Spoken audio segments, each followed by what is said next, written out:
Reborn in 2005. Beachcombing, farming, industrial high-tech, decisive, single female lead on a stormy night. Lone sharks swarmed the door, leaving the eldest brother bleeding from a head wound and the sister-in-law kneeling in despair. Reborn, Qing looked at his ravaged home, his eyes devoid of weakness. He slammed a fish-killing knife onto the table. "Give me 3 days. I'll pay you back, principal and interest." Awakening the deep blue radar system, the ocean became completely transparent to him. Others sail the seas at the mercy of the weather, often facing hardship. For him, sailing is like a cargo haul. Overflowing the hold is standard practice. Early stage, a desperate gamble at Ghost Cry Cliff, catching a wild yellow croaker, becoming rich overnight, and slapping the village bully in the face. Development stage, picking up scrapped state-owned fishing boats, he manually modified the engine with cutting-edge technology, creating a steel behemoth, breaking through the nearshore blockade. Peak stage, reclaiming land from the sea, establishing a marine ranch, and monopolizing the global top seafood market. Facing the harassment of the village bully and the encirclement of capital, Qing stood on the bridge of a 1,000-ton ocean-going fishing vessel, lighting a cigarette. Wang Chongfa, your rules may control the fisherman, but they won't control the Dragon King. In this era, the bigger the storm, the more expensive the fish. Chapter 1, a battlefield in the rainstorm. His head throbbed. It felt like a dull saw was tirelessly sawing at his brain. Qing gagged twice, and before he even opened his eyes, a pungent, musty smell mixed with the stench of cheap liquor assaulted his nostrils. The smell was so familiar, yet so distant, like a rotting memory from 20 years ago, deliberately sealed away deep within his mind. Drip, drip. A cool droplet of water leaked from somewhere, hitting him squarely on the forehead. Qing instinctively reached out to block it, but found his arm as heavy as lead. That was the reaction of extreme dehydration after a hangover. The only sound was the deafening cacophony of rain. It was the summer of 2005, Longwang Bay after Typhoon Matsa had passed. The gale-force winds gnawed at the rickety wooden windows of the Liu family's old house like mad dogs, the frames rattling as if they might fall apart at any moment. Inside, the old-fashioned fan, which had been spinning for who knows how many years, creaked and groaned even without electricity, thanks to the draft. Qing, you good for nothing, wake up.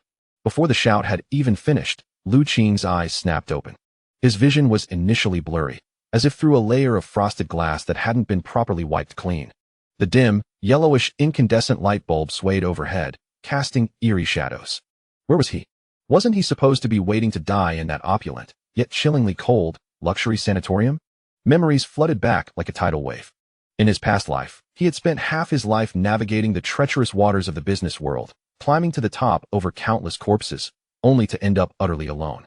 On this stormy night, he, terminally ill with lung cancer, should have breathed his last. But the scene before him made his blood freeze instantly. The mottled, blackened walls, the cobweb-covered beams, and the red and blue plastic basins catching the leaking rain in the corner. This was the old house. The starting point 20 years ago, the place that would haunt him with lifelong regret, the place where his family was destroyed. Bang! Before he could even sort out his chaotic thoughts, a deafening explosion rang out. The already slightly ajar main door was kicked open, the 2 thin wooden panels slamming heavily against the wall, sending dust flying. The wind and rain, mixed with the stench of mud, instantly filled the entire house. Several burly men in black vests, their arms tattooed with dragons and tigers, filed in. The leader, with a long scar running from the corner of his eye to his mouth on his left cheek, looked grotesque in the lightning. Scarface Liu. Upon seeing this face, Qing's previously cloudy pupils contracted sharply. His hand, hidden under the tattered quilt, gripped the sheet tightly, his knuckles turning white from the force. Oh, so the eldest young master of the Liu family is still lying there like a corpse? Scarface Liu shook the water off his raincoat, kicking over a basin of dirty water by the door, splashing dirty water all over the floor. Debts must be repaid, it's only right. If you don't see the money today, don't blame me for not showing any consideration for our fellow villagers. In the center of the main room, Qing's elder brother, Liu Hai, was protecting the shrine where the family portrait was displayed. Liu Hai was only in his early 30s, but his back was already somewhat hunched. Years of working at sea had tanned his skin dark, rough, and full of wrinkles. Brother Liu, please calm down. Liu Hai, still clutching half a half-eaten steamed bun, quickly approached with a forced smile, but his legs gave way, and he nearly knelt down. Give me 2 more days, really just 2 days. I haven't stopped at sea these past 2 days, once I sell the catch. Give me a break, my foot. Scarface Lou didn't even let him finish and slapped him across the face. A sharp smack rang out. Lu Hai was sent spinning halfway around by the slap, his lower back hitting the corner of the table. He groaned in pain, and blood instantly seeped from the corner of his mouth. Ahai! His sister-in-law, Su Xiao, screamed and rushed out of the inner room, tightly holding her 3-year-old niece, Xiao Qiao. The child was terrified by the scene, her mouth open but unable to cry out, only burying her head in her mother's arms, trembling all over. Su Xiao rushed over to support Lu Hai, tears streaming down her face. She turned to Scarface Lu, crying, "You're trying to kill me. I only lent 30,000 for Dad's medical treatment, and now, only 6 months later, you want 60,000. How can you calculate like that? You're profiting off someone's suffering." "Sister-in-law, you can't say that." Scarface Lu sneered, pulling a crumpled IOU from his pocket and slamming it onto the greasy dining table. "It's in black and white, and your old man pressed his red handprint on it. 9 out, 13 back, that's the rule in the underworld. The principal was 30,000, and with compound interest, it's now 60,000. I've already been very lenient by rounding it down. What, trying to renege on the debt?" Scarface Lu's eyes swept over Su Xiao with unbridled malice, his tone turning sinister. "No money? Fine. I see this old house, though dilapidated, still has some value on the land. And this boat, plus." His gaze shifted to the family photo on the shrine, where Lu's father's picture was displayed. "If this house and boat aren't enough, I think you shouldn't even bother with this family portrait anymore. You might as well all go begging." "You dare." Lu Hai, usually honest and even a bit of a coward, suddenly found courage upon hearing the insult directed at his missing father. He abruptly broke free from Su Xiao, spreading his arms wide to protect the shrine. "If you want to touch this house, you'll have to step over my dead body." Lu Hai roared, like an old ox driven to desperation. "You're asking for trouble." Scarface Lu's eyes flashed with malice. He grabbed an empty wine bottle from the table and smashed it down on Lu Hai's head. Bang! The glass shattered. Blood mixed with glass shards flowed down Lu Hai's forehead, blurring his vision. Lu Hai swayed.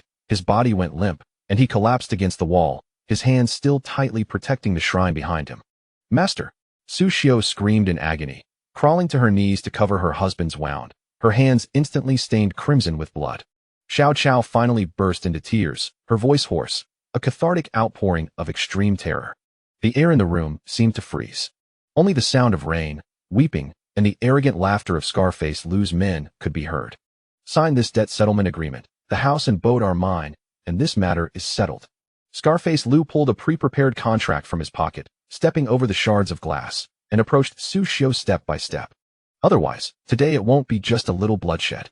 This exact same scene. Lu Qing lay on the broken bed in the inner room, every cell in his body trembling.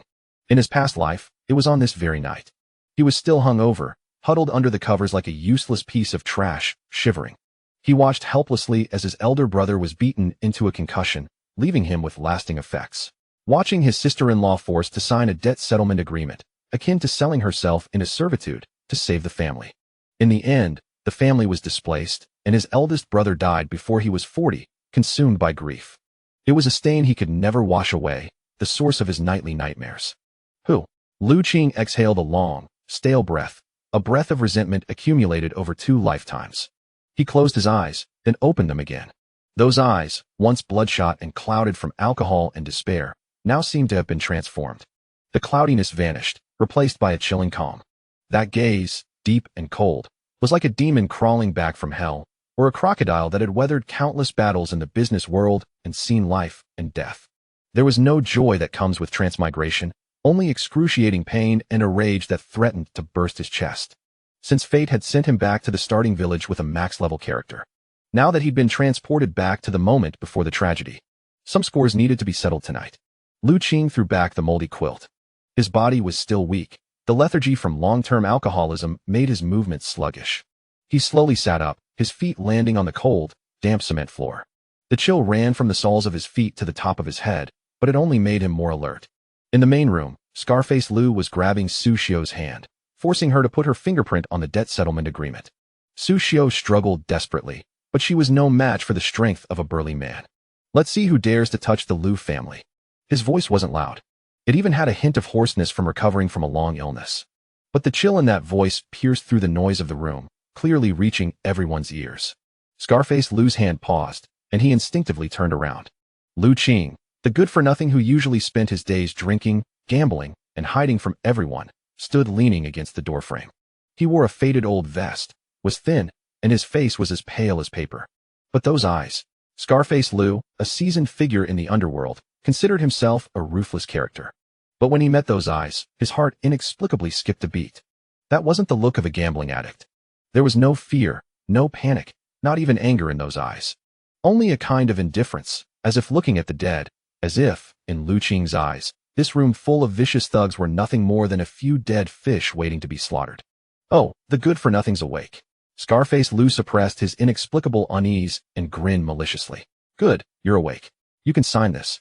After all, you're the second son of the Lou family, and you have a share in this house. Lu Qing remained silent. He ignored the menacing thugs around him, dragging his still unsteady steps to the dining table. He glanced at his eldest brother, whose head was covered in blood and who had already passed out. He glanced at his sister-in-law, who was sobbing and collapsed on the floor. Finally, his gaze settled on the debt settlement agreement. Lu Qing reached out, his long, slender yet rough fingers gently picking up the thin piece of paper. His movement was as elegant as picking up a napkin in a high-class Western restaurant, not facing a group of thugs in a leaky, dilapidated house. 60,000, Lu Qing murmured, a dangerous smile curving his lips. Scarface Lou, this interest rate is pretty good. Enough nonsense. Either pay up or sign. Rip, a sharp, tearing sound. To everyone's astonishment, Lu Qing expressionlessly tore the debt settlement agreement in two. He folded it again, then tore it again. You fucking want to die? Scarface Lou froze for a second, then erupted in fury, raising his fist to strike. Lu Qing didn't dodge. He merely tilted his head slightly, his eyes like blades instantly locking onto Scarface Lou's throat. Think carefully before you act. Lu Qing's voice was soft, yet it pierced Scarface Lou's eardrums like an ice spike. This punch will either kill me. If it doesn't, I guarantee, not only will you go to jail, but the loan shark ledger of that village headman behind you will be on the county police chief's desk tomorrow. Scarface Lou's fist froze in midair. The wind rushed in through the broken window, whipping the scattered scraps of paper on the floor like white butterflies. Lu Qing stood in the eye of the storm. Though his clothes were tattered and his body weak, the aura he exuded at that moment silenced the entire room. Chapter 2. Life and death. The air within the room felt as if it were being tightly gripped by an invisible hand. Scarface Lou's fist hung suspended in the air, his small, bead-like eyes flickering with uncertainty. He was a rogue, yet not a fool. Though the security environment of 2005 was not as stringent as it would later become, it primarily pertained to ordinary brawls. However, once the matter escalated to life-threatening coercion and organized lending, particularly in the midst of a crackdown, anyone involved would face dire consequences. Moreover, his superior, Director Wang Changfa, was exceedingly protective of his reputation. Are you threatening me? Scar-faced Lu slowly retracted his fist, the flesh on his face twitching slightly, his tone heavy enough to drip with foreboding. No, I am instructing you on how to settle accounts. Lu Qing displayed no sign of retreat. His slender frame swayed slightly in the wind, as if a mere breeze could topple him, yet his feet remained firmly rooted to the ground. His gaze transcended Scar-faced Lu, landing upon a chopping board in the corner of the room. There lay a fish-slicing knife, its blade rusted a deep reddish brown, the handle rotting and exuding a pungent stench of decay. That was the most effective weapon of the Lu family, a tool essential for the fisherman's livelihood. Lu Qing approached it. What do you intend to do? Two henchmen instinctively moved to intervene, but Lu Qing paid them no mind, reaching for the cold, slick handle of the knife. In the recesses of his memory, he had faced countless perils in the realm of commerce, far more treacherous than this. By comparison, such intimidation from a local bully seemed childishly trivial. With a sudden thud, Lu Qing's wrist snapped with force, the rusted knife transforming into a blurred streak as it cleaved deeply into the greasy surface of the 8 Immortals table. The blade sank in with a resounding impact, still vibrating slightly, emitting a low hum. This action was swift, precise, and ruthless, entirely uncharacteristic of a man rendered hollow by alcohol. Silence enveloped the room. Even Sushio, the sister-in-law still sobbing, covered her mouth in shock, staring incredulously at this usually meek brother-in-law. Lu Qing leaned against the table's edge, his body slightly inclined, his profound gaze fixed intently upon Scar-faced Lu. His voice, hoarse yet clear, conveyed a chilling message. Should this knife find its mark on a person, it would likely require a dozen stitches. Of course, I would surely be imprisoned. But Lu, do you think you could escape? Could your boss evade capture? He extended a finger, gently flicking the trembling knife's back. We are in a period of stringent enforcement. Illegal detention, home invasion. and violent debt collection. These 3 charges combined could easily secure you a decade or more behind bars. Or do you believe Wang Changfa would risk his career to protect you? A mere dog? Each word struck scar-faced Lu with the precision of a nail driven into a vulnerable spot. This was the disparity in information. Lu Qing understood Wang Changfa all too well. He was a serpent lurking in the shadows, venomous, greedy, yet exceedingly selfish. When his own interests were at stake, he would sell even his own father, let alone a dog. Scar-faced Lu's demeanor shifted. From an initial display of arrogance, he transformed into a state of fluctuating emotions. He glanced at the rusted knife embedded in the table, then at Lu Qing's unervingly calm face, his throat constricting. This madman. Where did the timid Lu Qing go? This is no longer a mere gambler. This is a desperate man. Very well, scar-faced Lu replied, fury giving way to a twisted smile. He spat and fumbled in his pocket for a box of rain-soaked Red River cigarettes, his trembling hands igniting the flame after 2 attempts. Lu Qing, you've gained some audacity, daring to use threats against me. Let me share some wisdom. Debts must be repaid, no matter where you are. You can call the police. But can they help you recover your money? This 60,000 yuan is documented. If you don't repay today or tomorrow, I can come to your home every day for tea. I want to see how your family can endure that. This was the tactic of a shameless dog. Rather than resorting to violence or insults, he would simply invade their home, creating an unbearable situation that would drive them to the brink of madness. Lu Qing's eyes hardened. He recognized that such tactics could spell doom for the already fragile Lu family. His elder brother needed rest to recover, and his 3-year-old niece was innocent. A swift resolution was essential. 3 days, Lu Qing suddenly declared, extending 3 fingers. What? Scar-faced Lu was momentarily taken aback. Grant me 3 days. Lu Qing looked directly at him, his tone as calm as if discussing the weather. In 3 days, I will repay you 30,000 yuan in principal. As for the 30,000 in usurious interest, that's illegal. You may sue me. I will pay whatever the court decides. 3 days for 30,000? Scar-faced Lu erupted in laughter, his mirth echoing around the room. Listen, everyone, this drunkard hasn't sobered up yet. 3 days for 30,000? Go rob a bank. Even if you sold a kidney, you wouldn't gather it in time.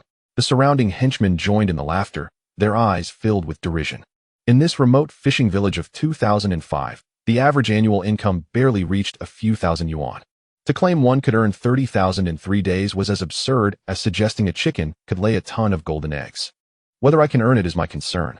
Lu Qing remained unfazed by the laughter. He merely withdrew the fish-slicing knife from the table, tearing a piece from the not yet fully torn loan agreement. Let us sign a life and death contract. If I fail to produce 30,000 yuan in 3 days, this house, this boat, even my life, you may claim it will. I will personally sign the transfer document, and we can have it notarized. The police cannot intervene in voluntary debt settlements. So, what do you say? Do you dare to wager? The laughter within the room fell abruptly silent. Everyone stared at Lu Qing as if he were insane. This was a gamble with his life. Scar-faced Lu squinted, reassessing the man before him. He was calculating. If he refused and Lu Qing reported him to the police, or if this madman fought back, it would indeed pose a problem. On the other hand, if he accepted 3 days? Even if he granted this fool 30 years, he wouldn't earn 30,000. This was a lucrative opportunity presented on a silver platter, avoiding the legal risks of property seizure. Very well. Scar-faced Lu spat out the cigarette, but extinguishing it with his muddy boot. Lu Qing, since you seek death, don't blame me for being ruthless. I shall give you 3 days. A written agreement. Lacking paper and pen, Lu Qing decisively pricked his thumb with the knife, allowing blood to flow. He scrawled a few lines on the crumpled paper, pressing his bloodied thumbprint heavily upon it. The words life and death contract stood starkly under the dim light. Scar-faced Lu took the document, flicking it disdainfully. A cruel smile crept across his lips. Fine, I'll concede you have some guts. If I don't see the money at this time 3 days from now, prepare your coffin. With that, he waved his hand. Brothers, let us go. The group exited in a grand procession. As they reached the door, Scar-faced Lu seemed to recall something and paused. At his feet lay a plastic duck missing a leg. The favorite toy of little Chow Chow. Lu glanced down, a malicious smirk forming. With a swift motion, he raised his muddy boot and stomped down hard. The fragile plastic crumpled instantly under the weight, producing a sharp, piercing crack. Unlucky, he muttered. Scarred Lu uttered a curse, grinding his words into the fragments of the moment before bursting into laughter and striding away. The wind and rain continued to pour into the house. As the door swung open once more, icy raindrops struck Lu Qing's face. It was not until the figures of those men vanished entirely into the curtain of rain that Lu Qing's taut spine relaxed slightly. A profound dizziness engulfed him, a backlash from the adrenaline that had ebbed away, leaving his body in a state of extreme weakness. "Ah Qing," a trembling voice came from behind him. Belonging to his sister-in-law, Su Xiao. Lu Qing turned around to find her cradling Xiao Qiao, her eyes filled with despair and disbelief, as though she were gazing at a stranger. "Have you lost your mind? That's 30,000 yuan. In 3 days, where will you procure such an amount? Are you intent on sealing off the last glimmer of hope for this family? Is it that you wish to gamble again?" Su Xiao's voice quivered with tears, for in her eyes, there appeared to be no other means to earn such a sum in this impoverished village within 3 days. Given Lu Qing's past, she instinctively feared the worst. At that moment, Lu Hai, the elder brother, who had been unconscious, groaned awake. He pressed a bloodied hand to his forehead, straining to rise as he listened to his wife's words. His gaze clouded as he looked at Lu Qing. "Second brother, tell me the truth, are you really?" Faced with the probing questions and suspicions of his family, Lu Qing offered no explanations, nor did he utter a single word. He understood that, in their eyes, he was nothing but a complete failure, and words would be but a hollow comfort. Only actions could speak for him. Silently, Lu Qing approached a dusty cabinet and retrieved the first aid kit. Opening it, he took out iodine and gauze, kneeling beside his elder brother. "Do not move. It may hurt a bit." His voice was gentle, his movements tender. He dipped a cotton swab into the iodine, meticulously cleaning the wound on Lu Hai's forehead, which was marred by shards of glass. Lu Hai was taken aback. So was Su Xiao.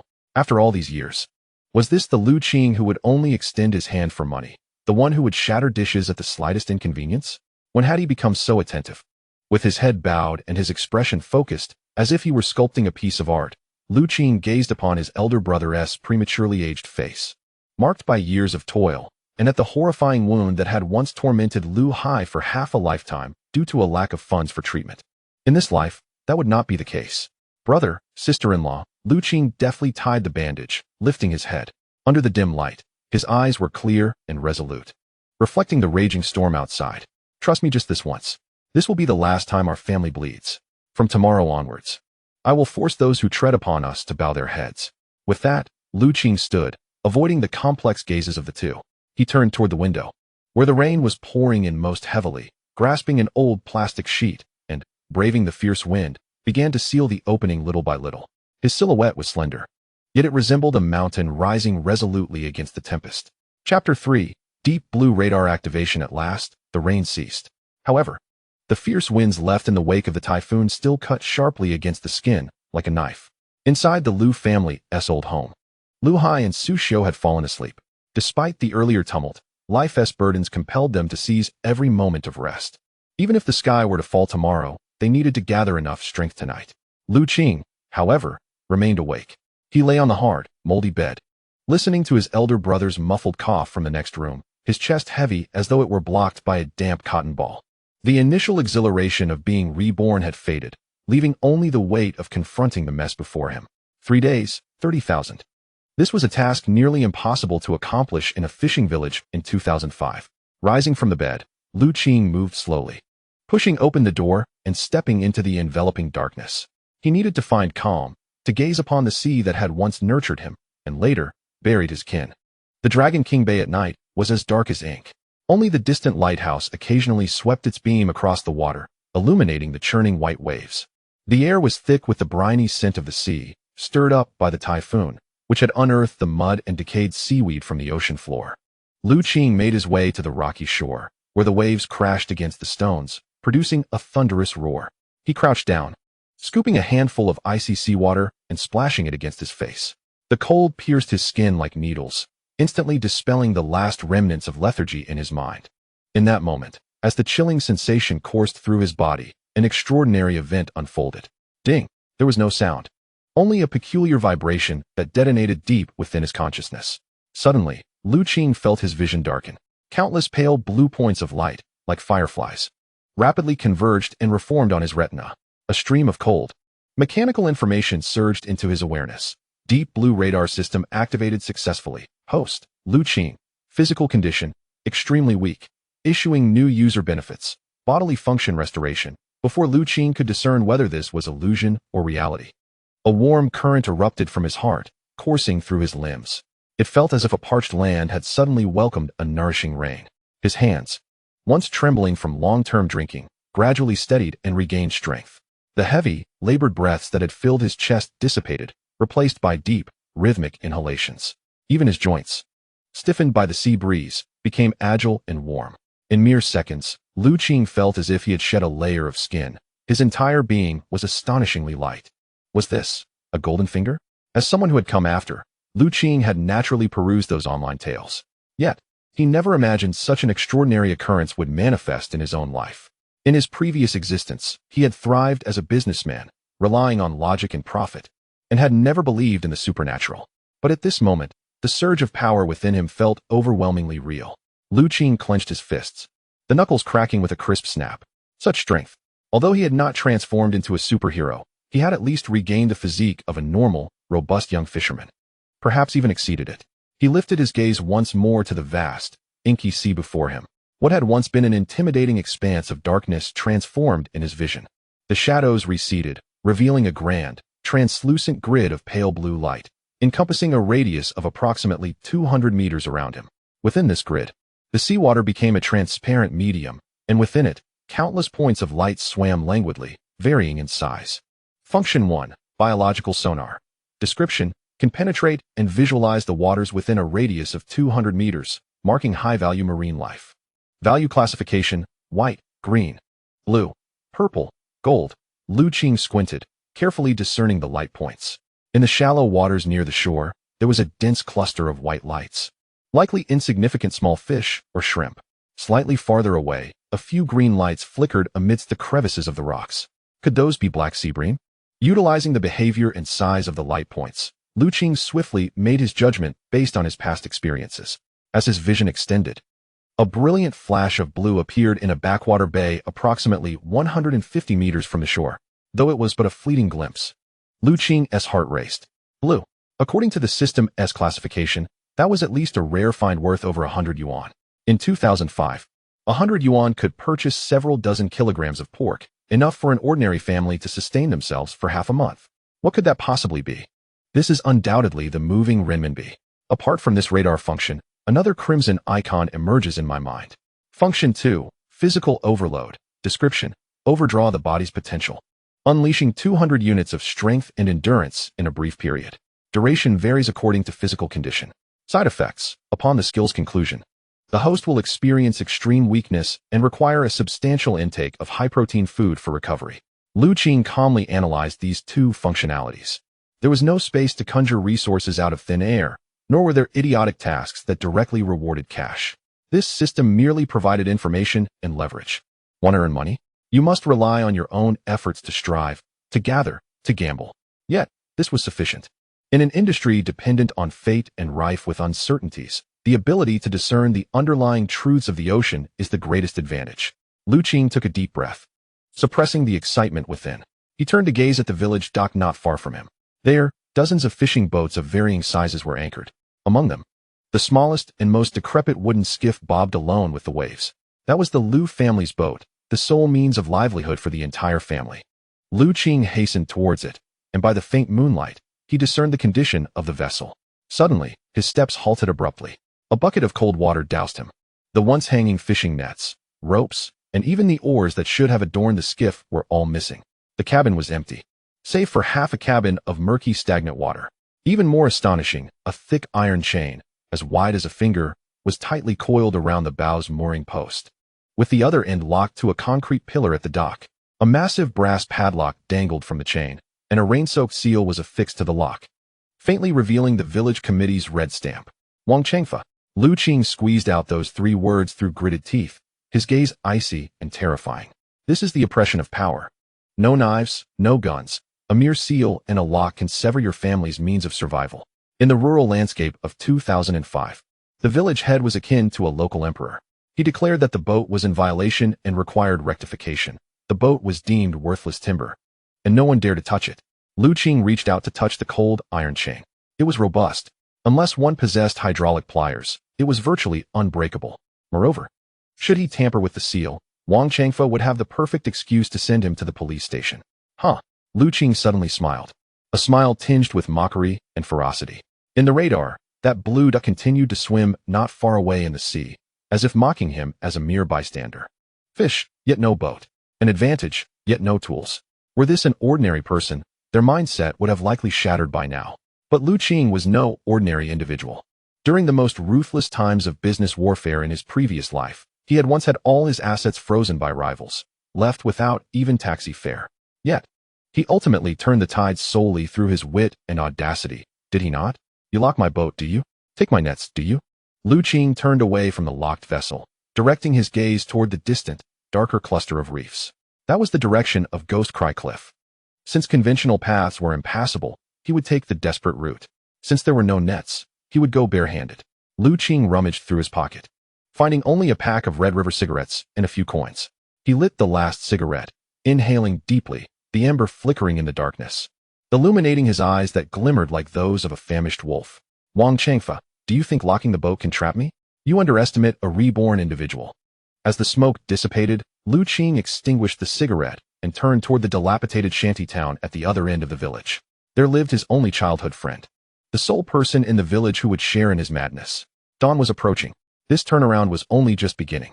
Chapter 4. The Only Brother as Dawn Broke. A layer of gray-white mist lingered over the sea, damp and sticky. Lu Qing walked along the stone path of the village, the sound of his flip-flops echoing with a soft thud. He first visited Uncle Li's house. In his memory, Uncle Li had once formed a brotherhood with his father, and their families had maintained a good relationship. Is Uncle Li home? Lu Qing called out while standing outside the rusty iron gate, knocking on the door knocker. The sound of chopping wood had been heard from within, but it abruptly ceased upon hearing his voice. After a long pause, a woman's deliberately lowered yet still sharp voice responded, "Don't open the door. It's that Jinx from the Lu family. Surely here to borrow money." Immediately following was Uncle Li's timid sigh, then an oppressive silence. No one answered the door. Lu Qing stood at the entrance, staring at the tightly shut iron gate, a self-deprecating smile curling at the corners of his mouth. When poverty strikes, no one in the bustling city cares. When wealth abounds, distant relatives appear in the mountains. This truth had not changed in 20 years, let alone now. News of the Lu family's debts and the village head's ire had likely spread throughout the village overnight. The Lu family had become the pariah of Longwang Bay. Anyone associated with them would be cursed. Lu Qing did not knock a second time, but turned to leave. He tried two other neighbors with whom he had a decent relationship, hoping to borrow an old fishing net or a few dozen yuan to buy bait. The results were identical. Either the doors were firmly shut, or through the cracks, they waved him away as if dismissing a beggar. "Ah Qing, it's not that Uncle wants he help you. You know how Director Wang is. You should leave quickly, don't drag us down." The phrase "drag down" pierced him like a thorn. Lu Qing walked expressionlessly beneath the large locust tree at the village entrance. "Oh, isn't this the young Master Lu?" A mocking voice rang out. Lu Qing looked up to see Wang Baiao, dressed in a floral shirt, walking a half-human high German shepherd, standing at the road's end while picking his teeth. Behind him trailed two blonde-haired lackeys, pointing and whispering about Lu Qing. Wang Baiao, the only son of Wang Changfa, was a notorious bully in Longwang Bay, often using his father's influence to intimidate others. He had been a sworn enemy to Lu Qing in his previous life.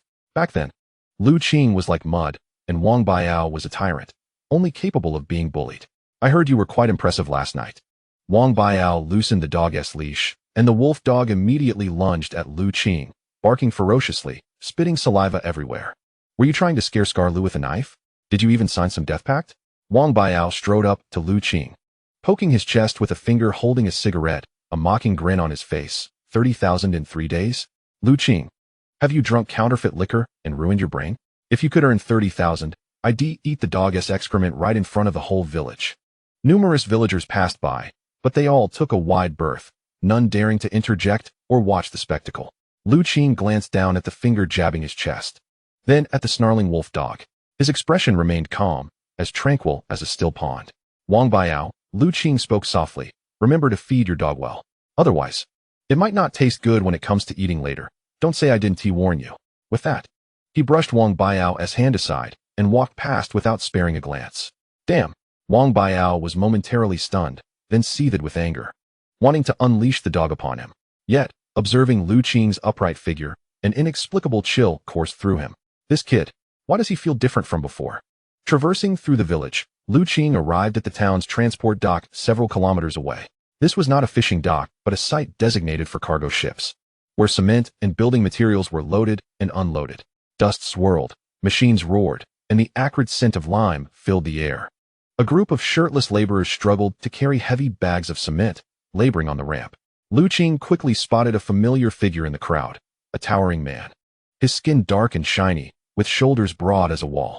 He carried 3 bags of cement at once, each weighing 100 pounds, causing his spine to bend slightly under the weight, leaving a wet footprint with every step he took on the plank.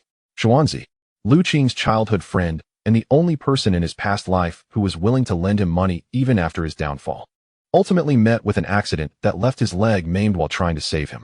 Qing felt a pang of sorrow. At that moment, a commotion erupted ahead. "Are you blind? My cement." A foreman, donning a hard hat and sporting a beer belly, yelled furiously while pointing at Xuanzi with a notebook in hand. It turned out Xuanzi had inadvertently applied too much force, causing the plank to shake, which scraped a corner of one cement bag and spilled some powder. "I'm really sorry, Zhao Foreman. I'll compensate," Xuanzi said, scratching his head sheepishly and bowing repeatedly. "Compensate? Can you even afford it?" Zhao Foreman spat, his face jiggling with rage. "That bag of cement costs $20. Plus the time you wasted, you've lost today as $50 in wages. Get out of here. You're just an eyesore." "What?" Xuanzi exclaimed, panic rising in him as the $50 was meant for buying medicine for his mother. "Zhao Foreman, this is just a little spill. It's still usable. You can't. I'll deduct it if I say so." Zhao Foreman interrupted impatiently, pushing Xuanzi aside. Though strong, Xuanzi dared not retaliate, stumbling back a few steps, his eyes reddening, standing there awkwardly in confusion. The surrounding workers kept their heads down, working silently, too afraid to express their anger. This was the reality of the lower class, ground down to the bone by exploitation, with even the courage to resist worn away by life as hardships. Suddenly, a long, powerful hand reached from the side and seized Zhao Foreman's wrist, halting his raised arm. "Who the hell?" Zhao Foreman turned, only to meet a pair of icy eyes. "Qing, who are you?" Zhao Foreman attempted to break free, but found that the seemingly frail hand gripped his wrist like a vice, causing excruciating pain. "Give him the money." Qing spoke without any unnecessary words, his voice low yet imbued with a chilling sense of authority. "What if I don't? This is my territory." Crack. Qing applied slight pressure, utilizing the strength from his system-enhanced body along with a small joint lock technique. Zhao Foreman let out a howl of agony, forced to kneel. It hurts. "Let go. Give me the money," Qing repeated, his gaze growing colder, "or I can help you cripple that hand, and you can pay for your own medical expenses." "All right, I'll give it." Zhao Foreman caved in, sensing his wrist nearing the breaking point, hastily pulling out a crumpled $50 bill from his pocket with his other hand. Qing released his grip, took the money, dusted it off, and then handed it to the bewildered Xuanzi. "Qing, brother?" Xuanzi finally comprehended, staring at this familiar yet unfamiliar childhood friend, his mouth agape. "Let us go?" Qing did not spare a glance at the foreman as he pulled Xuanzi away. They exited the dock and arrived at a deserted beach. Xuanzi clutched the $50 tightly, uneasily gazing at Qing. "Brother, why are you here? I heard something happened at your home. Take this money, buy some medicine for uncle." He attempted to shove the money into Qing's pocket. Qing's heart warmed, blocking his hand. "Xuanzi, I don't need this money. However, I need you to help me with 2 tasks. Qing fixed his serious gaze on Xuanzi's eyes. "Brother, tell me. I'd go through fire and water for you." Xuanzi pounded his chest, cement dust flying. "First, take this $50 and buy the cheapest dead shrimp and rotten meat at the market. The stinkier, the better. Second, drag that leaky old skiff out from the muddy flat behind the village." Xuanzi was taken aback, scratching his head. "That old boat. It's been rotting for 3 years. No one dares to use it. But brother, what do you want it for?" Qing turned his head, his gaze fixed on the distant horizon where the sea met the sky, where a cliff shrouded in dark clouds loomed. "We're going to Ghost Cry Cliff." "What?" Xuanzi shuddered, his face paling. "Brother, are you crazy? That's a forbidden area. The elders say there are water ghosts there, and once you go, you won't come back.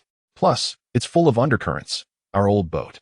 "I know," Qing interrupted, pressing his hands on Xuanzi's shoulders, his eyes burning with intensity. "Xuanzi, do you want to spend your life carrying cement? Do you want your mother to have money for medicine? Do you want to live with dignity?" Xuanzi looked into Qing's eyes. They burned with ambition and hope, a sight he had never witnessed before. After a 3-second silence, Xuanzi gritted his teeth and nodded vigorously, his face showing a foolish yet resolute determination. "Brother, I might be simple-minded, but I trust you. If you say we're going to Ghost Cry Cliff, then we shall go. Even if it means feeding the fish, I'll accompany you. Lu Qing patted Xuanz's shoulder with conviction. Don't worry, we're not going to feed the fish. We're going to dredge up the gold from the sea. Chapter 5. Entering Ghost Cry Cliff. The skiff was in such a terrible state that calling it a boat was an overstatement. It was little more than a coffin-like assembly of darkened wooden planks, the seams stuffed with tar and rags. With the slightest push of the paddle, the boat emitted a cringe-inducing creak, as if it would disintegrate any moment. Brother, it's leaking pretty fast. Xuanzi squatted at the boat's stern, desperately scooping water out with a broken ladle. His face was pale, unsure if it was from seasickness or fear. It's fine. As long as we scoop out faster than the water comes in, we won't sink. Lu Qing stood at the bow, barefoot, gripping the only paddle, which had a crack in it. His gaze was fixed ahead. It was noon, yet the sky remained overcast, oppressive and stifling. 2 kilometers ahead, a black cliff rose abruptly from the sea. The cliff face was steep and jagged, resembling twisted human faces. The sea breeze whistled through the weathered stone caves, producing eerie wails, akin to the cries of countless vengeful souls. This was Ghost Cry Cliff, a forbidden zone of Long Long Bay. The currents here were treacherously unpredictable, with hidden reefs lurking beneath. A moment of inattention could tear the boat apart. Moreover, tales of water ghosts dragging people down made even the most seasoned fishermen steer clear of this place. Brother, are we really going in? Xuanzi stared at the churning black waves, his throat tightening. Are you scared? Lu Qing didn't look back, merely asked casually. Scared? Not at all, Xuanzi retorted defiantly, though his voice was slightly shaky. I just think our old boat will fall apart before it even gets a chance to feed the water ghosts. A smirk tugged at Lu Qing's lips. Don't worry, it won't fall apart. If it does, I'll carry you back. As he spoke, the faint blue light in Lu Qing's eyes ignited once more. Deep blue radar activated. His vision pierced through the murky waters. Beneath Ghost Cry Cliff, the water was no longer black, but displayed a complex, deep gray, fluid dynamic structure. Countless undercurrents were intertwined like a tangled mess. In the depths of that chaos, there lay a bay surrounded by massive dark reefs. The water there was relatively calm, resembling a natural harbor. In the center of that bay, a deep purple glow, faintly edged with gold, was pulsating gently. Purple. That was the hallmark of exquisite rarity. Lu Qing's heart skipped a beat. In his previous life, although he engaged in aquatic business, it mostly revolved around farming or wholesale, while high-end goods like this were rare and precious. The size and movement of that purple glow indicated it was something significant. Right there, Lu Qing pointed to the edge of the seemingly most perilous whirlpool beneath Ghost Cry Cliff. Steady the boat, steer hard to the left, and cut through that wave. What? That is a pile of jagged rocks, brother. Though Shehazai protested vocally, his body instinctively obeyed the command. He abruptly twisted a wooden pole at the boat's stern, causing the fragile skiff to carve a perilous arc across the surface of the sea. Suddenly, a massive wave crashed over them, drenching both men in the briny waters. The vessel lurched violently, the wooden planks groaning under the strain. Stop! Lu Qing bellowed sharply. Shehazai hastily plunged the pole into the water, using the resistance to force the boat to halt. The small skiff came to a stop within 30 meters of the sheer cliffs of Ghost Cry Cliff. Beyond lay a treacherous field of sharp hidden reefs, resembling rows of wolf fangs poised to tear apart the vessel at the slightest contact. Yet they were still 20 meters away from the backwater bay, a dead zone where neither the boat could pass nor the fishing rod reach. Lu Qing's gaze was fixed on the enticing purple glow on the radar, his brow furrowed in concentration. To abandon this mission meant losing the 30,000 yuan deal after 3 days of effort. If they pressed on, Lu Qing raised his head, his eyes landing on the slick, steep black cliff face before him. At the base of the cliff, close to the water's surface, a solitary reef jutted out, no larger than a table, relentlessly battered by the waves. If he could stand on that reef, he could accurately cast bait into the backwater bay. However, this required leaping from the boat to the cliff and then scaling it like a gecko. A moment's inattention could send him plummeting into the swirling undercurrents below, where even a deity could not save him. Shehazai, bring me that bundle of hemp rope. Lu Qing shed his soaked shirt, revealing a lean but well-defined torso. Although his muscles were not as exaggerated as those developed in a gym, they brimmed with latent power. Brother, what are you planning to do? Shehazai handed over the rope, eyes wide as he watched Lu Qing tie it around his waist. You can't be serious about climbing over? The boat couldn't proceed. He had to go alone. Lu Qing secured a tight knot, tested its firmness, and then tossed the other end of the rope to Shehazai. Wrap the rope around that reef pillar twice and hold on tightly. If I fall, my life is in your hands. Shahzai's hands began to tremble as he gazed at the knife-edged cliff and the churning waves below. Brother, can't we avoid this? It's too dangerous. This could truly be fatal. If we don't risk it, our family will have no future. Lu Qing interrupted, his tone chillingly calm. He fished a handful of putrid shrimp and rotten meat from a foul-smelling plastic bucket, stashing it in a net pouch at his waist, and clipped a roll of fishing line and several hooks to his belt. Shahzai, remember this. Lu Qing locked eyes with his childhood friend, speaking deliberately, pull the rope tight. As long as I don't call for a stop, do not let go. With that, he hesitated no longer. He gauged the rhythm of the waves and, at the opportune moment, propelled himself forward from the bow of the ship. Bang! His body soared like a dark seabird, leaping over 2 meters, and his hands grasped a protruding rock on the cliff face with a vice-like grip. A sharp pain shot through him as he made contact. The rock was encrusted with razor-sharp barnacles and oyster shells, sharper than blades. His palm was instantly sliced open, blood flowing freely but quickly washed away by the splashing seawater. Yet he did not flinch. With all 10 fingers straining, he clung tightly to the crevice, pressing his body against the slick, frigid stone wall. Brother, hold on tight. Shahzai's voice, tinged with panic, echoed from behind. Lu Qing dared not look back or speak, fearing it would betray his resolve.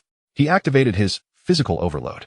His heart raced, blood surged like fire through his veins, empowering his limbs with unyielding strength. The tingling fatigue in his fingertips vanished. Like a nimble monkey, he began to traverse the cliff face, inching sideways toward the solitary reef. A colossal wave crashed down, striking Lu Qing's back with tremendous force. The pressure of hundreds of pounds of water nearly knocked him from his perch. Gritting his teeth, he pressed his cheek against the algae-laden rock, his hands straining so hard that his nails splintered. Yet he held firm. Images of his brother's bloodied visage, the crushed toys of his little sister, and his sister-in-law's cries of despair flashed through his mind. The humiliation he felt was 1,000 times more potent than the physical pain. This wave is nothing. Lu Qing roared internally, seizing the moment as the water receded. He took a mighty step to the right, his toes landing precisely on a narrow ledge no wider than half a foot. 10 meters, 5 meters, 3 meters. Finally, that black solitary reef was beneath him. Lu Qing inhaled deeply, releasing one hand, and at the right moment, he leapt. Thud! His feet landed firmly. However, the reef was exceedingly slick, covered in green seaweed. The moment he landed, his foot slipped, and he fell backward. Below him churned an unfathomable whirlpool. Brother! Shahzai's heart-wrenching scream pierced the air. In that split second of impending doom, the hemp rope around Lu Qing's waist suddenly went taut. Shahzai, having wrapped the rope around his own arms several times, leaned back like a counterweight, anchoring the other end with all his might. Lu Qing's body hung precariously in the air, his toes barely half a meter from the surface of the sea.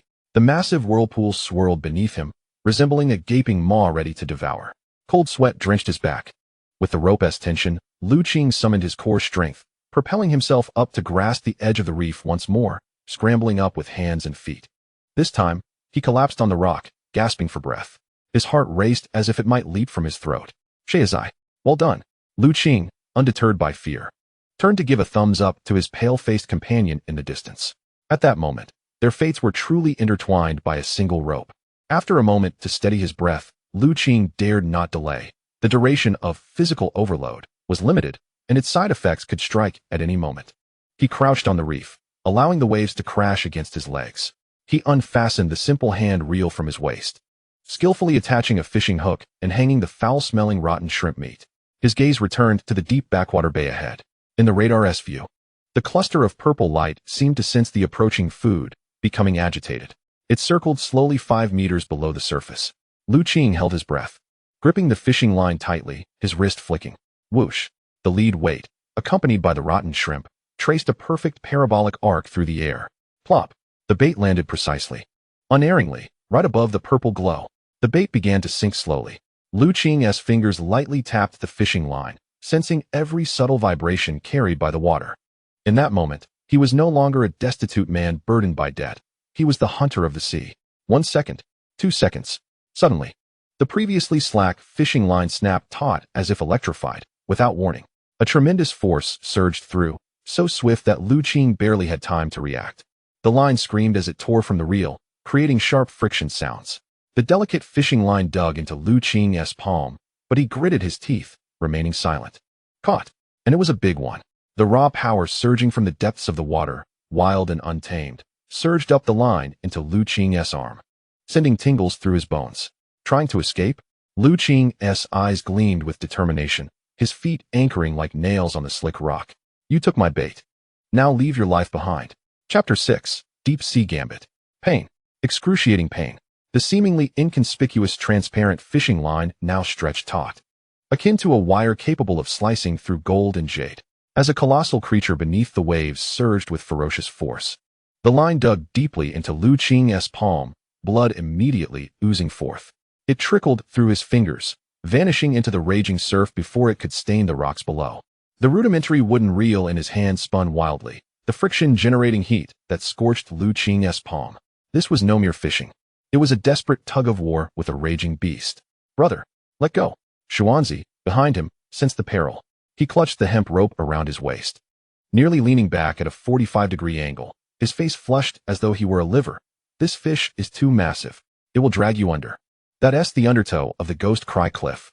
His voice was fragmented by the wind. Let go? Lu Qing gritted his teeth, the muscles in his jaw quivering. He could not release his hold. This was more than just a fish. It represented the dignity of his sister-in-law on her knees, the blood of his elder brother, and the sole hope for the Lu family's resurgence. Come here. Lu Qing let out a primal growl from his throat. Instead of retreating, he utilized Xuanzi's pulling force, sinking his center of gravity low, his feet anchoring firmly into the slick crevices of the rocks. Warning, target creature's strength is excessive. Post-muscle strain imminent. Power overload activated to full capacity. The mechanical voice of the system reverberated in his mind. In the next instant, Lu Qing felt his heart constrict violently, transforming into an engine fueled by aviation-grade fuel, pumping fervently. Thump, thump, thump. The sound of his heartbeat was so loud he could hear it distinctly. A wave of searing heat coursed down his spine to his arms. His previously tired and trembling limbs surged with explosive strength. Veins bulged like worms beneath his skin, pulsating visibly. Return to me. Lu Qing no longer passively released line. He tightened his grip, disregarding the line slicing into his flesh, alternating his hands to reel in with force. Underwater, the massive creature was evidently enraged. It had not anticipated that this bipt would dare to compete in strength with a denizen of the sea. With a great splash, the water erupted into a massive wave. The creature abruptly changed direction, abandoning its dive into the depths, instead charging towards the treacherous cluster of submerged rocks, attempting to sever the line. Wild fish possess a certain instinct. Should the line graze the sharp barnacles, it would snap instantly. Lu Qing, seasoned in his experiences from 2 lifetimes, immediately discerned the fish's intent. Rather than pulling with brute force, he suddenly sidestepped, sprinting 2 steps in the direction of the fish's thrust, reaching the edge of a solitary reef. Below him lay an abyss of unfathomable depth. Xuanzi, terrified, shut his eyes, the rope in his hands tightening painfully around his arms. At this critical juncture, Lu Qing's arm jerked sharply in the opposite direction, leveraging the principle of leverage to wrench the fish's head askew. A tremendous resistance surged from beneath the water, the fish turning sideways, creating drag against the current. It was akin to flying a kite. One must maintain tension without allowing the line to snap. 1 minute, 5 minutes, 10 minutes. Time seemed to freeze.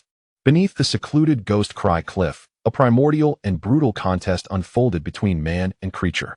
Waves crashed over Lu Qing, soaking him to the bone, his wounds stinging from the salt water. Sweat mingled with seawater streamed into his eyes, stinging painfully, yet he dared not blink. In his radar's view, the deep purple dot began to dim, its speed noticeably decreasing. This was a sign of exhaustion. Lu Qing himself was not faring any better. The power overload had its limits. He sensed the once vibrant energy swiftly waning, replaced by a deep ache and fatigue in his muscles. If this continued for another 10 minutes, he would be the one to collapse. This was the final gamble. Drawing a deep breath, Lu Qing seized a moment when a large wave lifted the fish momentarily, summoning the last remnants of his strength to pull upward with all his might. Splash! Accompanied by a crisp sound, the surface of the water erupted. A golden light burst forth. Indeed, it was a golden glow. Even beneath this overcast sky, the brilliance dazzled, piercing through the gloomy sea. It was a long, slender fish, its scales shimmering like gold. Dragged forcibly from the water, it flailed helplessly, splashing golden droplets everywhere. At the front of that golden fish was a mouth, strikingly red as blood. Oh my God! Xuanzi, who had been desperately pulling the line, was now utterly dumbfounded. The tension in his hands slackened, and he nearly collapsed. His eyes fixated on the magnificent fish that Lu Qing was slowly reeling in. Gold. Xuanzi stammered, "Brother, have you caught a fish made of gold?" Lu Qing's breath quickened, his heart racing. Although the radar had long indicated a rare purple specimen, he had never imagined it would be this one. The big yellow croaker. Moreover, it was wild, deep-sea, big yellow croaker. In the vocabulary of fishermen, it bore a more resounding name, the big yellow cucumber. Once, in the 1980s, this fish was so abundant it was even used to feed pigs. However, by the late 1990s, due to overfishing, the wild population had nearly vanished. By 2005, this was no longer merely fish. It had transformed into the gold of the sea, a symbol of status at the tables of the affluent. A myth with a price, yet no market. Lu Qing assessed the fish's size, estimating it to be nearly a meter long, its belly round and full. This one weighed at least 4 pounds.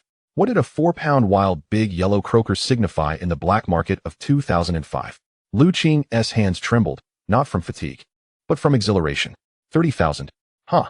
With this fish, he could not only afford that, but even cover the medical expenses for Scar Lu's shattered teeth. Xuanzi, stop dawdling. Lu Qing suppressed his soaring excitement, shouting, "Throw over the landing net. Quickly." Oh, Xuanzi, as if awakening from a dream, hurriedly unraveled a folding landing net from behind his waist and tossed it over with all his might. Lu Qing caught it deftly. By now, the big yellow croaker was at the edge of the reef. This fish possessed a peculiar trait. It died once out of water, and if it struggled too violently, its golden scales would shed, drastically diminishing its quality and value. Lu Qing moved with utmost gentleness, as if cradling an infant, timing his movements with the surging waves. He thrust the landing net forward with precision, scooping it up. The weight of wealth was palpable as he felt the heavy sensation in his hands. Until that moment, Lu Qing felt as though all his strength had been drained away. His legs buckled, and he collapsed onto the barnacle-laden rocks, yet he clung tightly to the landing net, grinning like a fool despite the sharp stones digging into him. "Brother, are you all right?" Xuanzi, witnessing this, hurriedly reeled in the line and pulled Lu Qing back. Lu Qing used the momentum to scramble back to safety, placing the landing net onto the deck of the boat. Thud, thud. The big yellow croaker thrashed on the battered deck, its golden scales shimmering brilliantly under the dim sky, illuminating the entire cabin. Xuanzi crouched beside, extending a trembling finger to poke the fish's body. "Brother, is this the legendary big yellow croaker? I heard the elders in the village say it's extinct now. Are we going to be rich?" His voice quivered with excitement. As a laborer who had only ever seen small fish priced at mere cents per pound, he had never laid eyes on such a magnificent specimen. Its resplendent golden hue and its vividly crimson lips seemed as if it had stepped right out of a painting. Extinct? Lu Qing retrieved a cigarette, drenched by seawater and impossible to light, from his pocket, inhaling its scent to steady his heartbeat.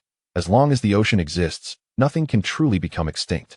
"You're right, Xuanzi," he said, his gaze sharpening as he fixed it upon the fish. "We are about to strike it rich." However, he shifted his attention towards the direction of the village. Although the radar was switched off, he could almost sense the greedy aroma wafting through the air. The question lingered, could this fortune be brought home? In a place like Longwang Bay, news traveled faster than the wind. The commotion they had caused at Ghost Cry Cliff was hardly subtle, if any sharp-eyed fisherman had spotted them from afar. Furthermore, since Wang Baiao had made a wager with him, he would undoubtedly have people stationed at the dock. A wild yellow croaker that could fetch an exorbitant price. If it were to be seen by Wang Baiao or Wang Changfa's crew, it would be akin to possessing a treasure while inviting calamity. "Brother, are you referring to Wang Baiao?" Xuanzi was simple, yet not foolish. Upon hearing the possibility of not being able to take it home, his expression shifted, and his hand instinctively reached for the iron shovel resting at the stern of the boat. "If he dares to snatch it, I'll fight him." "Fight for what? How many lives do you have?" Lu Qing ruffled Xuanzi's hair, his gaze icy. "We seek wealth, not conflict. This fish is too precious to risk losing.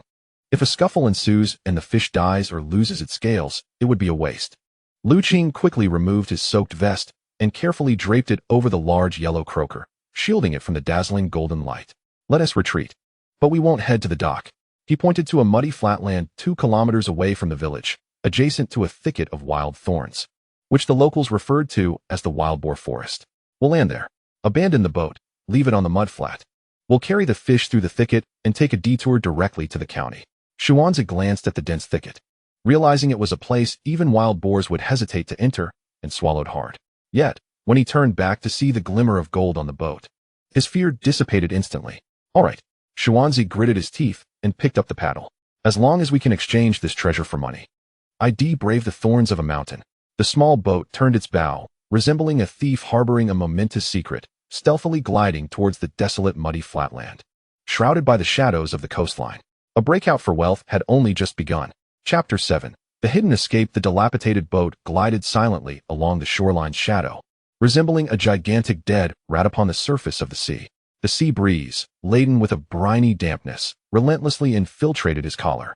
As Xuanzi mechanically rowed, he could not help but glance back for the 10th time at the lump concealed beneath Lu Qing's tattered vest in the cabin. Though it was well covered, to Xuanzi, the light emanating from within was brighter than that of a lighthouse. Brother, he swallowed hard, his voice barely above a whisper. As if afraid of alarming the Dragon King of the sea, could it really be worth 30,000? In his mind, 30,000 was a sum capable of rendering a person senseless. For him to carry cement, he would have to forego food and water for 3 entire years. 30,000. Lu Qing crouched in the cabin, soaking clumps of seaweed with seawater, carefully stuffing them beneath his vest to keep the delicate yellow croaker moist. Not lifting his head, he smirked coldly. Xuanzi, you underestimate the golden treasures of the sea. If sold at the fish market to a secondary dealer, you might get just over 20,000. But if managed well, his fingers gently caressed the fish's body, feeling its resilient muscle movements. This one fish could not only clear our debts, but also secure us our first decent iron-hulled vessel. Wow. Xuanzi gasped, nearly losing grip on his paddle. An iron-hulled vessel. That was the ultimate dream of every fisherman in the village. Wang Baiao's family could dominate the village precisely because they owned 2 large iron boats equipped with cold storage. Stop dreaming, just keep rowing. Lu Qing splashed cold water on the conversation, his demeanor suddenly turning serious. At that moment, the boat had rounded the corner of Ghost Cry Cliff, and less than 2 kilometers separated them from the dock at Longwang Bay. From afar, he could see the dock, usually shrouded in darkness at this hour, now illuminated by several blinding beams of flashlight. The beams danced upon the water's surface, as if searching for something. Lu Qing squinted, a thought sparking in his mind. Deep blue radar activated. While the radar primarily targeted underwater life, it could also detect vague thermal outlines of large creatures on the shore within close range. At the end of the dock's walkway, Lu Qing spotted 7 or 8 clusters of red light. One of them was particularly tall, accompanied by a 4-legged creature, Wang Baiao, and his wolf dog. This scoundrel was indeed waiting there. Lu Qing cursed under his breath. Wang Baiao had calculated that he would only have this rickety boat and would have to return to this dock the moment Lu Qing approached the shore. Regardless of whether he had fish or not, Wang Baiao would certainly rush over to inspect it. If the golden yellow croaker was revealed, Wang Baiao would not hesitate to seize it under the pretext of illegal fishing or high-interest collateral, even if it meant killing the fish outright. He would not allow Lu Qing to rise again. Brother, there's light ahead. Xuanzi exclaimed, panic setting in. It's Wang Baiao's crew. What should we do? Should we float on the sea until morning? Wait for them to leave before we return? No. Lu Qing firmly rejected the idea. The fish could not withstand being out of water for long. Despite the seaweed keeping it moist, it wouldn't survive a night. By morning, a live fish would become a dead one, and the price would plummet by more than half. That would be a loss of tens of thousands. A price Lu Qing could not afford. Then what? Charge through? Xuanzi tightened his grip on the paddle. Charge through? No way. Lu Qing pointed towards a dark stretch of mudflat reeking of decay. We'll row towards there. The mudflat? Xuanzi was taken aback. Brother, we can't dock there. It's all mud. One step and could submerge us to our thighs. And beyond that is the wild boar forest, a place even wild dogs avoid. There is no other route. Lu Qing swiftly placed the yellow croaker, along with the wet seaweed, into a bamboo basket originally meant for bait. He then shed his outer pants, tightly wrapping the basket's opening, leaving only a gap for ventilation. Xuanzi, listen to me. Wang Baiao is waiting at the dock, completely unaware that we could come ashore from the mudflat. This is our only chance. Seeing Lu Qing's determination, Xuanzi did not hesitate. All right, I'll follow your lead. The rickety boat suddenly changed direction, veering off course and plunging into the perilous shallows. Crack! A muffled sound resonated from the boat's bottom just minutes later, the sound of it running aground. They were still over 200 meters from the shore. Surrounding them was knee-deep black mud, the air thick with the stench of methane and decaying fish and shrimp. Abandoned ship. Lu Qing felt no attachment and was the first to leap overboard. Splash! His legs sank instantly into the mud, the cold, slippery muck engulfing him up to his knees. A suction pulling at him, Each step felt like a tug of war. Are we really leaving the boat behind? Xuanzi gazed at the vessel that had accompanied the Liu family for many years, his eyes filled with reluctance. It was the last possession of the Liu family. Out with the old, in with the new. Qing secured the bamboo basket containing the treasure on his back, tightening the rope across his chest, his gaze resolute. When we return, brother, I'll gift you a motorized boat. Let us go. The two men struggled like two mud monkeys in a swamp, navigating unevenly toward the shore. The fragments of shells and decaying branches in the muck cut into their calves, causing excruciating pain. Yet, Qing walked with unwavering steadiness. For upon his back rested the hopes of his entire family, a precious life. After 20 minutes, they finally crawled onto solid ground. Their bodies resembling those who had just emerged from a cesspit, darkened to the point where only the whites of their eyes and their teeth remained visible. However, this was not the end of their ordeal. Before them lay a dense thicket of brambles, filled with vicious thorns. Having remained untouched for years, no path existed here. Zhuangzi gazed at the entangled thorns, his scalp tingling. He removed his clothing and wrapped it around his head and hands. Qing set down the bamboo basket and checked the condition of the fish. Fortunately, the large yellow croaker still showed signs of life, its gills faintly fluttering. More resilient than he had anticipated. I'll lead the way. You protect the basket, Qing declared, picking up a dry branch and inhaling deeply before plunging into the thicket. As he entered, the sharp thorns tore into the remnants of his pant leg, leaving a bloody trail on his thigh. Pain. A searing pain. Yet this very sensation heightened Qing's awareness. He recalled the treachery of the marketplace in his past life, where unseen blades had been far more lethal than these thorns. What was this mere flesh wound in comparison? Brother, take it slow. Zhuangzi followed closely, witnessing Qing bulldoze through the thorns, his eyes misty. He understood that Qing was shielding him from the brambles. Enough chatter, stay close. Qing gritted his teeth, sweat mingling with mud trickling into his mouth. Both salty and bitter. He mechanically swung the branch, using his shoulder to push through and his feet to trample down the thicket. Time lost meaning, perhaps an hour, perhaps two. Just as Qing felt himself nearing exhaustion, the thicket opened up before him. A refreshing night breeze greeted him, and the muddy ground transformed into a solid concrete road. It was the provincial road leading to the county town. We made it. We made it, Zhuangzi exclaimed, collapsing onto a stone pier at the roadside, gasping for breath. His body covered in scratches, his clothing reduced to tatters. Qing, equally fatigued, leaned on his knees, glancing back at the dark thicket and then towards the distant, brightly lit Dragon King Bay dock. That fool Wang Baiao was probably still feeding mosquitoes. He chuckled softly, unfastening the bamboo basket and cautiously opening a small gap. Beneath the dim glow of the roadside street lamp, a captivating golden hue continued to flow serenely. Zhuangzi, get up, Qing urged, patting the basket, his eyes glinting with a wild fervor. We won't be heading to the fish market. This mud serves as our finest advertisement. We shall proceed directly to the best hotel in the county. I intend to make this first bucket of gold resound. Chapter 8. The storms of the county town at 5 o'clock in the early morning. The town of Pingyang presented a cold, grayish hue in the sky, while a light morning fog lingered over the streets. The sound of sanitation workers sweeping the asphalt echoed softly. A breakfast stall had just been set up, the fragrant steam mingling with the aroma of fried dough and soybean milk, enticing the appetite. A tractor carrying vegetables sputtered to a stop at the southern road. Thanks, uncle. Zhuangzi jumped down from the truck bed, lending a hand to Qing, who was burdened with the bamboo basket. As they stepped onto the ground, they appeared even more disheveled than the beggars by the roadside. Covered in black sludge, dried and hardened, any movement sent debris cascading down.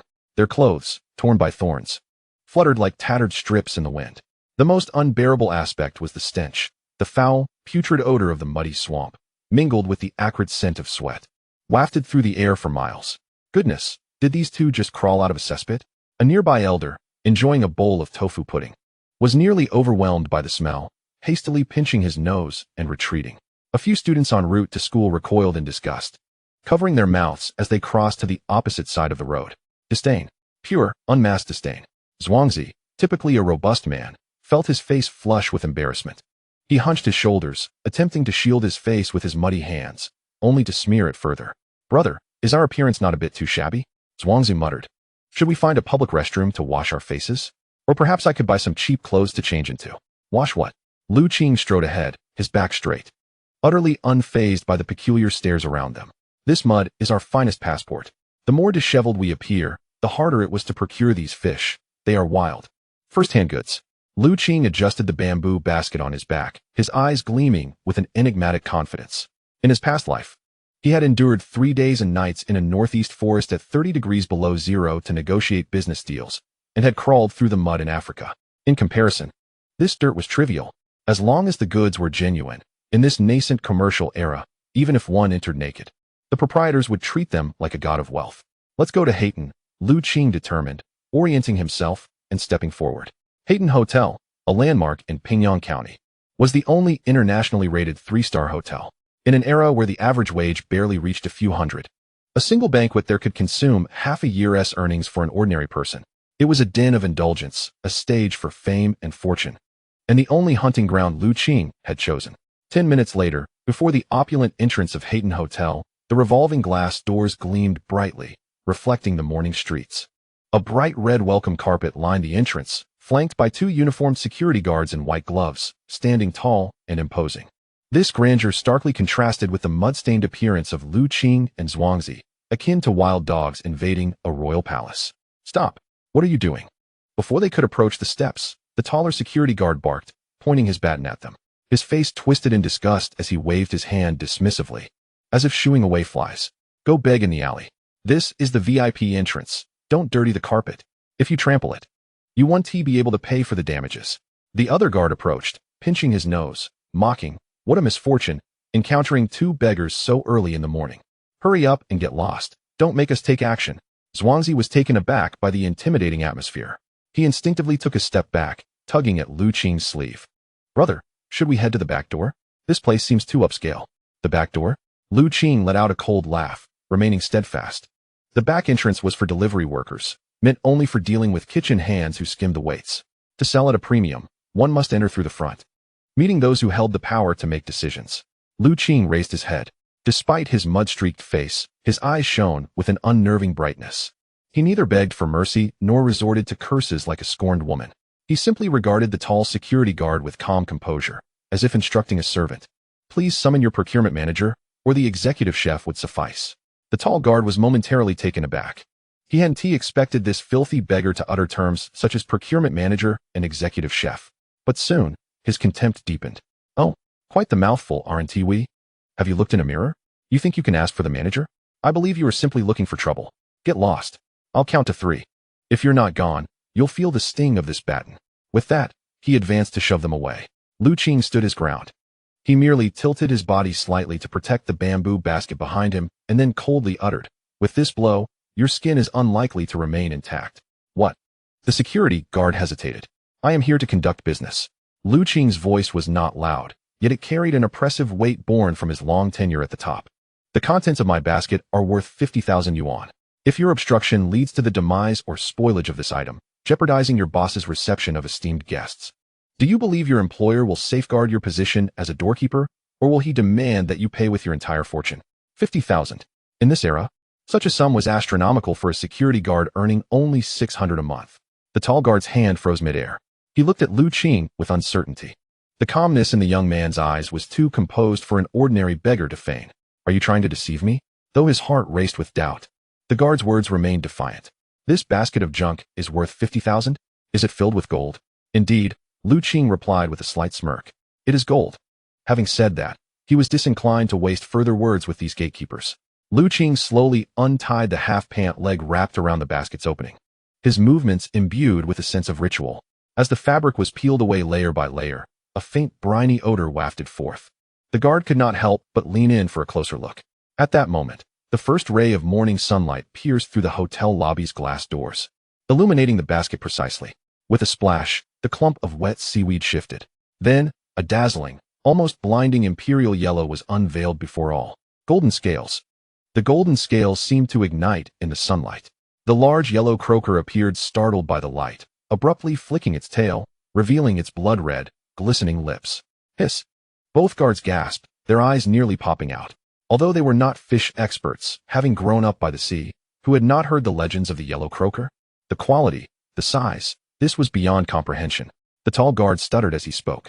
Qing quickly covered the fabric, concealing the basket's golden glow, as if the momentary shock had been but an illusion. He raised his head once more, his gaze icy as he regarded the now dumbfounded guard. Now, do I have the right to enter? Or will you continue to obstruct me, allowing this valuable item to perish under the sun? And no, I wouldn't dare. The guard's demeanor immediately pivoted a full 180 degrees. From a fierce demeanor, he transformed into a subservient figure, his face adorned with a fawning smile. Boss, please, do come in. I will fetch the manager for you. Please wait. In this day and age, someone capable of procuring such top-tier goods was undoubtedly no ordinary fisherman. They were true masters. Let us go, Lu Qing said, adjusting his tattered collar as if straightening a fine suit. He strode up the steps, and this time, no one dared to intervene. As they walked along the plush crimson carpet, the mud beneath their feet left a series of shocking black footprints on the pristine marble floor. Normally, the cleaning staff would have been furious, yet at this moment, everyone simply stared in astonishment at the two muddy figures, standing beneath the crystal chandelier in the lobby. Lu Qing, despite his ragged appearance, held his head high, surveying his surroundings. His aura somehow made the well-dressed guests appear somewhat diminished. Who is the fortunate soul with such fine goods? Within moments, a middle-aged man in a black suit, slicked back hair, rushed out from the elevator. He was Lu Deshui, the procurement manager of the Haitian Hotel. As he ran, he wiped the sweat from his brow, his eyes filled with urgency. Recently, city officials were scheduled to inspect, and the boss had issued a stern directive to procure some top-tier seafood. However, it was currently the fishing moratorium, and good seafood was rarer than gold. Upon hearing from the guard that someone had brought in fish resembling gold bars, he nearly lost his shoes in his haste. When he saw the mud-caked Lu Qing, he momentarily halted, suspicion flickering in his eyes. However, when his gaze landed on the still-dripping bamboo basket, the instinct honed from years of procurement made his heart race. My friend, Manager Lu ventured, I hear you have yellow croaker? Lu Qing remained silent. He simply placed the bamboo basket on the polished marble coffee table and, before Manager Lu, lifted the corner of the fabric curtain once more. Golden light burst forth. Manager Lu's pupils instantly constricted to the size of pinheads. He lunged forward, disregarding the fishy scent, nearly pressing his face against the basket, trembling as he extended his hand. The quality, wild. It must be deep-sea wild. My heavens. Such a sizable specimen. I haven't seen one this big in at least 3 or 4 years. Manager Lu's face flushed with excitement as he abruptly looked up at Lu Qing, as if gazing upon a long-lost father. Brother, name your price. I want this fish. Seeing Manager Lu's slightly unhinged enthusiasm, the last stone in Lu Qing's heart fell away. The fish was right, the person was right, the place was right. Now, it was time for Lu Qing to showcase his expertise, his penchant for a decisive strike. Chapter 9. The first bucket of gold in the VIP reception room of Haitian Hotel, beneath a dazzling crystal chandelier and atop a plush Persian carpet. The atmosphere was stiflingly warm. For kilograms and 2 taels. Manager Lu's gaze remained fixated on the red numbers displayed on the electronic scale, his throat constricting nervously. He removed his glasses and wiped the fine beads of sweat from his forehead with a piece of high-end silk cloth, yet his eyes never strayed from the yellow croaker. An exceptional specimen. Truly extraordinary. The fish was elongated, its belly plump, and the golden scales shimmered under the light as if clad in a suit of gold. Most importantly, the fish was still alive.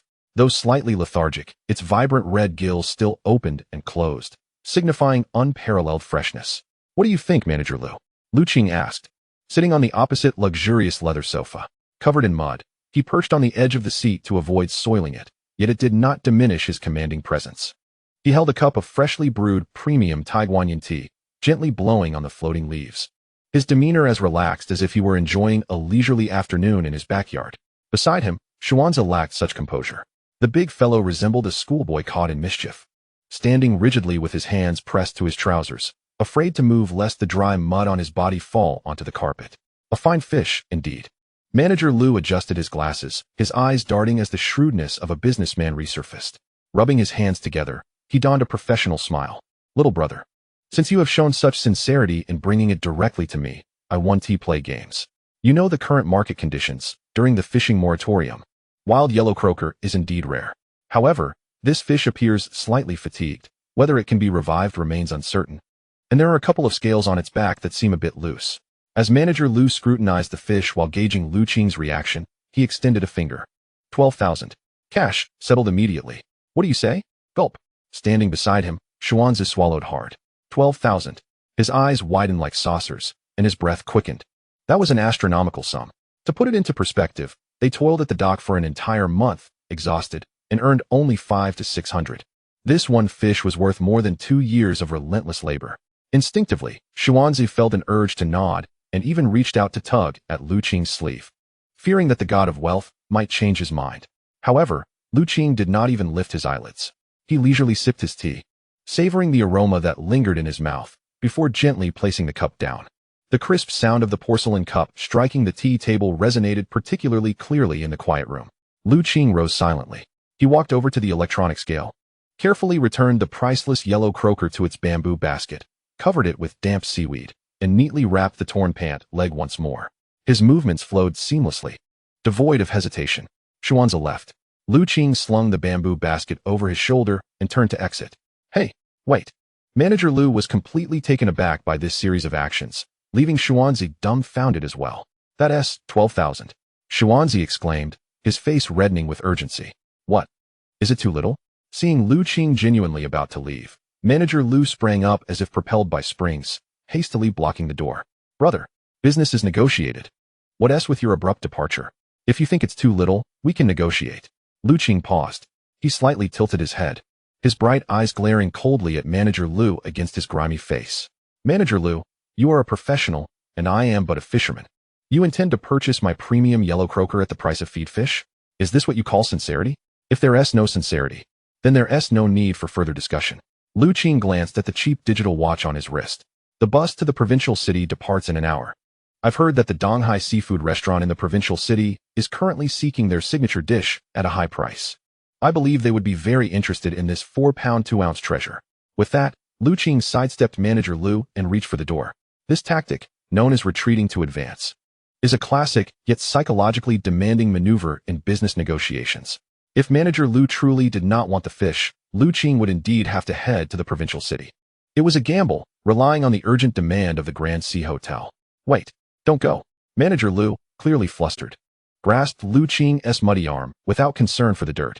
If the boss learned that he had let a wild yellow croaker weighing 4 pounds slip away due to haggling, and worse, that it had gone to a competitor, he would be skinned alive. Brother, let us talk.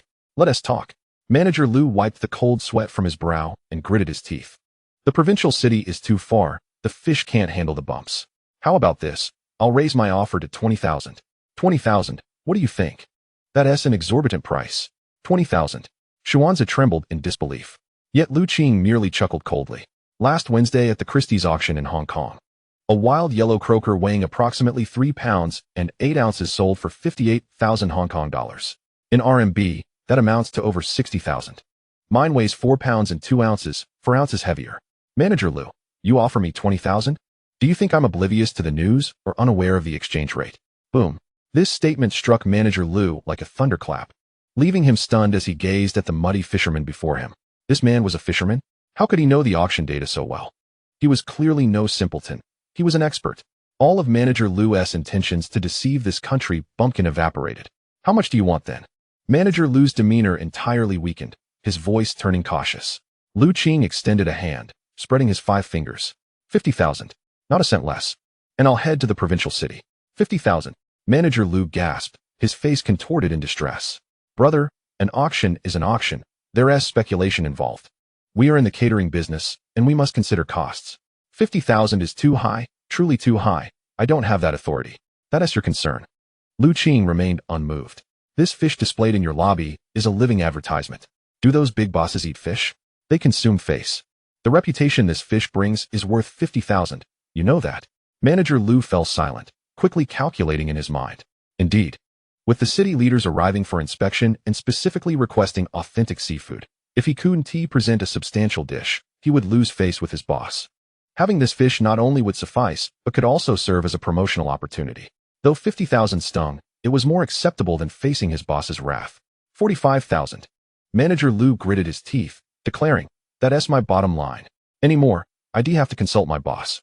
If we keep negotiating, we'd both be out of luck. Lu Qing observed Manager Lu's pained expression, realizing the moment was ripe. In business, one must not truly corner the opponent. Moreover, he currently needed the money, and the fish could not endure much more hassle. 46,000. Lu Qing took a small step back, offering a round figure, making it appear less rigid, for good fortune. Cash, right now. Manager Lu hesitated for 3 seconds, looking at the struggling golden fish in the basket. He recalled the city leader's urgent demand for authentic wild delicacies. Finally, he stomped his foot in determination.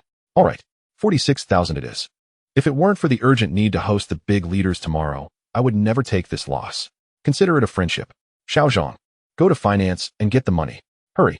5 minutes later, a young woman from the finance department entered with a tray, on which lay several neatly bundled stacks of red 100 yuan bills. They were a mixture of the 4th and 5th editions of the renminbi, thick and eye-catching in their vibrant red hue, particularly striking on this morning in 2005. Count it. Manager Lu pushed the money towards Lu Qing, though his face showed distress. He also sighed in relief. Lu Qing did not hesitate. He picked up one bundle and skillfully rifled through the bills. The sensation of the notes brushing against his fingertips was the most exquisite feedback in the world. No problem. All genuine. Lu Qing extracted 4,600 yuan. Pocketing it, he did not scrutinize the remaining 40,000, but instead slapped the heavy envelope onto Xuanzi's motionless hands. Take it. Huh. Xuanzi jumped, startled. As he clumsily clutched the envelope, he felt as if he was holding not paper, but a scalding iron. His hands trembled uncontrollably, reminiscent of a Parkinson's patient. Is this real?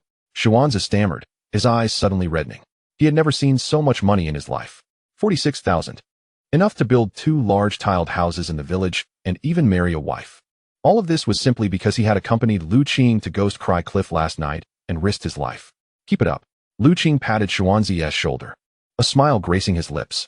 This is just the beginning. In the future, you'll be receiving such envelopes until your hands ache. With that, Lu Qing turned and extended his mud-stained, calloused hand to Manager Lu. Manager Lu, may our collaboration be fruitful. Manager Lu regarded the young man before him. Despite his filthy appearance and tattered clothing, the confidence and composure emanating from his smile were undeniable. Manager Lu extended his hand, shaking it firmly. Brother, you're a tough one. If you have good goods in the future, remember to come back to me. Prices are negotiable. Certainly. Lu Qing withdrew his hand. Not lingering further. Xuanzi, let us go home. The two exited the Grand Sea Hotel. The sun outside has fully risen, casting its golden rays upon the streets. Xuanzi clutches the envelope filled with money tightly against his chest, wrapping it layer upon layer in his tattered clothing, fearful of both theft and the wind whisking it away. He walks behind Lu Qing, gazing at the slender yet upright figure ahead, his eyes reflecting not only admiration but a profound devotion. Lu Qing strides ahead, feeling the remaining 4,000 yuan in his pocket. He owes 30,000 in debt, with 16,000 left to purchase a boat. Money is somewhat tight. Yet, he lifts his gaze to the sky and inhales deeply the not-so-fresh morning air. It is delightful, the scent of money, but even more so, the scent of freedom. Scar-faced Lu and Wang Baiao. Lu Qing squints at the direction of Longwang Bay, a glint of coldness flickering in his eyes. I've prepared the money. Next, it will be my turn to slap your faces. Chapter 10. Money falls here on the 3rd day, at dusk. The sun has yet to fully set. Yet the sky over Longwang Bay appears particularly gloomy. The entrance of the Lu family's old residence is now surrounded by a throng of villagers. Half the village has gathered to witness the spectacle. Some hold bowls of rice, others crack sunflower seeds, their eyes filled with a mix of schadenfreude and a hint of sympathy. Have you heard? Today is the last deadline for the Lu family to repay their debts. Repay? With what? That gambling fool, Lu Lauer, has probably already fled. It's a pity for Lu Hai and his wife, who are honest and simple. They may lose their home this time. In the center of the crowd, scar-faced Lu lounges in a grand chair that has been moved from the Lu family's living room, casually crossing his legs while chewing on a toothpick. Behind him stand several burly henchmen. Even more outrageous, an old excavator belching black smoke is parked outside the yard, summoned by Wang Baiao's demolition team. Wang Baiao leans against the large wheel of the excavator, toying with a lighter, a mocking smile playing on his lips. Lu Hai. Scar-faced Lu spits out the toothpick and glances at his gold watch. The sun is about to set. Where is that precious younger brother of yours? Has he wet his pants in fear and hidden away in some rat hole? Laughter erupts around him. On the steps, elder brother Lu Hai, with a blood-soaked bandage wrapped around his head, looks as pale as dust. He grips a shovel tightly, his whole body trembling, not from fear, but from anger and despair. Sister-in-law Su Xiu sits on the threshold holding their child, her eyes swollen from crying, her voice hoarse. Lu Gu. Lu Hai's voice is hoarse, tinged with a hint of pleading. Can you grant us one more night? A Qing will surely return, he promised. Grant you an extension? Scar-faced Lu suddenly stands, his expression turning ferocious. I gave him a chance. 3 days. A full 3 days. The terms are clearly written in black and white. Once the time is up, if he cannot produce the money, the house is mine, and his life is forfeit. Since Lu Qing is a turtle hiding its head, you, as the elder brother, shall bear this debt for him. With that, scar-faced Lu waves his hand. Brothers, get to work. Tear down that broken door. Let us see where they can hide. Yes. The henchmen, grinning menacingly, grab hammers and crowbars, ready to charge forward. I dare anyone to try. Lu Hai bellows, raising the shovel in desperation. But one man is no match for many. Before he can swing, a henchman kicks him in the stomach. Bang! Lu Hai tumbles down the steps, clutching his abdomen in pain. Father! The child screams in terror. Why waste words on these beggars? Smash it! Scar-faced Lu's face is fierce. Just as the massive hammer is about to crash down on the Lu family's weathered old door, a commotion suddenly erupts from the edge of the crowd. Stand aside. A deep and powerful roar, like thunder, reverberates through the chaotic crowd. Everyone instinctively turns to look. A young man, disheveled and covered in mud, strides forward with purpose. He exudes a nauseating stench, yet his eyes shine like blades, forcing the onlookers to step back and clear a path. Lu Qing. He has returned. Following him is Xuanzi, looking anxious yet firmly clutching something in his arms. Oh! Wang Baiao, taken aback by Lu Qing's beggar-like appearance, swiftly bursts into laughter. I thought it was someone important. But it's just our boss Lu returned. What is this attire? Did you scavenge from a garbage heap? Did you manage to find 30,000? If not, are you planning to pay Lu Gu with this filthy attire? A wave of harsh laughter arises. Lu Qing disregards Wang Baiao's barking. He strides directly to the bottom of the steps and helps his fallen elder brother to his feet. Brother, are you all right? Lu Qing brushes off the dust from his brother's clothes, his tone calm, yet a storm brews in his eyes. A Qing, Lu Hai, seeing his brother in such a disheveled state, bursts into tears.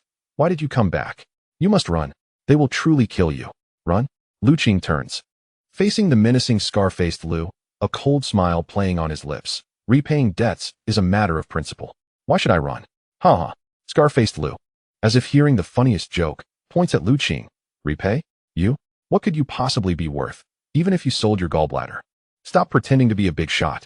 The time is up. Since you have no money, we'll proceed according to the terms. Who says I have no money? Lu Qing interrupts him.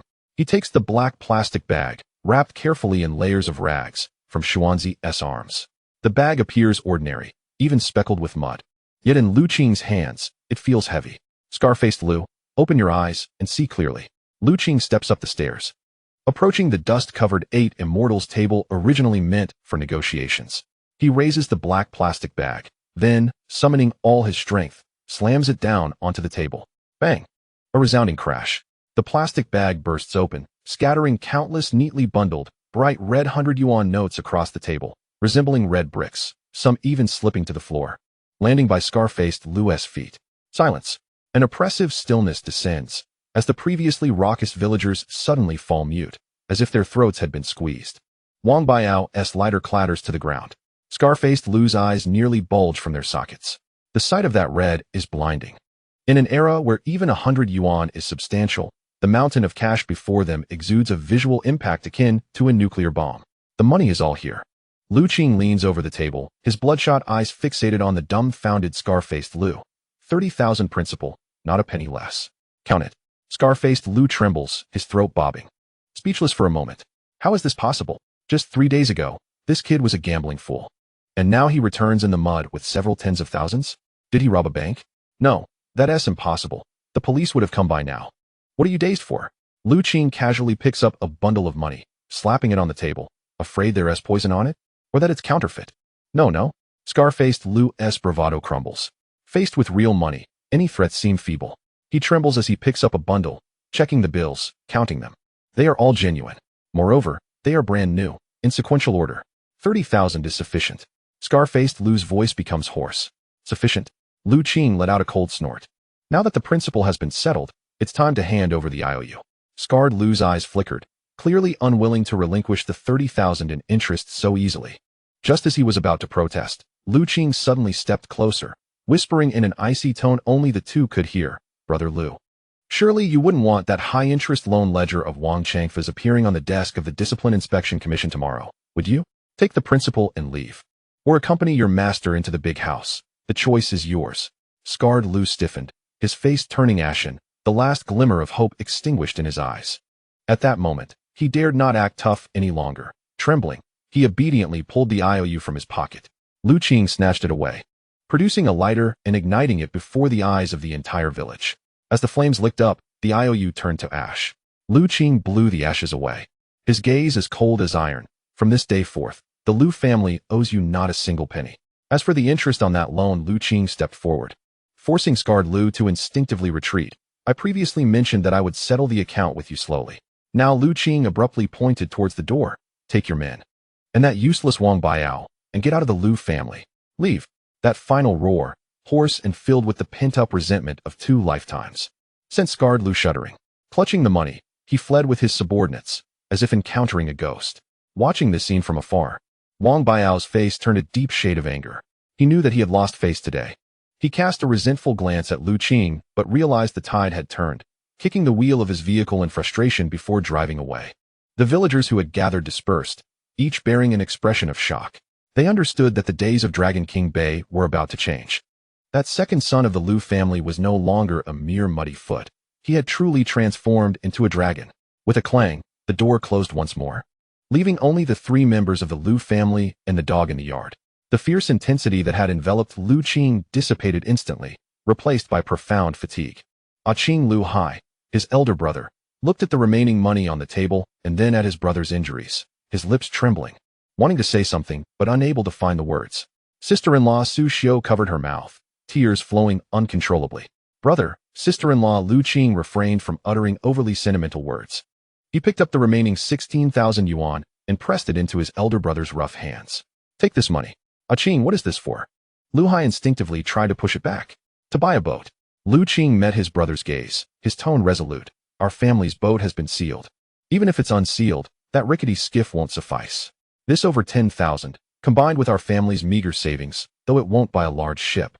It's enough for a down payment on a used iron-hulled vessel. We won't rent someone else's boat any longer. Lu Qing turned to gaze out at the dark sea. Starting tomorrow, we shall have our own ship. I intend to restore the face our family has lost over the years, all of it in this sea. Chapter 11. Money cannot buy a rotted iron boat. The summer of 2005 was unbearably hot. Cicadas wailed desperately in the poplars lining the road, and the sun blazed down as if it would melt the asphalt. The air was thick with a peculiar blend of dust, a scent unique to the small county town, mingled with exhaust fumes and cheap cigarettes. Lu Hai walked outside the machinery repair factory in the southern suburbs of Pingyang County, his hand tightly clutching the pocket of his yellowed shirt. Inside lay 16,000 yuan, the entirety of the Lu family's fortune. His palms were drenched in sweat, soaking through the thin fabric. Qing Lu Hai hurried a few steps to catch up with his brother, his voice lowered to a whisper, trembling slightly. Can we really buy a boat? This amount of money is only enough for a slightly larger outboard, right? Lu Qing halted, glancing back at his elder brother. That look made his heart ache. His brother was just over 30, yet already slightly hunched. His face was lined with deep creases, etched by the sea winds. At that moment, those murky eyes held an intense yearning for their own vessel, juxtaposed with an instinctive fear and lack of confidence born from years of hardship. It was the distinct gaze of one who has known poverty too well. Brother, put your heart at ease. Lu Qing reached out to adjust his brother's collar.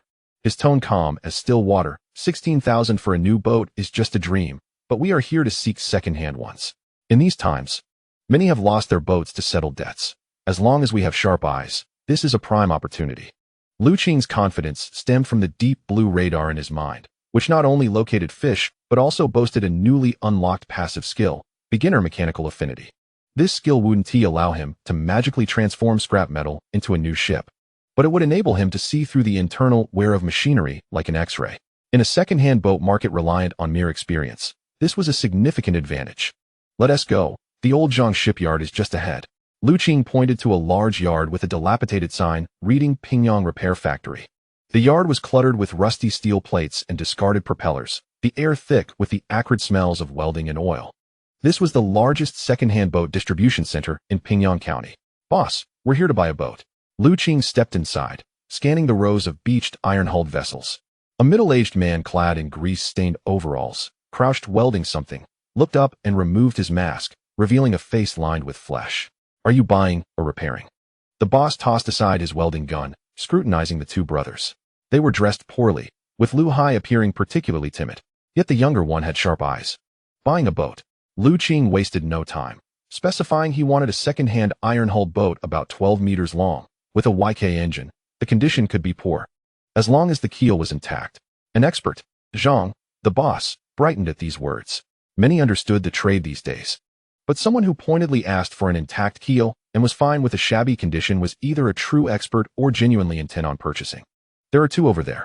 The boss casually gestured to a corner, indicating the boats just acquired from a previous owner who lost them to gambling debts. If you pay up quickly, you can take one for 18,000. 18,000. This price was already quite fair. Lu Hai, overhearing, swallowed hard, his hand clutching the money in his pocket, itching to pull it out immediately. Lu Qing approached, pretending to knock on the hull. Scanning. Target, 12-meter old-style trawler. Status, severely damaged. Gearbox gears shattered. Keel has 3 hidden cracks. Repair costs are exorbitant. Suggest abandoning. A red warning flashed in his mind. Lu Qing shook his head and moved to the adjacent, even more dilapidated vessel. Scanning. Status, good. Main engine cylinder pressure normal. Hull rust limited to the surface. Cost performance rating, high. This was the one. With confidence in his choice, Lu Qing turned to face Boss Zhang, ready to negotiate. Just then, Boss Zhang's Nokia phone, hanging from his belt, buzzed to life. Hello?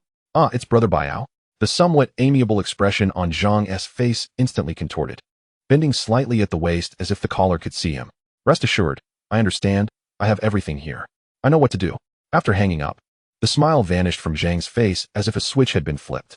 He donned his welding mask again, not even sparing Lu Qing a glance, and picked up the welding gun, which crackled ominously, his tone as frigid as ice. Not for sale. What? Lu Hai was taken aback, thinking he had misheard. Boss, didn't you just say I said I'm not selling? Do you not understand human speech? Boss Zhang did not raise his head, his voice muffled behind the mask. These 2 ships have just been booked. Hurry up, don't delay my work. I'm busy every day, without time to waste with you. His change of attitude was swifter than turning a page. Lu Qing narrowed his eyes. He asked no further questions and did not linger. Who else could the person on the phone, Brother Baiao, be but Wang Baiao? Brother, let's go.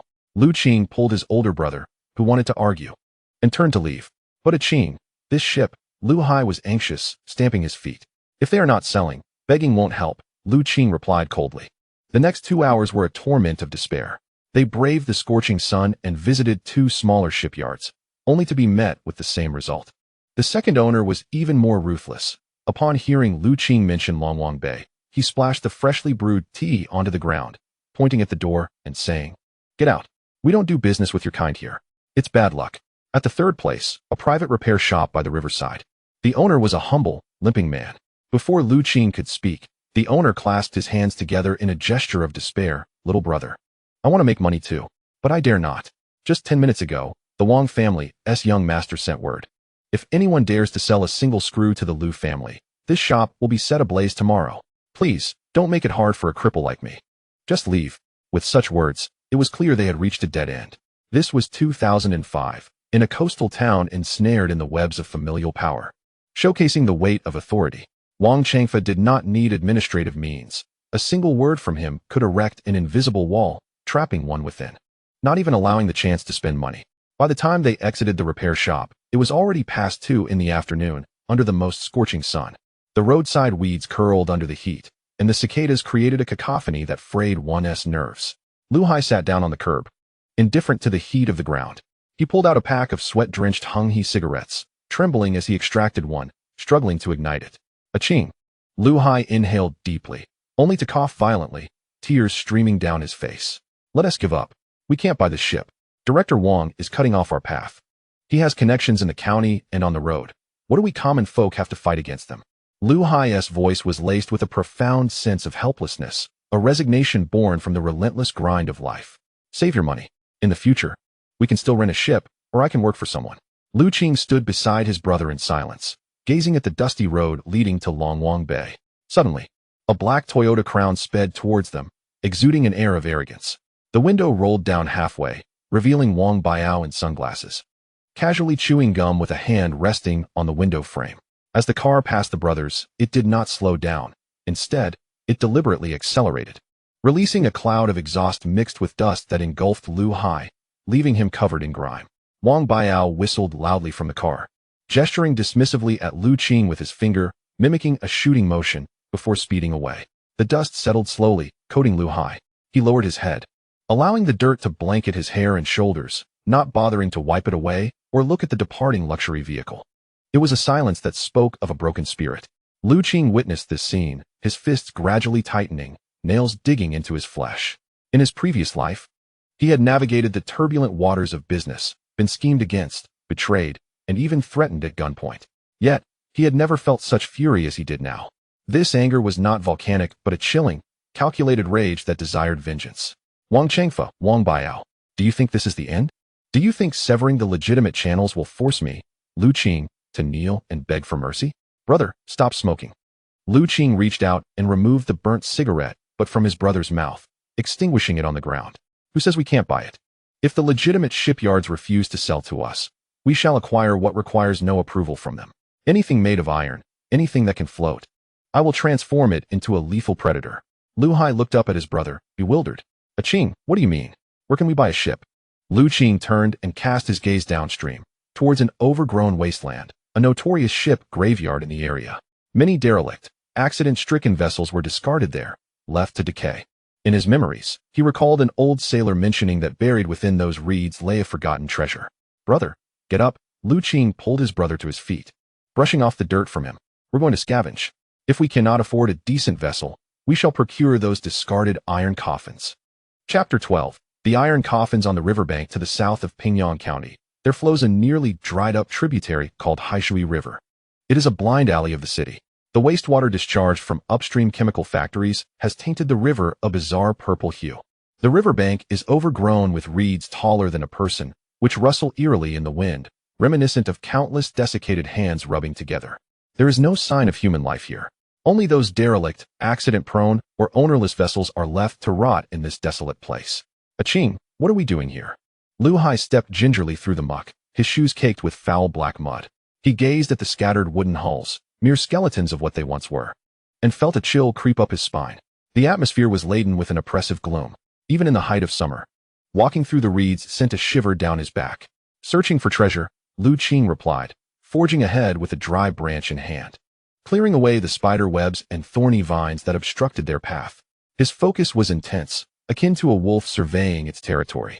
In his past life, at this very juncture, a seemingly worthless hulk lay quietly waiting for its demise.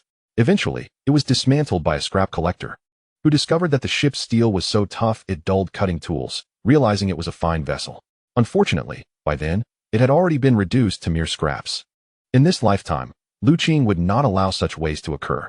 We're here, he announced, emerging from the dense reeds into a clearer view. In a slightly deeper bend of the river, a massive object lay quietly. It was a single-hulled iron ship, approximately 13 or 14 meters long. However, its condition was deplorable. The hull was severely tilted to the left, half submerged in the silt. The once blue and white paint had long since peeled away, revealing rusted iron beneath. Thick and flaky like dried scabs, resembling a mangy dog afflicted with a skin disease. The glass of the cabin was shattered in most places, and a crooked little tree had taken root in the cockpit, its branches swaying in the breeze through the broken windows. At the bow of the ship, a few indistinct, rusted white characters could still be discerned. Black Shark. Lu Hai squinted as he read it aloud. Immediately, his face turned pale, and he staggered back several steps, nearly tumbling into the mud. Black Shark. Lu Hai's voice trembled with fear. Qing, we must leave. Quickly. This is that cursed ship. It's old Li's coffin. Lu Qing did not move. He merely glanced back at his elder brother. Cursed ship? You don't know? Lu Hai, drenched in sweat and panic, grasped Lu Qing's arm tightly, tugging him backward. 3 years ago, the ship's owner, Old Li, encountered strange waves at sea, and the entire vessel went silent. By the time it was discovered and towed back, Old Li was found dead in the cockpit, his eyes wide open, with no injuries whatsoever. He was scared to death. Later, his son attempted to operate this ship, but on the very first day, he broke his leg. This ship is cursed. It brings great misfortune. The Dragon King wanted to accept it. To Fisherman, a ship that had witnessed death and bizarre occurrences was the gravest taboo. No one would accept it for free, and even a glance would bring bad luck. Grave? Lu Qing broke free from his brother's grasp. He turned and walked step by step towards the decaying vessel. The Black Shark. Brother, I fear nothing, not even ghosts. We are being driven to the brink by the Wang family. We can hardly afford a meal. In this world, human hearts are far more venomous than any ghost. With that, Lu Qing ignored his brother's pleas. He rolled up his pant legs and stepped into the knee-deep muck. Trudging towards the ship. Up close, the vessel appeared even more dilapidated. A pungent odor, a mixture of rust and stagnant water, assaulted his senses. Lu Qing extended his hand, pressing it against the cold, rough iron hull. The sharp sensation traveled through his fingertips, enveloping his entire being. "Old friend, you've suffered," he murmured softly. In the next moment, a faint blue light flickered in the depths of his pupils. Basic mechanical affinity activated, scanning target hull. In an instant, the heap of rusted metal before Lu Qing transformed dramatically in his vision. The reddish-brown rust seemed to peel away, revealing a transparent surface. Countless intricate lines and structural diagrams formed in his mind. Hull structure analysis complete. Hull material, high-strength manganese steel alloy. Condition, surface rust depth 15 millimeters. Internal structural integrity 92. Evaluation, extremely rare military-grade steel repurposed for civilian use. Impact resistance 3 times that of ordinary fishing vessel steel, highly corrosion-resistant. Only requires polishing and rust removal to restore. Indeed, Lu Qing's heart raced. Manganese steel. This material boasts exceptional hardness, typically used for crusher liners or armored vehicles. In this era, civilian fishing vessels are predominantly constructed from ordinary A3 steel, and some unscrupulous shipyards utilize recycled aluminum can metal. Oldly, the former owner of the Black Shark was said to have been a workshop director at a state-owned shipyard, and this vessel was his personal creation. No wonder it had remained here, decaying for 3 years. Aside from the superficial rust, the hull had not warped at all. This was true ironclad. Suppressing his excitement, Lu Qing climbed up the ship's side with great effort. The decayed wooden deck creaked in protest. He carefully avoided several holes and made his way toward the engine room at the rear deck. That was the heart of the ship. If the engine was completely ruined, it would truly be nothing more than scrap metal. The engine room cover had long since disappeared. Inside was a dark void, filled with rainwater and black oil sludge, emitting a nauseating stench. Vaguely, he could see a dark machine, resembling a lifeless beast curled up in the filthy water. Taking a deep breath, he jumped in despite the filth. Splash! The dirty water rose to his calves. He reached out to touch the cold machine. Power system scanning. Model, YK6160X diesel engine. Status, in protective shutdown. Fault diagnosis. 1 high-pressure oil pump plunger rusted. 2 injectors severely clogged with carbon. 3 cooling water pipeline ruptured. 4 starter motor coil damp and shorted. Core inspection. Crankshaft undamaged. Piston ring seal intact. Cylinder wall smooth without scoring. Comprehensive evaluation. This is a beast sealed in oil sludge. Although the external components are destroyed, the core cylinder is unharmed. With cleaning of the oil pathways and replacement of wear parts, it can roar to life again.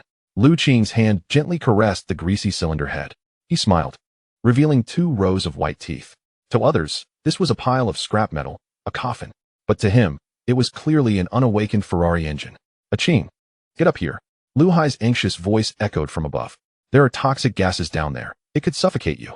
Lu Qing straightened up, his eyes shining brightly in the darkness of the engine room. He looked up at the small patch of sky above and at his brother's panicked face. Brother. Lu Qing clapped his hands together to shake off the black oil, his voice resonating in the empty engine room. Our ship has found a home. This is it. Lu Hai stomped his foot in frustration. Are you out of your mind? This is just a heap of scrap metal. Even if it's not a cursed ship, in this condition, how can it possibly operate? It would be impossible to repair. Scrap? Lu Qing gripped the rusted ladder, climbing step by step back up. He stood on the deck, facing the warm wind blowing in from the riverbank. Brother, some things may appear glamorous on the outside, but are rotten to the core. Like Wang Changfa, others may look shabby, but their essence is tougher than any other. Lu Qing stomped on the steel plate beneath his feet, producing a deep, resonant sound, heavy, solid. The keel of this ship is made of manganese steel, and the engine merely requires a few parts replaced to run. If we can bring it back, I can revive it. Lu Qing turned his gaze toward a dilapidated shelter not far from the riverbank, where an old, thin man sat smoking a pipe at the entrance. He was known as the Ghost Master, who watched over the wrecked ships and collected tolls. Although the Black Shark currently had no official owner, it was effectively under the Ghost Master's watch. Let's go negotiate a deal. Without a moment's hesitation, Lu Qing jumped off the ship and strode purposefully towards the shelter. Lu Hai watched his brother's determined figure, then glanced back at the Black Shark, resembling a lifeless corpse, and sighed deeply. What a sin. Yet, he gritted his teeth, pulled his foot from the mud, and hurried after him. In front of the shelter, The Ghost Master squinted his murky single eye at the two muddy figures approaching. He exhaled a thick cloud of smoke, tapping the pipe against his shoe, his voice gravelly like sandpaper. Young man, that's a dead man's ship. Just take a look. Don't harbor any ill intentions. Be careful of nightmares tonight. Having guarded this spot for over a decade, the Ghost Master had seen many come to seek bargains. But none had ever succeeded. Every last one was scared away by the ship's dilapidated state and its ominous reputation. I want this ship, Lu Qing stated bluntly. The Ghost Master's hand, which was tapping the pipe, momentarily paused. He raised his head, eyeing Lu Qing as if he were a fool. You want it to burn for firewood? You wouldn't scrape even a few ounces of rust off that hull. That is not your concern. Lu Qing pulled out a pack of Red River cigarettes he had bought earlier, offering one to the Ghost Master and lighting it for him. Just name your price. I am not a fool, and you are well aware of the state of this vessel. Selling it for scrap would still incur cutting and shipping fees. If I were to take it, it would merely be a means of clearing away your rubbish. Guy took a deep drag from his cigarette, squinting as he contemplated. This ship was indeed a hot potato. Not only did it occupy space here, but during windy or rainy weather. The eerie sounds emanating from that decrepit vessel were quite unsettling, since a naive newcomer was eager to take it off his hands. Guy extended a bony hand and shook it slightly. 5,000. After all, the ship had an iron hull. Selling it for scrap alone would fetch more than that. 5,000. Lu Qing chuckled, his laughter tinged with a hint of coldness. Guy, that's rather unreasonable. The current scrap metal price is 70 cents per pound. This ship may appear large, but it has long since rotted away inside. It's uncertain whether it can yield even a ton of usable iron. Moreover, Lu Qing pointed at the name on the bow. You know the infamous reputation of the Black Shark better than I do. If I were to take it back, I would need to hire a Taoist priest for a ritual, which incurs additional costs. 3,000, Lu Qing countered, cutting the price by more than half. 3,000? Are you sending a beggar off? Guy's eyes widened in disbelief. Just 3,000, Lu Qing insisted, unwavering. Cash, right now. Furthermore, I will arrange for the transport myself. You needn't concern yourself with it. If you refuse to sell, I shall purchase a cement vessel from the neighboring county. You can keep this ship until it sinks into the mud, at which point you won't even recover 3,000 worth of iron scraps. This was a game of negotiation. Lu Qing wagered that Guy wished to rid himself of the burden. Moreover, this vessel was unclaimed. Whatever it sold for would be pure profit for Guy. Guy, smoking and gazing intently at Lu Qing, observed that the young man's eyes were remarkably steady. He bore no resemblance to an inexperienced rural fisherman. Rather, he appeared like a seasoned trader. 3,500, Guy finally relented, exhaling a plume of smoke. Not a cent less. This ship was old Li's labor of love. Though he is gone, the vessel remains. Lu Qing refrained from countering. 3,500 for a manganese steel hull and a YK engine ship was practically a gift. Deal. Lu Qing turned to his astonished elder brother. Brother, pay up. Lu Hai trembled as he fished a stack of money from his pocket, his hands shaking as he counted. 3,500. For such a dilapidated iron coffin? He contemplated advising against it, but upon meeting his brother's resolute gaze, he swallowed his words. Let it be. What is done is done. After the money exchanged hands, Guy counted it twice before pocketing it, and the deep lines on his face finally relaxed, revealing a smile that showcased his yellowed teeth. All right, the ship is yours. But heed my warning. Guy pointed at the ominous vessel silhouetted against the setting sun. This shark has claimed lives. If you wish to ride it, you must ascertain whether your fate is strong enough. Lu Qing turned to behold his very first grand ship. The setting sun, blood red, cast its glow upon the mottled rust. Strong fate? A smirk danced at the corners of Lu Qing's mouth, his gaze radiating defiance. I am someone who has already faced death once. In this world, nothing is more resilient than my life. Brother, hire a tractor. Let us bring it home. Chapter 13. A grand gamble. The thunderous roar of a massive diesel engine shattered the tranquility of Longwang Bay at dusk. A red Dongfanghong tractor, billowing black smoke like a weary old bull, slowly approached the village, pulling a lengthy flatbed trailer. The trailer bore an enormous object, a 13 to 14 meter long iron-hulled ship. However, its appearance was utterly dismal. Covered in rust, the reddish-brown patches resembled festering sores, flaking off in places. The ship's bottom was draped with dried aquatic plants and pale barnacles, exuding a foul stench of decaying mud. The cockpit's glass was shattered, resembling the toothless grin of an elderly woman, gaping darkly at the outside. This was the Black Shark, which Lu Qing had purchased for 3,500.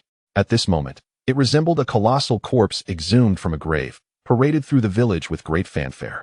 What on earth is that? Exclaimed a villager. Isn't that the ghost ship? Why has it come to our village? Isn't that the eldest and second of the Liu family? The one sitting in the tractor's bed? The villagers, who had been leisurely chatting under the old locust tree, erupted in a flurry of excitement. They set down their bowls and fans, rushing to point and gawk at the decrepit vessel. Their eyes reflected curiosity, disdain, and mostly a sense of schadenfreude. Lu Hai shrank in the tractor's bed, wishing he could disappear. He felt as though the gazes of the entire village were piercing him like needles, making him uncomfortable. How embarrassing. It was utterly mortifying. When others bought ships, it was with celebration, fireworks, and banquets, ensuring that everyone within 10 miles was aware. But here they were, dragging back a heap of scrap metal that reeked.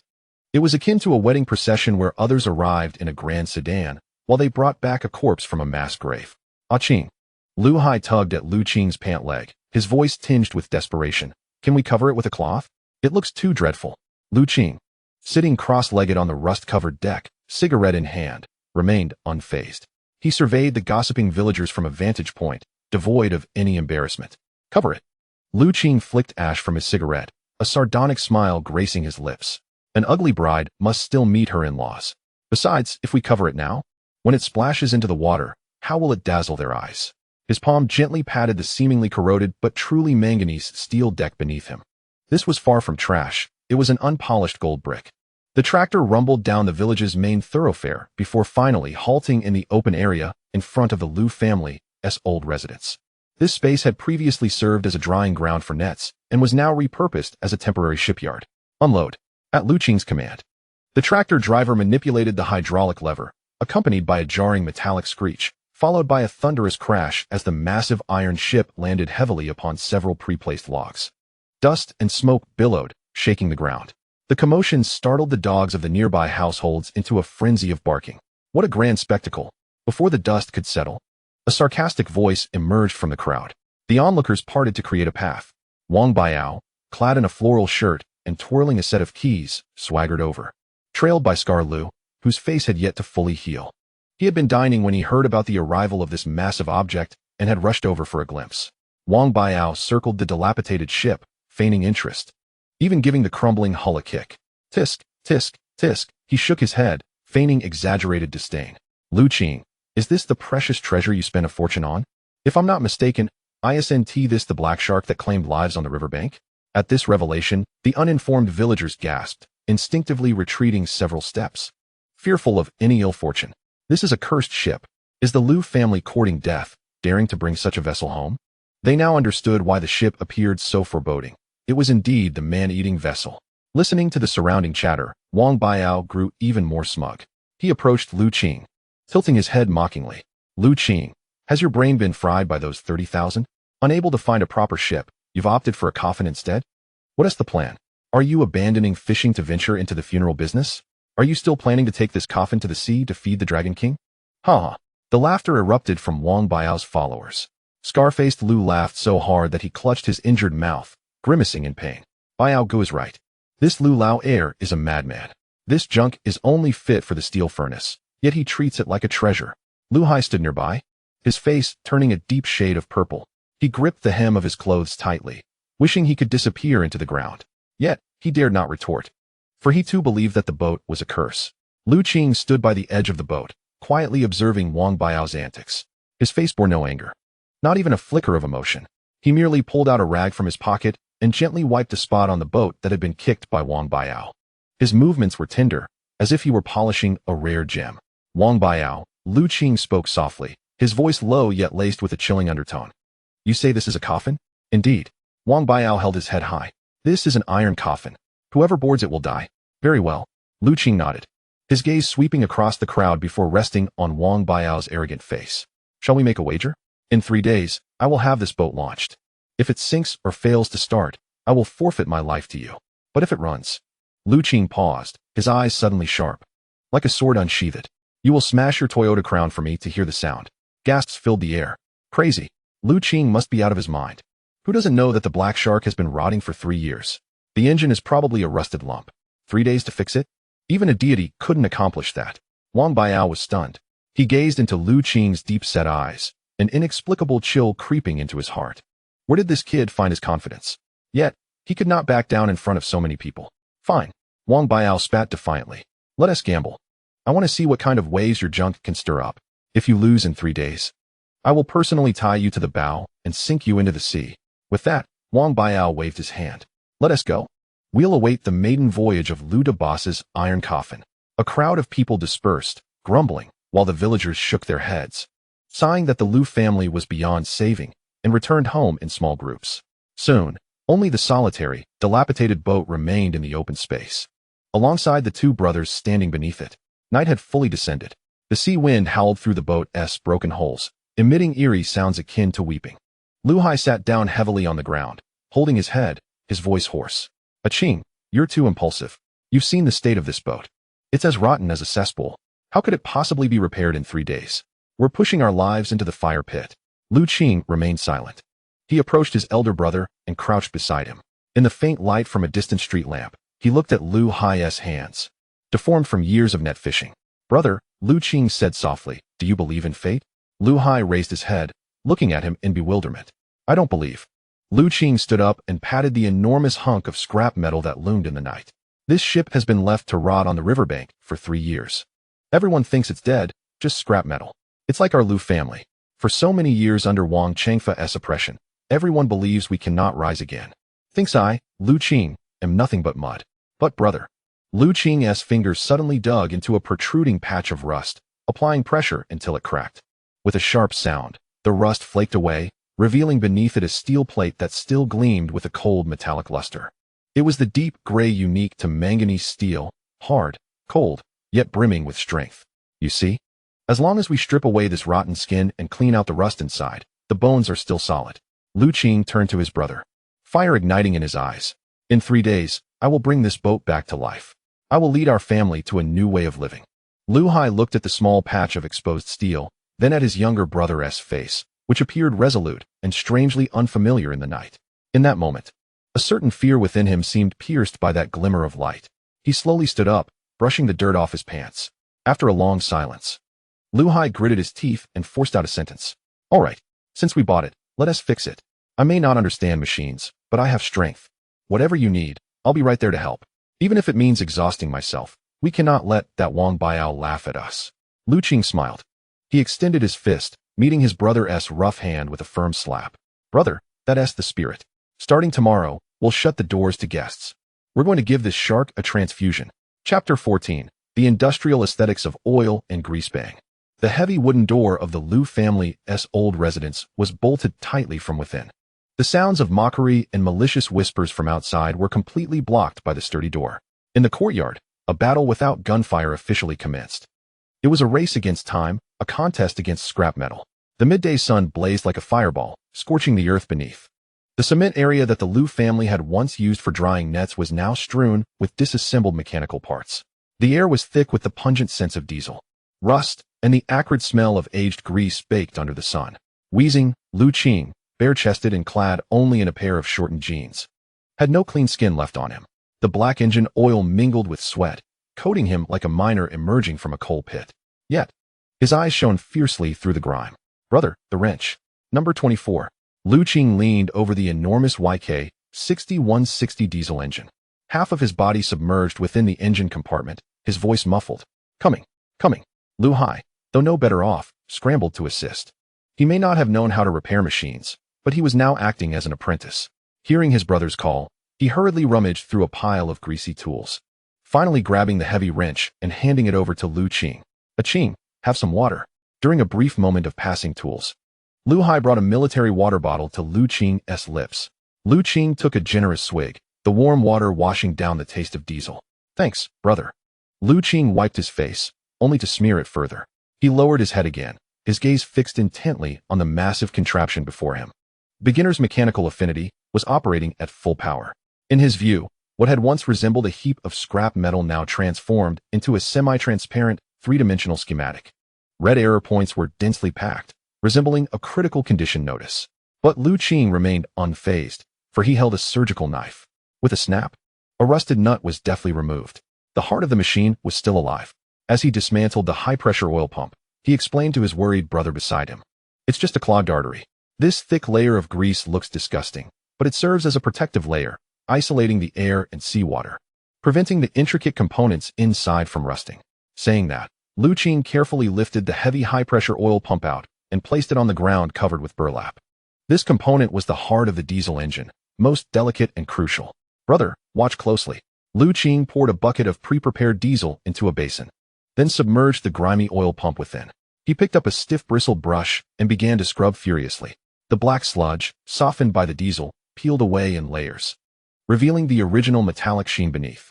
After 10 minutes, when the final layer of grime was washed away, the once dull iron mass shimmered under the sunlight, radiating a captivating, icy silver light. This was the epitome of industrial beauty. Each gear meshed seamlessly, and every plunger was as smooth as glass. Lu Hai stared in disbelief at the scene before him. Could this truly be the same wretched object from earlier? How could it look as if it were brand new? This was the craftsmanship of old Li. Qing tenderly caressed the cold metal surface. The materials used by the former state-owned factory were indeed substantial. This equipment, once cleaned, could easily last another 20 years. For the next 2 days, the sounds of clinking and clanking filled the small courtyard of the Lu family. When the day grew too hot, they would set up a canopy under the blazing sun to continue their work. At night, when visibility faded, they would string a power line and hang a 200-watt bulb, illuminating the courtyard brilliantly. Mosquitoes buzzed around the bulb, colliding with a soft crackle. Qing resembled an indefatigable automaton, disassembling, cleaning, polishing, and reassembling. Each movement was executed with precision, akin to a textbook illustration. The most challenging task was the restoration of the fuel injectors. Those injectors, heavily caked in carbon, had their needle valves completely jammed. Buying new ones, there was neither the money nor the availability of parts for this obsolete model. Repairing was the only option. Late into the night, Qing sat on a small stool, holding a needle valve as slender as a pinky finger. He procured the finest oil stone, dipped it in machine oil, and ground it down painstakingly.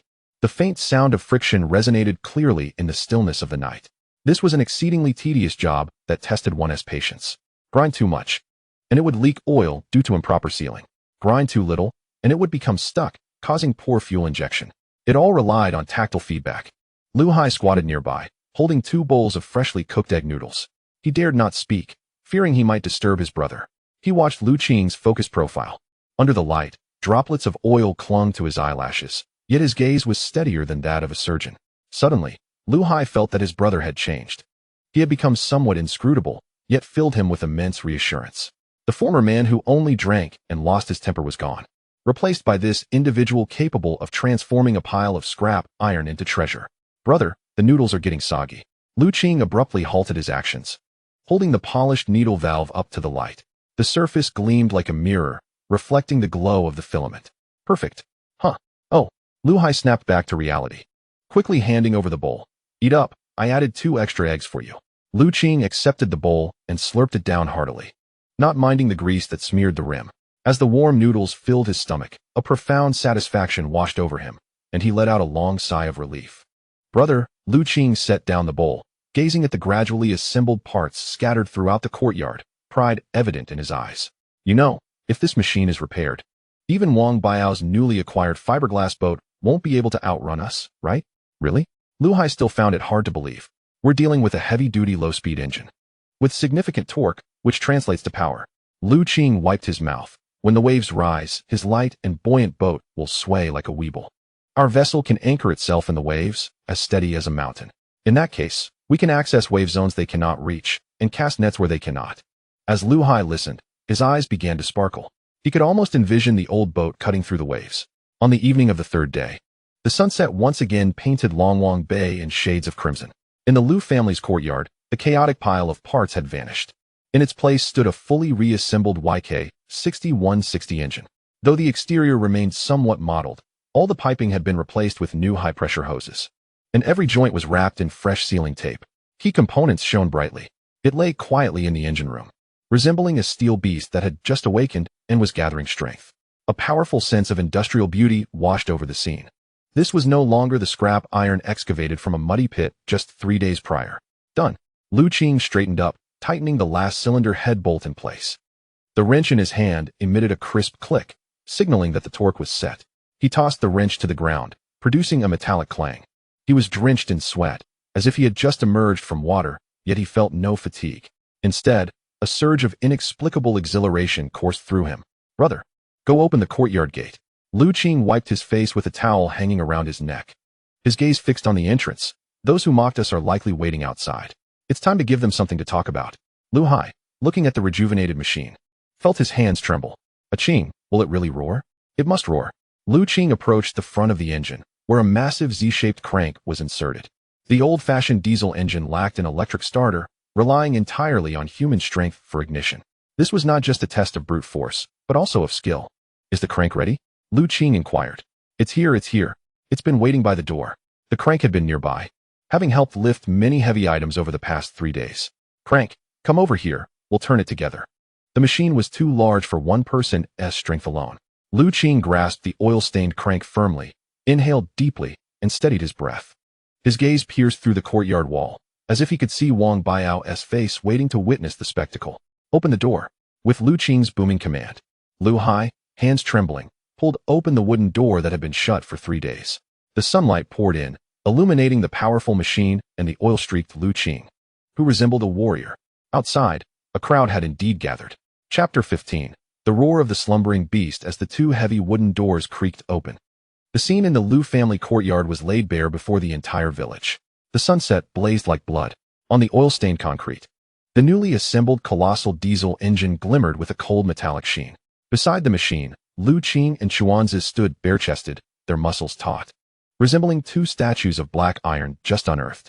The doors open? Wang Baiao leaned against the front of his Toyota Crown, casually peeling an orange.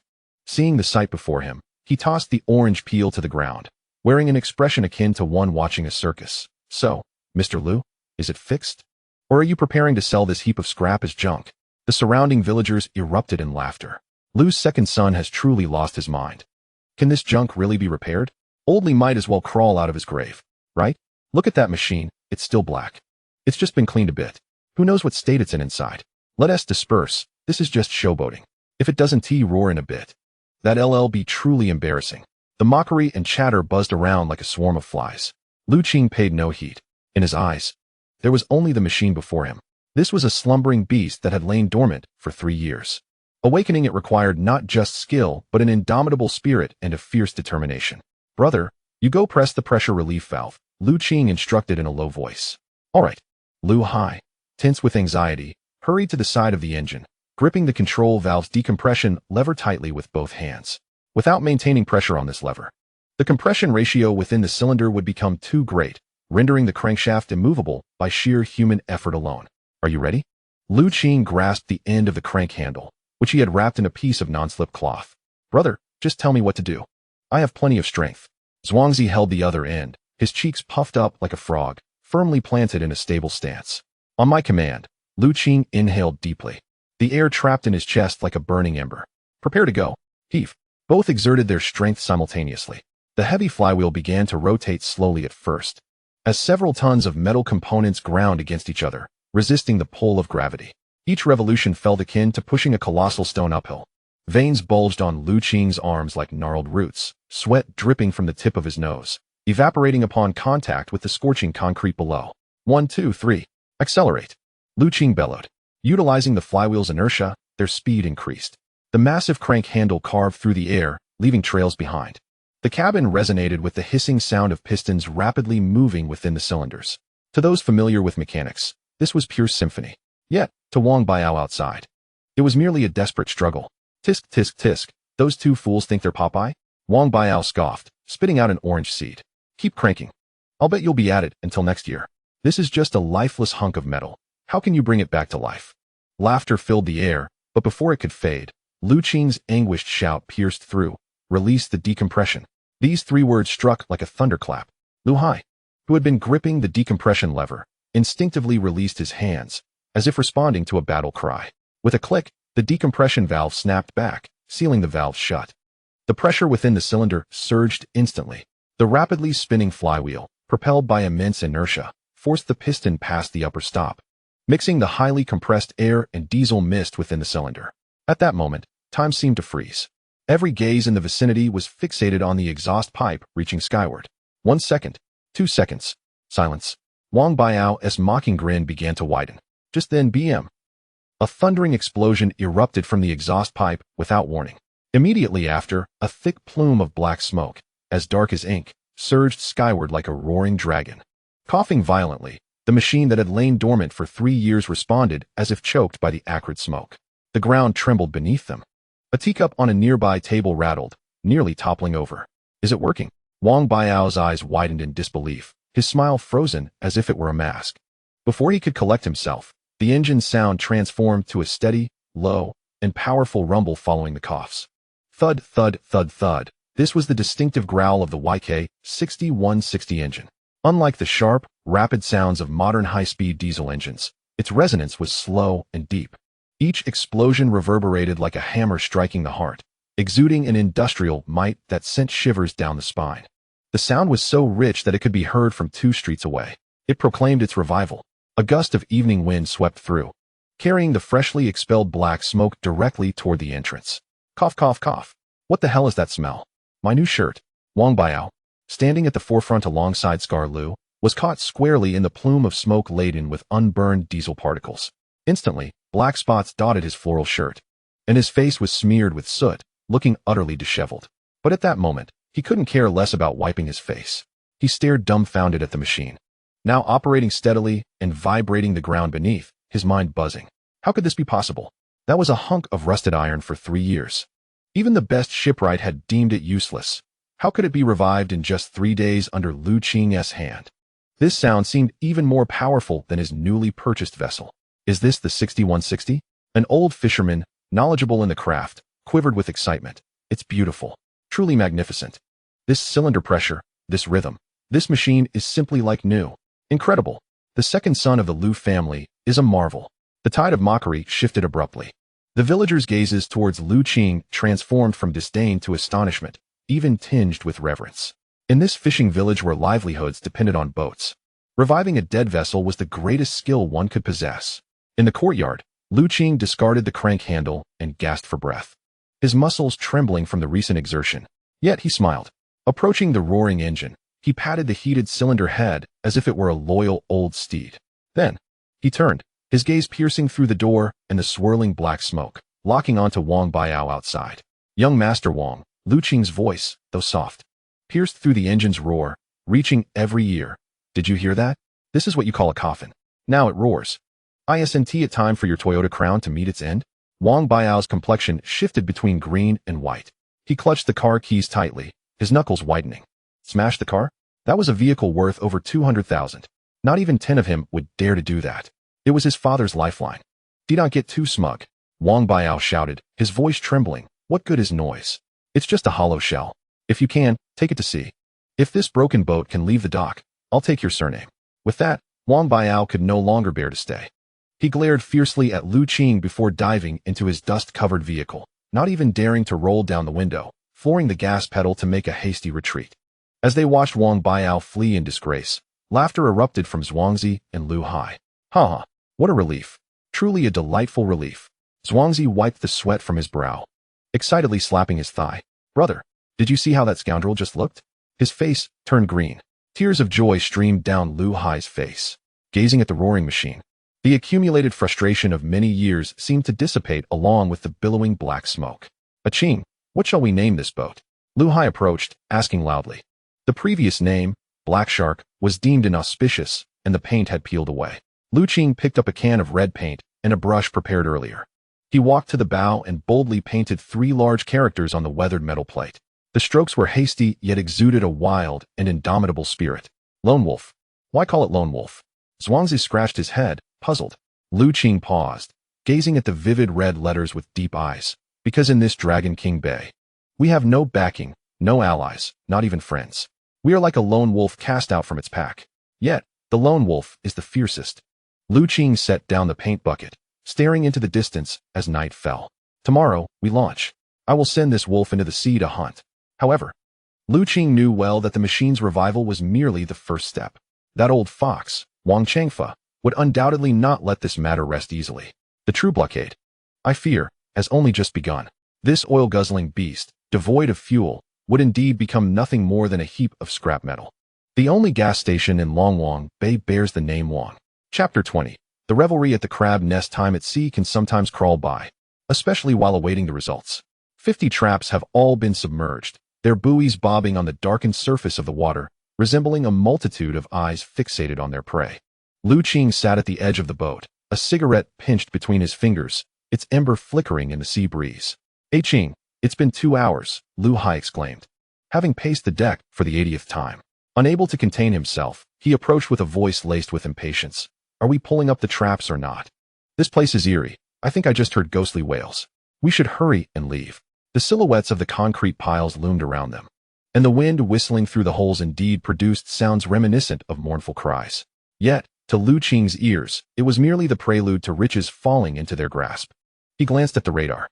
The yellow dots, once aimlessly drifting on the seabed, had now largely entered the grid representing their traps, spinning wildly within. It was a signal of bounty. "Xuanzi, wake up." Lu Qing flicked the cigarette butt into the sea, stood up, and stretched his stiff neck, producing a satisfying crack. "Let's get to work. Raise the traps." At his command, Xuanzi sprang up from the mooring, donning thick canvas gloves, and dashed to the net lifting machine. Although the lone wolf had a hydraulic lift, it was old and lacked power. If the load was too heavy, they would still need to rely on sheer human strength. With a hum, the lifting machine began to rotate, the damp nylon rope winding onto the spool. Initially, it was effortless, but as the rope grew shorter, the sound from the winch turned dull, and it began to slip. Creak, creak. It was the sound of overwhelming friction. "Stuck." Lu Hai's heart sank, his face pale. "This is it. I told you the bottom was littered with debris. We're snagged." But it wasn't snagged. Lu Qing rushed over, gripping the taut rope and feeling the force tugging at his hands. It was not the dead weight of being caught on a rock. Rather, it bore the elasticity and heft of something substantial. "It's too heavy," Lu Qing bellowed. "Xuanzi, brother, stop using the machine. Pull with your hands. That's our money. Don't let it escape." The three formed a line, akin to a tug of war, grasping the coarse nylon rope. 1, 2, pull. 1, 2, pull. The rope was gradually drawn up, seawater cascading down the knots. At last, the first lengthy trap burst forth from the water, with a resounding splash. As the trap was hoisted onto the deck, a cacophony of sounds akin to stones clashing echoed throughout the vessel, bathed in the beam of the spotlight. Lu Hai beheld the contents of the trap. In the next moment, he was rendered speechless, his jaw agape enough to fit a fist, his throat emitting sounds of disbelief, yet unable to utter a complete word. It was full. The 10-meter-long trap was brimming with blackish-green shells, each pouch stuffed to capacity. They were the formidable serrated crabs, each larger than an adult's palm. They scuttled wildly within the trap, their massive pincers clamping down on the mesh, producing a sound that would send shivers down anyone's spine. Fierce. Wild. "Oh my goodness." Xuanzi plopped down, pointing at the writhing trap, his eyes nearly bulging out. "Did we stumble upon a crab nest? Hurry. Don't just sit there. Dump them out." Though Lu Qing had prepared himself mentally, the sight of such a tangible bounty made his heart skip a beat. He untied the trap's tail rope and gave it a vigorous shake. With a crash, dozens of flailing crabs cascaded onto the deck, a dark torrent spilling forth. Each crab was formidable, their shells glistening with an oily sheen. Lu Qing seized one, weighing it in his hand. Heavy. This one must weigh at least 1.5 pounds. And judging by the thickness of its pincers, it was undoubtedly a prime specimen. "Brother, stop staring." Lu Qing tossed the crab into a nearby plastic basket and called out, "This is just the first trap. There are still 49 more. Tonight, we are going to be utterly exhausted." For the next hour, the deck of the Lone Wolf became a scene of frenetic harvest, pulling up traps, unloading, and raising more. Each trap that emerged brought with it a weighty surprise. Some traps were so full that the crabs, in their struggle for space, tore through the mesh. Lu Hai and Xuanzi had completely lost their minds. They forgot their exhaustion and the foreboding nature of the net-laden waters. They mechanically repeated the motions of pulling the rope and dumping the crabs. Sweat blurred their vision, and their hands bled from crab pincers, yet they felt no pain. Because all around them were riches. In 2005, the purchase price for such wild crabs was at least 35 yuan per pound. If they were the fat ones or large males, they could fetch as much as 50. What were these crabs? They were abundantly crawling treasures. The last one. With Lu Qing's shout, the 50th trap was unceremoniously dropped onto the deck. At this point, there was no room left to stand. The rear deck had become a mountain of crabs, their scuttling producing a sound more melodious than the sweetest of symphonies. "How many do you think there are?" Lu Hai leaned on his knees, panting heavily, his gaze lost amidst the bounty. Lu Qing cast a rough glance. "At least 500 pounds. 500 pounds. Lu Hai's voice cracked in disbelief. He trembled as he calculated. At 35 per pound, 500 pounds means 17,000. 17,500. In just one night, Lu Hai felt the world spin, nearly losing his balance. In the past, when he accompanied larger boats to sea, working tirelessly for a month, he would earn just over 1,000. Now, in one night, he had earned back years of labor, and this was merely a conservative estimate. Lu Qing kicked a crab attempting to escape. These are wild catches. As long as they're alive, the price will only go up. Speaking of alive, Lu Hai suddenly realized, his expression shifting. Right. Alive.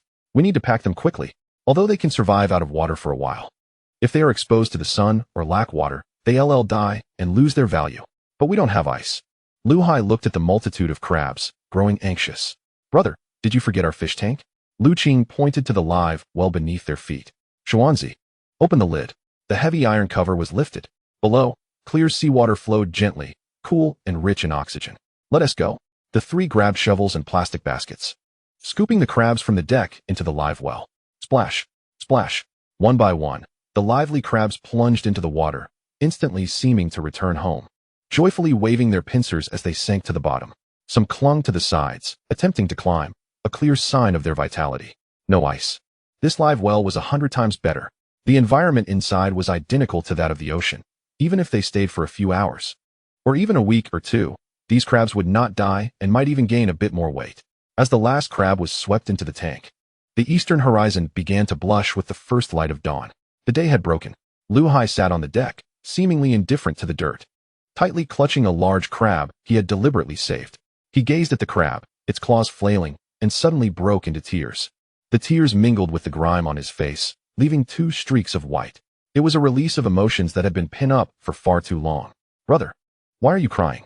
Xuanzi, beside him, chuckled foolishly. This is a joyous occasion. I'm just celebrating. Lu Hai wiped his tears and his voice choked, said, Qing, I truly thought our family was doomed. The Wang family refused to give us oil or ice. I believed we would starve to death. But unexpectedly, Lu Hai lifted the crab high, facing the rising sun, as if presenting a trophy. Heaven has left us a path to survival. Lu Qing stood at the bow, welcoming the cool morning sea breeze. He observed the coastline gradually coming into view. That was Longwang Bay. Wang Changfa must still be asleep. Or perhaps he was waiting to see the Lu family's misfortune, anticipating their return with a boat full of rotten fish. Brother. Lu Qing turned around, the sunlight behind him casting a golden halo. His gaze was calm, yet commanding. This is not a gift from heaven. This is what we have snatched back from the hands of the King of Hell. Raise the anchor, set sail for home. Lu Qing entered the cockpit and slammed down the throttle. With a deafening roar, the lone wolf surged forward, spewing black smoke from the exhaust, as if declaring war on the sea. The bow sliced through the waves, carrying a cargo of golden crabs worth 20,000. Charging at full speed towards the dock at Longwang Bay. Wang Changfa, I wonder if this lively cargo of crabs will leave your face swollen? Chapter 21. The roadblock at the dock. The morning sea breeze carried a salty chill, dispersing the thin mist that had enveloped Longwang Bay overnight. A red sun struggled to break free from the clouds, painting the shimmering sea with shards of gold. The familiar roar of the YK-6160 engine rumbled closer, akin to a weary bull's heavy breathing. The lone wolf cut through the waves, its bow slightly raised, a characteristic stance of a ship returning heavily laden. The white froth churning at the sides was notably subdued compared to their outbound journey, appearing more stable and robust. In the cockpit, Lu Qing grasped the steering wheel with one hand, while the other held a cigarette burnt down to the filter.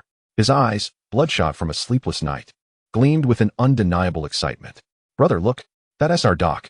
On deck, Xuanzi was excitedly leaning over the rail, pointing at the increasingly clear coastline.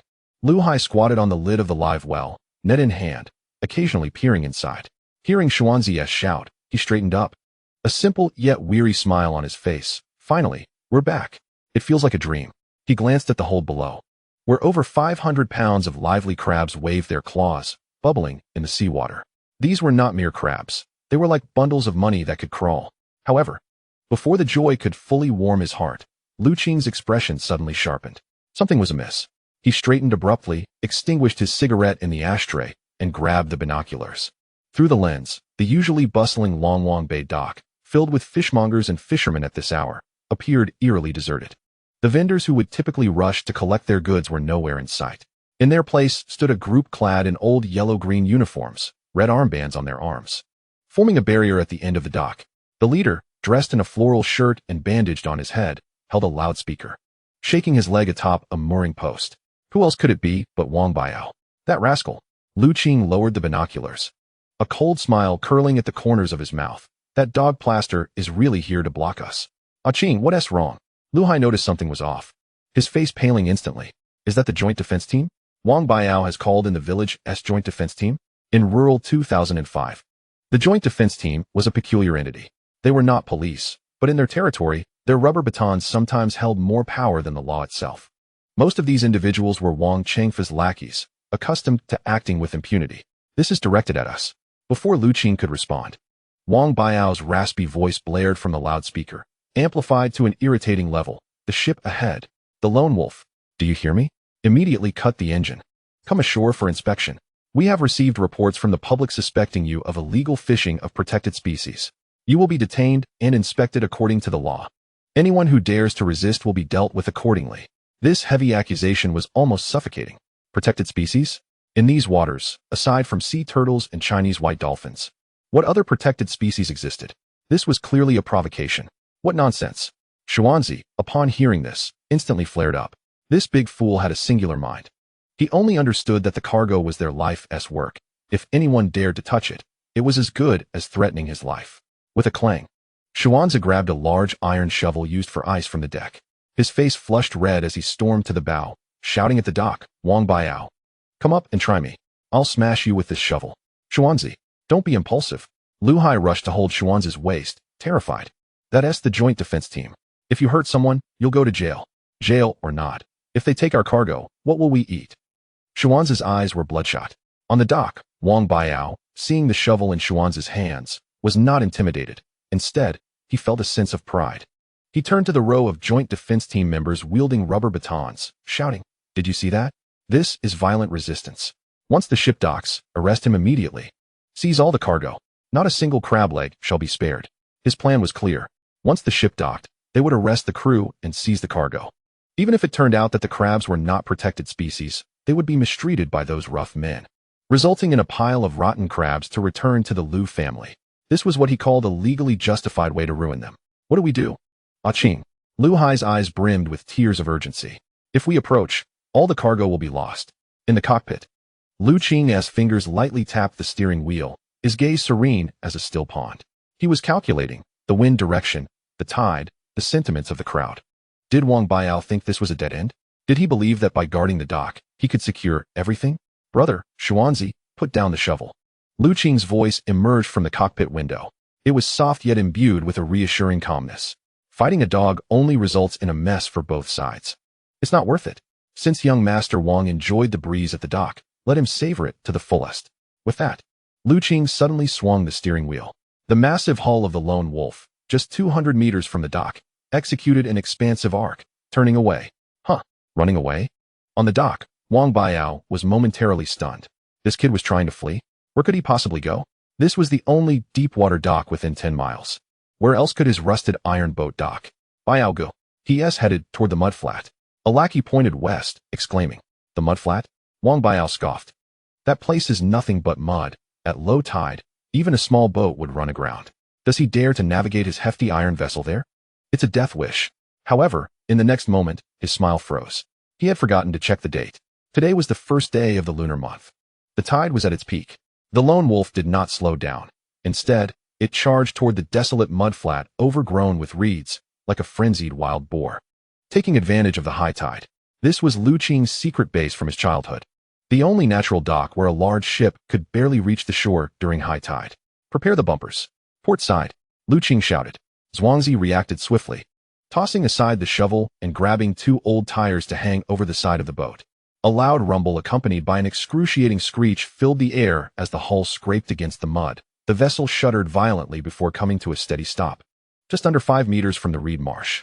We've stopped, Lu Hai exclaimed in surprise. This spot was merely 300 meters from the main road, separated by a dense thicket of reeds. Wang Baiao and his crew would have to run at least 2 kilometers and navigate through a thorny bush to circumvent the dock. That was the advantage of time. Quick, don't dawdle. Lu Qing jumped out of the cabin, clutching a plastic basket filled with blue crabs. Brother Zhuangzi, we only have 20 minutes. In 20 minutes, the tide will recede, and the ship will be stranded here. We must unload everything. We'll make our way through the reeds. Got it. At that moment, the three men seemed to regress to that night when they pushed the oil barrel uphill. The potential unleashed by the instinct for survival was boundless. Lu Qing took the lead, shouldering a basket weighing over 100 pounds, and jumped into the waist-deep murky water. With a splash, the soft mud squished beneath his feet, yet he moved swiftly. Sharp reed blades grazed his cheeks, leaving streaks of blood, but he didn't flinch. Hurry. Keep up. Lu Hai and Zhuangzi followed suit, leaping down with their baskets. The trio moved as if on a silent march, traversing the reed marsh until they reached the Huanghai Highway. By the roadside, a white refrigerated truck with its hazard lights flashing awaited. Standing beside it was a portly man in a suit, anxiously checking his watch. It was Manager Lu from the procurement department of the Haitian Hotel. Upon seeing the three muddy figures emerging from the reeds, he was momentarily taken aback, only to be filled with joy. Oh my, Brother Lu, you finally arrived. I thought you had been detained by those joint defense teams. If you hadn't come, I would have had to send someone to break through the checkpoint. While directing the driver to open the door, Lu's gaze sparkled at the sight of the clawing crabs in the baskets. Goodness, look at their quality. This is the legendary wild crab from the hanging nets? Look at those claws. They've developed calluses. This is a prime catch. Enough chit-chat. Let us load the truck. Lu Qing tossed the basket into the truck bed, panting. Brother Lu, we'll discuss the payment later. Let us get out of here. Wang Baiao's men are on their way. Understood. In less than 10 minutes, the 500 pounds of blue crabs were transferred onto the truck. With a resounding bang, the truck's rear door slammed shut. In the distance, the frustrated shouts of Wang Baiao's group began to echo. Wang Baiao, breathless and disheveled, reached the edge of the reed marsh, having lost one of his shoes. He could only watch helplessly as the white truck belched black smoke and sped away, disappearing at the end of the road. Meanwhile, the empty lone wolf lay quietly on the muddy flat, as if mockingly scoffing at the fools who had made the futile journey. Lu Qing, Wang Baiao, furious, smashed the horn he was holding into the mud. The wound on his face split open, blood seeping out, making him appear particularly menacing. Just you wait. I want to let this go. On the roadside, Lu Qing leaned against the stone guardrail, pulling out a flattened cigarette from his pocket. He lit it and took a deep drag. The acrid smoke swirled through his lungs, washing away his fatigue. Watching Wang Baiao fuming in the distance, Lu Qing exhaled a smoke ring, his gaze profound. Not finished. This is just the beginning. The show has only just begun. Chapter 22. The first long-term order morning sunlight filtered through the sparse leaves of the poplar trees, casting dappled shadows on the pavement of the Huanghai Highway. The air was thick with the scent of mud and faint exhaust fumes. Beside the white refrigerated truck, Lu Deshui, the procurement manager from the Haitian Hotel, squatted on the ground with a stainless steel electronic scale in hand, his glasses glinting in the light. He circled the baskets filled with crabs multiple times, as if he were greeting a long-lost relative. Goodness, Manager Lu exclaimed, reaching out to grab a particularly large crab that was attempting to escape. Snap! The crab reacted quickly, raising its enormous, hairy claw and clamping down hard on the ballpoint pen in Lu's hand. With a sharp crack, the hard plastic pen was cleanly broken. Ouch! Lu jumped in surprise, dropping the broken pen on the ground. Yet, rather than being angry, he thumped his thigh in delight, his jowls quivering with excitement. This is fantastic. This is true wild crab. The strength of these creatures, when steamed, will yield meat that is fibrous, firm, and sweet. In an era where artificial breeding was rampant, such wild specimens capable of breaking a pen were the highest currency on dining tables, especially during the fishing ban when even moderately good crabs were priced exorbitantly. Let alone these exquisite specimens. Lu Qing sat on the curb nearby, sipping from a bottle of chilled mineral water that Lu had handed him. He gulped down a large mouthful, the icy liquid soothing his stomach that churned from hunger. Lu brother, have you finished inspecting the goods? Lu Qing crumpled the empty bottle and tossed it into a nearby trash bag. Despite his exhaustion, his voice carried a shrewd undertone. All done, all done. Lu quickly stood up, wiping the sweat from his forehead, grinning widely. Brother Lu, since we're familiar with each other, I want to beat around the bush. This batch of crabs is top-notch, all weighing over a pound. Currently, the market price for such crabs is 35 per pound. At this point, Lu paused, his beady eyes darting toward Lu Qing, seemingly probing for his bottom line. But you know, our hotel operates on a tight budget, and we have to account for transportation and losses. Zhuangzi, standing nearby, immediately furrowed his brow at the mention of prices, though he wasn't savvy in business. He sensed this was the prelude to a price reduction. Just as he was about to speak, Lu Qing silenced him with a glance. Lu Qing rose, dusting off his pants, and approached the baskets of crabs. He casually picked one up, pointing at the plump triangular flap on its belly. Lu brother, let us be straightforward. 35 per pound is the market price for bulk goods at the fish market. But this is first-hand stock from the hanging nets, raised in flowing water. Its vitality, as you just experienced, is unparalleled. If you take these back to the hotel, place them in the seafood tank, and label them as deep-sea wild blue crabs. If you don't sell them for at least 120 per pound, that would be a testament to your generosity. Having had his thoughts exposed, Lu awkwardly chuckled, rubbing his hands together. Hee, you really know your stuff, brother Lu. Here's what I propose. Lu Qing's tone shifted abruptly, his expression becoming earnest. This batch of goods weighs precisely 512 pounds. I want to ask for 40, nor 38. I will offer you 35. What? This time, it was manager Lu who was left speechless. Even Lu Hai, standing beside him, felt an urge to tug at Lu Qing's sleeve. This was top-tier merchandise. How could it be sold at the price of common goods? A few dollars less per pound could mean thousands lost on 500 pounds.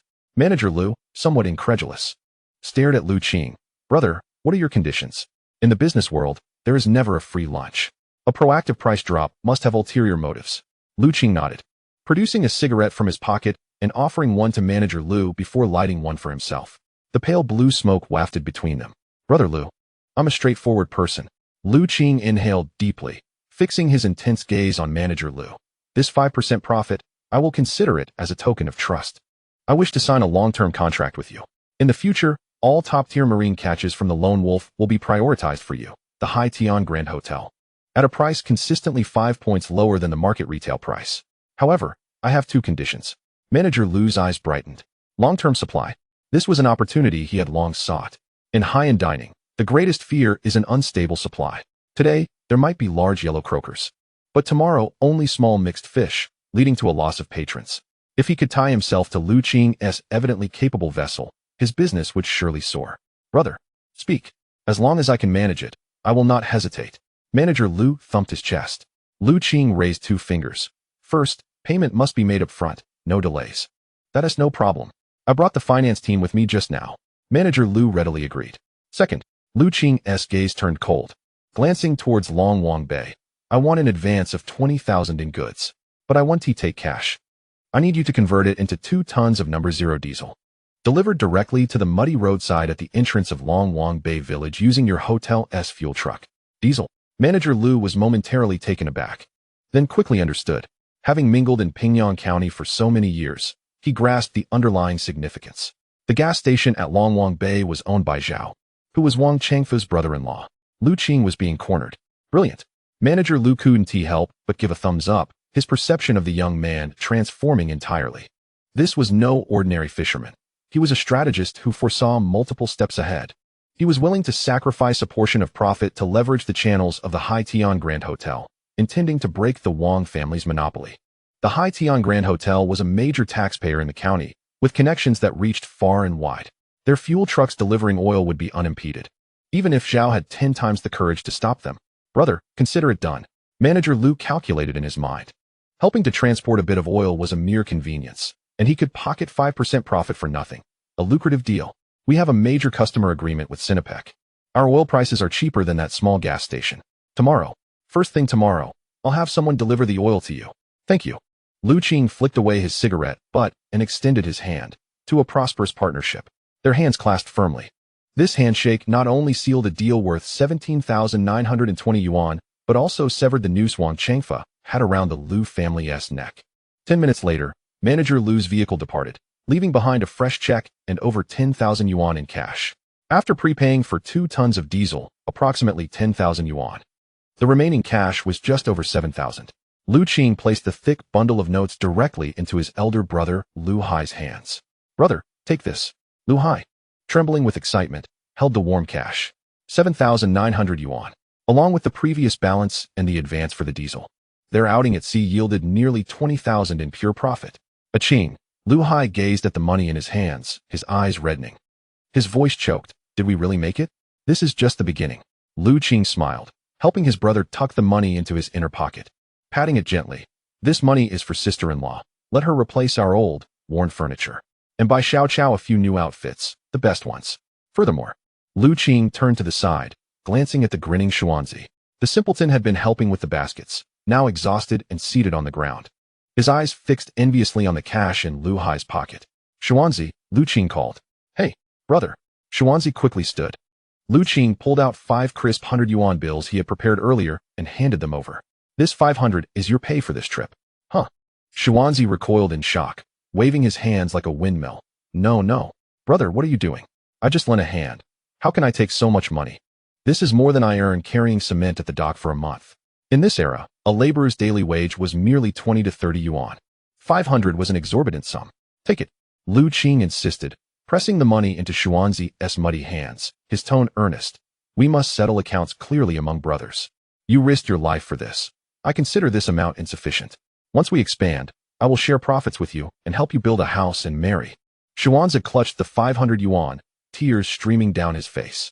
An orphan, he had grown up relying on the kindness of others, facing scorn at every turn. Apart from Lu Qing, no one had ever held him in such regard. Brother, from now on, my life is yours. Xuanzi exclaimed through his tears. All right, enough sentimentality. Lu Qing patted their shoulders and looked up at the sky. The sun had fully risen, blazing down on the earth. Yet Lu Qing felt an unusual warmth in the sunlight. Let us go home. We'll take the back road. That scoundrel Wang Baiao is probably still in the reeds feeding mosquitoes. We can catch some rest and await the spectacle of the fuel truck arriving in the village tomorrow. The 3 of them quietly made their way along the small woods by the roadside towards the village. Despite being covered in mud and utterly exhausted, at this moment, Lu Hai stood tall, Xuanzi's steps were lightened, and Lu Qing's deep-set eyes brewed an even greater storm. The first round had been successfully broken.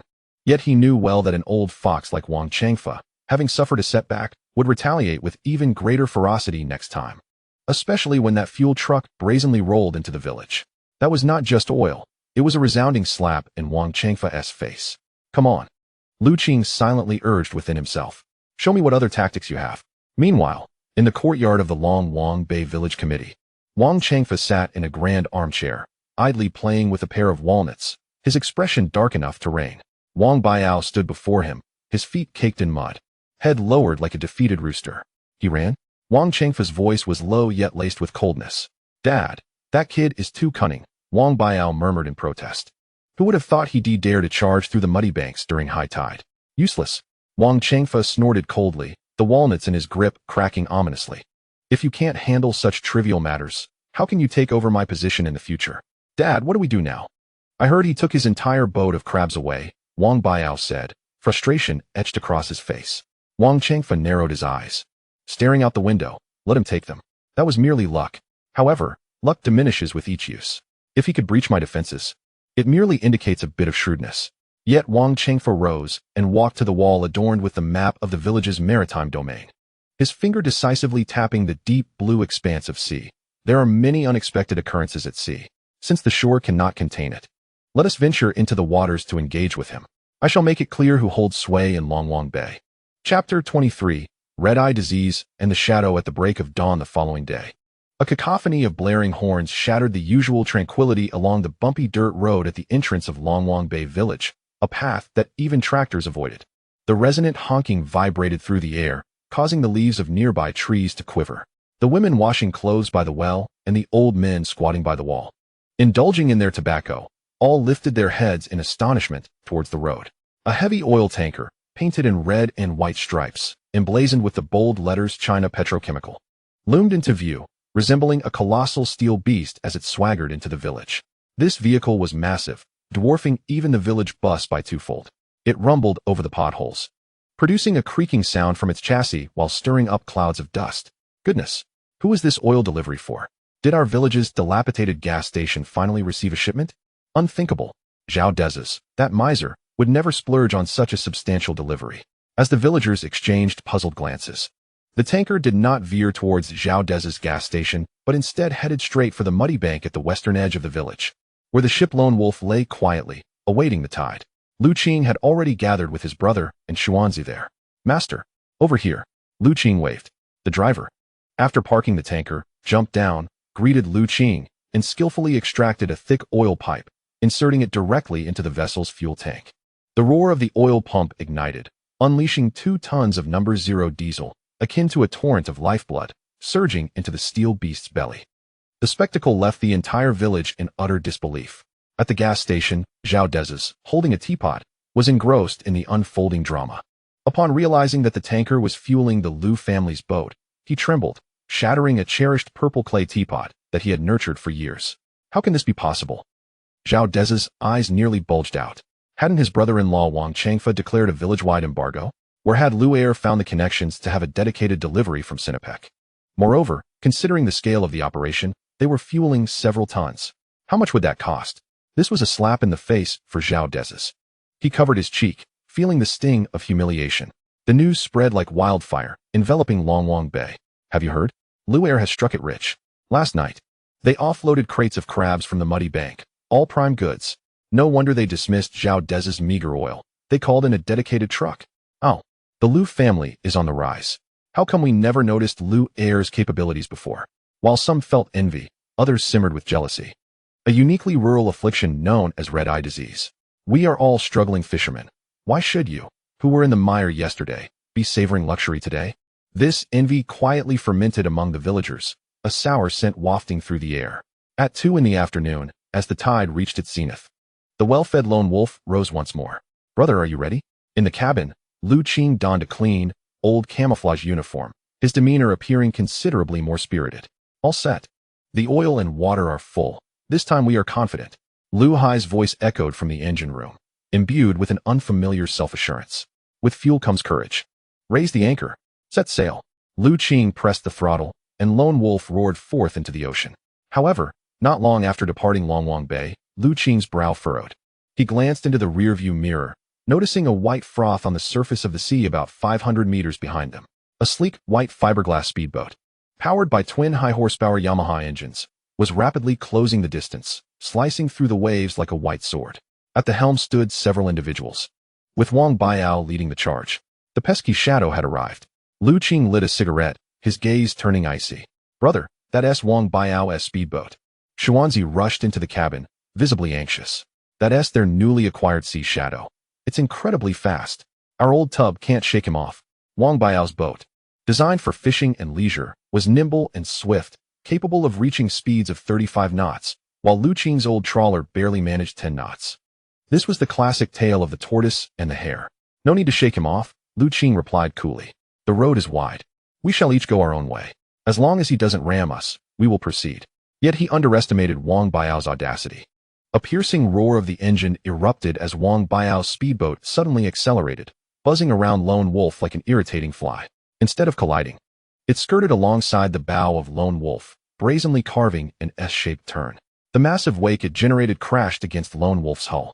Though Lone Wolf was substantial, the sudden surge caused it to sway violently. Whoa! Liu Hai, busy organizing the ropes on the deck, stumbled, nearly losing his balance, and the rope slipped from his hands, plunging into the sea. Ha! Liu Qing, is this your new boat? It doesn't seem very stable. Wang Baiao jeered through a megaphone from his speedboat, which danced around Lone Wolf, alternately racing ahead to create waves and circling behind to cut off Liu Qing's course. You want to fight, huh? Xuanzi fumed, grabbing a harpoon. Ready to throw. Don't move. Liu Qing halted him. Wang Baiao was deliberately provoking them. If Xuanzi were to throw the harpoon and injure someone or damage the boat, Wang Baiao would undoubtedly report it, and they would find it hard to justify their actions. Liu Qing, I know you want to fish. Wang Baiao's speedboat maintained pace alongside Lone Wolf, his expression mocking. But today, I am not here to fish. I'm just here to play with you. You go east. I go east. You go west. I go west. If you dare cast your nets, well. Wang Baiao brandished a glinting net-cutting knife. I'll zip right ahead of your net. Tell me, which is sturdier, your net or my propeller? This was the epitome of brazen tactics. I seek no wealth. I merely desire to vex you. I have money, I have leisure, and I can burn fuel. I will follow you, thwarting your efforts to cast nets, rendering your several thousand yuan's worth of fuel a waste. Liu Hai trembled with rage on the deck, his countenance pale. This is too much. If we cast our nets, he would indeed dare to cut them. A single net costs several thousand. It would be ruined. In the cabin, Liu Qing held steady to the helm. Despite the vessels swaying from the waves churned by Wang Baiao, his grip remained unwavering. He observed the white speedboat darting about like a flea, then glanced skyward. The previously clear sky had, without warning, been shrouded by a layer of gray fog on the northeastern horizon. This was a peculiar maritime fog, swift in its arrival, slow in its departure, and exceedingly dense. System prompt. Intermediate environmental perception activated. Detected a convergence of strong cold and warm air currents 3 nautical miles ahead. A dense fog with visibility under 20 meters is expected to form in 20 minutes. Wind direction, northeast, force 4. A cruel smile slowly crept across Lu Qing's lips. You wish to play? Very well. You rely on speed, do you? You think your wealth can outlast me? Lu Qing abruptly pressed the accelerator, and the lone wolf roared as it surged towards the encroaching fog. I shall take you to a splendid place. I hope your fiberglass hull is as resilient as my manganese steel keel. Lu Qing called out to his elder brother. Brother, Xuanzi, head inside. Hold on tight to the handrails. We are about to play hide and seek with this mad dog. Chapter 24. The grounded speedboat. The weather at sea is as fickle as an infant's countenance, changing in an instant. Just minutes ago, the sun shone brightly upon the water, but within 20 minutes, a dense, grayish-white fog rolled in from the northeast, engulfing everything in its path. This fog arrived with alarming swiftness and an eerie presence. Initially, it merely draped the surface like a thin veil, but in the blink of an eye, it thickened into an impenetrable cloak of milk. Visibility plummeted. 500 meters. 100 meters, 50 meters, until, from the helm of the lone wolf, the bow's winch appeared as a mere blur. It felt as though the world had been reduced to this solitary vessel, shrouded in an overwhelming whiteness. This type of advection fog is the fisherman's worst nightmare. In 2005, a time when GPS navigation was not widespread and radar resolution was abysmally low, encountering such fog at sea could lead to a perilous fate, blindly groping in the dark, risking grounding or straying off course. Qing, slow down. Please, slow down. At this moment, Lu Hai had no time to spare for Wang Biao behind them. He gripped the window frame tightly, his face almost pressed against the glass, his voice laced with terror. I can't see. Nothing is visible. This fog makes collisions inevitable. We must sound the horn. We need to drop anchor and wait for the fog to clear. According to maritime tradition, halting navigation in fog is a vital precaution for survival. However, Lu Qing did not ease off the throttle. Instead, he pressed it deeper. The engine's growl resonated dully within the thick fog, muffled as if smothered beneath a blanket. Stop the boat. Lu Qing, with a cigarette dangling from his lips, gazed into the mist with profound intensity. If we stop now, we become sitting ducks. Look behind. Lu Hai turned to see, although the vessel's silhouette was indistinct. 2 beams of piercing white searchlight were cutting through the fog, accompanied by the sharp sound of an engine, drawing ever closer. That lunatic, Wang Biao, had not slowed down. The rusty boat ahead. You won't escape. The booming voice reverberated through the fog, shifting from left to right, creating an ominous atmosphere. Lu Qing, weren't you bold? Weren't you fearless in navigating through the nets? What's the matter? Afraid of a little fog? If you're brave, don't slow down. Let us see where you dare to go. Wang Biao stood at the helm of the Sea Shadow speedboat, GPS in hand, a sinister grin plastered across his face. Though his speedboat was a toy, it was equipped with a few thousand yuan's worth of civilian navigation. While the accuracy was low, merely providing a rough estimate of latitude and longitude, it instilled confidence amidst the fog. Biao Gu, the fog is too thick. Shouldn't we slow down? A younger associate felt uneasy, glancing around at the all-consuming white, his legs trembling. What nonsense. Wang Biao slapped the back of his associate's head. That fool's boat has no radar, relying solely on his eyes. The one who is blind is him. We have navigation. What is there to fear? Get close. Use the waves to force him to a halt. I refuse to believe he will dare to risk his life in this weather. In the cockpit of the lone wolf, Lu Qing listened to the increasingly imminent roar of the engine behind him, flicking the ash from his cigarette. Blind, he closed his eyes, inhaling deeply the damp air laden with moisture. In the next moment, system notification, intermediate environmental perception, full power activated. Perception radius, 1,000 meters. Real-time data accessing. A peculiar sensation enveloped Lu Qing's mind, akin to opening a celestial eye. The despairing fog around him transformed into transparent particles in his consciousness. He could distinctly sense the direction of the wind. The northeast wind, chilling to the bone, was pushing the fog southwest. He perceived the undulations of the waves, the height and flow rate of each swell constructing blue lines in his mind. More importantly, he could see the seabed, about 2 nautical miles ahead. The previously gentle continental shelf abruptly dropped like a cliff, revealing a treacherous cluster of hidden reefs. These reefs lurked beneath the surface, varying in depth from 1 to 3 meters, becoming visible and concealed with the tides, like a row of submerged steel knives. They were the dreaded Devil's Teeth Reef, feared by local fishermen. Even the most seasoned captains would navigate carefully around this area, especially on a foggy day with visibility under 20 meters. Qing opened his eyes, a glimmer of the hunter's coldness flashing within as he observed his prey unwittingly approaching a trap.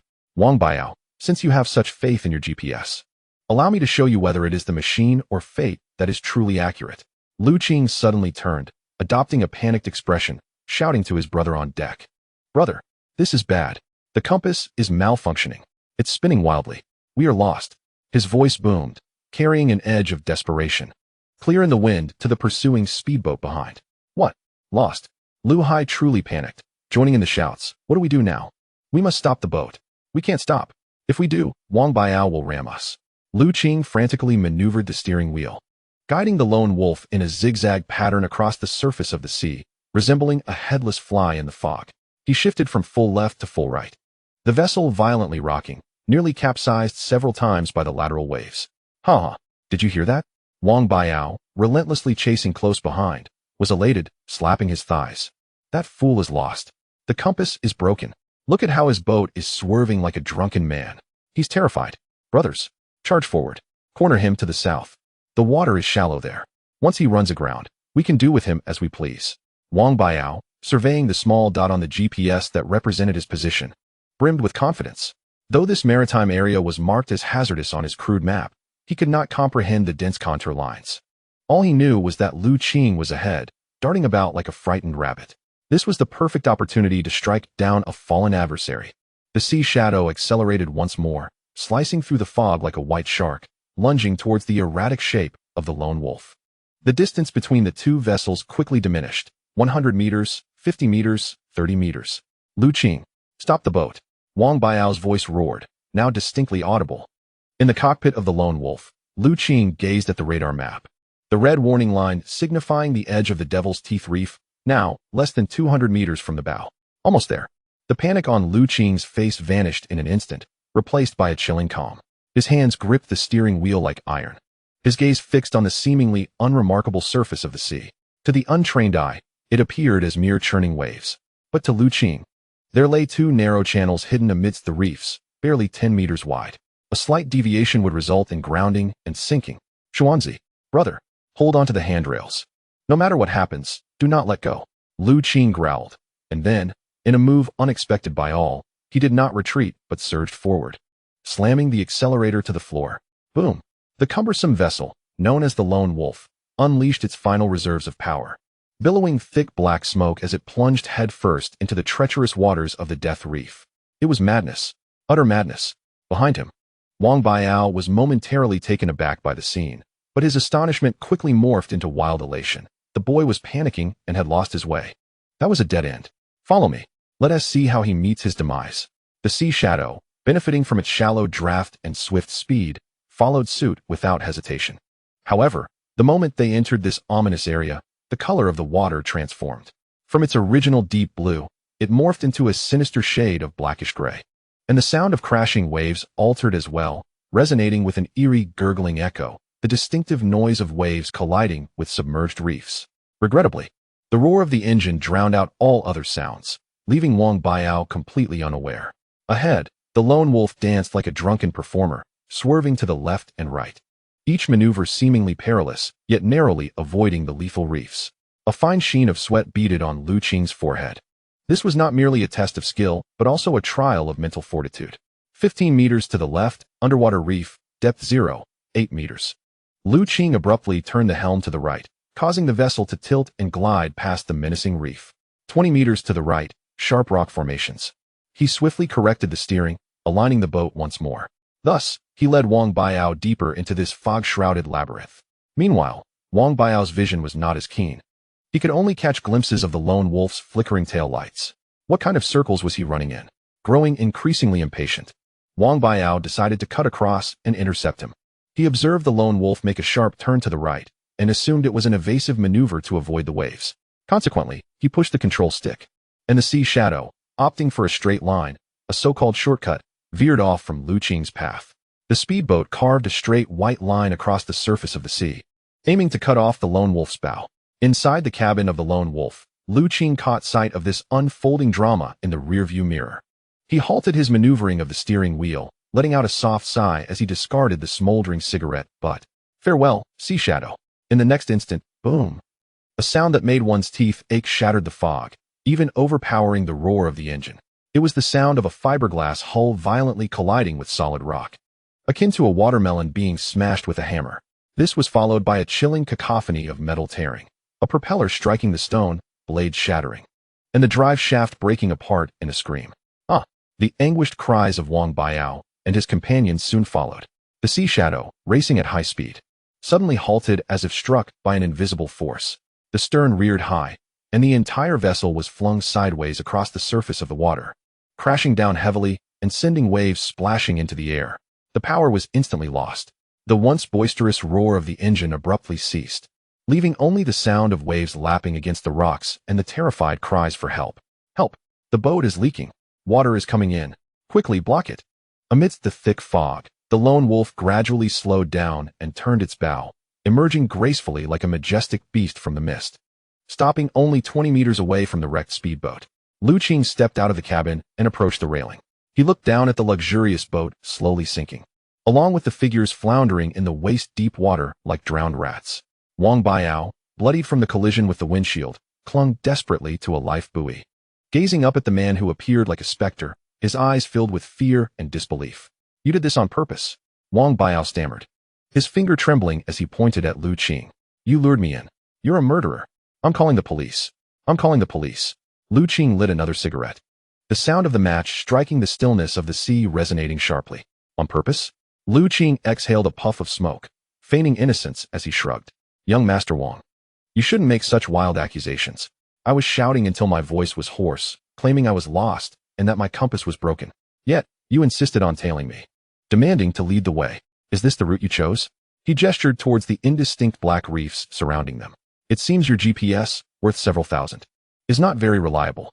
Wang Baiao nearly spat blood in fury, but the cold water lapping at his feet reminded him of his precarious situation.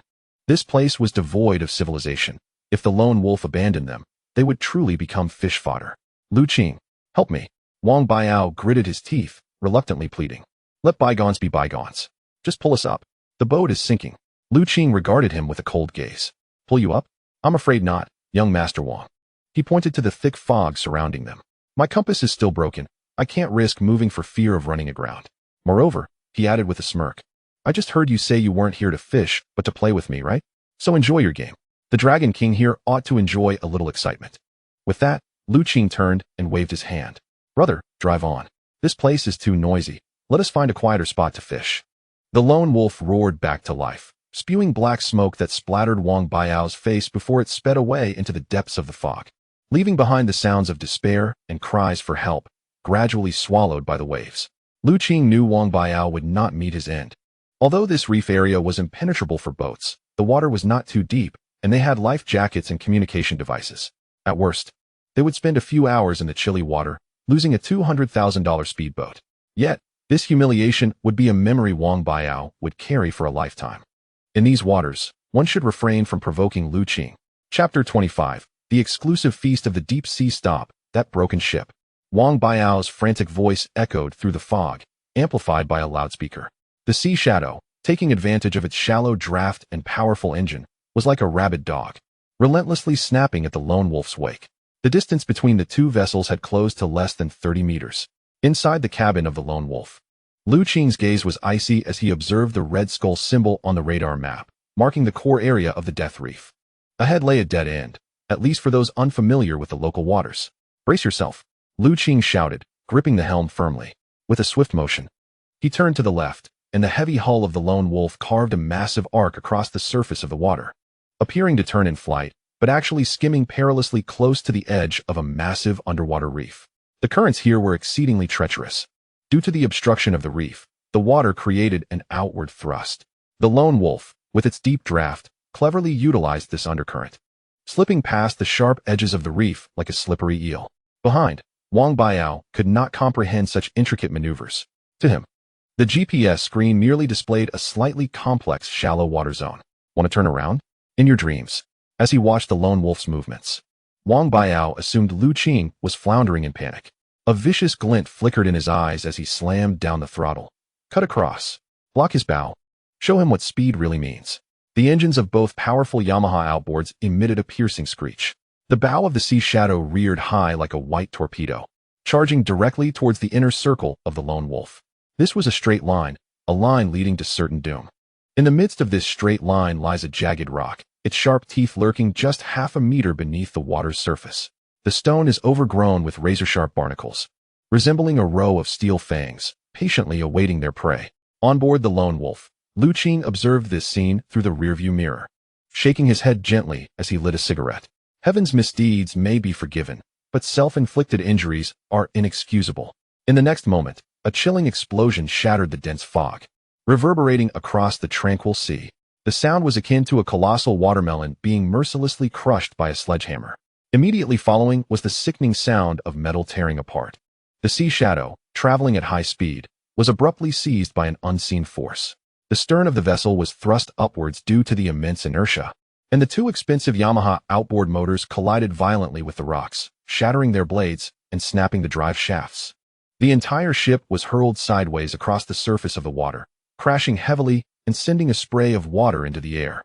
A piercing scream followed, a heart-wrenching cry from Wang Baiao and his few subordinates, who were tossed about the cabin like rag dolls under the tremendous impact.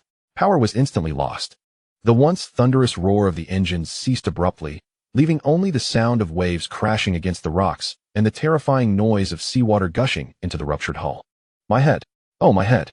Wang Baiao cried, blood streaming down his face from where he had struck the windshield. Clutching his head, he was horrified to see his once proud speedboat sinking at an alarming rate. It's leaking. The hull is breached. Hurry, plug the hole.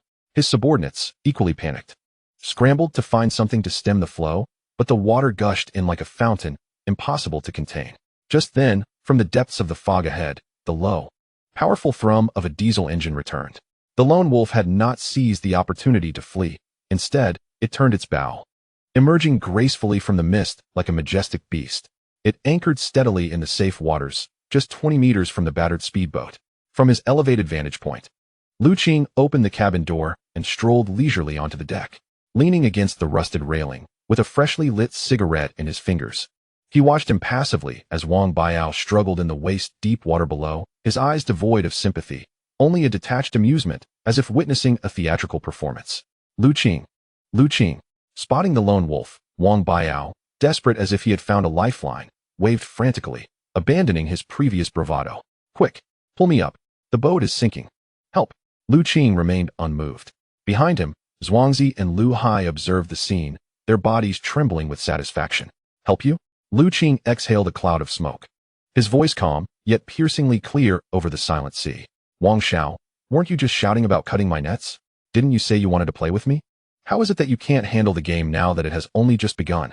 Wang Baiao trembled with rage, the icy water chilling him to the bone, making his teeth chatter. Stop talking nonsense. We're from the same hometown. Are you really going to let me drown? Hometown. Qing scoffed, flicking ash from his cigarette. Did you think of our hometown when you cut off my fuel supply? Did you think of it when you blocked my dock? Now that your boat is sinking, you suddenly remember we are from the same place? Straightening up, Qing flicked the remaining cigarette, but into the sea. The red ember traced an arc in the air before plunging into the water with a hiss. Wang Baiao, remember this. We are in the ocean. The Dragon King prefers tranquility and detests noise. Consider this vessel your tuition fee to the Dragon King. With that, Qing turned away from the struggling figures in the water, gesturing to his companion. Brother, let us change locations. This place brings ill fortune. You dare to leave. Qing, may you meet a wretched end. Wang Baiao's desperate curses echoed behind them. The Lone Wolf's exhaust belched out a plume of black smoke as the massive propeller churned the sea, pushing Wang Baiao and his companions further towards the rocks. Qing was well aware that Wang Baiao would not perish. This reef area was merely 2 or 3 meters deep. All he needed to do was climb onto the rocks and wait for the fog to clear to call for help. But the cold wind and seawater of the night would leave an indelible mark on him. More importantly, the Sea Shadow, valued at 200,000, was now utterly ruined. This was the price to pay. Without looking back, the Lone Wolf glided smoothly into the depths of the fog, heading toward its true hunting grounds. Chapter 26. A feast for one having shed the clingy Wang Baiao. The surface of the sea finally fell silent. The Lone Wolf surged forward into the deep sea towards the northeast, like a beast freed from its shackles. The waters had completely departed from the murky coastal area, revealing a profound, hauntingly dark blue. The salty taste in the air was pure and crisp, devoid of any earthy scent from the shore. Qing. Where exactly are we headed? Lu Hai, holding a large tea mug, entered the cabin, offering Lu Qing a drink. He glanced at the compass on the dashboard, feeling a bit uneasy. We've been sailing for 2 hours. If we go any further, we'll be in the warm water ditch. That place is deep and swift. Without any rocks below, our trawler will be fishing for seawater. In Lu Hai's understanding, fishing required seeking out reefs and islands. To venture into the open ocean, devoid of landmarks, seemed futile. Brother, we aren't dropping nets today. Lu Qing took a sip from the tea mug, steering with one hand while his gaze remained fixed on the deep blue radar in his mind. On the pale blue three-dimensional nautical chart, a deep crimson warm current was winding its way along the seafloor, resembling a massive ribbon. Where cold and warm currents converged, there would undoubtedly be an abundance of plankton. Above that warm current, a dense cluster of red dots was rapidly gathering. The density was so great it appeared like a burning flame, painting that section of the ocean crimson. Target confirmed. North Pacific red squid, red tube squid, migration school. School size, extra large. Status, rising to feed.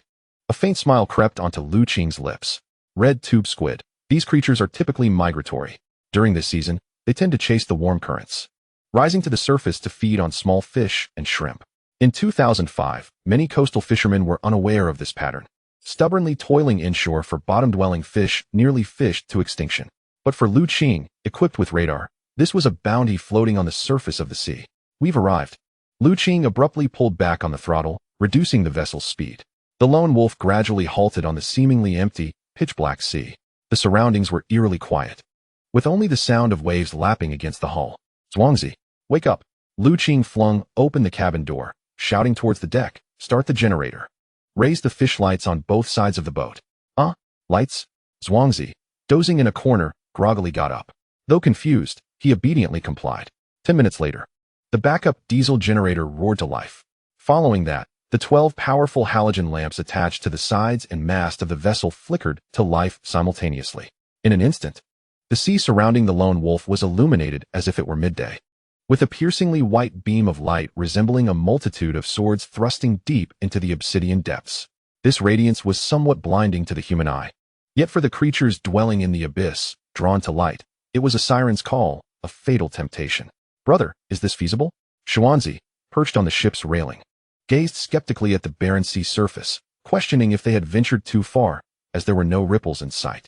Patience, Lu Qing replied, dragging a pre-prepared box of hand lines from the storeroom. This was the most rudimentary of fishing gear, a wooden plank entwined with meters of nylon line, at the end of which hung a specially designed, barbed hook, requiring no bait, as the hook itself glowed with an ethereal green light beneath the waves. Let the bullets fly for a while. Lu Qing lit a cigarette, inhaling deeply, his gaze contemplative. 1 minute passed. 2 minutes. Suddenly, the previously tranquil surface of the water, as smooth as a mirror, began to ripple ever so slightly. Then came a solitary splash, followed by 2, 3, and then 10.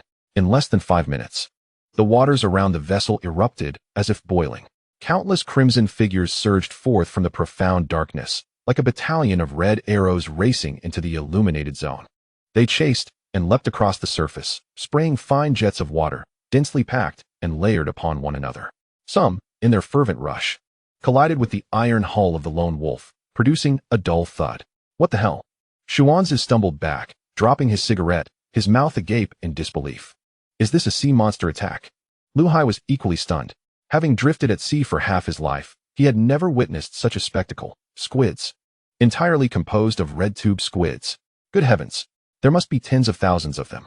The seabed is turning crimson, under the glaring light. The squids displayed a mesmerizing purplish-red hue, their tentacles swirling in the water like a multitude of blooming red lotuses. This was a bounty brought forth by the warm current. A feast that Lu Qing could indulge in, taking advantage of the information disparity. In this desolate deep sea, free from Wang Baiao's interference and devoid of competitive peers, this was not mere fishing. It was akin to picking up money from the ocean floor, money that was effortlessly within reach. What are you waiting for?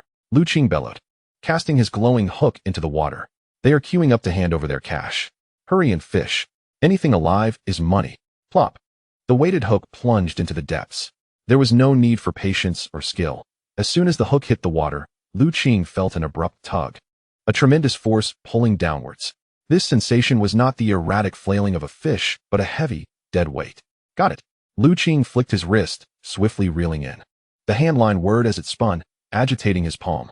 There was no concern about losing the catch. These creatures were voracious, their 8 tentacles firmly gripping the glowing lure. Refusing to let go. Up. Lu Qing exerted his strength, pulling sharply. Splash.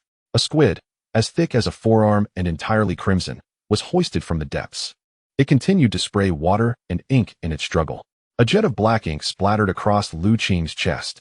With a flick of his wrist, the large squid thudded onto the deck, its coloration shifting from red to transparent as its pigment cells pulsated wildly, its large eyes still darting about. Haha, I've got one too, Xuanzi exclaimed excitedly from across the deck, managing to reel in 2 squids simultaneously with his brute strength. This was the fabled double catch. Quick, quick. Lu Hai, now equally exhilarated, seized a handline and joined the fray. For the next 3 hours, the deck of the lone wolf became a tableau of primal and frenzied hunting. Cast down, pull up. Cast down, pull up. The motions were mechanical, repetitive, and monotonous. Yet the weighty tug of the line, the splashes of ink, sent adrenaline surging through their veins. The sounds of squids landing on the deck echoed like a torrential downpour. Soon, there was scarcely any space left on the deck, the slippery squids piling up into small mountains. Black ink flowed everywhere, necessitating careful steps to avoid slipping. It's full. Brother, the basket over there is full, Xuanzi shouted, pulling up another squid. Once it's full, toss it into the live well. When the live well is full, pile it in the passageway. Lu Qing, without looking back, moved with a speed akin to a phantom, as long as the ship didn't sink. They would load as much as possible. While the price per pound for these red tube squids might not rival the exorbitant rates of large yellow croakers or blue crabs, their sheer quantity was substantial and tangible. In the market of 2005, even a pound could fetch 4 to 5 yuan. Gazing at the writhing sea of red, Lu Qing's ink-stained face broke into a wide grin. Wang Baiao thought I would return empty-handed. Dream on. With this haul, I could buy several parts for his dilapidated speedboat. As night deepened, the fishing lights continued to glare with intensity. The school of squids below the surface surged frantically, seemingly inexhaustible. This was a celebration solely belonging to the lone wolf, marking Lu Qing's first significant triumph in this ruthless maritime world. Yet, amidst this whirlwind of bounty, Lu Qing failed to notice that Xuanzi's hands were trembling, blood seeping from his calloused palms, while Lu Hai's back had bent almost beyond recovery. The limits of human endurance, after all, are finite, and the fish in the sea do not wait. How much of this feast could they truly consume? That would depend on the resilience of their very bones. Chapter 27. Thoughts of recruitment. As dawn broke in the east, the sun, resembling a chubby child just awakened, laboriously climbed above the horizon. The first rays of sunlight spilled onto the deck of the lone wolf, yet instead of revealing beauty, it unveiled a scene of devastation. It was a grim sight indeed. The deck was strewn with dark ink, slippery slime, and remnants of squid entrails that had yet to be washed away. The air was thick with a strong, briny stench of ink. Xuanzi lay sprawled among the coils of rope, snoring thunderously. His hands were swollen like freshly steamed buns, and his palms bore the marks of numerous cuts from the nylon line, aggravated by a night soaked in salted seawater. Even Lu Hai, typically resilient, leaned against the doorframe of the cockpit, clutching a cold bun, too exhausted to chew. His back was hunched, as if someone had extracted his spine. A Qing, Lu Hai croaked, forcing down a mouthful of bun, his voice hoarse like a worn-out bellows. This money truly comes at a cost. What we're doing isn't fishing. It's a knife fight with the sea's dragon lord. Lu Qing stood at the helm, his eyes bloodshot and his lips chapped. Despite the previous night's haul, the lone wolf had returned laden with bounty. Countless red tube squids crammed into the hold, passageway, and even blocking the restroom door, amounting to at least 2,000 to 3,000 pounds. At current market value, that could translate to over 10,000 yuan. Yet, Lu Qing's expression bore little joy. On the contrary, his brow furrowed tightly, fixated on the tranquil sea behind him. Brother, Lu Qing lit a cigarette, inhaling deeply to numb his weary nerves with the nicotine. Do you think we made a profit last night? Of course we did. How could we not? Lu Hai gestured towards the ship laden with cargo. This load is worth what others would earn in 2 months. Isn't that profit? No. Lu Qing exhaled a smoke ring, his gaze profound. We've incurred losses. Significant ones. Lu Hai paused, nearly dropping the steamed bun in his hand. Losses? Where? The fish were most abundant for only 2 hours last night. Lu Qing pointed to his hands, and then to Xuanzi's swollen, battered hands. We three, with 6 hands, exerted ourselves to the utmost. But think about it. How many fish did we lose because we couldn't haul them in, watching helplessly as they devoured the bait and fled? At least half. That half should have been our earnings. A strong sense of frustration laced Lu Qing's voice. For those reborn, locating fish is not a challenge. The difficulty lies in having only a small spoon to scoop from a mountain of gold laid before you. This is the price of inefficiency, and the tragedy of insufficient manpower. Moreover, Lu Qing turned to gaze at the tirelessly roaring engine. After a night of high-load operation, the sound of the YK-6160 was noticeably harsher than when they first set sail yesterday. Occasionally, a faint blue smoke puffed from the exhaust pipe, and the oil stains at the bottom of the engine room had thickened. This machine is our heart. Last night, in pursuit of the fish, I pushed it to the limit for 3 hours. Now it's struggling. Lu Qing sighed. Brother, can you repair it? Lu Hai shook his head vigorously, as if it were a rattle drum. I can handle the boat, but fixing this behemoth? I have no idea. I can manage a simple oil change at best.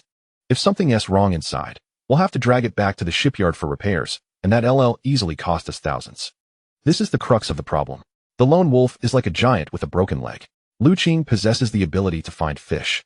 Xuanzi has the strength to work, and Lu Hai can steer and manage logistics. Yet, the ship lacks a true steward, someone capable of commanding this multi-ton machine and keeping it in prime condition.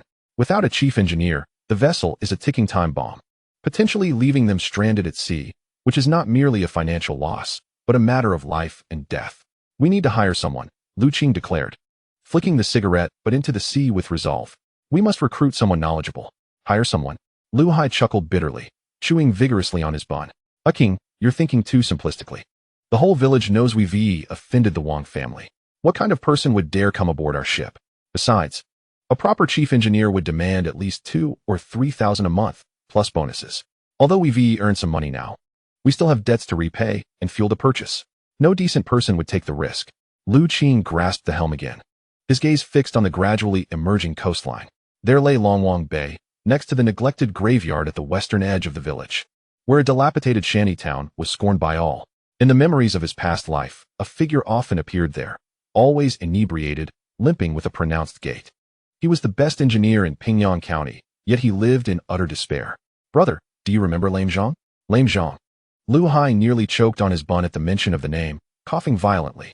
You mean that Zhang De Peo? Qing, have you lost your mind? That old man has a temper as foul as a latrine stone. He curses anyone he encounters, and with that leg, he can barely walk on level ground, let alone stand on a boat in rough seas. What if he falls and causes chaos? Besides, he has been expelled from the state-owned fleet for years. Drowning his sorrows in alcohol, he is a useless man. Indeed, in Longwang Bay, Lame Zhang's reputation was quite poor. It was said that he had once been a chief engineer for a major fleet in the city, possessing exceptional skills. However, after he lost his left leg to a severed steel cable while trying to save someone, he was given a small compensation and cast aside. From that moment, his temperament changed drastically. He became a bitter, alcoholic recluse, a mad old man whom everyone avoided. Useless? Lu Qing looked ahead, a knowing smile gracing his lips. Brother, there are no useless people in this world, only treasures misplaced. His leg may be broken, but his mind and hands are intact. I've seen him repair things. Machines that others cannot fix, he can diagnose just by listening to the sound with a screwdriver.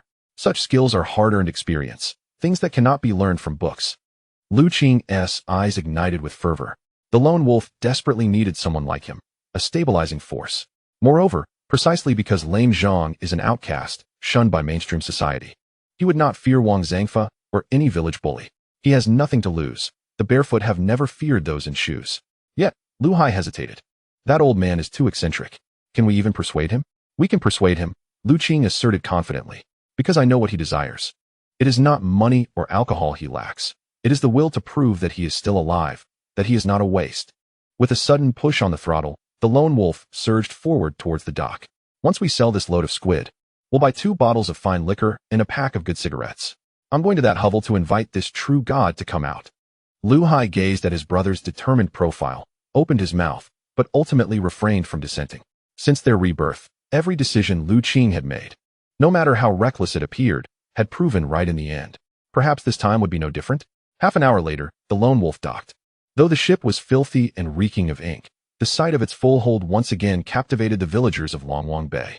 Goodness, another full hold. The Lu family must be blessed. How could there be so many squids in this scorching heat? They've just gotten lucky.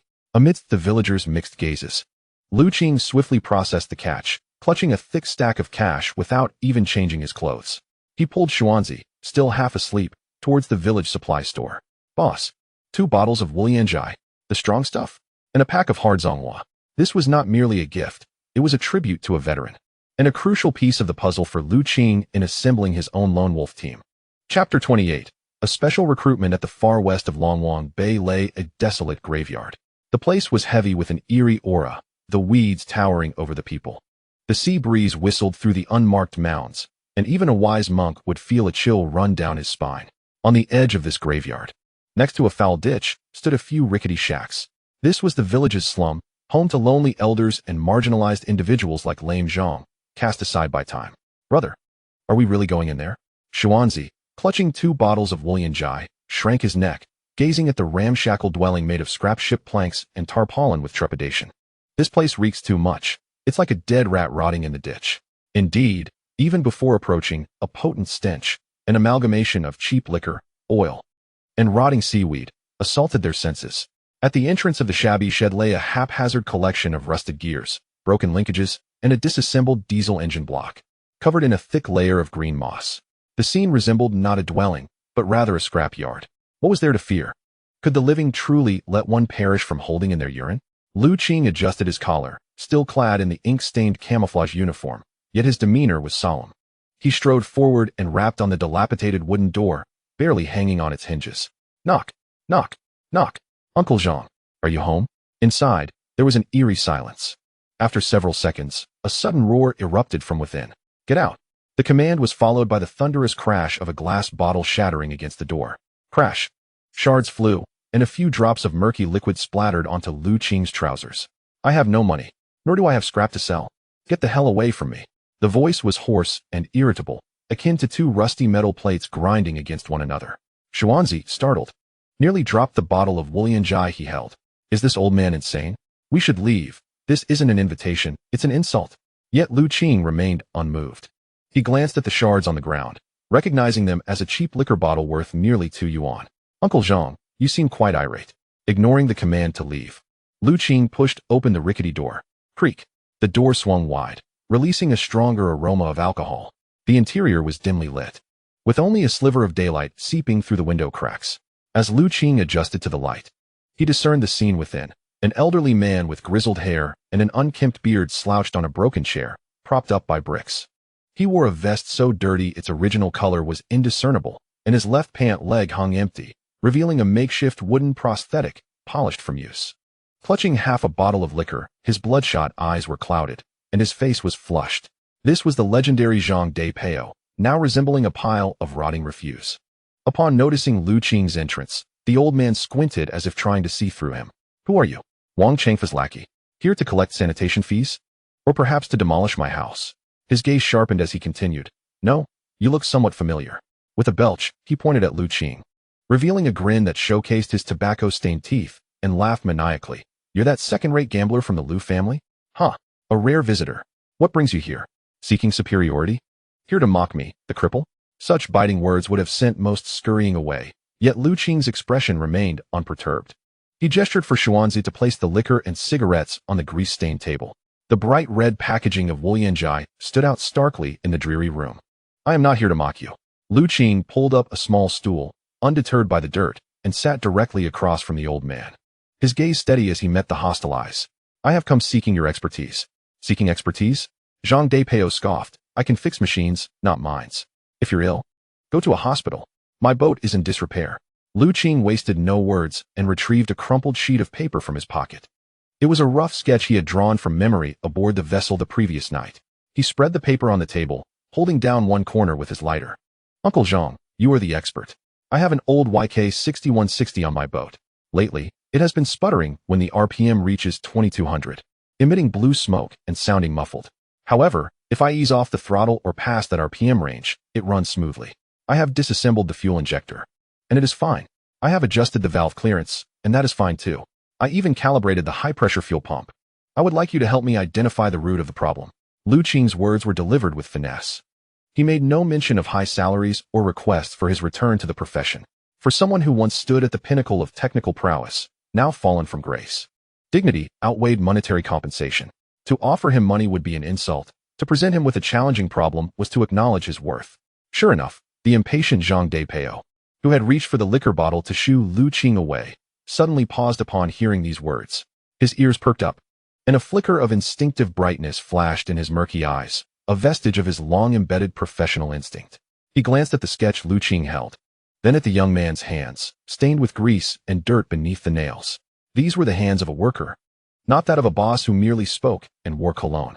2,200 RPM? Blue smoke?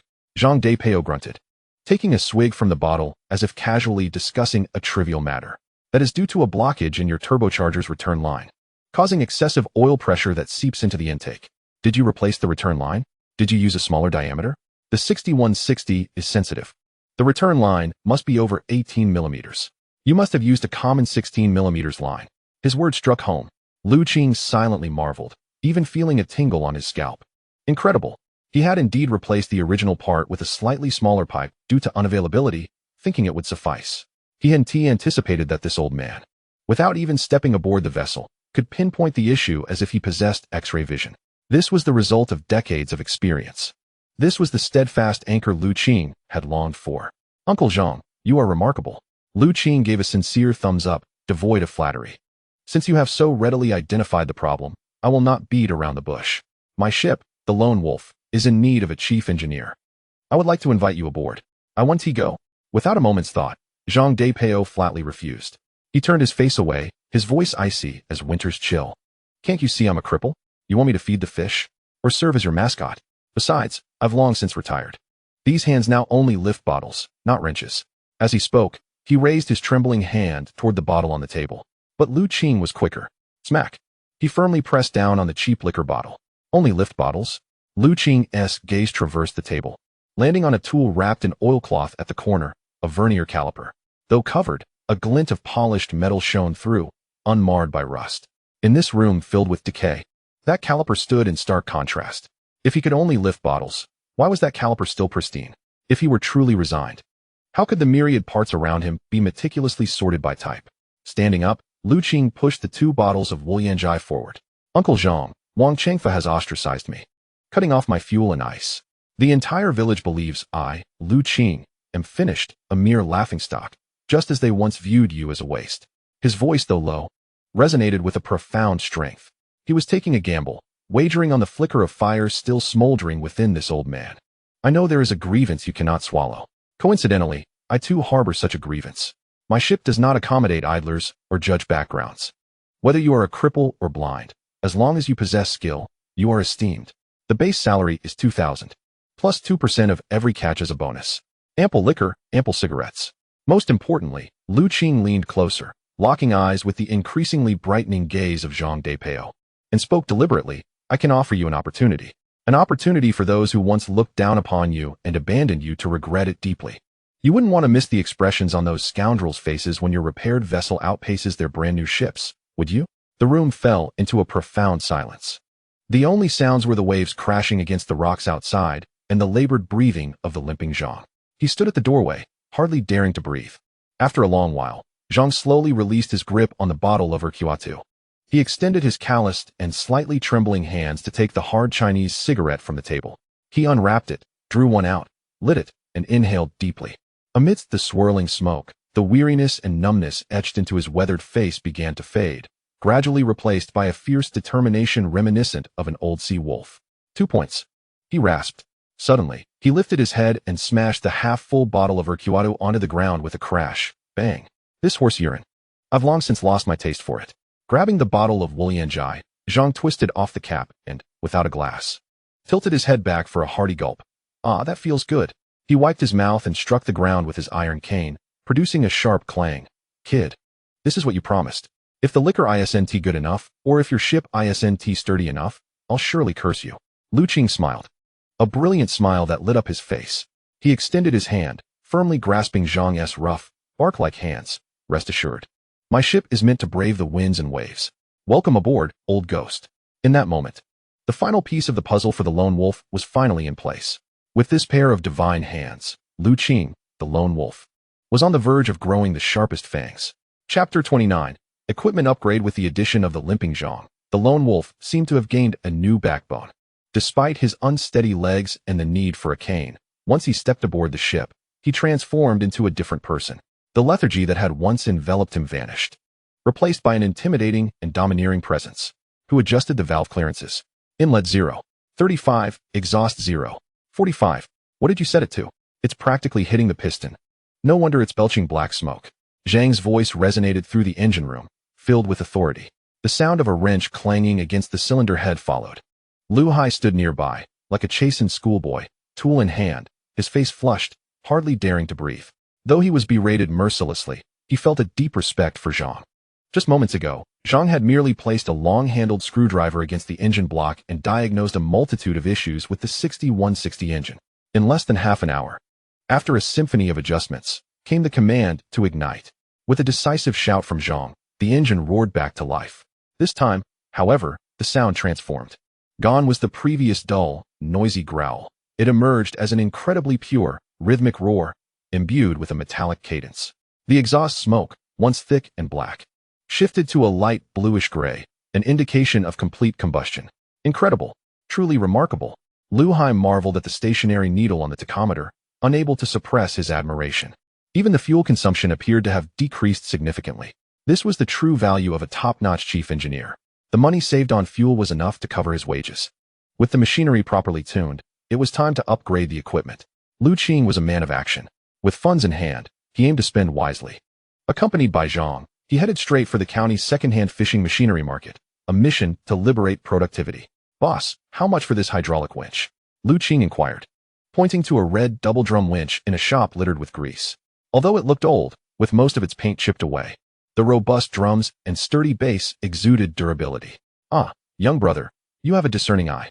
The shop owner, a middle-aged man sporting a balding Mediterranean hairstyle, rushed over with enthusiasm. This is a heavy machine from Dalian, with a pulling capacity of 3 tons. A new one would cost over 10,000. This one, while a bit worn, has only been used for 2 years. A flat price of 5,000. 5,000. Before Qing could respond, the limping Zhang scoffed. He rapped the hydraulic pump of the winch with his cane. Are you trying to fool me? The oil seal on this hydraulic pump is leaking. See that black grime around it? The plunger inside is at least 30% worn. It can't generate pressure. And this steel cable is frayed. If you pull heavy loads, it could snap and cause fatalities. Zhang glared at the owner, his tone dripping with disdain. At most, 2,500. Take it or leave it. If you want to sell, we'll just go next door to the scrap dealer. The shop owner's smile faded. He scrutinized the seemingly beggar-like old man, feeling a twinge of fear. A connoisseur, Zhang had pinpointed every flaw and cut straight to the heart of the negotiation. Sir, your bargaining is too ruthless, the owner said, his face contorted in dismay. I can't even cover the purchase price with 2,005. 3,000. Qing interjected diplomatically, attempting to mediate. Boss, we still need a single-side radio. If you have one, let us bundle it. Yes. The prospect of a radio invigorated the owner. Ultimately, after a round of haggling, Qing secured the 3-ton hydraulic winch and a nearly new Japanese ICOM single-side radio for 4,500 yuan. This was a fine acquisition. With the winch, Xuanzi's hands were finally liberated. In the future, even 1,000 gene of catch would merely require a push of a lever. The single-side radio would allow for weather forecasts from the open sea and communication with other vessels, even intercepting the movements of the Fishery Administration and Wang's fleet. This was the lone wolf's listening ear. Once the equipment was returned to Longwang Bay, another flurry of activity ensued. Sparks from welding flew across the deck as Zhang personally took charge, securely fastening the winch to the beams on the aft deck. The antenna stood tall atop the bridge. Observing the increasingly armed-to-the-teeth lone wolf, Qing felt a newfound confidence swell within him. However, while the fervor was palpable here, it stirred restlessness in another individual in the village. At the northern edge of Longwang Bay Village, in a 3-story house adorned with white tiles, resided Wang Changfa, the wealthiest man in the village. The living room on the 2nd floor was air-conditioned to the hilt. Wang Baiao, his head wrapped in thick bandages and his arm in a cast, lay on a genuine leather sofa, groaning in discomfort. Dad, I can't swallow this, Wang Baiao exclaimed. Moving too abruptly, causing pain to shoot through his wounds, but his eyes glinted with resentment. That boy did it on purpose. He wanted to kill me. My Qing was worth 200,000. Now it's stranded on that cursed reef. I can't even drag it back. It's all ruined.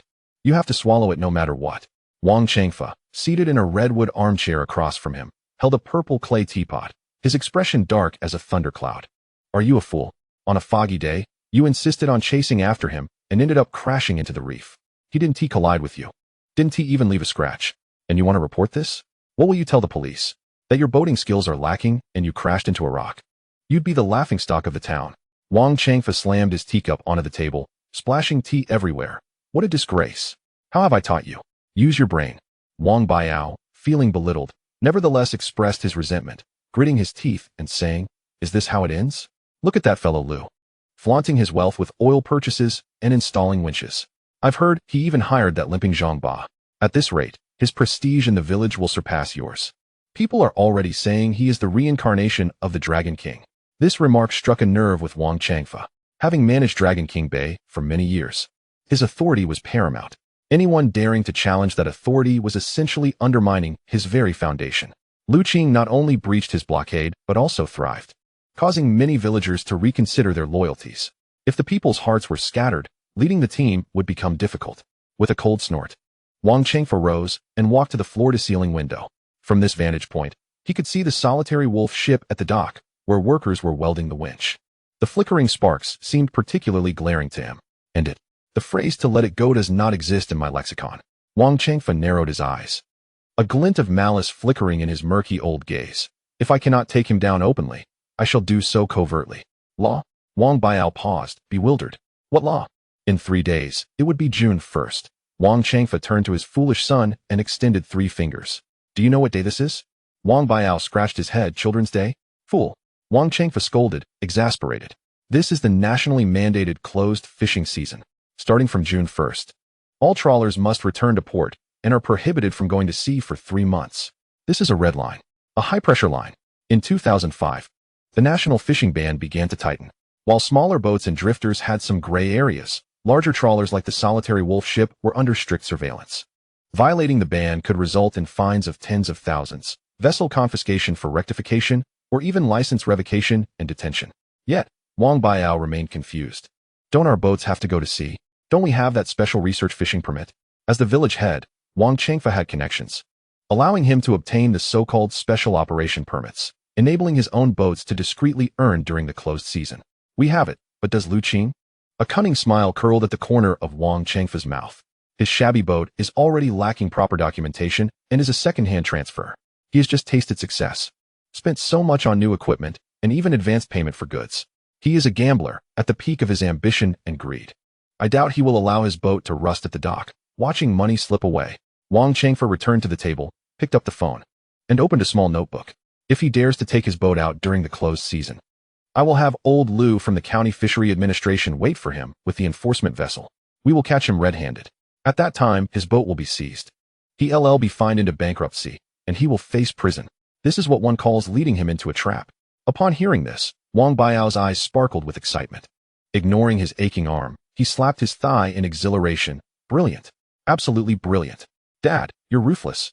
Lu Qing won't be able to resist. He has just incurred a mountain of debt for the equipment and is surely eager to recoup his losses. If he dares to act, he is doomed. The father and son exchanged glances, each recognizing the shared anticipation of impending revenge. Meanwhile, at the dock, Lu Qing was busy calibrating the newly installed transceiver. Amidst the crackling of electricity, a blurred weather forecast signal emerged. Due to a tropical depression, strong winds are expected in the southeastern East China Sea within the next 48 hours. Lu Qing's ears perked up.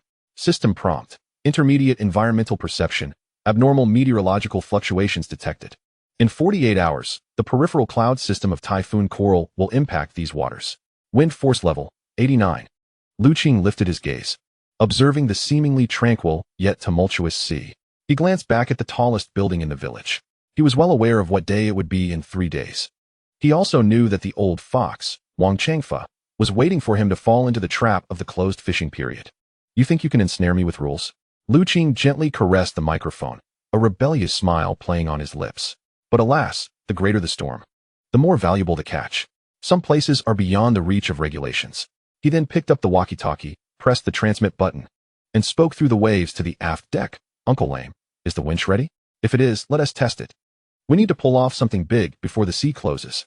Wang Changfa, widen your pockets and see if they can contain this wolf. Chapter 30. The calm before the storm this afternoon in Dragon King Bay was destined to be tumultuous. If the previous oil delivery truck from Sinapec had merely startled the villagers, then the blue truck now parked at Lu's doorstep had turned their eyes green with envy. Slow down. Be careful not to scratch the door frame. That's a precious cathode ray tube. Don't drop it. Lu Hai stood at the doorway, back straight and holding a Hungta Mountain cigarette, loudly directing two delivery men clad in blue Su Ning electric vests. His voice boomed, as if he wanted the entire village to hear. Since the Lu family had fallen into misfortune, he had not stood tall, always speaking in a subdued tone. But today, he felt as if he had come back to life. Goodness, is that a 29-inch color television from Kanka? And that's a higher refrigerator. ISNT it? Double door. How much did that cost? Neighbors gathered at the door, watching as box after box was carried into the dilapidated courtyard, their eyes filled with envy. In the fishing village of 2005, any household that could afford a 29-inch color television would be the envy of all, drawing crowds to watch television in the evenings. Not to mention that refrigerator towering over a person's height. Is Qing spending too much? Sister-in-law Su Xiu stood in the living room, anxiously wiping her hands on her apron. She gazed at the TV occupying half the wall, her eyes reddening with a mix of joy and concern. Our black and white television still works, and I've heard that refrigerator consumes a lot of electricity. Our electric bill. Sister-in-law? Lu Qing was helping the delivery man unpack when he looked up and smiled. That old black and white TV had more static than a human face, and looking at it too long strains the eyes. Besides, we now own a boat. We'll have fish and meat for every meal. How can we not have a refrigerator? Money is meant to be spent. If earning money doesn't allow my family to live well, what is the point of making it? As he spoke, Lu Qing connected the power. With a delightful chime, the screen lit up, flooding the dim old house with vibrant colors. Wow, a big TV, exclaimed his little niece Sayako, clapping her hands in excitement as she rushed over to touch the animated characters on the screen. Observing the innocent smile on the child's face and the barely contained grin of his sister-in-law, Lu Qing felt a satisfaction that surpassed the thrill of hauling in thousands of pounds of squid the previous night. This was the essence of his rebirth, not solely for revenge, but to protect this warmth of life. As night fell, the Lu family home was filled with rare laughter and joy. The new refrigerator hummed as it operated, stocked with beverages and frozen meats that Lu Qing had bought from the county town. The family gathered around the old dining table, which had served them for 20 years, watching the news broadcast on the new television while enjoying steaming braised pork. This may well be the most satisfying meal the Lu family has had in recent years. However, Lu Qing barely touched his chopsticks. His gaze remained fixed on the scrolling weather alert at the bottom of the television screen. The Central Meteorological Station had issued a blue alert for Typhoon Coral, which was moving northwest, expected to bring winds of force 9 to 10 and gusts reaching 11. Accompanied by heavy to torrential rain within the next 48 hours. The typhoon was truly approaching, and it was faster and fiercer than he remembered. Qing, what has captured your attention so? Lu Hai cheerfully asked as he placed a piece of tender, fatty braised pork into his brother's bowl. Hurry up and eat. This meat is stewed to perfection. It's delicious. Lu Qing returned his focus to his meal, taking a bite of rice, yet he found it tasteless. Just then, a piercing alarm rang out from the depths of his mind, where a dormant system had been silent all day. Warning. Malicious reports targeting the host have been activated. Report content. The lone wolf is suspected of illegal modifications and plans to set sail during the fishing moratorium. Report source. Longwang Bay Village Committee. Risk warning. The county's fishery enforcement vessel has received orders to conduct spot checks in the offshore waters of Longwang Bay starting at dawn tomorrow. Lu Qing's hand, which held the chopsticks, froze abruptly. Wang Changfa, indeed, was a cunning old fox, acting swiftly. Tomorrow marked June 1st, the first day of the fishing moratorium. He had calculated Lu Qing's eagerness to recoup his investment after purchasing equipment, laying a trap in advance. If Lu Qing proceeded with his plans to set sail, he would walk right into a snare. Caught red-handed, his vessel would be seized, and he would face hefty fines. If he chose not to go, he would be stuck in port for 3 long months, without income, while supporting the crippled Zhang and repaying debts, all while maintaining the vessel. For the fledgling Lu family, this was a slow demise. Advancement meant death, retreat also meant death. This was the dilemma Wang Changfa presented to Lu Qing. Qing? What's wrong? Is the food not to your liking? His sister-in-law, Su Xiao, perceptively noted Lu Qing's unusual demeanor and asked with concern. It's nothing, sister-in-law, Lu Qing replied. Snapping back to reality, he quickly finished his meal, set down his chopsticks, and stood up, walking to the door to gaze out at the pitch-black night sky. The stars were no longer visible over the distant sea. Thick clouds were gathering, and the air felt hot and humid, a clear harbinger of the impending storm. Brother, Xuanzi, Lu Qing said, turning his back to the two, his voice low, don't tidy up. Go get Uncle Crippled Zhang, we're heading to the boat. Now. Lu Hai paused, glancing at the ominous sky and the typhoon warning on the television. Qing, there's a typhoon coming. And tomorrow is the moratorium. What do we need to go to the boat for now? It's precisely because of the typhoon. Lu Qing turned around, his eyes sparkling with fervor. The enforcement vessels fear the storm. They won't dare to patrol in the rough seas. Wang Baiao's speedboat is out of commission. He can't come out either. This is our opportunity. Lu Qing walked over to the wall and took down an old raincoat hanging on a hook. Wang Changfa wants to trap us in the harbor. So let us take advantage of the last few hours before the storm hits and break free. We'll head into the deep sea, where even the enforcement vessels fear to tread. Lu Hai and Xuanzi exchanged glances, witnessing the determination in Lu Qing's eyes. It was the look of a gambler preparing to go all in. All right. Lu Hai clenched his teeth, tossing aside his half-finished cigarette, but let us go. As long as we can make money and provide for our family. I'd face a typhoon or even a knife. The three shadowy figures silently stepped out of the home that had just begun to feel warm. Outside, the wind suddenly rose, causing the branches by the roadside to sway violently, as if bidding them farewell. A gamble for survival and dignity was about to unfold amidst the night's storm. Chapter 31. The seizure order. On this day in Longwang Bay, the sky appeared ominously dark, though it was barely past 3 in the afternoon. The heavens were shrouded as if sealed by a grimy black iron pot.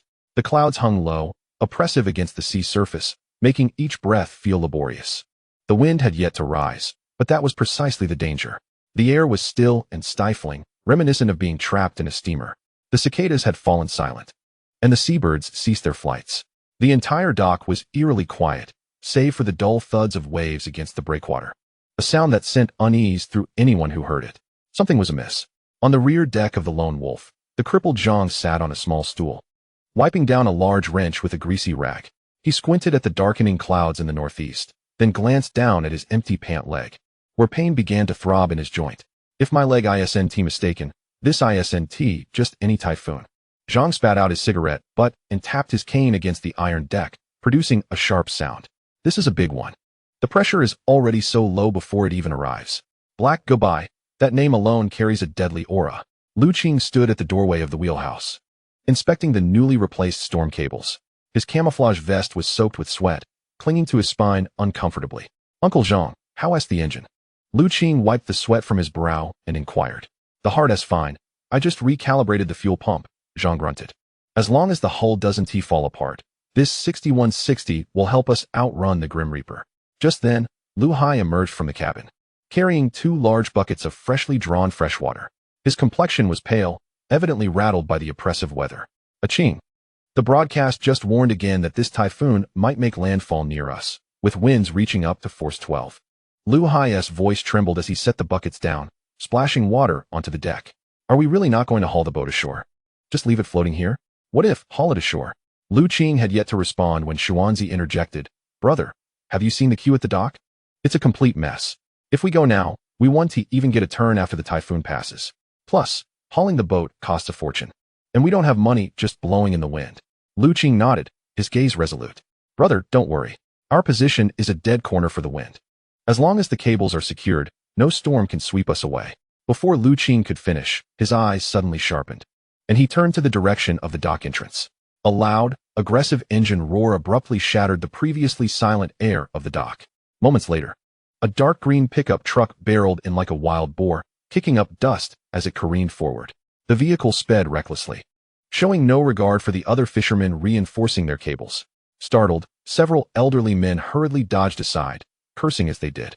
With a screeching halt, the pickup swerved, coming to a stop directly in front of the Lone Wolf's gangplank, blocking the way completely. The door bore the bold white letters, Fishery Enforcement. Below it, in smaller print, was written, County 3rd Squad. Upon seeing those words, Lu Hai felt his knees weaken instinctively, and the bucket he held clattered to the deck. Government officials? What are they doing here at this time? We haven't broken any laws. Lu Qing squinted. His gaze pierced through the windshield. Alighting upon the rotund figure in the driver's seat, busily adjusting his cap in front of the rearview mirror. It was a familiar face, that of Zhang Sheng. However, this demeanor was all too well known to Lu Qing.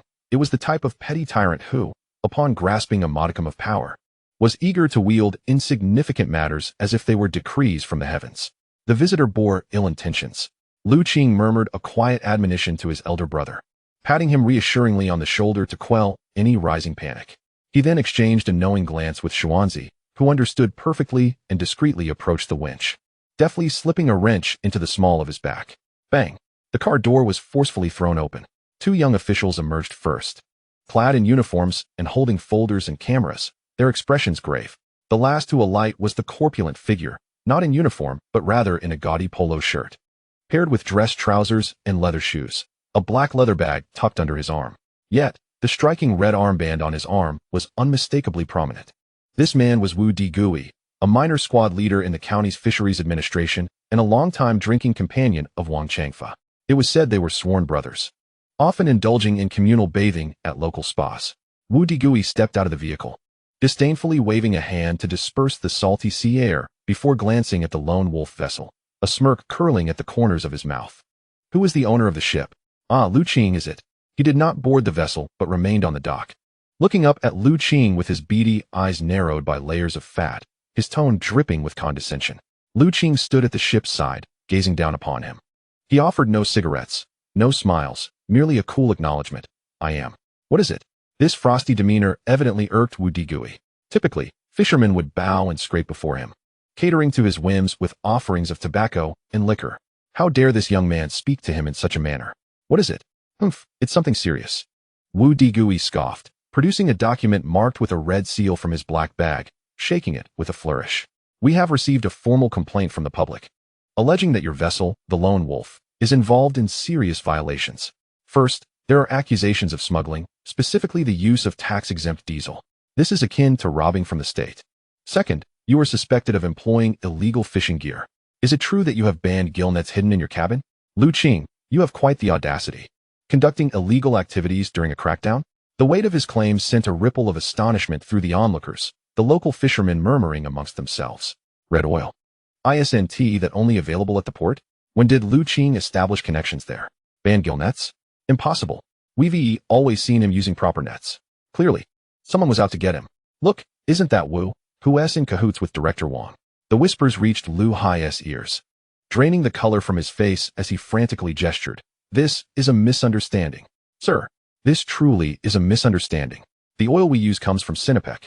We have the invoices. They're right here in my pocket. And the nets are compliant. As he spoke, Lu Hai trembled and attempted to retrieve the sweat-soaked invoice.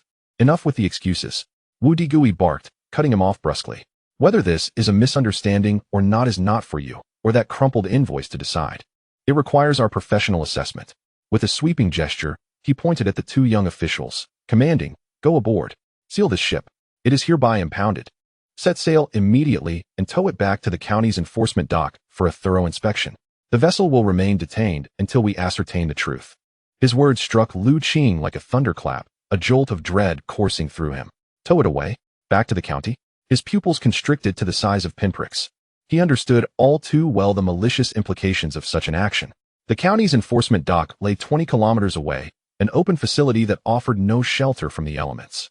With Typhoon Hagibis looming ominously nearby, the winds and waves would soon rise. If they towed the ship now, what would happen if they encountered turbulence en route? Even if they managed to reach the county, that exposed dock would offer no refuge against a force 12 typhoon. The vessel would undoubtedly be shattered against the shore. This was not merely an impounding. It was a calculated attempt to bring about the demise of the Lone Wolf by invoking the wrath of nature itself. And even if the ship miraculously survived, the ensuing chaos and the so-called investigation could stretch on for days, or even weeks. The post-typhoon period would be the prime time for fishing, a golden opportunity to reap profits. If they were detained in the county, the Lu family would be forced to watch as others feasted while they went hungry. Wang Changfa, what a ruthless move. Wait, Lu Qing's voice suddenly cut through the tension. Calm yet frigid, as if two blocks of ice had collided. He descended the gangplank step by step until he stood directly before Wu Digui. Though Lu Qing appeared leaner than Wu Digui, the aura of defiance radiating from him compelled Wu Digui to instinctively take a step back. What do you intend to do? Do you mean to oppose the law? Wu Digui barked, his bravado faltering as his hand subconsciously reached for the rubber baton at his waist. Lu Qing did not glance at him, but instead surveyed the dark, roiling clouds drawing nearer on the horizon. The wind had begun to rise. A gust, laden with the scent of earth, swept across the dock, causing the impound order to flutter ominously. You are Wu, the officer, yes? Lu Qing's eyes, as deep as the ocean, bore into Wu Digui's face. You claim I use red oil. I possess the procurement and testing documents from Sinopec aboard my vessel, which you may examine now. You allege I utilize band gill nets. My nets are stacked on the deck, and you are welcome to measure them at this moment. However, Lu Qing stepped forward, his companions, Xuanzi and the limping Zhang, flanking him with their iron tools in hand. You wish to drag my ship out of the harbor amidst a typhoon warning? Do you intend to enforce the law? Or do you seek to see my vessel perish en route? Wu Digui found himself momentarily stunned by Lu Qing's imposing presence, beads of sweat forming on his brow. He had not anticipated that this so-called useless Lu Qing would prove to be such a formidable opponent. Yet, the thought of the thick envelope Wang Changfa had bestowed upon him the previous night, along with the promise of benefits, emboldened his resolve. Stop your useless prattle. I am an enforcement officer. I dictate how investigations are conducted. This is procedure. Do you grasp the law? Now immediately step aside, or I shall arrest all of you for obstructing justice. The atmosphere grew taut, akin to a string pulled to its breaking point, ready to snap at any moment. The oppressive heat in the air was suffocating. A confrontation, like a storm brewing, was on the brink of eruption on the swaying dock. Chapter 32. Confrontation in the storm crack. As if to underscore the peril of this standoff, a flash of crimson lightning unexpectedly split the ink-black sky, a serpentine bolt striking the distant sea with ferocity. Immediately following, the thunder rolled overhead, its reverberations shaking the concrete dock beneath them. The downpour, long held back, finally burst forth. Plop, plop. Initially, it was merely a few scattered droplets, stinging as they struck skin. In an instant, they coalesced into a torrential curtain, as if the heavens had opened, enveloping the entirety of Longwang Bay in a shroud of water. On the dock, the atmosphere felt even colder than the deluge itself. Obstructing justice? Lu Qing stood at the gangplank, rain cascading down his sharply defined features, trickling into his eyes and causing them to sting. Yet he did not even blink. He stood like a nail driven into the deck, firmly blocking the path of Wu Digui and his subordinates. Captain Wu, that hat seems a bit oversized, doesn't it? Lu Qing wiped the rain from his face, his voice cutting through the torrential downpour, clear and powerful. I am cooperating with law enforcement. However, I am aligning with lawful statutes, not the arbitrary law dictated by you, Captain Wu. You speak nonsense. Wu Digui, drenched like a rat, had his flashy polo shirt clinging to his rotund belly, appearing both comical and disheveled. He wiped the water from his face, frantically waving the now half-soaked seizure warrant, black and white on paper. The official seal is right here. Do you dare say it's unlawful? Come on, seize this troublesome citizen. Unmoor the vessel. Wu Digui was genuinely anxious. The rain fell with an almost sinister intensity, and the wind grew fiercer. If they did not hurry to tow the boat away, once the typhoon struck, it could either be wrecked en route or end up sunk in Longwang Bay, thereby jeopardizing the task entrusted by Wang Changfa. The two young officers exchanged glances upon hearing the command, steeling themselves to advance. I dare anyone to move. A thunderous roar erupted, resonating like a bell toll. Zhuangzi, who had been standing behind Lu Qing, suddenly stepped forward. His towering figure resembled a wall, sending the two frail officers stumbling back. The heavy adjustable wrench in Zhuangzi's hand gleamed ominously in the rain. He remained silent, merely glaring with bull-like eyes, fixating on the legs of the two men. The posture seemed to convey, whoever dares to step forward will have their legs broken. Nearby, the limping Zhang also slowly rose. Leaning on what was essentially a solid iron rod disguised as a cane, his empty pant leg flapped in the storm. The old man grinned, exposing a set of yellowed teeth, his smile sinister. Young lad, the path is slippery. This plank is covered in moss. It's easy to slip. Should you fall into the sea and become turtle fodder, it wouldn't be considered a work-related injury. The two young officers were clearly intimidated. After all, they were merely office workers, accustomed to intimidating docile fishermen. Faced with a desperate man wielding a weapon and exuding a murderous intent, their legs turned to jelly. They instinctively recoiled, casting a pleading glance towards Wu Digui. This is outrageous. Wu Digui trembled with rage. his finger shaking as he pointed at Lu Qing, violently resisting law enforcement. You are armed and violently resisting the law. Do you believe I won't call the police right now to have you all thrown in jail? Arrest us? Lu Qing scoffed. He stepped forward, forcing Wu Degui to look up at him. Captain Wu, do not intimidate us with the police. The entire county is on alert for the typhoon, and the police have long been deployed to the front lines. Do you truly believe they have time to deal with your petty affairs? Lu Qing reached out, swiftly snatching the damp seizure warrant from Wu Degui's hand, an action so quick that Wu Degui did not have time to react. Give that back. Wu Degui shouted, attempting to reclaim it. Lu Qing sidestepped, raising the paper to his eyes, glancing at it under the dim light of the overcast sky. The corners of his mouth curled into a knowing smirk. Indeed. Lu Qing shook the paper. Captain Wu, your professional standards are lacking. According to the Administrative Punishment Law and the Fisheries Administrative Law Enforcement Regulations, implementing seizure measures requires the signatures of at least 2 qualified law enforcement personnel. Yet, your name is the only one on this document. Moreover, Lu Qing pointed at the line indicating off-site seizure. The relevant regulations are clearly stated. Unless there is evidence indicating the possibility of evidence destruction by the parties involved, or the scene lacks conditions for inspection, off-site seizure cannot be arbitrarily executed. Lu Qing suddenly raised his head, his gaze sharp as a blade. My boat is here, the fuel tank is here, and the fishing gear is here. I have not fled, nor have I destroyed evidence. I ask you, Captain Wu, how is it that the scene does not meet inspection conditions? You insist on towing my boat on this stormy day, risking destruction of the vessel and loss of life.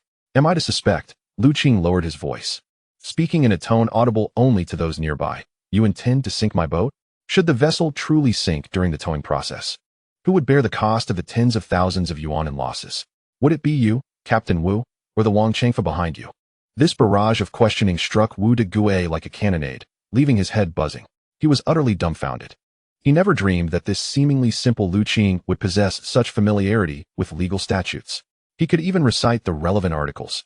In the year 2005, an era of limited information, ordinary fishermen trembled at the sight of an official hat. Who would comprehend such matters? This was a lawyer cloaked in the guise of a fisherman. Indeed, the seizure warrant was hastily concocted, with many procedures improperly executed in a rush.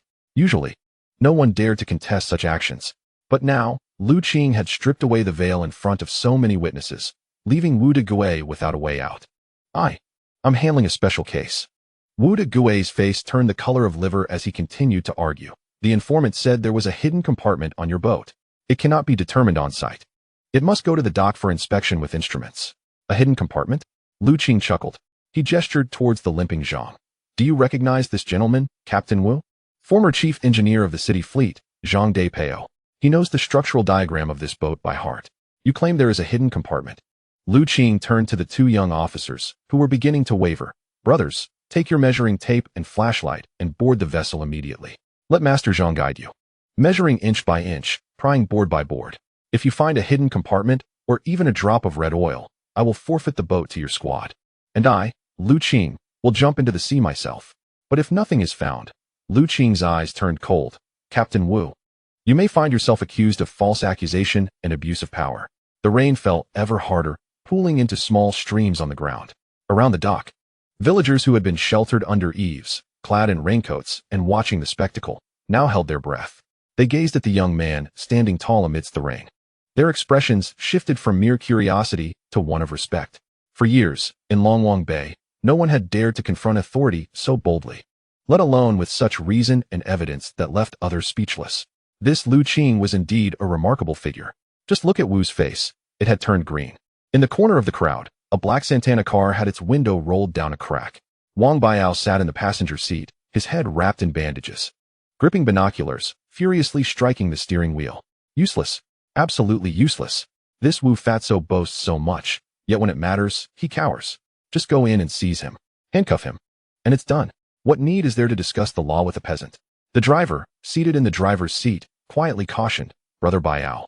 The rain is too heavy, and the villagers are watching. If we force it, and something goes wrong. Wang Baiao gritted his teeth, his gaze fixed on the figure in the rain that he despised. He knew this attempt to forcibly seize the boat was likely to end in disaster. At the dock, Wu Degui stood in the rain, caught between a rock and a hard place. To forcibly tow the vessel? Observing Lu Qing's stance, Zhuangzi might genuinely bring that wrench down. Moreover, The legal statutes Lu Qing had cited loomed over him like a noose. If it escalated, he could not bear the responsibility for illegal enforcement. But if he did not tow it away, how would he report back to Wang Changfa? Fine, fine, fine. Wu Digui took a deep breath, wiped the rain from his face, and revealed a sinister smile. Lu Qing, did you not say we would investigate right here? Very well. I shall oblige you. I refuse to believe that this decrepit vessel could possibly be devoid of any faults. As long as we uncover a single non-compliant pipe or a single rogue screw, I will seal your ship without hesitation. With a sweeping gesture, Wu Digui shouted at his two subordinates, who were already shivering from the cold. Get up there. Conduct a thorough inspection. Pry open the oil tank cap and take a sample. Spread out the nets and measure the mesh size. Even if we have to tear up the bottom of this boat, we must find something. The two young workers, grimacing, reluctantly climbed onto the slippery gangway towards the ship. Lu Qing stepped aside, allowing them passage. His face bore no sign of panic. Rather, a barely perceptible smile graced his lips. As long as they remained aboard, as long as the inspection continued, the initiative remained in his hands. The rain intensified, and the wind began to produce a mournful whistle as it tugged at the mooring ropes. Captain Wu, I hope you can maintain your bravado for a while longer, for the time left for your retreat is dwindling. Lu Qing gazed up at the swirling wall of clouds on the horizon, as the radar alarms in his mind flashed frantically. Warning, Typhoon Hagabi's central pressure is plummeting. Forecast path has shifted. Distance to landfall, 3 hours remaining. A true tempest was imminent. Search. Search meticulously. Open that sediment valve beneath the oil tank. Take a sample and smell it. And the nets. Bring me a ruler. If you dare mismeasure by even a millimeter, I will seize this ship. On the deck of the Lone Wolf, rainwater had pooled into rivulets. The two young workers crouched beside the oil tank, braving the rain striking down like whips as they struggled to unscrew the rusted oil release bolt. They were trembling, not solely from the cold, but from fear. The wind had visibly intensified, transforming from a mere whistle into a gale strong enough to push a person off their feet. Wu Digui, standing at the ship's edge, had to grip the mooring post tightly to remain upright. His gaudy polo shirt clung to his body like a soaked pigskin, revealing his bulk. His complexion was ashen, lips tinged with purple. He glanced at the waterproof watch on his wrist. Half an hour had elapsed. In that time, his subordinates would have preferred to turn the Lone Wolf upside down. And what was the result? The oil in the tank was crystal clear. The highest grade national standard number 0 diesel, devoid of impurities. The mesh size of the nets was not only compliant, but even larger than required. Designed specifically for large catches, utterly dismissive of small fry. The so-called hidden compartments revealed not even a ghostly shadow. The entire vessel was as pristine as a new bride fresh from the factory. Captain, there are no issues. One of the workers exclaimed, wiping rain from his face. His voice tinged with desperation. We truly found nothing. Let us retreat. The wind is too strong. I feel like I'm going to be sick from the swaying. Useless. Keep searching. Wu Digui insisted, though a flicker of panic crossed his green bean-like eyes. He looked up at the sky, which had darkened beyond mere blackness. Behind the inky clouds, a foreboding yellow hue hinted at the approaching eye of the storm. Inside the cabin, Lu Qing did not accompany the others on deck to endure the rain. He sat before the wheel, holding an unlit cigarette, his gaze fixed on the system interface in his mind. There, red alerts flashed violently, their frequency dizzying. Severe warning. Atmospheric pressure is plummeting. 960 HPA, 950 HPA, 940 HPA. Typhoon Hagibis is being compressed by the subtropical high-pressure system, shifting its path by 90 degrees. Original landing point, south of Wenzhou. Revised landing point, 20 kilometers east of Longwang Bay. Estimated time of landfall, 6 hours, early. This is no longer a strong tropical storm. It is an extraordinarily powerful typhoon. At that moment, Lu Qing's hand trembled violently, the cigarette slipping from his grasp and falling to the ground. A direct landfall was imminent, and 6 hours ahead of schedule. This meant that the time for everyone to react had dwindled to zero. Longwang Bay now resembled an unprotected child about to collide with a speeding truck. Suddenly, as if to corroborate the system's warning, the wind changed. No longer was it a mere whistling breeze. It transformed into a sharp, piercing wail akin to an air raid siren. Crack. On the dock, a decades-old Chinese scholar tree had no chance to resist as the sudden gale snapped it in half, its massive crown crashing down and collapsing the awning of a nearby shop with a resounding crash. The two workers on the deck were tossed about by the wind, rolling helplessly on the slick metal surface, colliding heavily with the ship's guardrail. Had the rail not been sufficiently high, they would have plunged straight into the sea. This wind is wrong. This wind is wrong.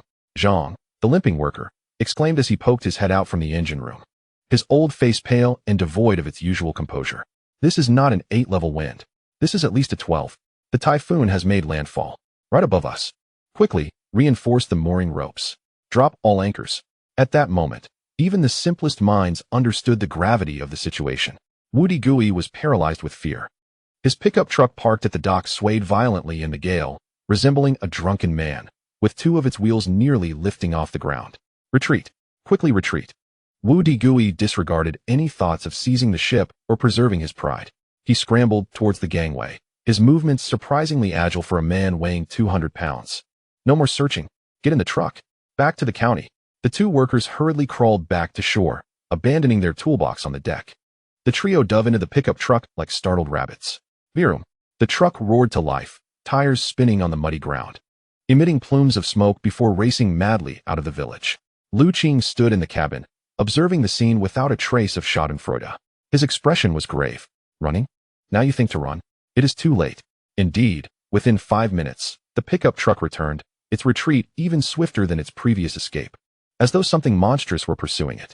As the vehicle came to a halt, Wu Digui flung open the door and leaped out, trembling uncontrollably, his flesh quivering, eyes filled with hopeless terror. He shouted at the few fishermen remaining on the dock and at the lone wolf. It's over. It's all over. The road is cut off. There's a mudslide over at Wampo Ridge. The entire road is buried. We can't get out. There's no signal on the phone. We are trapped here. This news was far more terrifying than the typhoon itself. Longlong Bay was surrounded on 3 sides by mountains and bordered by the sea. The only escape route was the dirt road over Wampo Ridge.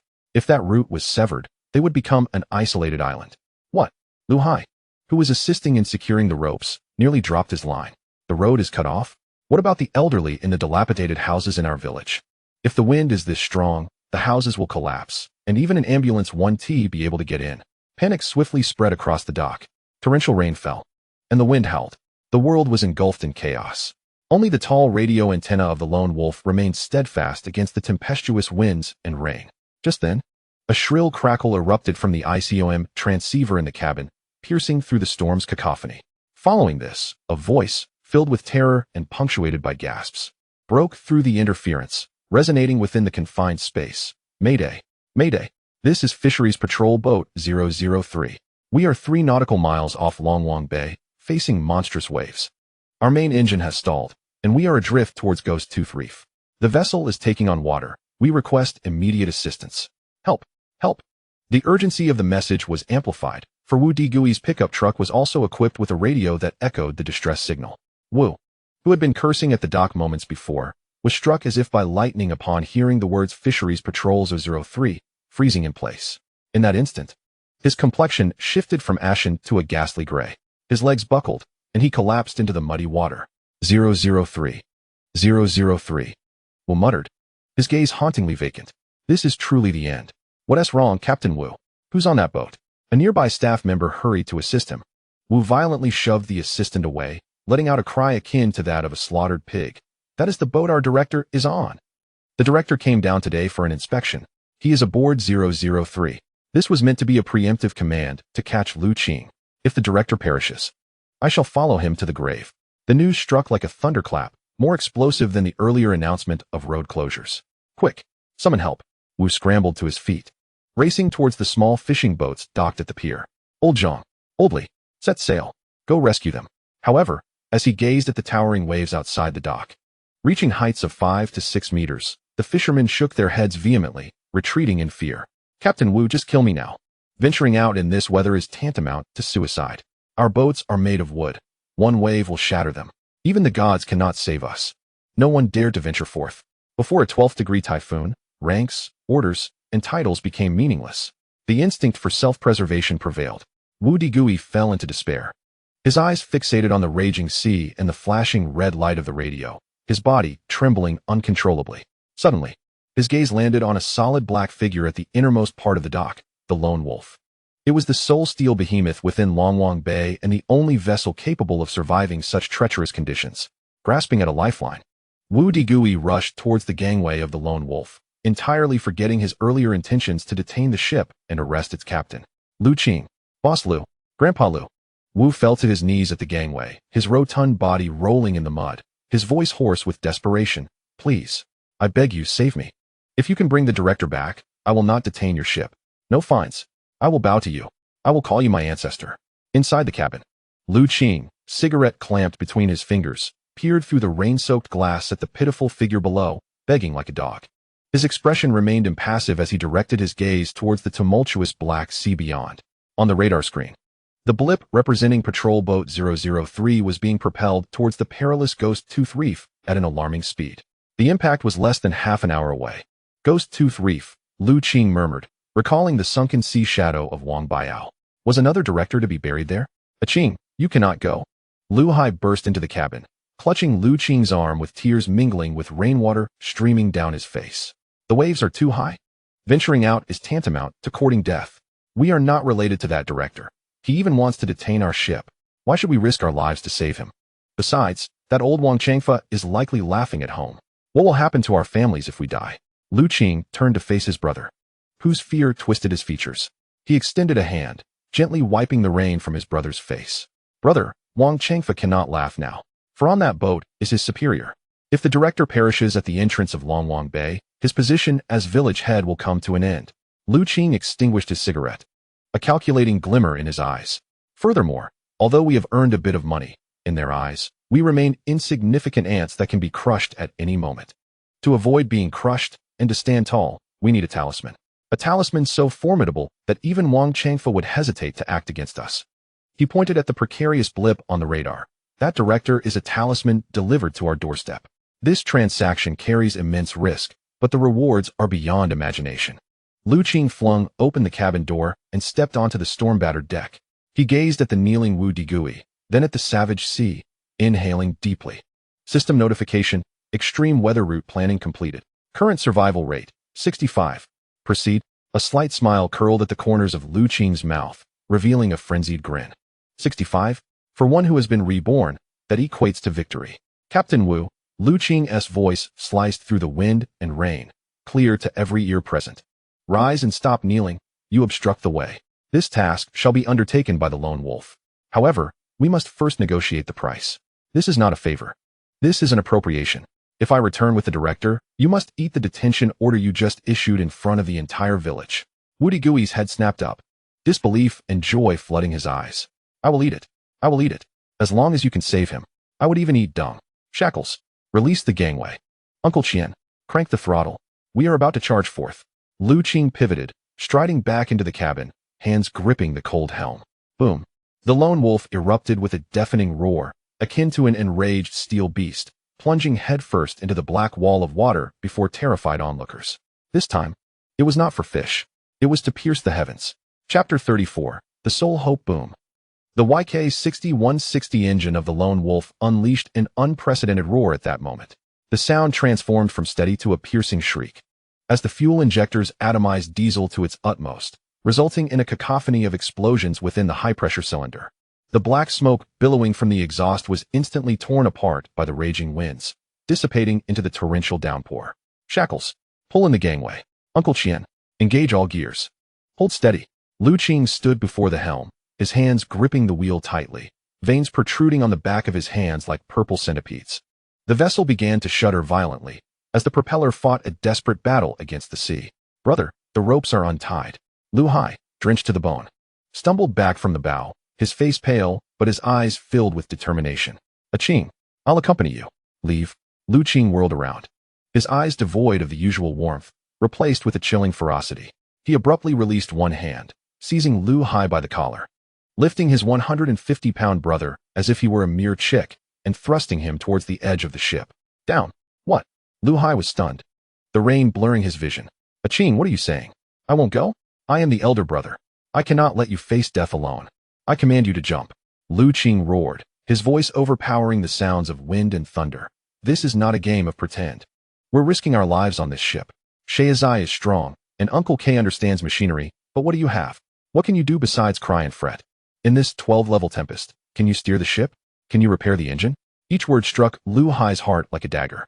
His lips trembled, tears mingling with rain. I may be useless, but I am your brother.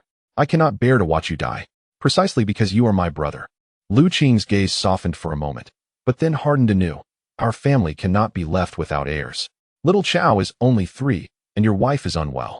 If I do not return, this entire family must rely on you to hold it together. There is a black box hidden under the bed, containing my savings of 20,000 yuan. The password is Little Chow's birthday. Now go. Do not let me lose focus. With that, Lu Qing did not give his brother a chance to respond, pushing him forcefully. Splash! Lu Hai stumbled and fell onto the slick cement of the dock, rolling several times and becoming muddy. Aching! Lu Hai cried out, heartbroken, struggling to rise and jump back onto the ship. But it was too late. Shazai, weigh anchor. With a roar, Lu Qing slammed the throttle, and the tail of the lone wolf surged, creating a massive spray of white water as the bow swung sharply to the left, quickly distancing itself from the dock. Lu Hai knelt on the shore, reaching out, but grasped only icy raindrops, helplessly watching the iron vessel that carried his brother's life drift further away. In the cabin, Shazai wiped his face, looking at the sobbing Lu Hai on the shore, his eyes reddening, turning to the figure in the cockpit, resembling an iron tower. He gritted his teeth and secured himself tightly to the ship's railing with the thickest rope. Brother, I am secured. As long as I live, I will not let our ship capsize. In the engine room, Uncle K sat beside the roaring machine. The temperature had soared above 50 degrees, yet he felt invigorated. He took out a nearly finished bottle of 5-grain liquor, downed a large gulp, and poured the remaining half over the scorching cylinder head. The aroma of the liquor filled the air. Old friend, after this drink, we must fight with all our might. He patted the trembling machine, his murky old eyes ablaze with a near-manic light. A 12-level typhoon? Huh. I've spent my life at sea and have never faced such monstrous waves head-on. Lu family lad, just steer the ship. As long as this crankshaft holds, I guarantee the power will not cease for a single second. The lone wolf sailed out of the harbor's breakwater. In that instant, it felt as though it had stepped from a warm cradle into the depths of hell. Boom. A towering black wave, as high as a 3-story building, crashed in from the side without warning. It was not water, it was a wall. A moving wall weighing hundreds of tons. Steady, Lu Qing shouted, frantically turning the wheel to align the bow with the wave's crest. But the ship was too heavy to pivot completely in time. Crash! The colossal wave struck the hull, tilting the entire vessel nearly 45 degrees to the right. Items on the deck, iron barrels, were instantly swept into the sea without a sound. The glass of the cockpit was rendered completely opaque by the rushing water. Only the nauseating creaking of steel could be heard. At that moment, time seemed to freeze. Lu Qing could feel his body suspended, pressed against the right glass window. Get up for me. Lu Qing gritted his teeth, refusing to let go of the wheel. The manganese steel keel performed its duty, the heavy ballast tank below acting as a stabilizing base, pulling the nearly capsizing ship back upright. Thud! The hull crashed back into the sea, sending up a spray of water. Coughing, Lu Qing felt disoriented, his stomach churning. Yet he laughed, a grin of fierce determination on his face. We held on. Old Li's ship is indeed sturdy. This first wave was merely an introduction. Outside, the sea remained chaotic. The sky and sea merged indistinguishably, shrouded in an endless darkness, accompanied by a deafening roar. On the dock, Wu de Gui had finally risen from the ground. He did not leave, for the path was cut off. Clutching a broken railing, he fixed his gaze on the small black dot of the lone wolf, intermittently appearing through the surging waves. With each time the ship was engulfed by the monstrous waves, his heart skipped a beat. Each time it bravely resurfaced, he could not help but exhale with relief. These madmen are truly insane. Wu de Gui shivered, his lips turning purple. In his life, he had seen many who risked their lives for money, but this was the first time he had witnessed someone daring to plunge into such peril for another's life. Lu Qing, you mustn't die. If you die, my car full of confiscation orders won't save my life. Meanwhile, Lu Hai remained kneeling in the muddy water, still reaching out. His sister-in-law, Su Xiao, cradled little Chow, having rushed out at some point, crying as she held an umbrella for her husband. But the wind quickly turned the umbrella inside out. The family of 3 stood in the rain, drenched, watching the ship that had become a mere black dot vanish into the vast curtain of rain. At sea, the lone wolf swayed like a leaf in the wind. Crackle! The radio crackled with a weakening distress signal. 003, this is due to severe flooding and generator failure. We are preparing to abandon ship. Repeat, preparing to abandon ship. The voice abruptly ceased, replaced by a suffocating silence. Lu Qing's heart sank. Abandon ship? In such a 12-level typhoon, without a large vessel for protection, jumping overboard in a life jacket would be a transition from slow suicide to fast. We cannot abandon ship. Do not abandon ship. Lu Qing grabbed the walkie-talkie and yelled, but there was no response. Damn it. Lu Qing slammed the helm. He closed his eyes, forcefully suppressing his anxiety. When he opened them again, a pale blue light in his pupils shone with intensity. System alert. Extreme weather route planning initiated. Scanning sea conditions. Warning, wave height ahead is 65 meters. Wind speed 35 meters per second. Calculating escape route. In an instant, the chaotic black sea transformed in Lu Qing's vision. Countless red lines, symbols of death, danced atop the waves. Amidst the rolling torrents, a slender, fleeting green beam wound towards some point in the deep sea. It was a brief span where the waves' energies counteracted each other, a solitary path to survival. Found it. Lu Qing tightened his grip on the wheel, a glimmer of bloodlust flashing in his eyes. Hold on tight. We are riding the dragon's back. Charge.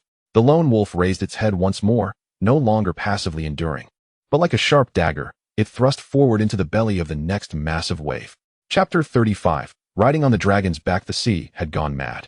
If the previous waves resembled city walls, then now they were collapsing mountains. The lone wolf, in the face of this colossal force, felt as insignificant as a soda can tossed into a washing machine. Boom. Another gigantic wave crashed down. The windshield of the cockpit emitted a groan of overwhelming stress, as if it were on the verge of shattering at any moment. Lu Qing's feet were anchored to the floor like nails, his body swaying violently with the ship.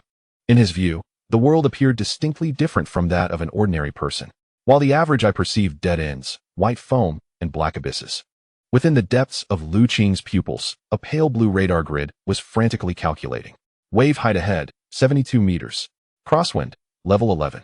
Calculating escape route. A slender green line flickered between the tumultuous red zone of impending doom. It was not a straight line. It twisted and turned, dynamic like a serpent struggling for survival amidst the storm. It existed for barely 3 seconds between two colossal waves on the verge of collision. 3 seconds. Lu Qing gritted his teeth, fixated on that ephemeral green line. This was his lifeline snatched from the clutches of the Grim Reaper. Uncle Cripple, slow down. Shift to neutral and glide. Lu Qing suddenly bellowed into the intercom. What? Slow down. In this kind of wave, slowing down is tantamount to seeking death. Without power, the ship will capsize. Came the strained voice of Cripple Zhang from the cabin. Trust me. Slow down. Lu Qing's gaze was wild and resolute, leaving no room for explanation. Below deck, Cripple Zhang glanced at the tachometer, took a swig of liquor, gritted his teeth, and yanked the throttle back with determination. The engine's roar instantly diminished. The lone wolf lost its forward thrust, the speed plummeting. In that moment, the 7-meter wave, initially poised to collide with the ship, surged ahead and collapsed 10 meters before the bow with a thunderous crash. White foam erupted like an avalanche.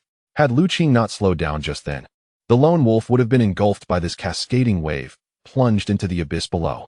But now, the vessel was perfectly positioned at the edge of the wave as collapse. Now, shift to 4. Full left. Lu Qing shouted again. Boom. Cripple Zhang's hands moved with astonishing speed, pushing the throttle to the limit. The YK-6160 engine erupted once more, its immense torque transmitted through the drive shaft, propelling the propeller to churn the sea violently. The lone wolf lunged upward like a cunning wolf, seizing the fleeting opportunity presented by the collapsing wave. The bow soared high, almost climbing vertically up the still foaming wave slope. We're up. We're up. The deckhand, tied to the railing, screamed in terror as he felt himself rising higher above the sea, in a state of weightlessness. The sensation was akin to riding a runaway roller coaster, hurtling toward the clouds. At the moment the bow crested the wave, Lu Qing felt a rush of clarity.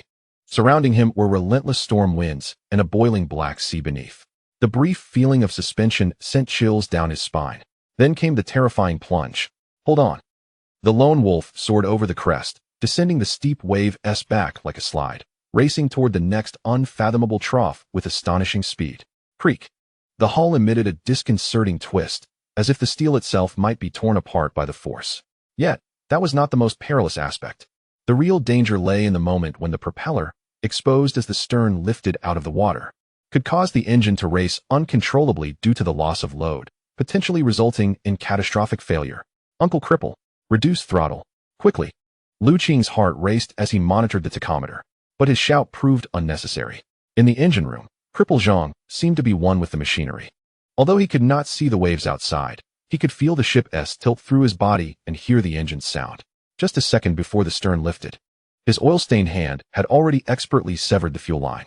The engine's roar diminished instantly, averting a disastrous overspeed. And the moment the stern crashed back into the water, he deftly pushed the throttle back up, allowing the propeller to re-engage with the water, providing the necessary corrective thrust. This seamless maneuver was a testament to decades of expertise, an embodiment of man and machine in perfect harmony. In the cockpit, Qing wiped the cold sweat from his brow, a wild grin forming at the corners of his mouth. What a skill! With this old ghost around, the ship is truly alive. With Cripple Zhang safeguarding below and the system guiding ahead, Qing felt liberated. Amidst the tempestuous winds and towering waves, the lone wolf was no longer a passive leaf battered by the storm, but a flying fish dancing upon the dragon's back. It darted to the left and right, leaping up and down. Every seemingly fatal collision was deftly navigated by Qing using that enigmatic green escape route. Closer, just 1 nautical mile away. Qing's gaze sharpened as he noted the faint red distress signal on the radar. The urgency weighed heavily upon him. The signal's position was dire. It had drifted from the deep waters to the perilous outer edge of the Ghost Tooth Reef. There, treacherous currents swirled amongst jagged rocks.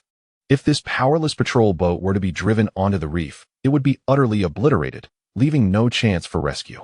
Faster. Push harder. Qing urged the engine to its limits. 10 minutes later, through the frantic swipes of the windshield wipers, Qing finally spotted a flicker of desperate light on the dark sea surface. It was the fishing patrol vessel 003. Its condition was harrowing. The entire ship tilted dangerously to the left, the stern nearly submerged. It resembled a dying fish, bobbing helplessly amidst the towering waves, being slowly pushed toward the menacing white-capped reef behind. There was barely 200 meters left to the nearest rock. At this drifting speed, no more than 3 minutes remained before impact. I see it. Qing seized the intercom, his voice steady as iron. Zhuangzi, unfasten the safety line. Prepare to throw the tow line. Uncle Cripple, get ready to reverse. We're going to snatch victory from the jaws of danger. On the deck, Zhuangzi untied the ropes binding him, trembling all over, drenched in seawater and rain. He gazed at the small boat struggling amidst the monstrous waves and the menacing rocks that resembled monstrous teeth. Swallowing hard, he shouted to steel his resolve. Here we go. He grabbed the heavy tow line, a lifeline. The lone wolf battled against the raging winds, laboriously closing the distance to the patrol boat. 50 meters, 30 meters, 20 meters. Through the beam of the searchlight, Qing could even see the desperate faces of those on the patrol boat. They wore life jackets, clinging desperately to the railing, some already praying. One bespectacled middle-aged man slumped on the deck, shielded by 2 others. That was the director. Help! Help us! Upon seeing the lone wolf, the crew erupted in frantic waves and screams. Zhuangzi, throw it! Qing shouted, seizing a moment of opportunity between the waves. Zhuangzi summoned all his strength, swinging his arm in a wide arc. The tow line with a rubber ball flew through the air like a black serpent, covering 20 meters in an instant. Crack! The line landed squarely on the deck of the patrol boat. Caught it! Caught it! The crew erupted into jubilant cries, scrambling to grasp the line. This slender rope was attached to the main towing cable from Qing's ship. If they could secure the main cable to the cleat, they would be saved. However, just then, an unforeseen calamity struck. A monstrous, unfamiliar wave suddenly surged between the 2 vessels.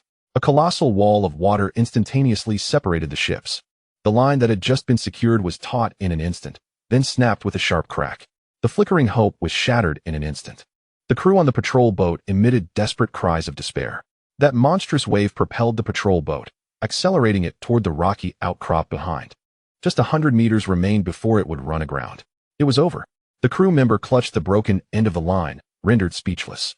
At this distance, and in such tumultuous conditions, there was no time for a second throw. Moreover, the boat had already been pushed far away. Qing watched this scene, his pupils constricting sharply. He glanced at the radar. Time until collision, 90 seconds. There was no time to throw the line again. To save the crew, there was only one option left, a human tether. Qing abruptly pushed open the door of the cabin and shouted at the crew member on deck, Shanzi, can you swim?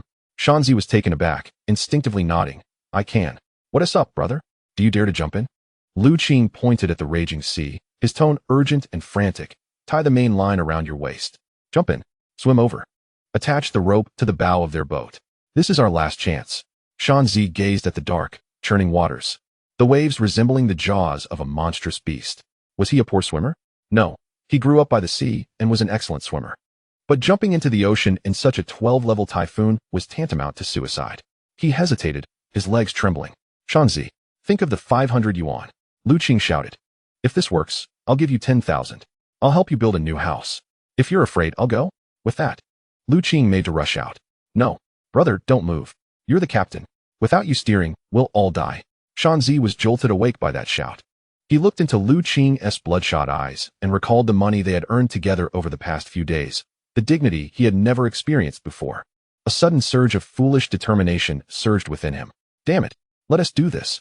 Shanzi seized the heavy main line, tying it tightly around his waist. He climbed onto the ship's railing, glanced back at Lu Qing in the cabin, and forced a smile that was more grotesque than a cry. Brother, if I don't come back, remember to burn some incense for me. With that, this usually honest man launched himself like a human cannonball into the roiling sea. Splash. His figure was instantly swallowed by the monstrous waves. Lu Qing grasped the railing tightly, his nails digging deep into his flesh. Shanzi must survive. The radar screen continued its countdown.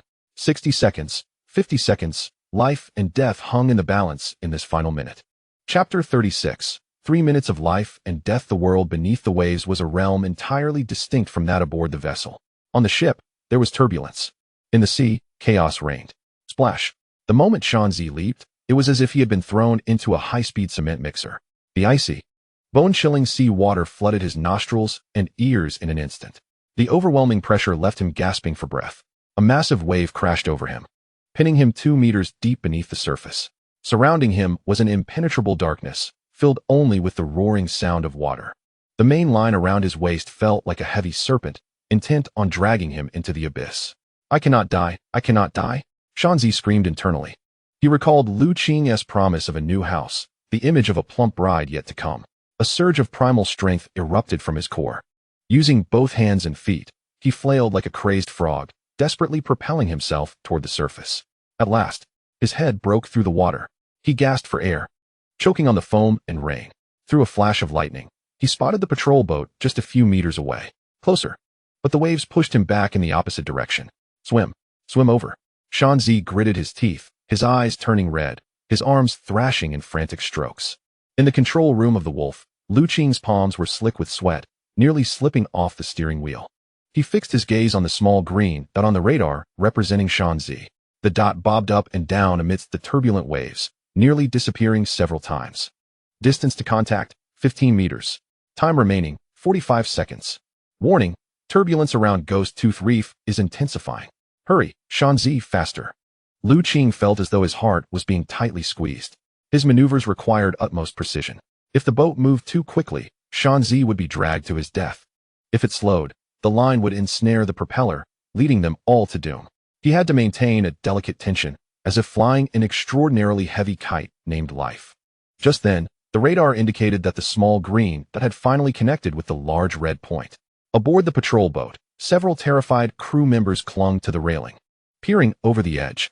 Suddenly, a rough hand emerged from the dark waters, gripping the edge of the boat.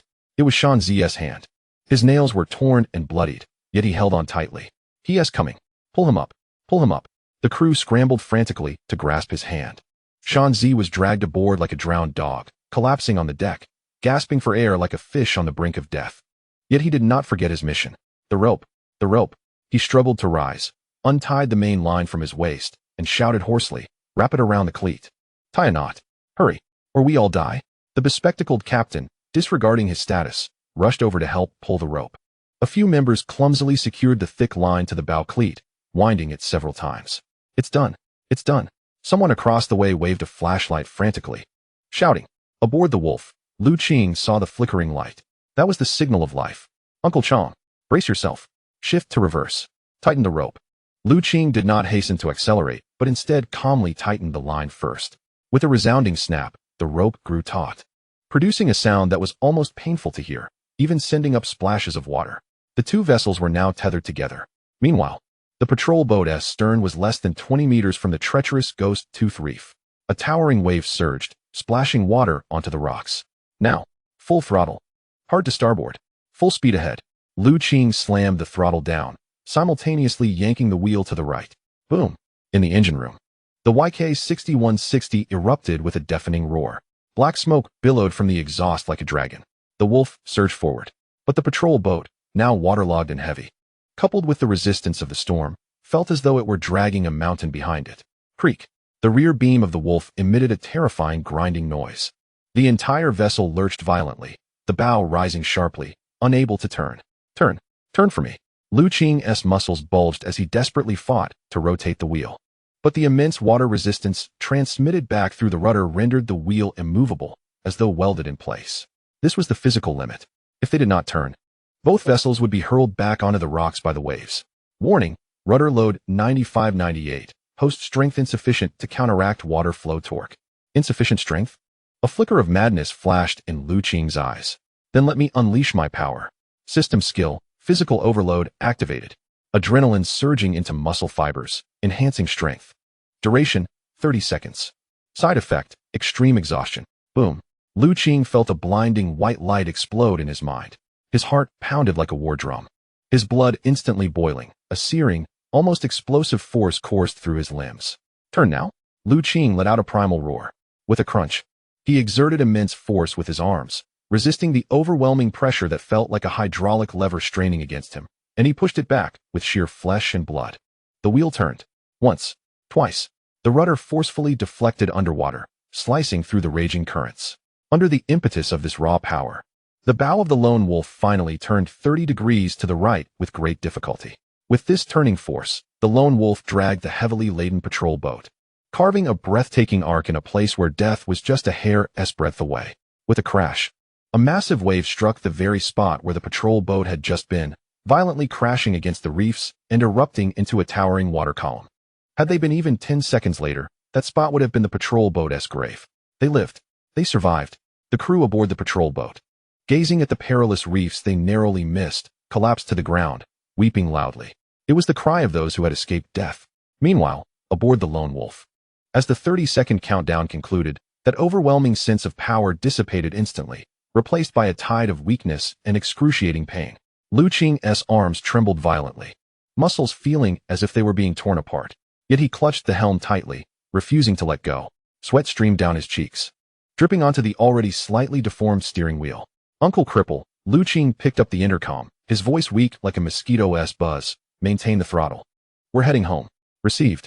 In the cabin, the limping Zhang wiped the black oil from his face, grinning at the still stable tachometer.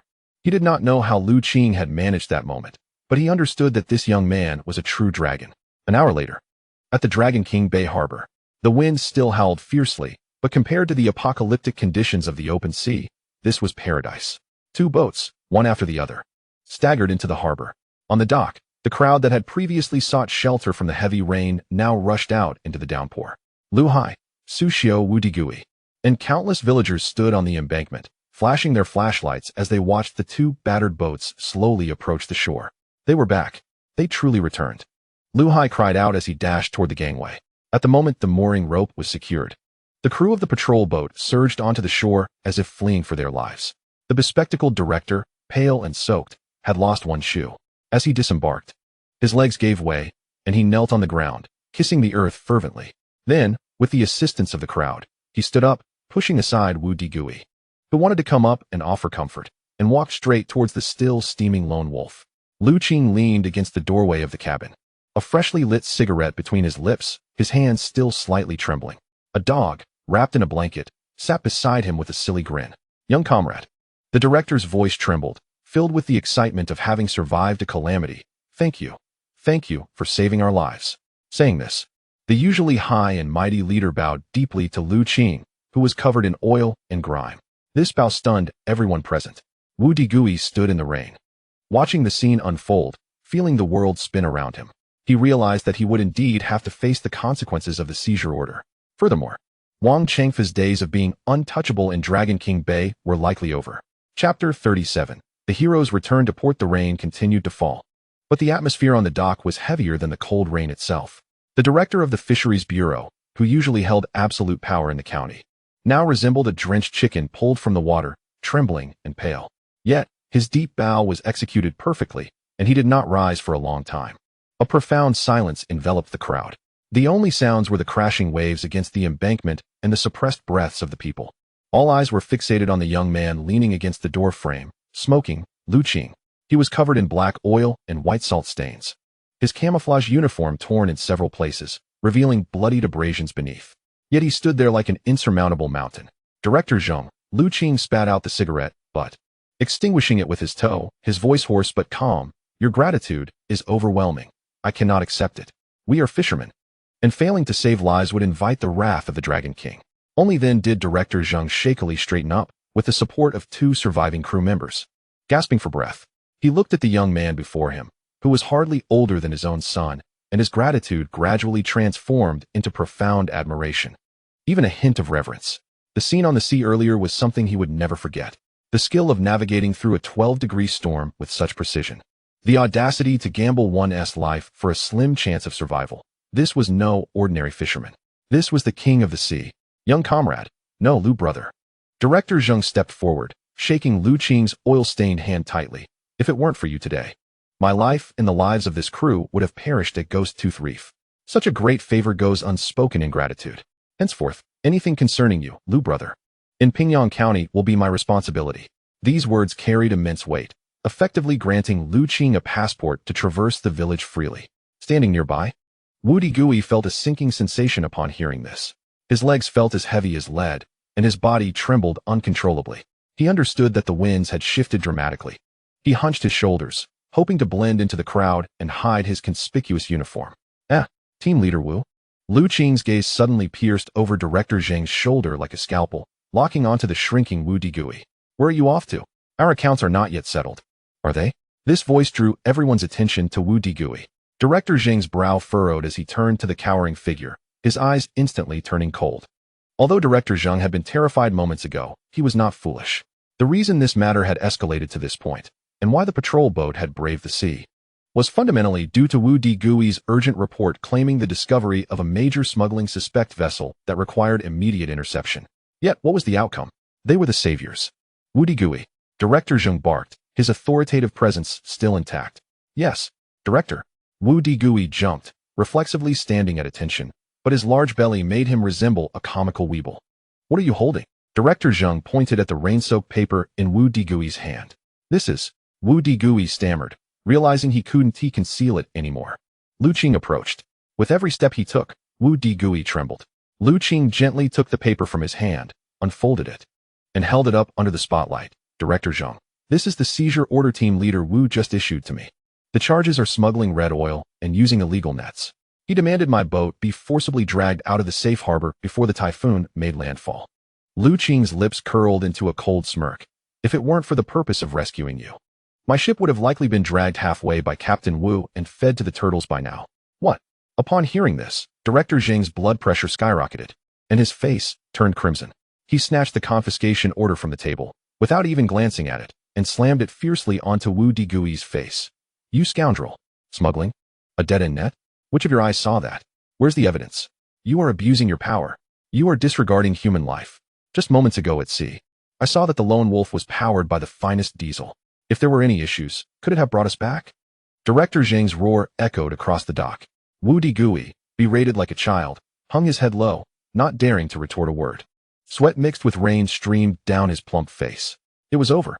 After so many years in the fisheries administration, he had finally hit a brick wall. "Director, I also received reports from the public about Wu Digui attempting to make a last-ditch struggle, wanting to shift the blame onto Wang Changfa." "Shut your mouth." Director Zheng was not interested in his explanations. "Public reports? I see it as someone retaliating. When you return, write a self-criticism. You are suspended for reflection. Await an organizational investigation."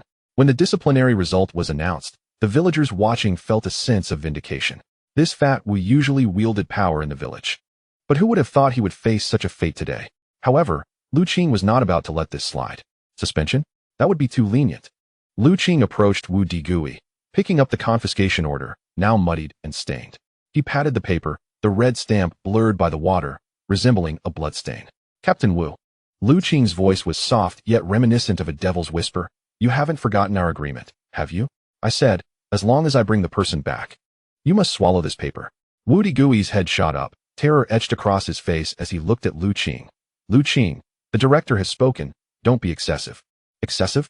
Zhuangzi scoffed from the side, brandishing the adjustable wrench he had yet to put down, leaning in closer. "When you were about to drag our ship, why didn't you think it was excessive? When you were trying to push us to our deaths, why didn't you think it was excessive? Swallow it. If you have any manhood, just eat it. Lu Qing remained silent, merely gazing at him intently. His eyes conveyed a clear message. If you don't eat it today, this matter will not conclude. Wu Digui glanced helplessly at Director Zheng. However, Director Zheng turned his back, staring out at the sea as if he had heard nothing and seen nothing. It was a tacit approval, an indulgence toward the savior. Director Zheng harbored resentment too. If it weren't for this fat fool's blind commands, would he have nearly fed the fish? What harm was there in making him eat a piece of paper? Not making him drink seawater was already a kindness. Isolated and defenseless, Wu Digui looked at the cold, mocking, and even gleeful eyes surrounding him. He knew that today, he had truly fallen to the depths. If he didn't eat, these madmen who had just crawled back from the dead might very well throw him into the sea. I will eat. Wu Digui trembled as he took the mud-stained paper. The A4 sheet was thick and tough. He took a bite. Ugh, the foul, earthy taste of the paper mixed with mud made him gag. He chewed and swallowed. Lu Qing's cold reminder pierced through the crowd's gaze. Under the watchful eyes of the villagers, the usually arrogant Captain Wu resembled a pig struggling to eat grass, humiliated and laboriously tearing the confiscation order, a symbol of his power, into pieces, stuffing it into his mouth and forcing it down. With each swallow, his face reddened further, both from suffocation and shame. This scene became deeply etched in the minds of every villager in Longwang Bay. They gazed at Lu Qing's silhouette as if beholding a newly erected idol. In a corner of the crowd, a black Santana car remained parked. Inside, Wang Baiao held a pair of binoculars, maintaining a pose for a long time. His complexion was paler than the paper that had been devoured. It was over.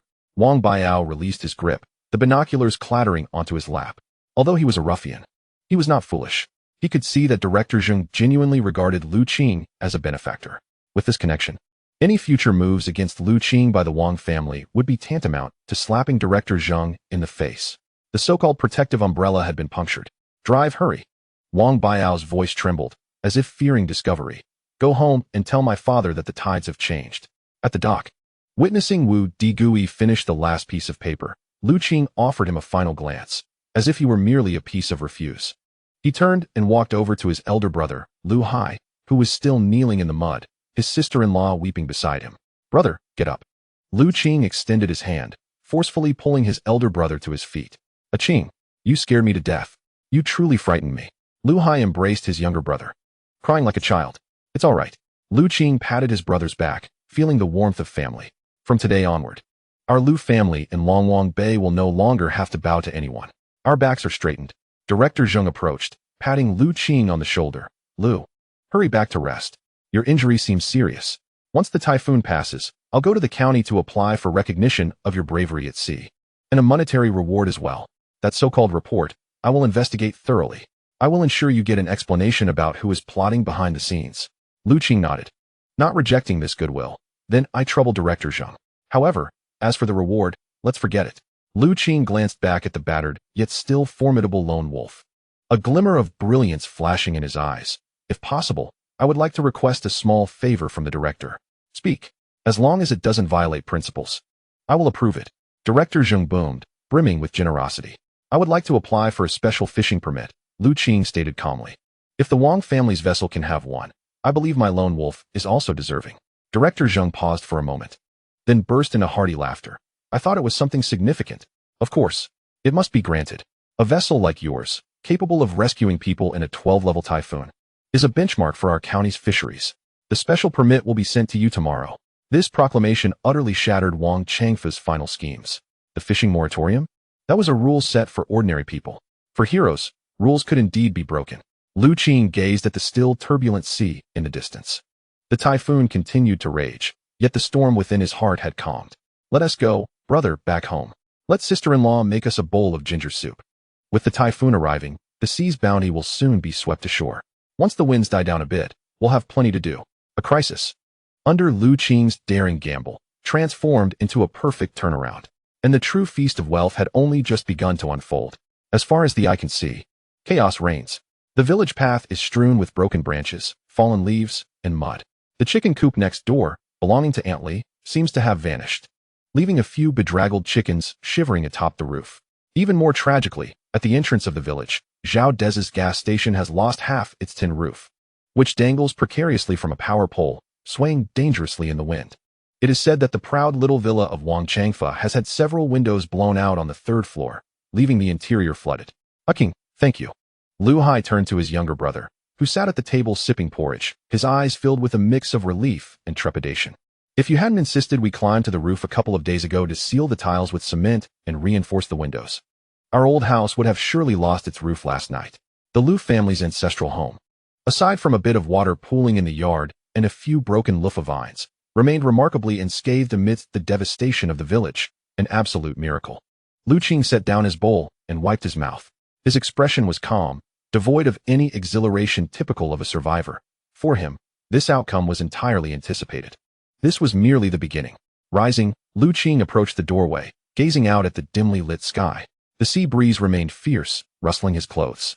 The air was thick with a heavy, salty odor, the scent of deep-sea sediment stirred up by the tumult. King, what do you mean by beginning? Lu Hai asked, puzzled. The opportunity to make money has begun, Lu Qing replied, narrowing his eyes. A familiar light of pale blue flickered within his pupils. System alert, deep blue radar activated. Scanning environment. Significant disturbance in underwater currents detected. A large number of deep-sea creatures, due to lack of oxygen and changes in water pressure, are migrating to shallower waters and rocky shores. In Lu Qing's vision, the previously empty nearshore map now sparkled as if dusted with fluorescent powder. Countless points of light flickered. Most were ordinary fish, dazed mullet, and black sea bream. Yet amidst the white, a region shimmered with an exhilarating deep blue glow. This location was not in the deep sea, but less than a kilometer from the Lu family home, at a chaotic rocky shore at the east end of the village. Typically treacherous and filled with barnacle-covered sharp rocks, even small boats dared not approach, and no one ventured there to fish. But now, it had transformed into a treasure trove. Target locked. Ornate lobster, Panularis ornatus. Commonly known as big green dragon, rainbow lobster. Quantity, dense. Status, startled, seeking shelter. Upon seeing the words ornate lobster, Lu Qing's heart skipped a beat. This creature is truly the aristocracy of the sea. In 2005, when ordinary Boston lobsters were still a rarity, wild ornate lobsters were legendary. They are stunningly beautiful with their vibrant shells and exquisite meat. Moreover, they are substantial. One can easily weigh 3 to 5 pounds. In upscale southern restaurants at this time, these wild lobsters command prices by the two. Each could fetch hundreds or even thousands. Xuanzi, wake up. Lu Qing suddenly turned and shouted towards his brother, who was snoring in the next room. Get dressed. Put on your rubber boots. Bring the headlamp, the sturdiest gloves, a landing net, and a bag. We're heading out. Lu Hai, momentarily stunned, paused from tidying up the dishes. At this hour? The wind is still strong, and it's getting dark. The roads are treacherous. Besides, everyone is busy repairing their roofs. Isn't it inappropriate for us to run around now? This is the mindset of the impoverished, always mindful of others' opinions. Habitually following the crowd. When everyone else mourns, one dares not smile. When others are repairing their homes, one hesitates to pursue profit. Brother, Lu Qing retorted firmly while donning his tall rubber boots, tossing several large snakeskin bags to Lu Hai. The roof can be repaired tomorrow, but the money in the sea can only be gathered tonight. After this night, once the winds settle, those treasures will return to the depths, and you won't find them again, even if you drain the sea. Just then, Xuanzi emerged, rubbing his eyes. Upon hearing the prospect of earning money, his drowsiness vanished instantly. Brother, where are we going? Are we going for crabs again? 10 times more valuable than crabs, Lu Qing replied, adjusting the bright headlamp on his head and testing its brightness. Let us go to the rocky shore to the east. That is the typhoon subsidy bestowed upon us by the Dragon King. Outside, the sky had turned completely dark. The village was shrouded in pitch blackness, with most homes experiencing power outages, leaving only the occasional flicker of candlelight swaying in the wind. Villagers lamented the collapsed walls and flown tiles. Unbeknownst to them, 3 shadows moved stealthily like phantoms, bypassing the village and trudging towards the rocky shore, a place typically avoided by all. The path was arduous, littered with broken branches and puddles from the wind. The sea breeze remained relentless, making it difficult to stand upright. Watch your step, Lu Qing urged, leading the way, using his long-handled landing net as a staff. Upon reaching the rocky shore, they found themselves amidst a labyrinth of jagged black rocks, typically inundated by towering waves. However, having just passed the high tide, it was now low tide, exposing numerous rocks that usually lay submerged, creating various pools of water. The sound of waves crashing against the surrounding rocks echoed ominously. What could possibly be here? Lu Hai shivered, peering at the eerie pile of rocks, feeling uneasy. There are only sea cockroaches and stones here, not even a crab. Lu Qing remained silent, activating his headlamp. The beam illuminated the wet crevices of the rocks, revealing clusters of blue lights all around them, dense enough to send shivers down his spine. Brother, look at that pool. Lu Qing pointed to a large pool of water beneath a massive rock just 2 meters ahead.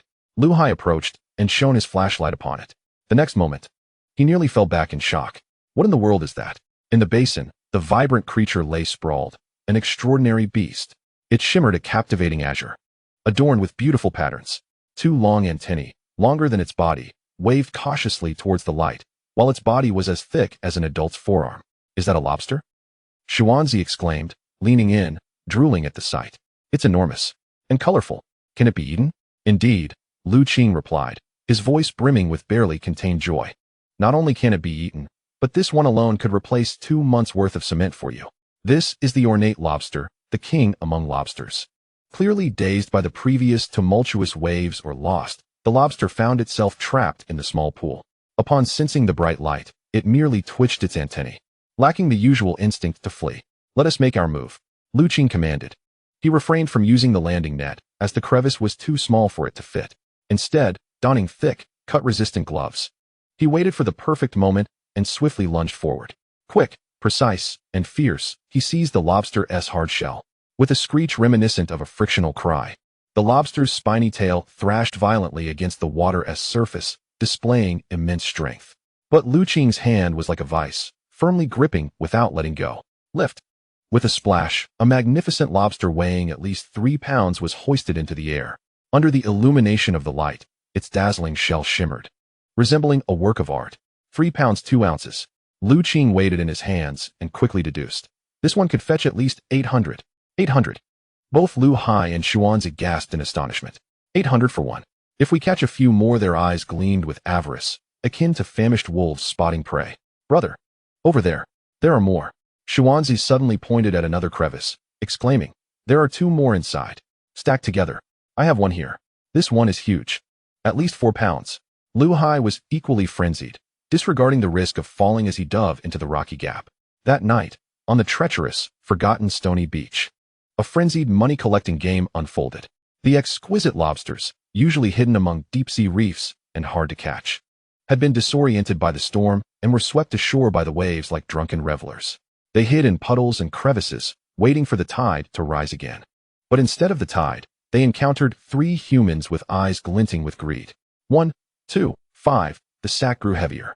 Lu Hai carried the sack on his back, his smile more akin to a grimace, reflecting both exhaustion and joy. Ah Qing, this is too much, I assent it. I feel like the lobsters down here are holding a meeting.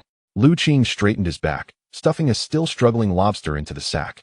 He gazed at the dark sea in the distance, and then back at the slumbering village. This is the information gap, Lu Qing remarked calmly. While everyone else sees the typhoon as a disaster, hiding at home in despair, we alone understand that the ocean is reshuffling its treasures. It has brought the wealth of the deep sea to the shore, and whoever dares to seize it shall prosper. That night, they caught 36 wild lobsters, along with some red grouper and stoneffish, totaling over 100 pounds. By conservative estimates, the value of this haul exceeded 25,000. This was more profitable than a boat full of squid. Moreover, it required no investment, no fuel, no boat repairs, just a bend of the back. And the money flowed into their pockets. Let us head home.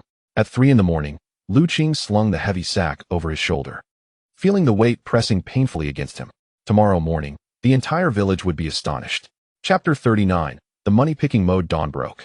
The typhoon Hargitay had completely passed, leaving Dragon King Bay in disarray. Though the morning sun shone brightly, it could not warm the villagers' hearts, filled with desolation. Oh, my roof, it has been entirely blown off. How are we to live now? The pig pen has collapsed, and the pigs have vanished. The village path was filled with sighs of despair as everyone, dirty and weary, struggled to salvage their ruined possessions from the mud. Even Wang Changfa, usually the most arrogant, was now hopping in his yard, cursing as his grand iron gate had been blown down, crushing his beloved bonsai display, scattering shards everywhere. The entire village was enveloped in gloom. However, amidst this sorrowful scene, the courtyard of the Lu family presented a starkly contrasting spectacle. 1, 2, 3. Be careful. Don't break your legs. This one. Put this one aside. Lu Qing squatted in the center of the courtyard, surrounded by 7 or 8 large red plastic basins filled with seawater. He, along with his elder brother and Xuanzi, was carefully dividing last night's spoils as though they were handling rare treasures. Immense, vibrantly colored lobsters lay quietly at the bottom of the basins, their antennae swaying gently with the water's ripples.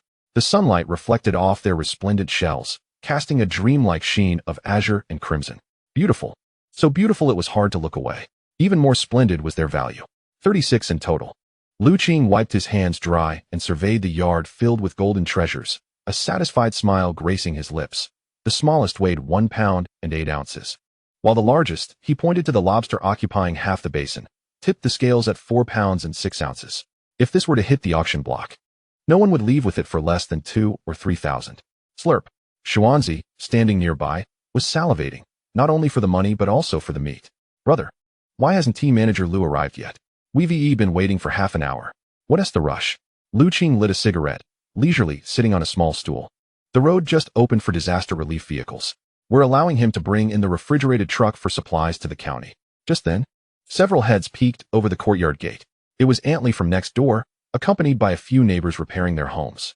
They had initially come to borrow some cement or to vent their frustrations, but upon seeing the scene before them, their eyes widened in disbelief. Oh my goodness! What is this? Is that a lobster? Why is it so big and so colorful? Lu'er, did you raid the Dragon Palace? Her exclamation was like a thunderclap on a still pond. The villagers, who had been laboring with furrowed brows, dropped their tasks and rushed over in a swarm.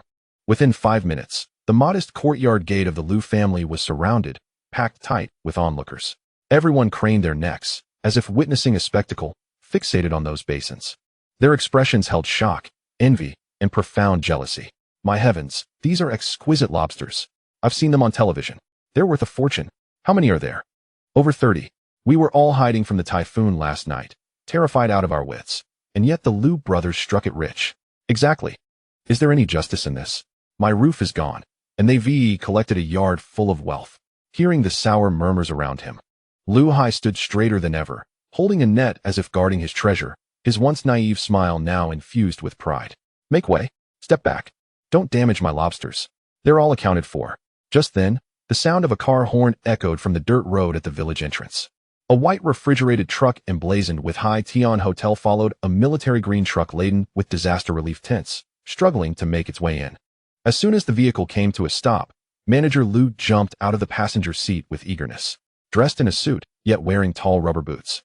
His appearance was somewhat comical, but his expression was more urgent than ever. Lu, where's the cargo? Where is it? Manager Lu shouted as he pushed his way into the courtyard, oblivious to the astonished stares of the villagers. After receiving a call from Qing about obtaining a batch of premium lobsters, he had been unable to sleep all night with excitement. During a typhoon, the entire city's market had run dry. Whoever possessed such top-quality goods at this moment ruled the culinary world. When he squeezed into the crowd and beheld those large basins brimming with vibrant lobsters, his breath caught in his throat. He lunged forward, extending his chubby hands to caress the cold shells, as if touching the hand of a beloved first love. All top-notch. The vitality, the quality, the patterns.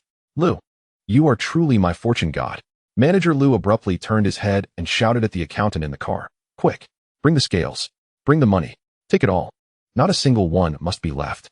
The ensuing scene was nothing short of a visual assault of wealth for the onlookers from Longwang Bay Village. Weighing, calculating, counting money, altogether, it amounted to 108 pounds. At the current price due to shortages, I will pay you 350 per pound. The large one will be calculated separately, 2,000. A total of 39,800. Manager Lu received the black bag handed over by the accountant. With a swift motion, the zipper was drawn open, revealing stacks of 100 yuan bills bundled with white paper strips, neatly arranged on an old 8 Immortals table. That was nearly 40,000 yuan. In the rural setting of 2005, such a sum could construct 2 large tiled houses, secure a beautiful bride, and provide a family with comfort for several years. And this was merely the harvest from Qing and his 2 brothers taking a stroll on a typhoon night. Silence. A deathly hush. The villagers watching had red eyes and quickened breaths, yet no one dared to speak. The stark contrast stirred a medley of emotions within them. Was this fate? While they lamented over a few broken tiles, Qing was already bending down to gather money. This was not merely picking up money. It was akin to seizing wealth. Lu, little brother, counted. Manager Lu pushed the money forward. Lu Qing didn't even glance at it, simply picking it up and patting it in his hands. No need to count. I trust Brother Lu. Lu Qing pulled out 2,000 yuan and stuffed it back into Manager Lu's pocket. This road is tough. Consider it a tip for the driver and a reward for my brother's hard work. Oh, how can that be? Magnanimous. Brother Lu is truly generous. Manager Lu beamed widely. After sending off Manager Lu's car, Lu Qing held the remaining heavy sum of over 30,000 yuan, turning to face the gathered villagers. All eyes followed the money in his hands. Greed, desire, and reverence intertwined within their gazes. Lu Qing did not flaunt his newfound wealth like a nouveau riche.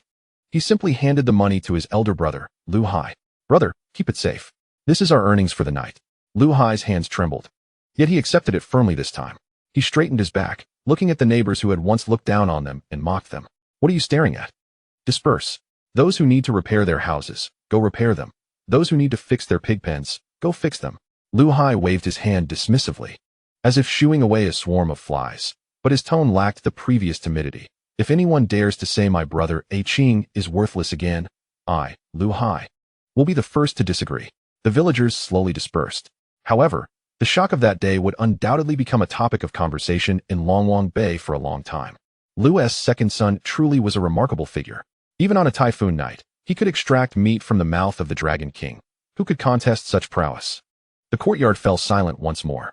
Lu Qing sat on the doorstep, lighting a cigarette, gazing at the disheveled village, his expression contemplative. Qing, what are you thinking? Lu Hai, having hidden the money, approached and squatted beside his younger brother, his face radiant with joy. This time we have truly struck it rich. Including what we had left, we have around 50 to 60,000. I was thinking, why don't we tear down this old house? Build a small Western-style building like Wang Chengfa's? That would infuriate him. Lu Qing exhaled a puff of smoke, shaking his head. Brother, there's no rush for the house. We've earned money, but our foundation in the village is still unstable. Merely having money will only incite envy and lead others to undermine us behind our backs. To truly establish ourselves in this village and to trample Wang Chengfa beneath our feet, we must accomplish one more thing. Lu Qing stood up, dusting off his pants. His gaze directed towards the small school at the village entrance, half its wall blown down by the wind. There, several children were scavenging for books amidst the debris. Brother, take out 5,000 yuan. 5,000? For what? Lu Hai was taken aback, feeling the pinch. To buy goodwill, Lu Qing extinguished his cigarette, his gaze resolute. I want everyone in the village to know that following Wang Chengfa will only lead to starvation. But following me, Lu Qing, means there will be meat to eat. Chapter 40. Expanding Horizons, 5,000 yuan. In the context of Dragon King Bay in 2005, this was a substantial sum. Enough to purchase 2 sturdy yellow cattle or to renovate several acres of meager farmland. Lu Hai clutched the thick wad of cash, his fingers turning pale from the grip. His expression one of pain as though a piece of flesh had been cut from him. Qing, are you really donating? Lu Hai swallowed hard, his voice trembling. That's 5,000. We risked our lives to earn this money. If we save it for fuel, the lone wolf can run for half a month. Lu Qing patted his brother's hand, prying his fingers open to take the money. It felt heavy, imbued with the briny scent of the sea and the sour odor of sweat. Brother, money is like a rogue. It can be spent and still earned again. But if the goodwill of the people is lost, no amount of money can buy it back. Why has Wang Chengfa been able to dominate the village for so many years? Beyond a bit of power, he has a grip on everyone's neck. People fear him, so they have to listen to him. But fear does not last. Lu Qing adjusted his collar, still clad in the muddy camouflage uniform, yet at that moment, his aura surpassed even that of Manager Lu in a suit. I want to earn respect, not fear. Let us go to the primary school. Dragon King Bay Primary School, though named a primary school, was merely a courtyard composed of several dilapidated tile-roofed houses. The recent typhoon had wreaked havoc on the school. The already precarious earthen wall had completely collapsed, leaving broken bricks and tiles strewn about. The only playground had transformed into a quagmire. A few teachers were leading a group of grimy-faced children, clearing debris and collecting scattered textbooks from the ruins. Old Principal Zhang Digui, a frail man in his 60s, squatted by the fallen wall, puffing nervously on his pipe. What are we going to do? He sighed, staring at the gaping hole. The wall has collapsed. Not only is it unsafe for the children to attend classes, but if a wild dog or boar comes, should we go to the village committee and ask Director Wang for some funds? A young female teacher suggested softly. I've already asked. What do you think? Old Principal Zhang angrily knocked his pipe against his shoe, saying, I went just now. Director Wang said the village has no surplus grain, That's disaster relief money, and we must first prioritize repairing the roads and the village committee courtyard. He said we should manage on our own. Manage? With what? With our lives? Just then, a sound of footsteps approached. The principal looked up to see the three brothers from the Liu family trudging over. The villagers who had been watching and helping paused their work, gazing at these newfound local celebrities with mixed emotions. Principal Zhang, Liu Qing stepped forward, skipping pleasantries, pulling out a thick envelope from his pocket and slapping it into the principal's calloused hand. This is 5,000 yuan. Use it to hire some masons. Buy some red bricks and cement. Rebuild that wall and fix the leaking roofs in the classrooms. What? The principal's hand trembled, nearly dropping the envelope.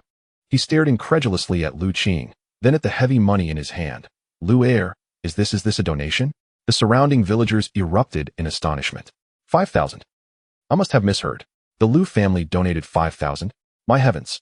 Director Wang is stingy, but Liu heir just casually donates 5,000? That's incredibly generous.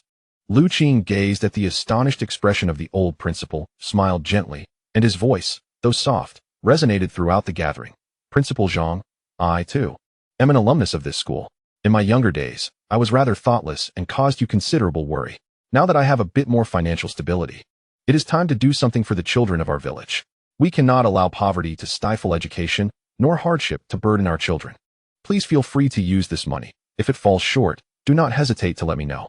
These words were spoken with an undeniable conviction, flawless and compelling. The old principal's eyes instantly welled with tears. He trembled as he grasped Liu Qing's hand tightly, exclaiming, Good child, good child. On behalf of all 63 children in our school, I thank you. Everyone, come and see. This is the man who has emerged from our Longwang Bay. Applause erupted. Initially sparse, it gradually grew fervent, culminating in thunderous cheers. The villagers' perception of Liu Qing transformed completely. Previously, they regarded him as a daring and somewhat fortunate entrepreneur, but now, the words benevolence and righteousness were indelibly etched upon his brow. In this simple yet pragmatic fishing village, those two words sometimes held more value than gold. Brother Liu, if you need anything in the future, just call. Although I, heir Gazi, may be without wealth, I possess strength. Exactly. If anyone dares to speak ill of the Liu family again, I'll tear their mouths apart. In that moment, the collective spirit of the people coalesced. In the distance, on the second floor of the village committee building, Wang Chengfa stood by a shattered window, observing the lively scene at the school entrance, where Liu Qing was encircled by villagers. His grip on the teacup tightened, producing a creaking sound. That was a privilege he once enjoyed, the glory of being the village chief. But now, it had all been usurped by that young man. Dad, Wang Biao, hanging back with a sullen face like a specter, remarked, This kid is buying people's hearts. What does he intend to do? Steal your position? Wang Chengfa remained silent, but a glimmer of deep unease flickered in his cold eyes. For the first time, he sensed that this opponent was no longer the malleable clay he had once thought. This was a wolf king that had grown fangs and begun to assert territorial dominance. As evening fell, Liu Qing returned home, barely having time to quench his thirst. A black Audi A6 discreetly parked at the entrance of the Liu residence. The door opened, and Director Zheng unexpectedly arrived in person. Dressed casually and carrying 2 bottles of liquor, he appeared like an old friend dropping by for a visit. Director Zheng, Liu Hai exclaimed, hastily wiping his hands on his trousers and flusteredly approaching. No need for formality. Just call me Lao Zheng, Director Zheng replied with a warm smile, walking directly into the courtyard. Upon seeing Liu Qing sitting there smoking, he pulled up a stool and sat down. Brother Liu, have your injuries healed? Just some superficial wounds. They're nothing serious. Liu Qing offered Director Zheng a cigarette, his gaze calm. He understood that such a high-ranking official visiting personally must have more than mere pleasantries to discuss. Indeed, after exchanging a few courteous remarks, Director Zheng lowered his voice, adopting a somewhat mysterious demeanor. Brother Liu, I have successfully arranged the special fishing permit for you. You can collect it tomorrow. But today, I have a more significant piece of news to share. Liu Qing raised an eyebrow, intrigued. Director Zheng glanced around to ensure no one was eavesdropping before whispering. The city has recently issued a directive to encourage fishermen to venture out and alleviate pressure on coastal resources. The city plans to distribute the first batch of special fuel subsidies for deep-sea fishing and qualifications for offshore operations. This is a lucrative opportunity. Director Zheng slapped his thigh, excitement palpable in his voice. If you secure this qualification, not only will you enjoy the highest national subsidy on diesel, saving nearly 1,000 yuan per ton, but you will also be legally permitted to operate in the legendary Blackwater Ditch. which is the deep-sea fishing ground at the continental shelf's edge. The fish there, as you know, are on an entirely different level from those in coastal waters. However, Director Zheng paused, looking at Lu Qing with some hesitation. The quota is limited, with only 10 available citywide. Furthermore, there are strict prerequisites. You must possess a steel fishing vessel with over 30 meters of length and have accompanying freezing equipment and navigation radar. While your lone wolf is commendable, it is an outdated coastal trawler and falls short on hard criteria. Listening to this, Lu Qing lightly tapped his fingers against his knee. The terms deep-sea fishing qualification, fuel subsidy, and blackwater ditch deep-sea fishing ground echoed in his mind like thunderclaps. Since his rebirth, despite possessing a radar system, he had been confined to these increasingly depleted coastal waters, struggling to compete with local strongmen like Wang Changfa. It felt akin to wielding a dragon-slaying blade to chop vegetables, exasperating. His aspirations soared towards the stars and the sea, yearning for the invaluable bluefin tuna, the deep-sea red coral, the true treasures of the ocean. To reach that realm, the current lone wolf was indeed too small. A 30-meter vessel, Lu Qing murmured to himself. Such a ship would cost at least 1 to 1.5 million yuan in 2005. For him now, that was an astronomical sum. Yet, rather than feeling disheartened, a fierce ambition ignited within him. Director Zheng, Lu Qing raised his head, his eyes shining with intensity. When is the application deadline for this quota? 3 months. Director Zheng replied, extending 3 fingers. After the fishing moratorium ends, the list will be finalized. 3 months. Lu Qing's lips curled into a determined smile as he extinguished his cigarette, but forcefully. That is sufficient. In 3 months, I will be sailing a compliant large vessel and will secure that quota. Director Zheng was momentarily taken aback. 3 months? Earn 1 million? If anyone else said that, I would think they were mad. But looking at this young man who created miracles in a typhoon, I inexplicably feel perhaps he can truly achieve it. Excellent. Director Zheng slapped the table. You have ambition. If you can indeed procure a large vessel, I will fight tooth and nail to ensure that quota is reserved for you. After bidding farewell to Director Zheng, night fell. Alone in the courtyard, Lu Qing gazed up at the dazzling stars above. 3 months, 1 million. It seemed an insurmountable task. Yet Lu Qing understood that in the vast and enigmatic ocean, as long as one possesses courage and skill, nothing is truly impossible. Wang Changfa, you remain fixated on your little patch of land, while I shall venture to realms beyond your sight. Lu Qing clenched his fists firmly. A new journey was about to commence. Chapter 41. A piece of scrap paper? The June sun blazed like a whip dipped in chili oil. Just days after the typhoon, the air in Longwang Bay still carried a damp, musty odor, which the scorching heat exacerbated, making it difficult to breathe. In the old Lu residence, a newly purchased Conca-color television was on, but no one had the heart to watch it. The family gathered around the 8 immortals table, their eyes wide with anticipation. Fixated on a manila envelope placed in the center of the table. The envelope bore the red seal of the county's fisheries bureau, exuding an air of authoritative solemnity. Ah Qing, is this the subsidy we heard about? Lu Hai, Lu Qing's elder brother, nervously rubbed his hands on his apron, hesitant to touch it for fear of smudging the envelope. He swallowed hard, his voice trembling. I heard that with this, we can save 1,000 yuan per ton on diesel? Not just for fuel, Lu Qing said, sitting on a stool, casually spinning a lighter in his hand. Though his expression was far more serious than that of his family, he reached for the red document inside the envelope, the paper crisp, emanating a faint scent of ink. This is the application form for the special fuel subsidy for distant ocean fishing, along with the preliminary review for offshore operation licensing. Lu Qing pointed to a line of bold black characters on the document and spoke with a steady voice. Brother, you must understand that on these waters, fuel is life. Our current vessel, the Lone Wolf, incurs significant costs on a single nearshore trip, cutting our profits by more than half. If we intend to venture into the treacherous depths of the Blackwater Ditch, traversing hundreds of nautical miles, the fuel alone could lead us to bankruptcy. However, with this, Lu Qing's finger emphatically tapped the document, we can reduce our costs by 30%. What does this signify? It means that even when others are at a loss, we can still turn a profit. It allows us to pursue routes others dare not, capturing fish that remain elusive to them. This is our ticket for the Lu family to seize control and expand our business. Lu Hai listened, partially comprehending. Yet grasping the essence of saving and earning money was sufficient for him. He excitedly slapped his thigh. What are we waiting for? Let us fill it out quickly and send it to Director Zheng. Not so fast, Lu Qing sighed, his gaze falling upon the blank space at the bottom of the application form, which read, Review opinion of the grassroots organization belonging to the village collective, seal. This was an insurmountable hurdle in this era. No matter how capable you are, as long as you are a resident of Longlong Bay, with your household registered here and your boat docking here, you must pass this stage.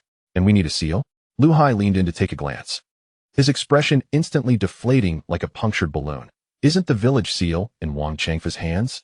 After we just made things difficult for Wu Fatsi, how could Wang Changfa possibly give us the seal? Wouldn't he want to swallow us whole? Beside them, Xuanzi fumed, punching the doorframe. He won't provide it? If he doesn't, I'll flip his damn desk. This is a directive from Director Zheng. Does he dare to disregard it? Xuanzi, sit down. Lu Qing lit a cigarette, inhaling deeply, allowing the acrid smoke to calm his tumultuous thoughts. Wang Changfa would undoubtedly not dare to openly deny the authority of Director Zheng. Yet he possessed countless methods to ensure that this matter could not be accomplished. Lu Qing rose, grasping the envelope, his eyes sharpening. Nevertheless, this trip is imperative. It is both procedure and protocol. We must first conduct ourselves with decorum before resorting to force, completing the necessary formalities and compelling him to reveal his true cards. Brother, bring those 2 packs of Zonghua cigarettes we just fished out of the sea. We shall pay a visit to this local potentate. At the village committee courtyard, the old crooked tree stood somewhat desolate, having lost a limb in the recent typhoon. However, the air conditioning in the director's office on the 2nd floor remained robust. Knock, knock, knock. Lu Qing rapped 3 times on the door. Come in. The languid voice of Wang Changfa drifted from within. Upon entering, a fragrant wave of jasmine tea enveloped him. Wang Changfa sat behind a grand mahogany desk, perusing an old newspaper with exaggerated pretense. A bandage covered a healing wound on his head, adding a comical touch, yet the cold glint in his triangular eyes resembled a venomous serpent lurking in the grass. Upon noticing Lu Qing's arrival, Wang Changfa did not even lift his gaze, as if Lu Qing were invisible. He leisurely raised the purple clay teapot, sipped his tea, and finally spoke. Oh, isn't this our village's great hero, Lu Qing? I heard you were quite imposing the other day, even forcing Captain Wu of the Fishery Administration to swallow paper? What brings you to my humble abode today, hoping to compel me into a similar predicament? The barbed words struck deep. Lu Qing did not rise to the bait, nor did he express anger. He stepped forward to the desk, gently placing the 2 packs of Zonghua cigarettes at the corner before presenting the brown envelope with both hands. Uncle Wang, you jest. Previously, it was a matter of saving lives, a situation that required flexibility. You are my elder and the village director. I would never dare to show you disrespect. This is the Distant Ocean Subsidy Application Form issued by the county's Fishery Bureau, specially approved by Director Zheng. According to regulations, it requires a village seal to verify my status as a legitimate fisherman of Longlong Bay, possessing the rights to collective assets. I kindly ask for your assistance in providing the seal. Wang Changfa cast a glance at the cigarettes, then at the envelope. He set down the newspaper, reclined in his leather chair, producing a creaking sound that grated on the nerves. A directive from Director Zheng, you say? Wang Changfa reached for the envelope, extracting the form and pretending to scrutinize it. It is indeed a commendable policy, encouraging everyone to venture forth. However, Qing. Wang Changfa tossed the form onto the desk, removed his reading glasses, and slowly polished them, his tone dripping with bureaucratic indifference. I cannot provide the seal at this moment. Why not? Lu Qing inquired. Unfortunate circumstances, Wang Changfa replied, blowing dust off the lenses, a smirk curling at the corners of his mouth. The other day, during the typhoon, my office leaked, and the safe containing the official seal was waterlogged. The seal is rubberized and has deteriorated, making the inscription illegible.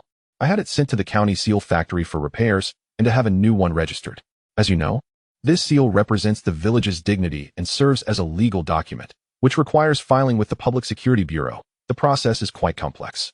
Wang Changfa donned his glasses again, gazing at Lu Qing with an outstretched hand. The factory informed me that with the back and forth, plus the approvals, it will take at least a month.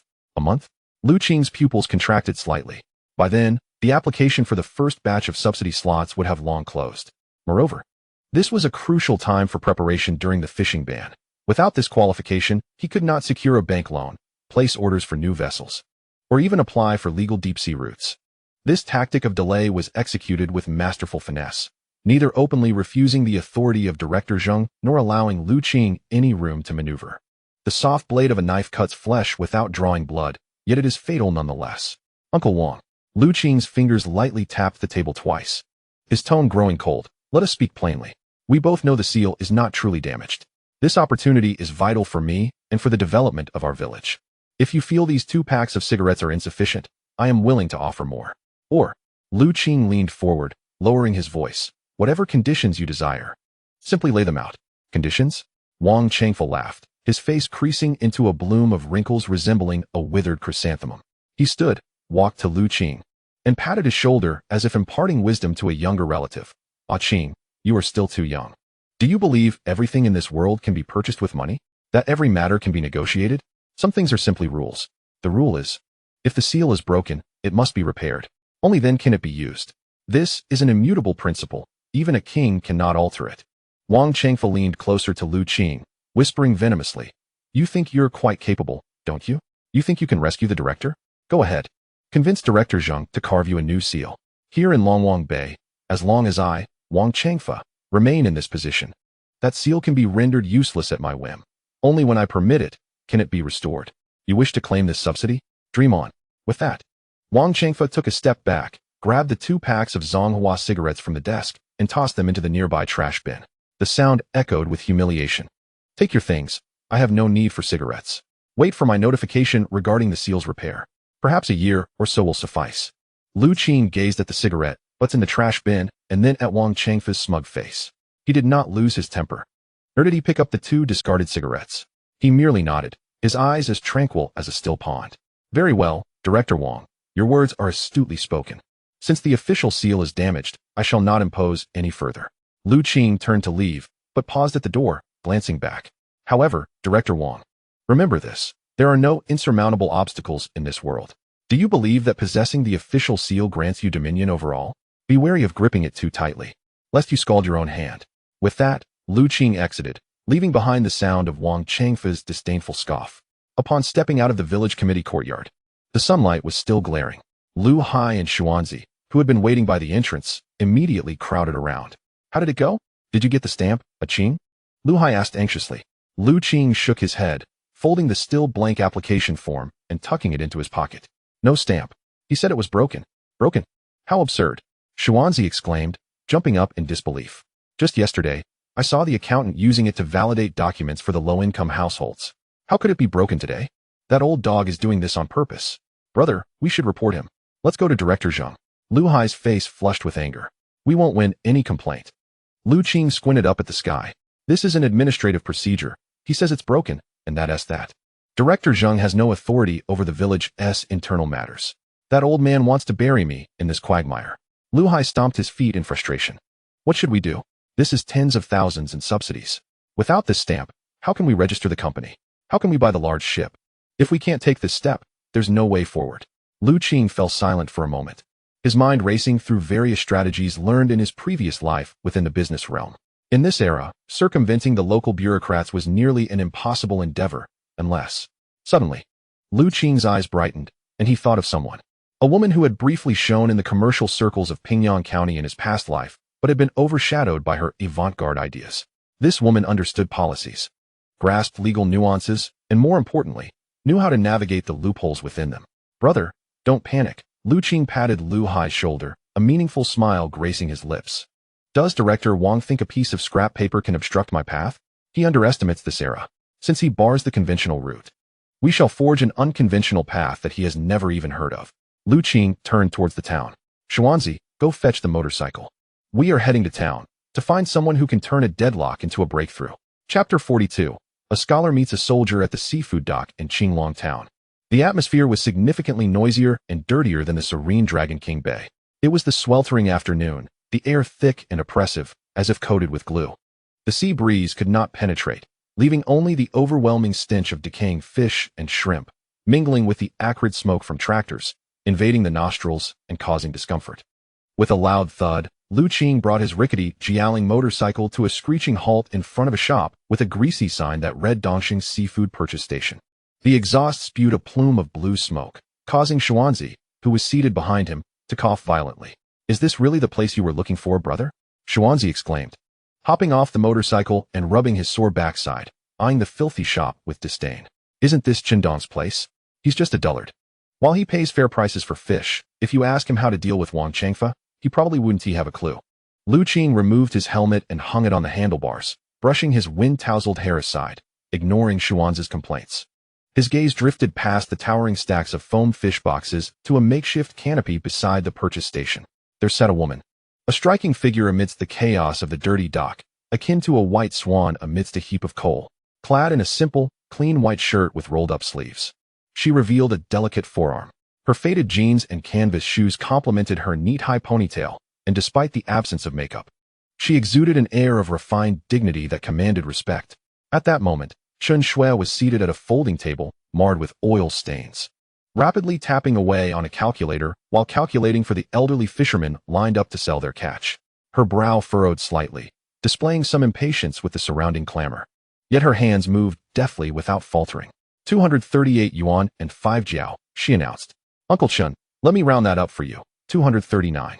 Her voice was crisp and refreshing, like a chilled slice of watermelon on a summer's day, bringing a smile to the weathered face of the elderly fisherman. Oh, our little Shui, the university student, knows how to count. Thank you.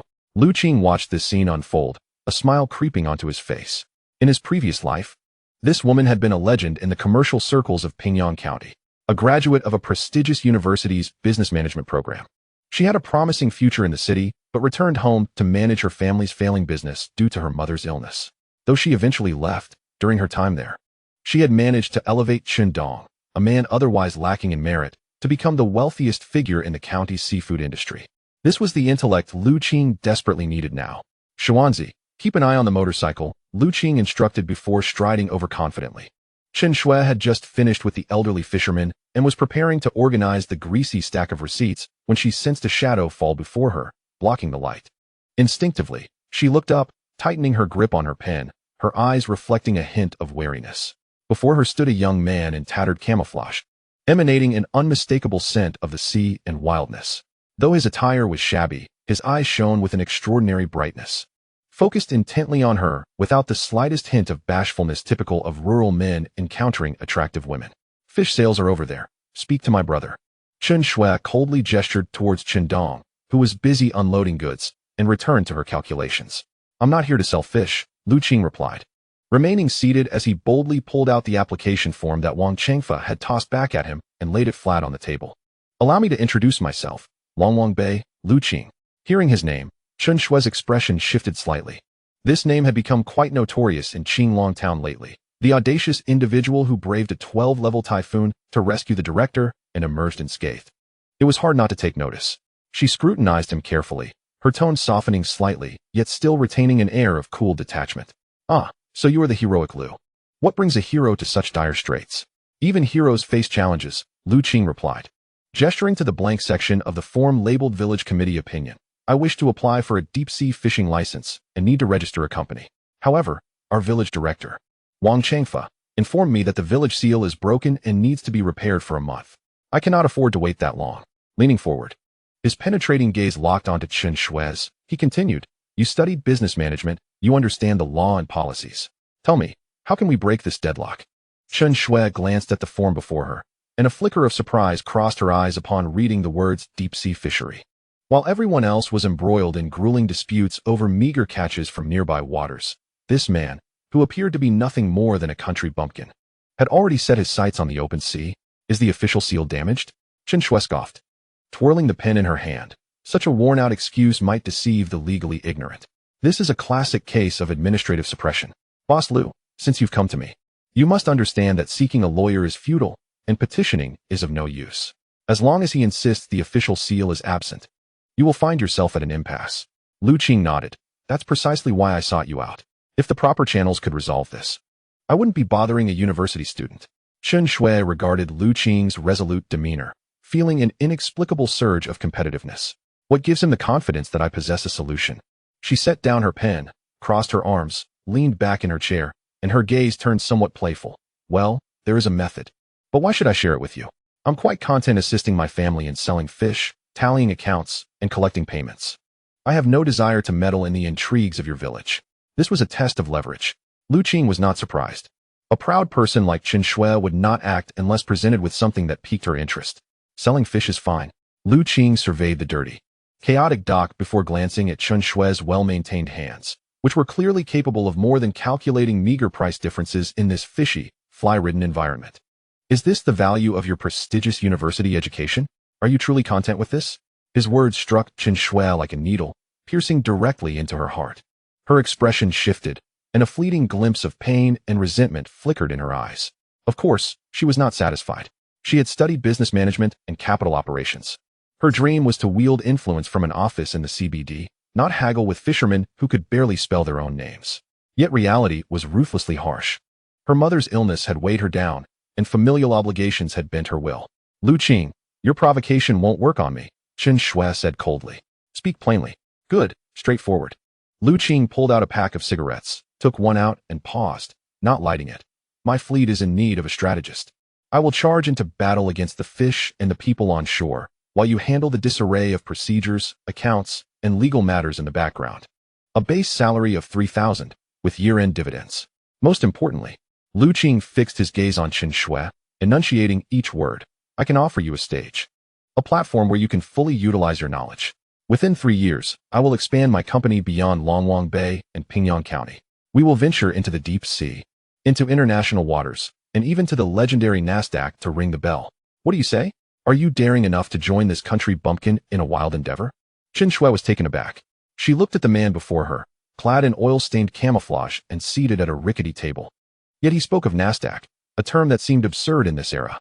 But for some reason, gazing into his fiery eyes, she felt he was not merely boasting. That long-buried passion stirred within her almost numb heart. After a prolonged silence, Qin Shui took a deep breath, picked up the application form from the table. This time, her demeanor radiated the sharpness of a true professional, devoid of her earlier nonchalance. Nasdaq is too distant.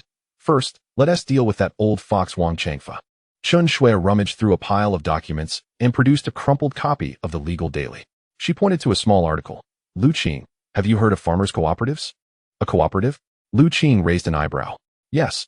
Qin Shui's finger tapped on the newspaper. Though formal legislation has yet to be enacted, the province has already begun pilot programs encouraging farmers to band together. These cooperatives hold legal status equivalent to a company, allowing for direct registration at the county's Industrial and Commercial Bureau, thus possessing independent legal personality and an official seal. The key point is, Qin Shui raised her head, her beautiful eyes glimmering with intellect, embodying the satisfaction of the wise overcoming the foolish. Establishing a cooperative does not require the village committee's approval. You only need 5 or more fishermen with rural household registrations as founders, armed with their ID cards and household registration books. And you can get it done at the county level. Once the cooperative is established, you will be an independent economic entity. At that point, the seal on that application form could simply be your cooperative's own. For in legal terms, the cooperative represents the collective. Boom. Lu Qing felt as if a lightning bolt had split open his mind. Clarity. Utter clarity. This was the dimensional reduction strike he had been seeking. Wang Changfa clung to the archaic rules of a feudal lord, wielding the official seal as a form of authority. Yet Qin Shui had tossed him a ticket to the new era, leveraging the latest national policy benefits to bypass that seemingly insurmountable wall. This is the power of knowledge. Only 5 households. Lu Qing sought confirmation. Yes, they must be engaged in similar production operations, Qin Shui affirmed. Moreover, she seemed to be in a state of flow. Her speech accelerating. This isn't merely about the seal. With the cooperative's banner, applying for fuel subsidies, agricultural machinery purchase subsidies, or even seeking low-interest loans from banks will be significantly easier than going it alone. The current policy direction of the state is to support these new agricultural operating entities. If Wang Changfa seeks to obstruct you, establishing this cooperative aligns with the trend. If he dares to interfere, he'll be opposing national policy. As Lu Qing listened, he couldn't help but burst into laughter, radiant and full of joy. He looked at Qin Shui as if she were a pristine emerald freshly polished. Qin Shui, you are truly a genius. Lu Qing rose, extending his rough hand. It's a deal. Tomorrow morning at 8, I'll be waiting for you at the village entrance. Bring your ID and your intellect, and we shall embark on a grand venture at the county. Qin Shui regarded that hand, rough and calloused, even bearing traces of dirt beneath the nails. Yet it was steady and strong, as if capable of grasping the future. She cast a glance back at the dilapidated collection station, then at her brother, drenched in sweat and numb as he assisted others with fish baskets under the scorching sun. She had had enough. She did not wish to rot away in this fishy odor like her brother. All right. Qin Shui extended her fair hand, clasping Lu Qing's rough one. 2 hands from entirely different worlds joined together at that moment. See you tomorrow, boss. As she rode home on her motorcycle, the engine roared like a wild stallion unleashed. Lu Qing sped along, the wind whipping his hair back. Yet he felt no chill. Rather, he was ablaze with fervor, his blood surging. "Brother, is that girl's plan reliable?" Xuanzi shouted from behind, his voice carried intermittently by the wind. "We don't need the village's stamp. We can just carve our own seal. And it will work? Isn't that forgery? That's called a cooperative. It's legal." Lu Qing shouted back, his voice brimming with uncontrollable enthusiasm. "Xuanzi, go back and prepare. Tonight, we're going to do something monumental. Does Wang Chengfa want to isolate me? Does he want me to be a lone commander? Under the watchful eyes, I shall assemble a team of my own, 5 households. This is the crux of the matter. The Lu family counts as one, the Xuan family as another, and although Lame Zhang's household still exists on paper, it too constitutes a unit. We still require 2 more households. In Longwang Bay, which has been under the oppressive rule of Wang Chengfa for many years, it is not an easy task to find 2 more brave souls willing to risk their lives alongside Lu Qing. After all, joining the cooperative equates to openly challenging the village head, who possesses such audacity. Yet in Lu Qing's heart, he already had candidates in mind. Those who have been most severely oppressed, who endure the harshest lives, often become the sparks that ignite extraordinary strength. Uncle Dumb and the Foolish Heir. Lu Qing silently murmured these names. The motorcycle surged into the twilight, akin to a dagger poised to pierce the encroaching darkness. Tonight, Longwang Bay is destined for unrest. Chapter 43, Recruiting Allies. Night deepened. The sea breeze howled along the winding dirt road of Longwang Bay, rattling the flimsy doors and windows of every household. It was as if countless invisible hands were knocking at the doors. At this hour, most villagers had already retired for the evening. However, in the dilapidated houses at the far western end of the village, near the graveyard, dim and flickering lights persisted. This was a forgotten corner of the village, inhabited either by those who had lost everything or those deemed worthless. Lu Qing did not make a grand entrance in a tractor. Instead, he accompanied Xuanzi, each carrying 2 bottles of freshly purchased liquor and several pounds of sliced cooked beef, stealthily approaching Uncle Dumb's doorstep like 2 thieves lurking in the shadows. Uncle Dumb, whose real name was Lu Shun, lived up to his name. He was a half-mute. As a child, a high fever had damaged his vocal cords, leaving him only able to utter garbled sounds. His family was so impoverished that even a rat would emerge crying after entering. Now in his 50s, he had neither wife nor children, surviving by scavenging discarded oysters along the shore, digging for sandworms, or laboring in the most grueling tasks for the Wang family. In Longwang Bay, his status was lower than that of a dog. Anyone in a foul mood could easily kick him as they passed. Can Uncle Dumb manage? Xuanzi hesitated at the wind-riddled wooden door, his courage as small as a pinhead, trembling at the sight of Wang Baiao. If we recruit him, won't that just be adding a burden? Lu Qing stood in the darkness, his gaze penetrating through the door's crack, observing the frail figure curled by the stove, gnawing on a hard cornbread with cold water. There was no disdain in his eyes, only a profound empathy born from shared suffering. Xuanzi, remember, the most formidable individuals are not those who bluster and boast, but rather those who have been trampled into the mud yet still cling to life. The pent-up frustration within them, once ignited, could set the world ablaze. Having said this, Lu Qing raised his hand and knocked on the door. Tap, tap, tap. The figure within trembled violently. Uncle Dumb sprang up like a startled mouse, clutching the half-eaten cornbread, gazing with terror towards the door, emitting a series of alarmed sounds. Uncle Dumb, it's me, Lu's second son. Lu Qing pushed the door open, ushering in the chill of the outside air into the musty, firewood-scented room. Still awake? Lu Qing pulled up a small stool and seated himself without hesitation. Uncle Dumb cowered in the corner, his murky eyes darting between Lu Qing and Xuanzi. He recognized these 2, the village's most notorious figures, but dared not approach them. For Wang Baiao had warned that anyone who associated with Lu Qing would be at odds with the Wang family. Uncle Dumb waved his hand, indicating for Lu Qing to leave quickly and not bring trouble upon him. Yet Lu Qing remained unmoved. He twisted open a bottle of liquor, the rich aroma instantly filling the cramped room. Uncle, I understand your fear. You fear Wang Chengfa, fear Wang Baiao, fear losing your means of sustenance. Lu Qing poured himself a glass and downed it. Then, he pushed the bottle towards Uncle Dumb, his voice low and firm. But look at yourself. You have lived like this for so long. What more do you fear? Do you fear death? Or do you fear living like this, devoid of dignity? Uncle Dumb was taken aback. His gaze lingered on the bottle, then shifted to the enticingly fragrant beef on the table. He swallowed hard. It had been a long time since he had tasted meat. I have come to offer you a path forward. Lu Qing produced a small notebook from his pocket, slapping it onto the table. It was the recent ledger of the Lone Wolf, detailing earnings exceeding 20,000. I know you may not speak, but you understand. You are nimble and capable. My boat needs someone meticulous to organize the nets and sort the catch. Join me, and I will grant you equity. A guaranteed minimum of 1,500 a month with a year-end bonus. This money will be enough for you to tear down this shabby house and build a new. Enough for you to walk with your back straight in the village. 1,500.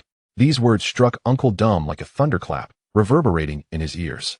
He toiled for the Wong family for a month, enduring back-breaking labor for a mere 200, and that was at the mercy of their whims.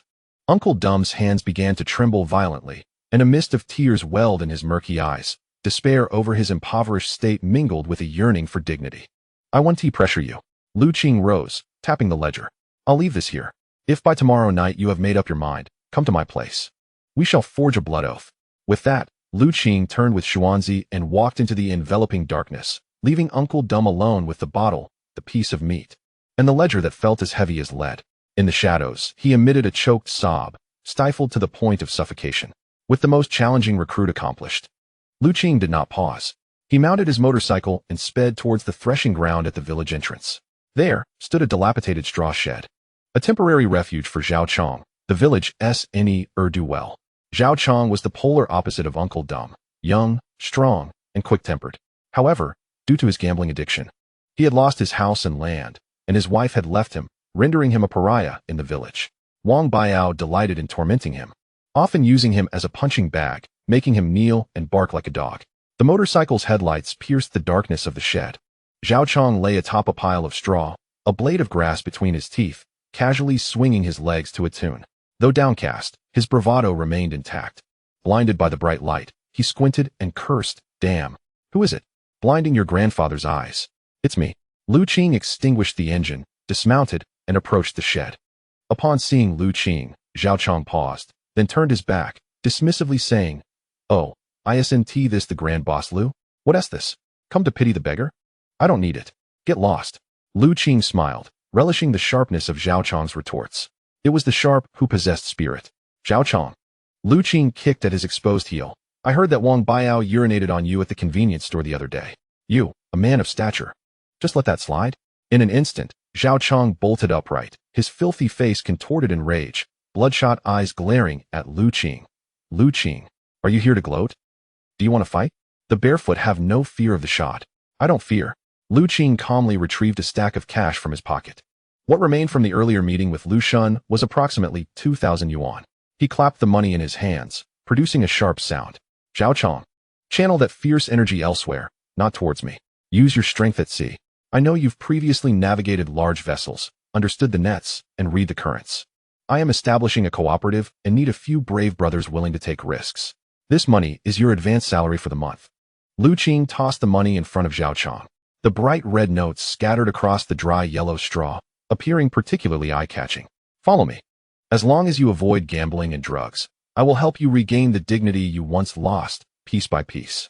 I cannot guarantee immense wealth, but I assure you." Lu Qing crouched down, locking eyes with Zhao Chong's fierce gaze. "The next time you encounter Wang Baiao, you need not kneel. You may stand and spit in his face." Zhao Chong stared intensely at the money on the ground, his chest heaving violently, like a wild beast trapped in a cage, making its final struggle. Did he despise Wang Baiao? With every fiber of his being. But he loathed his own impotence even more, detesting his complete lack of resources. Now, opportunity lay before him, extending a hand as well as a knife. "Lu Qing," Zhao Chong rasped, his voice hoarse, as if forced through clenched teeth. "Are you not afraid I might take the money and run? I am a notorious gambler." "Afraid?" Lu Qing stood up, straightened his collar, and turned to leave. "My ability to assess people is far more accurate than that of discerning fish. If you truly lack courage, consider this money as payment for your coffin. Tomorrow night, at my place. Whether you come or not is your choice." That night, the winds of Longwang Bay seemed to howl even louder. Lu Qing did not visit any other households. The slots for 5 families, including Uncle Mute and Heir Lengzi, were already filled. The rest was a matter of waiting. Waiting for the inner wildfire of these individuals to ignite completely. The following morning, just as dawn broke, the village's loudspeaker crackled to life. It was Wang Chengfa's voice, laced with bureaucratic tones and unmistakable malice. "Attention, villagers. Recently, some unscrupulous individuals have been masquerading under the banner of a cooperative, engaging in illegal fundraising and forming cliques. This is a serious breach of conduct. I am issuing a warning now. Anyone who dares to meddle will be opposing the village collective. From now on, all low-income support, aid, and dock berths will be revoked. This broadcast felt like a bucket of cold water dousing the restless spirits of Longwang Bay. The villagers, once stirred, quickly retreated into their shells. Wang Changfa was setting an example, instilling fear. He was compelling everyone to choose sides. In the Lu family's old residence, Lu Hai, listening to the broadcast, angrily smashed his bowl of congee. That old man. How shameless. He is forcing us into a corner. We haven't even started. And he has already blocked our path. Yet Lu Qing sat calmly on the threshold, meticulously polishing his fish-slicing knife. The blade gleamed, reflecting his fearless eyes. Block our path. Lu Qing blew away the dust on the blade's edge, a smirk tugging at the corners of his mouth. Brother, the louder he shouts, the more frightened he is. He fears we might truly ignite this flame. Tonight, Lu Qing raised his gaze to the sky. Tonight, we shall stand right under this loudspeaker and change the fate of Longwang Bay. Chapter 44. A midnight oath. The night was as dark as an abyss. The wind today was even stronger than yesterday. Though the typhoon had passed, the southerly winds blew with a damp chill, causing the window paper to rattle violently, as if someone outside was desperately knocking. In the Lu family's main room, the bright incandescent lamp remained unlit. Only a dim kerosene lamp flickered in the center of the polished 8 Immortals table. The light was weak, casting shadows on the uncertain faces of the few occupants. The wall clock ticked steadily. The hour hand pointed to 10 in the evening. Will anyone really come? Qing? Lu Hai, the elder brother, sat on a stool, hands shoved deep in his sleeves, feeling as though he were sitting on needles, unable to find comfort. He frequently turned to glance at the tightly shut door, anxiety evident in his eyes. During the day, Wang Changfa's loudspeaker declared us fraudsters engaged in illegal fundraising, threatening to cancel our low-income support and dock access. This could sever our means of survival. The villagers aren't foolish. Who would dare approach us at this critical juncture? That would be stepping into the line of fire. Lu Hai sighed, his voice lowering. Perhaps we should just abandon this plan? Just our family working together, though slower. At least it is stable. Lu Qing sat at the head of the table, idly twirling a windproof lighter in his hands, the metallic lid clicking softly. His expression remained calm, as tranquil as the night outside. Brother, keep your heart steady. Stability? In Longwang Bay, as long as we have not knelt before Wang Changfa, we will never experience true stability. As for whether anyone would come, Lu Qing glanced at Chen Shui, who was in the corner organizing documents. Dressed in a smart work outfit and sporting black-framed glasses, she appeared even more capable. Before her lay 5 printed copies of the initiator's list for the establishment of the Farmers' Professional Cooperative and the regulations. The sheets were stark white, glaring in the dimly lit room. Chen Shui, if it were you, would you come? Lu Qing suddenly asked. Chen Shui adjusted her glasses, not lifting her head. If I had nothing left but a worthless life, I would definitely come. Because this is the only chance for a turnaround. As soon as she finished speaking, there was a faint knocking at the door, 2 soft taps that blended with the wind, almost inaudible. But the others in the room instantly perked up. Xuanzi, closest to the door, sprang up like a spring and quickly unlatched it. Creaking, the door opened a crack. A gust of cold air rushed in, causing the kerosene lamp to sway violently. A hunched figure darted in like a startled mouse, soaked to the skin, with mud caked on his pant legs and clutching a package wrapped in layers of plastic. It was Uncle Mute, Lu Shan. Uncle, you're here, Xuanzi exclaimed joyfully. Lu Shan said nothing. He nervously glanced back at the pitch-black night outside, ensuring no one was following, before letting out a sigh of relief. He approached the table, carefully placing the plastic-wrapped package down. Layer by layer, he revealed its contents.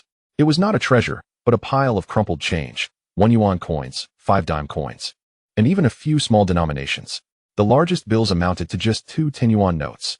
In total, the money added up to perhaps 200 or 300 yuan. Yet everyone present understood that this was likely all that the half-mute elder had managed to scrape together. B.A., Lu Shun pointed at the money on the table, then at himself, finally slapping his cracked, dry palm heavily against his chest, his eyes conveying a resolute willingness to stake his life on this. Lu Qing stood up. He did not count the money but instead clasped his hands together and bowed deeply to the elder. Uncle, this money weighs more than 1,000 pieces of gold. Lu Qing, accept it.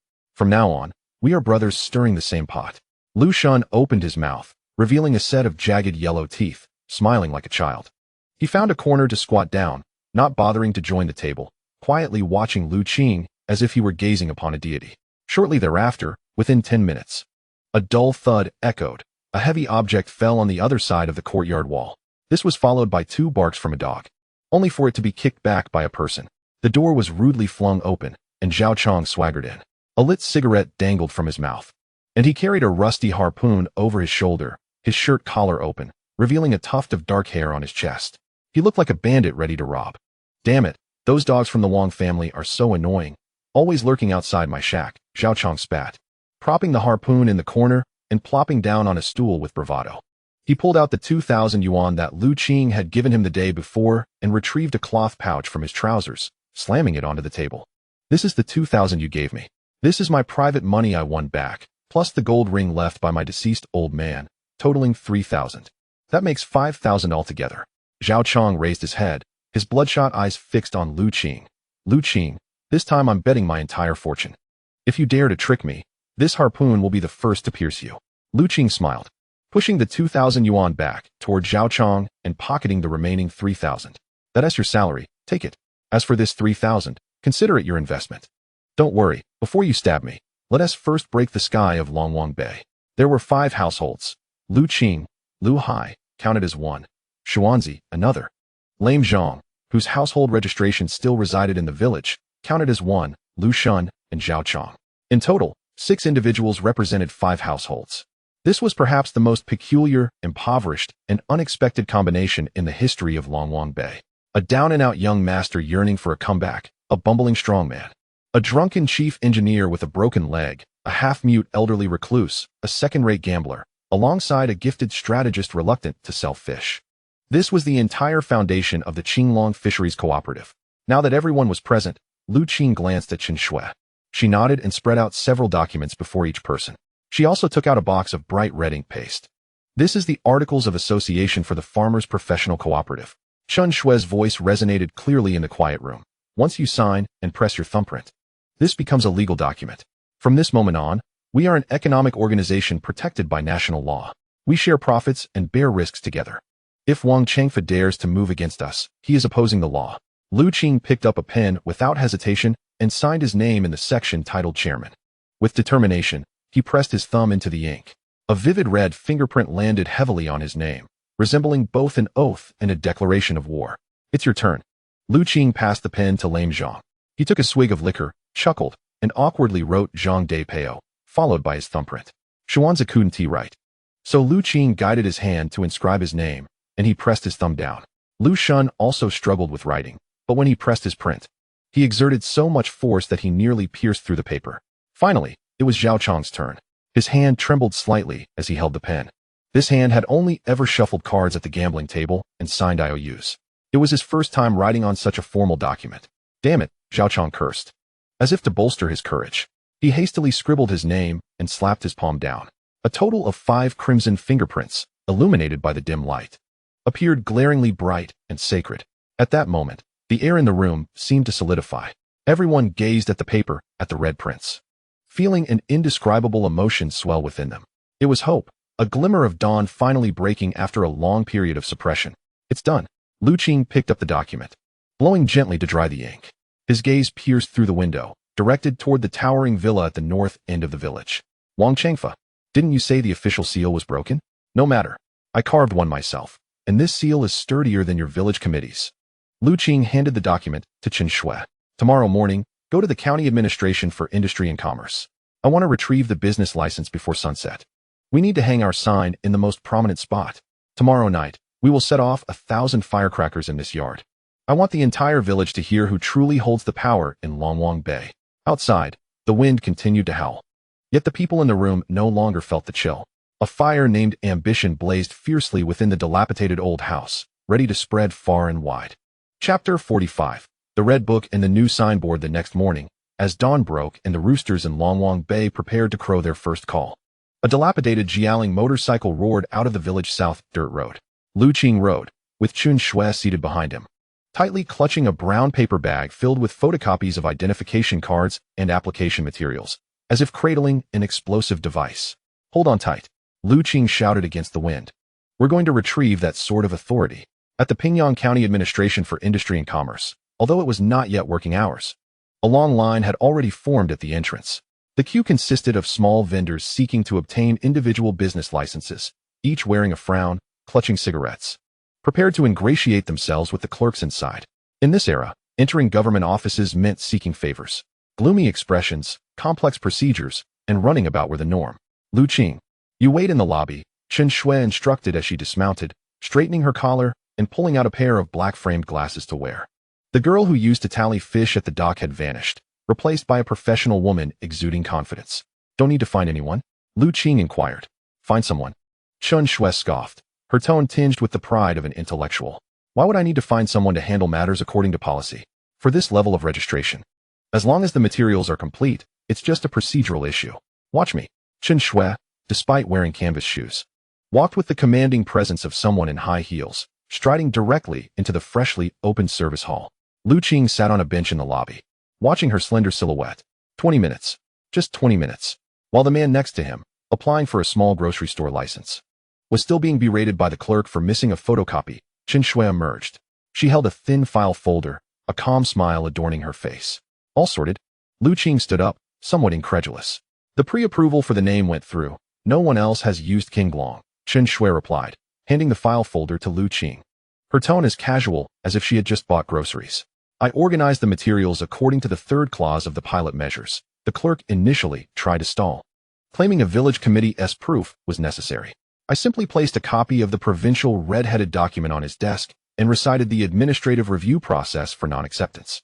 Then, Chen Shui shrugged. He called in the section chief, who personally stamped it and praised me as a model college student returning to start a business, facilitating me through the green channel. Lu Qing opened the file folder. Inside lay a dark red document, embossed with a golden national emblem. Business license. Name: Pingyang County Qinglong Fishery Cooperative. Legal representative: Lu Qing. Business scope: aquatic product catching, breeding, sales, processing. Beside this red booklet lies a freshly engraved circular seal, exuding a pungent ink scent. It belongs to the Qinglong Cooperative, larger than the shabby seal of the village committee. Lu Qing's fingers gently caressed the golden national emblem. Cool and firm, yet in his grasp, it ignites a fervent passion within. This is the essence of power, not the feudal authority of clan influence, but a legitimate business right bestowed by national law. Chen Shui. Lu Qing closes the license and solemnly tucks it into the pocket closest to his heart. This victory is yours to commemorate. Let us go to the engraving shop. I want a grand sign, the larger and brighter, the better. As evening descends, the sunset paints half the sky crimson. Dragon King Bay concludes its day's toil. As the scent of smoke wafts from homes preparing dinner, Wang Chengfa sits in his yard, humming a tune while trimming a bonsai pine that the typhoon had bent. Though the storm caused him some financial loss, the thought of Lu Qing, who must be frantic over the unsealed stamp, brings him a sense of comfort. This is what they call experience. To challenge me? You're still too green. Suddenly, a thunderous explosion of firecrackers erupts unexpectedly in the village center. The noise is overwhelming, resembling the ignition of a powder magazine rather than festive celebrations. The cacophony startles Wang Chengfa, causing him to inadvertently snip off a main branch of the bonsai. Oh, my pine tree, he exclaims, wincing in pain. Then anger rises within him. Who is doing this? It's neither a holiday nor a festival. Are they mourning? Dad, not good. Wang Biao rushes in, breathless, his bandage askew. It's the Lu family. They're setting off firecrackers at their doorstep, claiming they're unveiling a plaque. A plaque? Wang Chengfa pauses, a foreboding sensation surging within him. What plaque? Didn't they just salvage that broken boat? What is there to unveil? It's not the boat. Just go see for yourself. Wang Biao insists, stamping his foot anxiously. Wang Chengfa tosses aside his scissors, walks out of the yard with a stern expression. At the entrance of the Lu family's old residence, a crowd has gathered tightly. Red firecracker remnants litter the ground, and the air is thick with the pungent scent of gunpowder. Above the weathered wooden door, a brand new, almost dazzling brass plaque hangs prominently. The setting sun glimmers on the plaque, reflecting a golden light. Pingyang County Qinglong Fishery Cooperative. The bold black characters are engraved deeply, exuding an air of formality, grandeur, and inviolable authority. Below the plaque stands Lu Qing, clad in a crisp white shirt, a large red flower pinned to his chest. Behind him are Lu Hai Xuanzi, Lame Zhang, and the timid mute uncle, along with Zhao Chong, whose face is marked by excess. Though their appearances differ, their spirit is remarkably resolute. Dear fellow villagers. Lu Qing stands on the steps, a loudspeaker in hand, his voice resonant. Today, we officially established the first legitimate fishery cooperative in Dragon King Bay. It is protected by a business license issued by the state. From this day forth, our cooperative will not only catch fish, but also conduct business openly. Whether it's buying, selling fish, or any future subsidy policies, our cooperative will have a share. Anyone wishing to join is always welcome. The villagers murmur among themselves, casting glances. While many remain skeptical, the sight of the golden sign instills a newfound respect. Lu Qing, once a nameless drifter, is now the president. His status has transformed. Make way. Everyone, step aside. A furious shout emerges from the crowd's periphery. Wang Changfa, with a dark expression and hands behind his back, forces his way through a throng of sycophants. He approaches the steps, gazing up at the brass plaque and then at the red booklet. The muscles at the corners of his eyes twitch violently. A cooperative? This brat has truly bypassed the village committee and formed an organization? This is not merely unveiling a plaque. It's a flag of rebellion right beneath my nose. Lu Qing, what are you up to? Wang Changfa sneers, his voice laced with venom. You think this shabby plaque makes it a cooperative? Has the village agreed? Did I, as the director, sign off on this? This is an illegal organization, a feudal superstition group. Wang Baiao, go. Take that plaque down. Wang Baiao, upon hearing this, rushes forward with 2 lackeys. I dare you. Lu Qing remains unmoved, but behind him, Lame Zhang strikes his iron crutch against the ground with a resounding thud. Zhao Chong brandishes his spear, glaring fiercely. Anyone who dares to touch that plaque will face my wrath. Wang Baiao and his companions hesitate, intimidated. Lu Qing looks down at Wang Changfa, leisurely retrieving the red booklet from his pocket. Director Wang, if your eyesight is failing, allow me to read it for you. This is the business license issued by the county's Industry and Commerce Bureau, complete with the national emblem and a serial number. According to the pilot regulations of the Farmers' Professional Cooperative Law, cooperatives are legally registered without needing the village committee's approval. If you think this is an illegal organization, Lu Qing smiles, raising the license before Wang Changfa. You can report me, or even sue me. You could even inquire at the county office with the section chief who stamped this license, asking if it pertains to feudal superstition.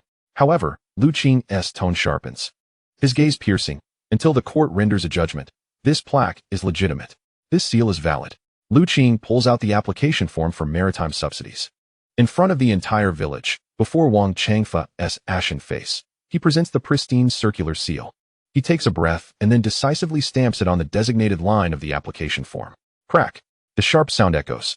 The bright red seal imprints on the paper like a resounding slap in the face of Wang Changfa. Director Wang, look. Lu Qing shakes the paper in his hand. The stamp is affixed. You need not trouble yourself to repair the water-damaged village seal. From now on, we can handle such minor matters ourselves. Wang Changfa glares at the red imprint, his chest heaving violently, emitting sounds akin to a bellows in fury. He has schemed his entire life, believing that controlling the official stamp would give him dominion over Lu Qing. Yet now, Lu Qing has circumvented him entirely, rendering him obsolete. Well, Wang Changfa points at Lu Qing, his finger trembling. The youth is formidable, indeed. But don't celebrate too soon. A plaque and a stamp are nothing but empty gestures. A cooperative? Humph. Let us see how much profit you can make with your ragtag crew. Without the Wang family's endorsement, I'll see how you thrive in this little patch of land. Wang Changfa flings his sleeve and storms away, his silhouette appearing somewhat disheveled and stooped. Yet, the venomous glare he casts before departing sends shivers through the onlookers. Lu Qing watches his retreating figure, his smile fading. He understands. This slap was satisfying, yet it irrevocably tore apart the facade. What lay ahead was a genuine battle, a clash of steel. Chen Shui and Lu Qing turned to one another, their eyes locked in a shared resolve. Chen Shui adjusted her glasses, her gaze brimming with fierce determination. The sign had been hung, the seal stamped. It was time to engage in substantial work. Lu Qing gazed out at the vast expanse of the ocean. Recognizing that mere reputation was futile, they needed profit, they needed to incite envy in those who lingered on the sidelines. Relay the message. Tonight, all vessels of the cooperative must be prepared. At dawn tomorrow, we shall venture to the place that no one dares to approach. We will deliver a lesson to the entire village. Chapter 46. The First Battle, Nearshore Hunting at 5 in the morning. The mist still clung to the surface of the sea, casting a gray-white veil over Longwang Bay. The dock, however, was unusually quiet. Typically at this hour, fishing boats would be clamoring to set sail. Yet today, many lingered deliberately, either squatting at the bow smoking or feigning to tidy up ropes, their eyes covertly darting towards the westernmost mooring area. There lay the entirety of the newly established Qing Fisheries Cooperative fleet. A 13-meter-long iron-hulled vessel named Lone Wolf sat solitary, accompanied by 4 shabby, patched wooden skiffs. This was the so-called cooperative fleet, at first glance. It resembled a burly man leading a band of malnourished beggars. Pathetic, utterly pathetic, someone scoffed. Among the crowd, Wang Biao, his head bandaged, an arm in a sling, relished the misfortune with several sycophants. They made such a fuss, set off 1,000 firecrackers. I thought Lu Qing might conjure a fleet of aircraft carriers. Turns out, it's just a junk collection. Uncle Mute's boat is leaking worse than it's taking on water, and Zhao Chang's is nothing but a hand-powered vessel. How do they expect to catch fish? I reckon they'll just be feeding the fish instead. Laughter erupted around them. Although there was admiration for Lu Qing's audacity to challenge the Wang family, the reality was harsh. Fishing relied on hard assets, boats, nets, and experience. With a crew of the elderly and infirm, what could they possibly achieve?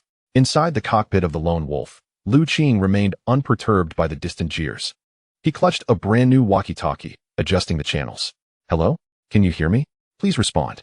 "Received," came Uncle Mute's muffled voice, brimming with excitement, albeit indistinct. "Loud and clear." Zhao Chang's booming voice echoed, tinged with impatience. "Boss Lu, stop dawdling. Those guys are laughing at us. Let us move and blind them with our success." A slight smile curved Lu Qing's lips as he glanced at Chen Shui, who stood ashore coordinating logistics, dressed in a windbreaker. She held a notebook and nodded firmly at him, a signal that the rear was secure. "Let us set sail," Lu Qing commanded, and with a rumble, the Lone Wolf roared to life, spewing black smoke as it surged out of the harbor, followed closely by the 4 small skiffs. Despite their dilapidation, every crew member was filled with a fervent drive, their pent-up desire to prove their worth. The fleet did not head for the deep sea as usual, but rather proceeded eastward along the coastline for about 5 nautical miles. Suddenly, the color of the water shifted from deep blue to dark black, with whirlpools swirling and waves crashing against the barely visible black rocks, producing a chaotic clamor. Ironpot Reef, Zhao Chang, trailing behind, felt a twinge of apprehension as he observed the treacherous area. He picked up the walkie-talkie, exclaiming, "Boss Lu, we can't cast nets here. The bottom is littered with jagged rocks. Countless nets have been lost here before. There may be fish, but they're elusive." Lu Qing surveyed the perilous waters from the cockpit, his pupils shimmering with a pale blue light. System skill, basic marine resource assessment, activated. Scanning seafloor terrain, analyzing biological communities. Before his eyes, the treacherous rocky area that had deterred countless fishermen transformed into a vast, transparent underwater labyrinth. The intricate reefs and deep ravines were laid bare before him, and within those crevices, countless silver-gray dots were foraging leisurely, black sea bream, colloquially known as black gold of the sea. These fish were notoriously skittish, darting into crevices at the slightest disturbance. Coupled with the complex terrain, large vessels could not enter, and small boats dared not cast nets, leading to an overwhelming abundance of black sea bream in the area, some as large as dinner plates. Zhao Chang, Uncle Mute, and Xuanzi. Lu Qing's calm voice resonated through the walkie-talkie. "Follow my lead. We won't confront them head-on. We'll employ strategy. This time, we'll seize all the bounty." Lu Qing's radar display formed a flawless encirclement in his mind. "Zhao Chang, you take your hand-powered boat and hide behind that turtle shell-like rock on the left. Remember, stay silent. First, drop that 1-meter-high stationary net to seal the opening. Uncle Mute, you go to the right. There's an eddy bay. Spread the gill net horizontally there. Xuanzi, we'll take the Lone Wolf head-on. Once the exits are sealed, we'll kick it into high gear and surge in." This was a classic pocket formation. Utilizing the agility and shallow draft of the small boats, they would infiltrate the rocky area and block the escape routes. Then, leveraging the noise and sonar from the larger vessel, they would drive the fish into the pocket. Such coordination would have been impossible among uncoordinated individual fishermen, as no one knew where the fish or the rocks lay. But under Lu Qing's command, with his keen insight, this ragtag group instantly transformed into a disciplined force. All right. Though Zhao Chang felt apprehensive, he gritted his teeth and executed the order. He powered down the small engine, picked up the oar, and stealthily glided into the rocky pile on the left. Uncle Mute skillfully navigated to the right. 10 minutes later, a pair of short signals crackled through the walkie-talkie. That was the signal indicating they had taken their positions. Good. Lu Qing's gaze flickered as he observed the group of black sea bream still leisurely grazing on the radar. A glint of predatory coldness crossed his eyes. "Uncle Mute, rev up the engine. Let us stir the fish."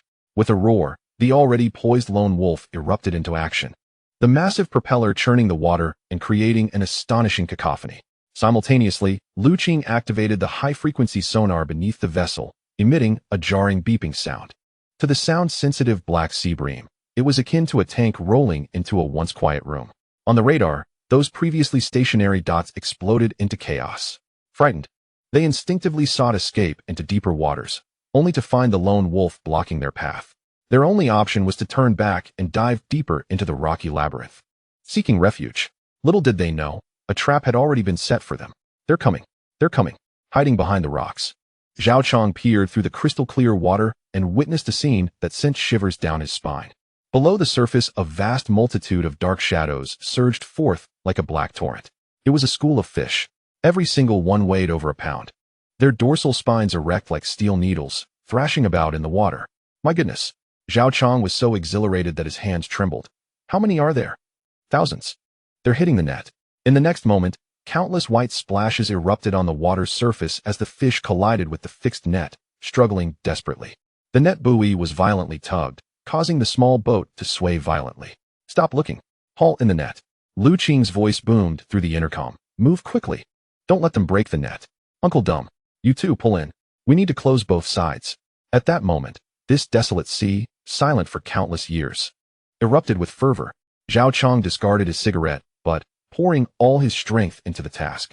As he pulled the net, he beheld the lively Black Sea bream being drawn from the water, grinning widely with joy. We hit the jackpot. This is more exhilarating than any previous gamble I've won. Meanwhile, Uncle Dumb's face was flushed, chanting fervent shouts as the net felt as heavy as if laden with iron. On the lone wolf, Lu Hai and Xuanzi were equally busy, using a dip net to scoop up the dazed fish that had failed to enter the net. These fish are so foolish. They're swimming right into the net. Xuanzi plunged the net down and pulled up 3 or 4 fish at once, ecstatic to the point of tears. Half an hour later, the battle concluded. 4 small boats slowly approached the lone wolf.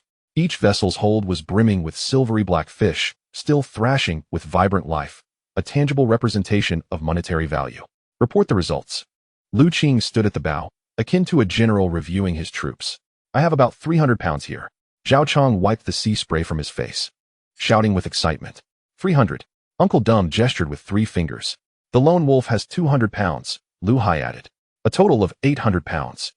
Qing swiftly calculated. Black Sea bream is a premium fish. Even at a wholesale price, it can fetch 25 yuan per pound this season. 800 pounds means 20,000 yuan. And this was merely one morning, and close to shore. This efficiency was exponentially greater than their previous solo efforts. Moreover, the most crucial aspect was that there was 0 loss. Thanks to Qing's command, all nets avoided the underwater reefs, sustaining no damage. This was something they had never dared to dream of before. This is the strength of cooperation. Qing gazed at the small boats laden with their catch. Observing the exhausted yet gleaming-eyed men, he understood that this team had solidified. Their hearts were united. Brothers, Qing waved his hand. Brimming with enthusiasm, pour all the fish into the lone wolf's live well. We shall return triumphantly.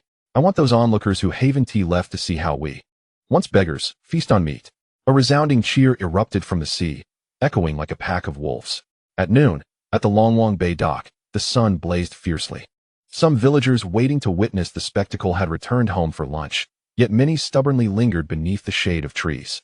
Wang Baiao was among them, munching on sunflower seeds, betting with several younger cohorts. I bet that Qing will return empty-handed today. What can that bunch of useless folks do? Just avoiding capsizing would be a victory. And a cooperative? More like a child's game. Just as the laughter reached its peak, a familiar engine roared in the distance. The lone wolf surged ahead, slicing through the waves, followed by 4 small boats.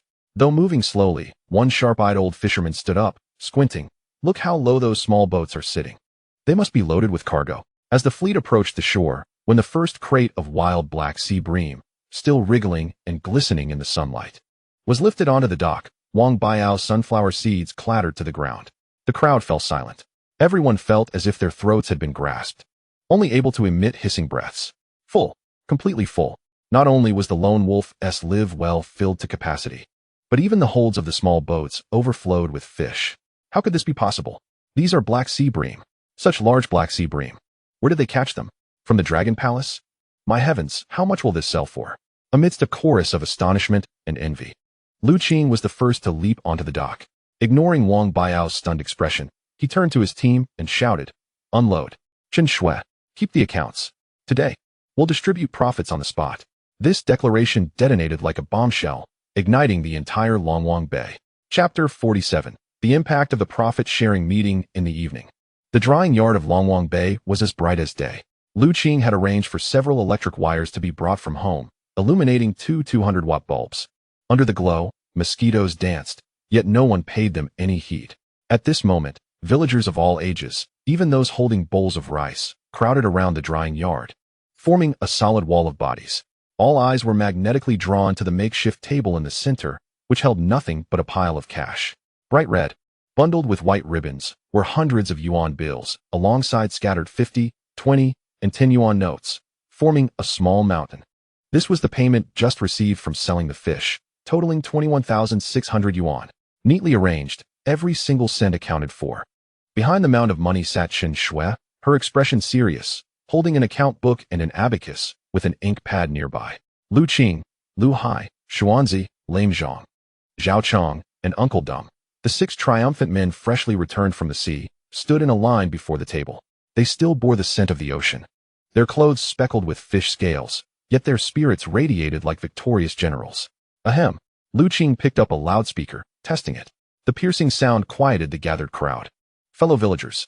Lu Qing's voice resonated, piercing the night sky. I have stated before, the Qinglong Cooperative engages in no mere empty talk, only tangible actions. Today marks the first day of our cooperative's establishment. It is also our inaugural venture at sea. Everyone witnessed the 800 pounds of Black Sea bream. All wild. Prime catches. Lu Qing seized a bundle of money from the table, waving it in the air. This is our harvest for today. 21,600 yuan. Boom. The crowd erupted in excitement. Although many had speculated the amount while unloading, hearing the specific figure from Lu Qing's lips, coupled with the actual cash, delivered a shockwave of unprecedented magnitude. My heavens, 20,000 in a single day? We toil for an entire year just to save up around 10,000. And they achieved this in a few hours at sea. Envy, jealousy, astonishment, an array of emotions flickered across the villagers' faces. Even Wang Baiao, lurking behind the crowd, turned pale, his teeth grinding audibly. He wished to cause a ruckus, to curse, but before the pile of vibrant cash, all words felt utterly impotent. Chen Shui, keep the accounts. Lu Qing waved his hand and directly delved into the matter at hand. Indeed, Chen Shui adjusted her glasses, her voice clear and melodious, but at this moment, it resonated more beautifully than any music. Today's total revenue is 21,600 yuan. After deducting the fuel costs for the Lone Wolf, depreciation, and Provident Fund contributions, totaling 600 yuan, the remaining distributable profit amounts to 15,000 yuan. According to the cooperative's regulations, the distribution plan for labor shares and equity shares is as follows. Chen Shui picked up a pen and circled a name on the list. First, Lu Shun, the mute uncle. He worked hard and provided a small boat. Today's dividend, 1,800 yuan. What? A gasp echoed through the crowd. 1,800? The mute uncle? The one who can barely speak and lives off scavenging? He earned 1,800 in a day. That's absurd. That's equivalent to what he usually collects over 2 years. Lu Shun, come up to collect your money. Lu Qing beckoned with a smile. The mute uncle stood at the back of the line, utterly bewildered. He had heard his name and that astonishing figure. Yet he dared not move. Was that money? Was it a searing hot coal? Uncle, go on. Brother is calling you. Xuanzi pushed him from behind.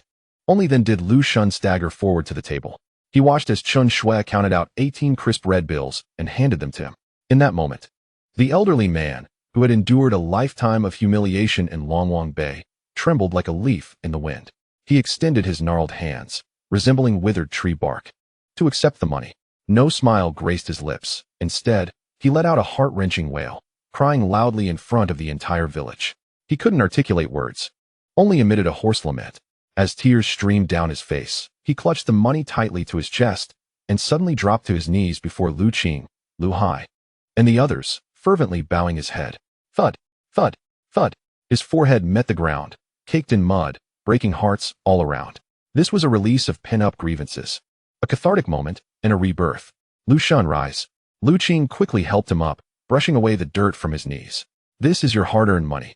There's no need to thank anyone. Take the money and buy some meat, a couple of good bottles of wine. From now on, We will have meat every day. The scene brought tears to the eyes of the onlookers. Humanity is inherently empathetic. Who hasn't faced hardships? Witnessing Lu Xun's reaction, many began to feel a stir in their hearts as they glanced at the thick wad of cash in their hands. Next, Zhao Chong. Qin Shui continued. He led the charge, commanded effectively, and provided a small boat. Today's dividend, 200 yuan. Wow. Zhao Chong's eyes lit up like light bulbs upon hearing the figure. Without hesitation, he strode forward, snatched the money, and counted it, spitting out, 200. Haha, 200. He stuffed the cash into his pocket, turned around, and defiantly gestured a middle finger at Wang Baiao in the crowd. Then, he spat on the ground. Pa? Anyone who dares to call me a fool again will feel my wrath. Arrogant, brazen. Yet at that moment, no one found him obnoxious. Rather, they saw him as invigorating. This was the confidence money bestowed. Next, Xuanzi received 500 yuan. Lame Zhang, as the technical core, received 3,000 yuan. Lu Hai, as captain and major shareholder representative, garnered 4,000 yuan. The remaining 500 yuan was allocated as the cooperative's working capital, deposited into the public account. This dividend meeting lasted a full half hour. Each distribution felt like a resounding slap to Wang Chengfa's face. By the time the money on the table had been completely dispersed, the villagers' expressions had transformed entirely. It was the gaze of hungry wolves spotting meat, a yearning to rush forward and seize what was theirs. Lu, president. Finally, someone from the crowd could no longer contain himself. It was Ergazi from the east end of the village, typically a humble fisherman, now pushing through the throng with an eager yet anxious smile. Is our cooperative still recruiting? I have a boat, albeit old, but it doesn't leak. I'm strong and can endure hardship. Could I possibly join? His shout opened the floodgates. Me too. I have a hand tractor. I can help haul goods. Lu Air. No, President Lu. Please take me in. I used to carry you when you were a child. I want to join too. I'm not afraid of Wang Chengfa. I'll fight him if necessary. In an instant, the once quiet threshing ground transformed into a bustling market. Dozens of individuals clamored forward, fearful of losing their chance. What Wang's threats? What about losing benefits? Faced with the prospect of thousands in dividends today, all that seemed trivial.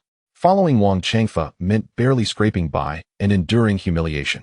Following Lu Qing meant transforming their lives overnight. Even a fool could do the math. On the fringes, Wang Baiao watched the scene unfold. His face as pale as a sheet. He knew it was over. In just half an hour, the Wang family's decades of authority in Longwang Bay had been shattered by that table full of cash. Let us hurry. Wang Baiao pulled a few of his cronies, who were also beginning to waver, and scurried into the dark alley, like a pack of mice fleeing the light.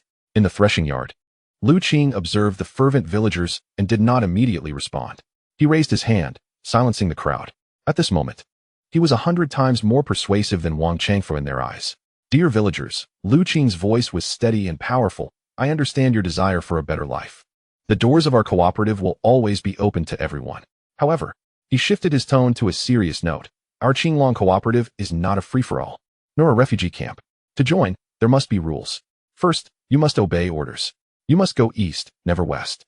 Second, you must be diligent. Anyone who tries to slack off should stay away. Third, and most importantly, Lu Qing's gaze swept across the crowd, his eyes sharp. Once you enter this door, we are family. No matter what happens, even if the sky falls, we must stand together. Anyone who dares to play both sides, eating from both ends, should not blame me for turning against them. Can you do it? Yes. Dozens of men roared in unison, their voices echoing through the heavens. This proclamation pierced the night sky of Longwang Bay, heralding the dawn of a new era. Lu Qing watched the passionate villagers, a smile playing at the corners of his mouth. He turned to Qin Shui, who was swiftly jotting down the names of those eager to join. Beads of sweat forming on her forehead, yet her eyes sparkled with excitement. Qin Shui, tomorrow will be busy, Lu Qing murmured. Our ranks are about to swell. This time, we need 5 boats. I intend to assemble a true fleet, a Qinglong fleet capable of sweeping across these waters. Chapter 48. The secret of the old house with newfound wealth. Life spun forward like a well-oiled machine. The Qinglong cooperative flourished, with cash flowing in abundantly each day. Lu Qing kept his promise. He hired a construction team from the village, procured the finest red bricks, cement, and tiles, and commenced a complete renovation of the old Lu family home, which had stood for decades, plagued by leaks and drafts. The rhythmic sound of trowels striking bricks became the most delightful backdrop in the Lu family courtyard. Dust swirled in the air as several masons toiled away on the roof. Bare-chested, immersed in their labor. Sister-in-law Su Xiao, clad in an apron, busily flitted about the makeshift stove, where a large pot simmered with succulent, glistening braised pork, prepared for the workers' lunch. The enticing aroma wafted through half the village, drawing the neighboring children to the wall, their mouths watering. Qing. The floor of the main room had succumbed to decay, riddled with holes gnawed by termites. The construction foreman, Li, donned a safety helmet and wielded a crowbar, pointing towards a long-locked room to the west. Does that room need to be renovated too? I noticed the door was locked. Qing was in the courtyard, reconciling accounts with Qin Shui. When he looked up, his gaze landing on the weathered wooden door. A hint of melancholy crossed his features. That was his father's bedroom. Ever since his father vanished at sea 3 years ago, without a trace of his remains, that room had become a forbidden zone for the Liu family. Their mother had passed away early, and their father had raised the brothers alone, though they had been poor. The room was always filled with the unusual trinkets his father had brought back from his voyages, forming the warmest memories of Qing's childhood. Renovate it, Qing declared, closing the ledger and rising, brushing off the dust. Life must go on despite the departed. Keeping this place smelling of mildew would surely displease him in the afterlife. He pushed open the long-sealed wooden door, and a musty gust, mingled with tobacco and dampness, enveloped him. The furnishings were sparse: an old rack bed, a chipped wardrobe, and a desk with a broken leg. On the wall hung a black and white photograph of a man with dark skin and an endearing smile. Qing's father, Liu Dashan. Father, your son has made something of himself. Qing murmured softly while gazing at the photograph. The family is well off now. You need not worry about our hunger anymore. I shall repair this room for you. If your spirit returns to visit, it would be more comfortable. With that, he took the crowbar from Foreman Li. I will handle this myself. Some things I prefer to keep from outsiders. With a crack, the rusted nails were pried free, and the rotting floorboards groaned. 1 plank, 2, 3. Qing worked meticulously until he pried up a board that was distinctly darker than the surrounding wood. Clang. The crowbar struck something hard, producing a sharp metallic sound. Qing paused, squatting down to clear the thick layer of dust and rotting wood shavings. In the hidden compartment beneath the floorboards lay a rusted tin box. Originally meant for cookies, its faded Shanghai markings barely visible, rusted and seemingly aged for years. This caused Qing's heart to race. In his memory, his father had never hidden money, but this box was so well concealed that even their gambling uncle had never discovered it. What could it contain? Perhaps the last remnants of their savings? Taking a deep breath, Qing retrieved the tin box. It was light, devoid of any gold bars or silver coins. He pried open the rusted lid with effort. Creak. The box opened to reveal no treasures, no bankbooks or deeds, but merely 2 items: a weathered, yellowed leather-bound notebook and a partially burned black and white photograph. Qing picked up the photograph first. It had originally depicted 2 people, but the figure on the left had been burned away, leaving only a hand resting on the shoulder of the right figure. That hand was unusual, with a missing pinky and a charred stump. The right figure, however, was unmistakably Qing's father, in his youth, clad in an old sailor-esque shirt, standing on the deck of an unfamiliar fishing boat, smiling brightly, yet with an unmistakable tension in his eyes. The background was a hazy sea, with a vaguely visible, oddly shaped black islet. When was this taken? Qing furrowed his brow. He had never seen this photograph, nor had his father ever mentioned his friend with a severed finger. Setting the photo aside, Qing picked up the notebook, which turned out to be a maritime log. The handwriting was hurried and many passages were blurred by water stains, making it difficult to decipher. The first entry dated back to 1995, when Qing was merely 10 years old. June 12th, sunny. A foreigner came, offering a high price, claiming to seek that place. I shouldn't have agreed, but the child needed to go to school, and we were out of rice. June 15th, overcast. Arrived at the outskirts of Blackwater Ditch. The waves were high. That person kept staring at the compass, his demeanor unsettling, as if he were hunting ghosts. June 18th, torrential rain. Found it. That island truly exists. It resembles a skull. The one with the severed finger has gone mad. He wants to go down. Qing's heart raced with dread as he read. This log chronicled his father's unknown voyage. Blackwater Ditch? That was a deep-sea forbidden zone at the edge of the continental shelf, known for treacherous waters where ships often vanished. What had his father sought there? And who was that foreigner? Who was the one with the severed finger? Qing's fingers swiftly turned the brittle pages. The entries were sporadic, many pages missing, as if torn out. Finally, he reached the last page. Written just a month before his father's disappearance. The handwriting was frantic, almost tearing the paper. August 2002. He has come again. I cannot escape. I know the secret. Ghost Ai Zhang is lying. It is not a sunken treasure at all. It is. The entry abruptly ceased, followed by a flurry of ink splotches, as if hastily closed in terror. At the bottom of the page, there was an exceedingly small line of numbers. N2815, E12433. A coordinate. A location deep in the East China Sea. Ghost Ai Zhang. Lu Qing stared intently at the 3 words, as if something in his mind had exploded. He had never heard that name before, but he sensed it was no ordinary nickname. His father's disappearance was no accident. Everyone claimed his father had encountered a storm, capsizing with the ship. Yet, with his father's decades of experience as a captain, how could he have capsized in such familiar waters? This log was evidence. Someone had been searching for that place, compelling his father to guide them. His father must have uncovered a secret, perhaps leading to his demise. What could it be? Lu Qing's mind raced with possibilities. Drugs? Arms? Or something even more horrifying? A chill coursed down his spine, sending shivers through him. On this sweltering afternoon, he felt an inexplicable coldness. He had always believed that by returning and earning enough money, he could provide a good life for his family. But now, it seemed that this seemingly tranquil Longwang Bay concealed a vast, all-consuming black hole, and his father had become its victim. Ah Qing, what's wrong? Came Lu Hai's voice from outside. Foreman asked if this floor should be kept for firewood. Lu Qing abruptly closed the logbook, along with the photograph. Swiftly stowing them in his bosom, he kicked the tin box into the shadow beneath the bed. Coming, Lu Qing inhaled deeply, adjusting his expression as he stepped out of the room. The sunlight fell upon his face but could not penetrate the gloom in his eyes. Brother, let us keep this floor.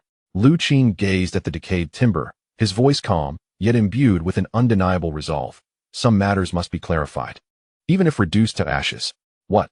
Lu Hai did not catch his words. It's nothing. Lu Qing patted his elder brother's shoulder, his gaze drifting towards the distant shimmering sea. That expanse of ocean, azure and beautiful, yet unfathomably deep. Brother, we must expedite our grand ship plan. Some accounts need settling, not only with Wang Changfa, but also with this very sea, and we must reckon with it thoroughly. That coordinate, that cursed Zhang, and the unknown secrets. Lu Qing inwardly vowed that one day, he would sail the sturdiest vessel in existence to that coordinate to uncover the mysteries buried there. Chapter 49. Wang Changfa's counterattack days in Dragon King Bay were growing increasingly prosperous. The Qinglong Cooperative resembled a freshly fueled printing press, churning out wealth. Each morning, the Lone Wolf set sail with several small boats, returning laden with riches by dusk. At the dock, a line of refrigerated trucks awaited their turn to load. Villagers' pockets swelled. Their smiles widened, and even their steps carried a newfound vigor. Everyone proclaimed that following Lu Qing was akin to having the ancestors' graves emit green smoke. However, this vibrant scene resembled a splendid sunset before a storm, beautiful yet fleeting. That noon, under the scorching sun, Lu Qing was sorting a batch of freshly landed hairy crabs at the dock, with the cooperative's fame spreading. 2 prominent businessmen from the county specifically requested 2,000 pounds of live crabs, a lucrative deal indeed. Move quickly. Where's the ice? Lu Qing wiped his brow and shouted towards the entrance. Manager Lu said the ice truck had arrived long ago. Why isn't he coming yet? In this sweltering heat, crabs without water would perish en masse in just 30 minutes without crushed ice to cool them. Dead crabs would be nothing but a heap of foul meat, worthless. Brother, it's bad. Zhuangzi rushed over from the village entrance, panting and flushed, as if someone had seized him by the throat. The road is blocked. Our ice truck and those 2 businessmen's vehicles are stuck outside. Blocked? Lu Qing furrowed his brow and tossed a crab into the basket. Who did this? Was it those road workers who piled dirt in the middle of the road? No. Zhuangzi stamped his foot in frustration. It's Wang Baiao. That scoundrel brought a dozen men, strung up barbed wire, and sealed the main road to the dock. He even put up a sign claiming the dock is under repair. Lu Qing's heart sank. He knew Wang Changfa would retaliate. But he had not anticipated such underhandedness, directly cutting off his lifeline. The dock was the cooperative's lifeblood, a blockage in the arteries, and how could a person survive? Let us take a look. Lu Qing's expression darkened as he marched towards the entrance with Xiao Chong and Uncle Mute. The main road to the dock was now a chaotic mess. 2 white refrigerated trucks and a small delivery vehicle laden with crushed ice honked anxiously. Yet before them lay a new, spiked barbed wire fence, firmly blocking the road, with a pile of random boulders behind it. Wang Baiao was no longer lounging about. Clad in a tank top and sunglasses, he had set up a deck chair in the middle of the road, fanning himself, exuding an air of brazen defiance. Behind him stood a dozen burly men wielding shovels and pickaxes, all relatives of the Wang family. What are you doing? Lu Qing pushed through the crowd to the front. He glanced at the barbed wire, then at the freshly painted sign beside it. Dock foundation sinking, hazardous building repair. No vehicles allowed. Wang Baiao, Lu Qing coldly regarded the man in the chair. What act are you putting on? The road was fine yesterday. How can it be sinking today? My ice can't come in. Goods can't go out. Are you prepared to compensate for the losses? Oh, if at ISNT the great President Lu, Wang Baiao adjusted his sunglasses and leisurely stood up, wearing an infuriating smirk. Compensate? Why should I? This road belongs to the village collective, as does the dock. I am acting on the village committee's orders for everyone's safety. If this road collapses and vehicles fall into the sea, will you take responsibility? Wang Baiao pointed at the pile of stones. Lu Qing, we must reason. This is an act of God. If you want to transport goods, you can still do so. He gestured towards a narrow footpath that could barely accommodate a single person. Just have someone carry the ice in, basket by basket. We're not stopping anyone from passing. Ha! The ruffians behind him erupted in laughter. This was pure mockery. That narrow path was a quagmire, a mile from the dock. Carrying goods? Even if they started at dawn, they wouldn't finish by morning. By then, the crabs would have spoiled. You're talking nonsense. Zhao Chong, hot-tempered, couldn't contain his rage at the sight of this. He grabbed his spear, pointing it at Wang Baiao. The road is perfectly fine. Not a crack in sight. What repairs? You're just looking for trouble. Brothers, charge. Tear down this wretched fence. The men from the cooperative, pushed to their limits, felt their livelihoods threatened and were ready to rush forward, eyes ablaze. Wang Baiao sighed, equally unwilling to back down, raised their shovels, prepared for confrontation. Let us see who dares to move.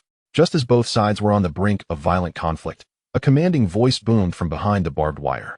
The crowd parted, and Wang Chengfu emerged, hands clasped behind his back, clad in his characteristic Zhongshan suit, striding with purpose. He did not spare a glance at the agitated villagers. His gaze fixed directly on Lu Qing, as if he were a cat toying with a mouse. Lu Qing, what are you planning? Inciting a riot? Storming the construction site? Do you have no regard for the law? No consideration for the village collective? Wang Chengfu approached the barbed wire, peering through the sharp spikes at Lu Qing. As the village chief, it is my duty to seal the road for repairs upon discovering safety hazards. What? Are you willing to jeopardize the safety of the entire village for your own selfish interests? This heavy accusation left Zhao Chong and the others speechless. Such was the arrogance of power. His claim of a hazard was enough to render their protests futile, even if they knew he was lying. They could produce no evidence because the authority to explain lay firmly in his hands. Uncle Wang, Lu Qing interjected, blocking Zhao Chong, inhaling deeply to suppress his fury. How long will these repairs take? That's hard to say, Wang Chengfu replied leisurely, pulling out a cigarette, which Wang Baiao promptly lit for him. You know, the village is financially strained, and the construction team hasn't arrived yet. It could take 10 days, perhaps half a month. If it's serious. Wang Chengfu exhaled a plume of smoke, his smile laden with implications. Repairs could take 3 to 5 months as well. 3 to 5 months? Lu Qing felt a chilling dread. Even 3 days would spell ruin for the cooperative. Without ice, without transport, seafood would rot, and if the financial chain snapped, the unity they had just forged would dissipate in an instant. This was a lethal maneuver, too treacherous. However, Wang Chengfu's tone shifted, a glint of cunning in his aged eyes. If it were a matter concerning the village's own people, perhaps we could negotiate. Qing, Wang Chengfu, from across the barbed wire, resembled a benevolent elder guiding a wayward lamb. Your cooperative has stirred discontent in the village, creating turmoil. This is not beneficial. As long as you sign this document now, the illegal cooperative will be dissolved. Let your vessel, the Lone Wolf, be registered under the village committee, thus subject to unified management. The road ahead, Wang Chengfu flicked the ash from his cigarette. I believe the engineering team will arrive shortly, and the road will be open tonight. The truth is laid bare. This is his true intention. He not only aims to destroy the cooperative, but also to seize the Lone Wolf, turning Lu Qing into a mere tool for his profit, reshaping him into a malleable puppet. The atmosphere around seemed to freeze. All eyes were fixed on Lu Qing. This was the livelihood of dozens of families in the cooperative, their collective hope. If Lu Qing capitulated, the flicker of determination that had just ignited among them would be extinguished. Brother, you cannot sign, Xuanzi whispered from behind, his voice quivering with a hint of tears. We have only just begun to stand tall. Lu Qing gazed upon Wang Chengfu's smug face. He turned to glance at the several trucks baking in the sun behind him. Inside the truck beds, the ice was melting, water dripping down the seams. Each drop represented money. Each drop was blood. Director Wang, Lu Qing suddenly smiled, a cold and incomprehensible smile. Your calculations ring true. At Longwang Bay, I can even hear the sound of your abacus beads. However, have you forgotten one thing? Lu Qing stepped forward, nearly pressing his face against the barbed wire. His eyes ablaze with a flame called ambition. The road is forged by people. You believe that by blocking this path, I would have no way forward? Wang Chengfa, you are too old. Your vision is confined to this small dock, this trifling piece of land. But I, Lu Qing, am different. With a sudden turn, Lu Qing refused to glance at Wang Chengfa again. He waved his hand towards his anxious and despairing brothers and shouted, "Brothers, back the trucks up. Unload the ice at the village's drying yard. We will carry it by hand. We will pull it with carts. Even if it exhausts us today, we will dispatch this batch of goods.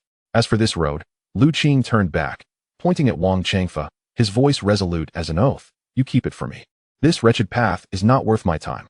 Starting tomorrow, I will create a grand entrance for Longwang Bay." With that, Lu Qing led his men away without looking back, leaving Wang Chengfa behind the barbed wire, his smile gradually stiffening. He could not comprehend where Lu Qing found the audacity to utter such words at this juncture. A new entrance? Longwang Bay is surrounded by mountains on 3 sides and faces the sea on 1. Apart from this dock, where else could there be an entrance? The boy must have lost his mind. Wang Chengfa crushed his cigarette, but with force, yet the unsettling feeling in his heart only intensified. That evening, the lights of the Lu residence burned throughout the night. Lu Qing unfurled a massive map of Pingyang County, tracing his fingers across its surface. His gaze transcended the narrow harbor of Longwang Bay, landing on a stretch of wasteland, long neglected for over a decade, 2 kilometers from the village. This was the least valuable land in the village, barren and laden with mud and salt. Yet, in Lu Qing's eyes, it was an unexploited land of gold. Chen Shui. Lu Qing raised his head, his bloodshot eyes gleaming with fervor. How much liquid capital do we currently possess? Chen Shui, busy calculating, adjusted her glasses upon hearing his query. Business has been good these days, combined with what we had earlier, approximately over 60,000. If that oceanic subsidy gets approved, we could add another 50,000. In total, 110,000. What are you planning to do? Lu Qing's finger pressed down heavily on the wasteland on the map, with such force that it nearly pierced through. I want to purchase the land. I intend to construct a dock on that desolate shore. Not just a dock. I will build cold storage, processing plants, and shipyards. If Wang Chengfa refuses to let us use his dock, I will construct a new Longwang Bay at his doorstep, 10 times larger and 100 times better. I will completely overshadow his pathetic dock. Chen Shui watched Lu Qing, observing this man driven by ambition. Her heart inexplicably skipped a beat. This was vision. While others fought tooth and nail over a dilapidated dock, this man had already begun to construct his own commercial empire. 110,000 may not suffice. Chen Shui assessed with calm. If it's not enough, we will borrow. We will take out loans. Lu Qing stood up, gazing out into the pitch-black night. Tomorrow morning, we will seek out the town mayor. This time, I intend to play for keeps. Chapter 50. A new path and a decisive strike. In the early morning at the Qinglong town government compound, several sycamore trees drooped listlessly, and cicadas incessantly called from the branches. Inside the mayor's office, smoke swirled about. Mayor Lu, nearing 50, frowned as he held the land lease application Lu Qing had submitted. Glancing at the thick stack of red-headed documents on the desk, certificates of support funds for oceanic fishing, specially approved by Director Zhang of the county's Fisheries Bureau. Lu Qing. Lu flicked the ash from his cigarette, his eyes revealing a perplexed expression. Are you saying you wish to lease the wasteland west of Longwang Bay? You aim to develop it there? The so-called wasteland referred to the salt marsh that had been abandoned for over a decade. The low-lying area turned to mud at high tide and was barren of life at low tide, covered in white salt crusts. Not only was it unsuitable for farming, but even stray dogs would avoid it. The town had been at its wits' end over this land, having attempted several times to attract investment for aquaculture, only for inspecting teams to flee with their noses covered. Now, someone was voluntarily stepping forward to lease it, and for a 50-year contract? Yes, Mayor Lu Qing replied, sitting upright on the couch, his demeanor calm. We aim to establish a cooperative, to engage in deep processing, and we require space. The land in the village is occupied by Wang Chengfa. We have no choice but to seek a viable path from the town. Although that marshland is poor, with investment in reclamation, it can be utilized. Mayor Lu inhaled deeply, mentally calculating. Lu Qing had become a prominent figure in the county, having saved Director Zhang's life. And he was a person of action. Moreover, that derelict land was a waste. If he could revitalize it, it would be a significant achievement within Lu's term. As for Wang Chengfa, A mere village director could not possibly pose a threat. All right. Mayor Lu extinguished his cigarette and decisively stated, since you possess such ambition, the town will absolutely support you. That is collective wasteland. The town has the authority to allocate it. 50 acres, 50 years of usage rights. Since it is salt marsh, I will offer you the lowest price, per acre, per year, this amount. Mayor Lu extended 2 fingers. 200 yuan. This was practically a gift. It should be noted that, at that time, even slightly better farmland leased for 5 to 600. However, Mayor Lu's tone shifted, becoming serious. The price may be reduced. But you must ensure that within 3 years, there are projects established, and you must uplift the surrounding villagers. Should it remain abandoned, the town will reclaim it without compensation. Lu Qing stood up, his eyes radiating determination. Rest assured, Mayor Lu. Within 3 years? In less than a year. I will transform that wasteland into the gold shore of Qinglong town. They signed the contract, paid a deposit, and stamped it. As the bright red seal of the town government imprinted on the contract, Lu Qing's hand trembled slightly. More than half of the 110,000 in startup capital had just been committed.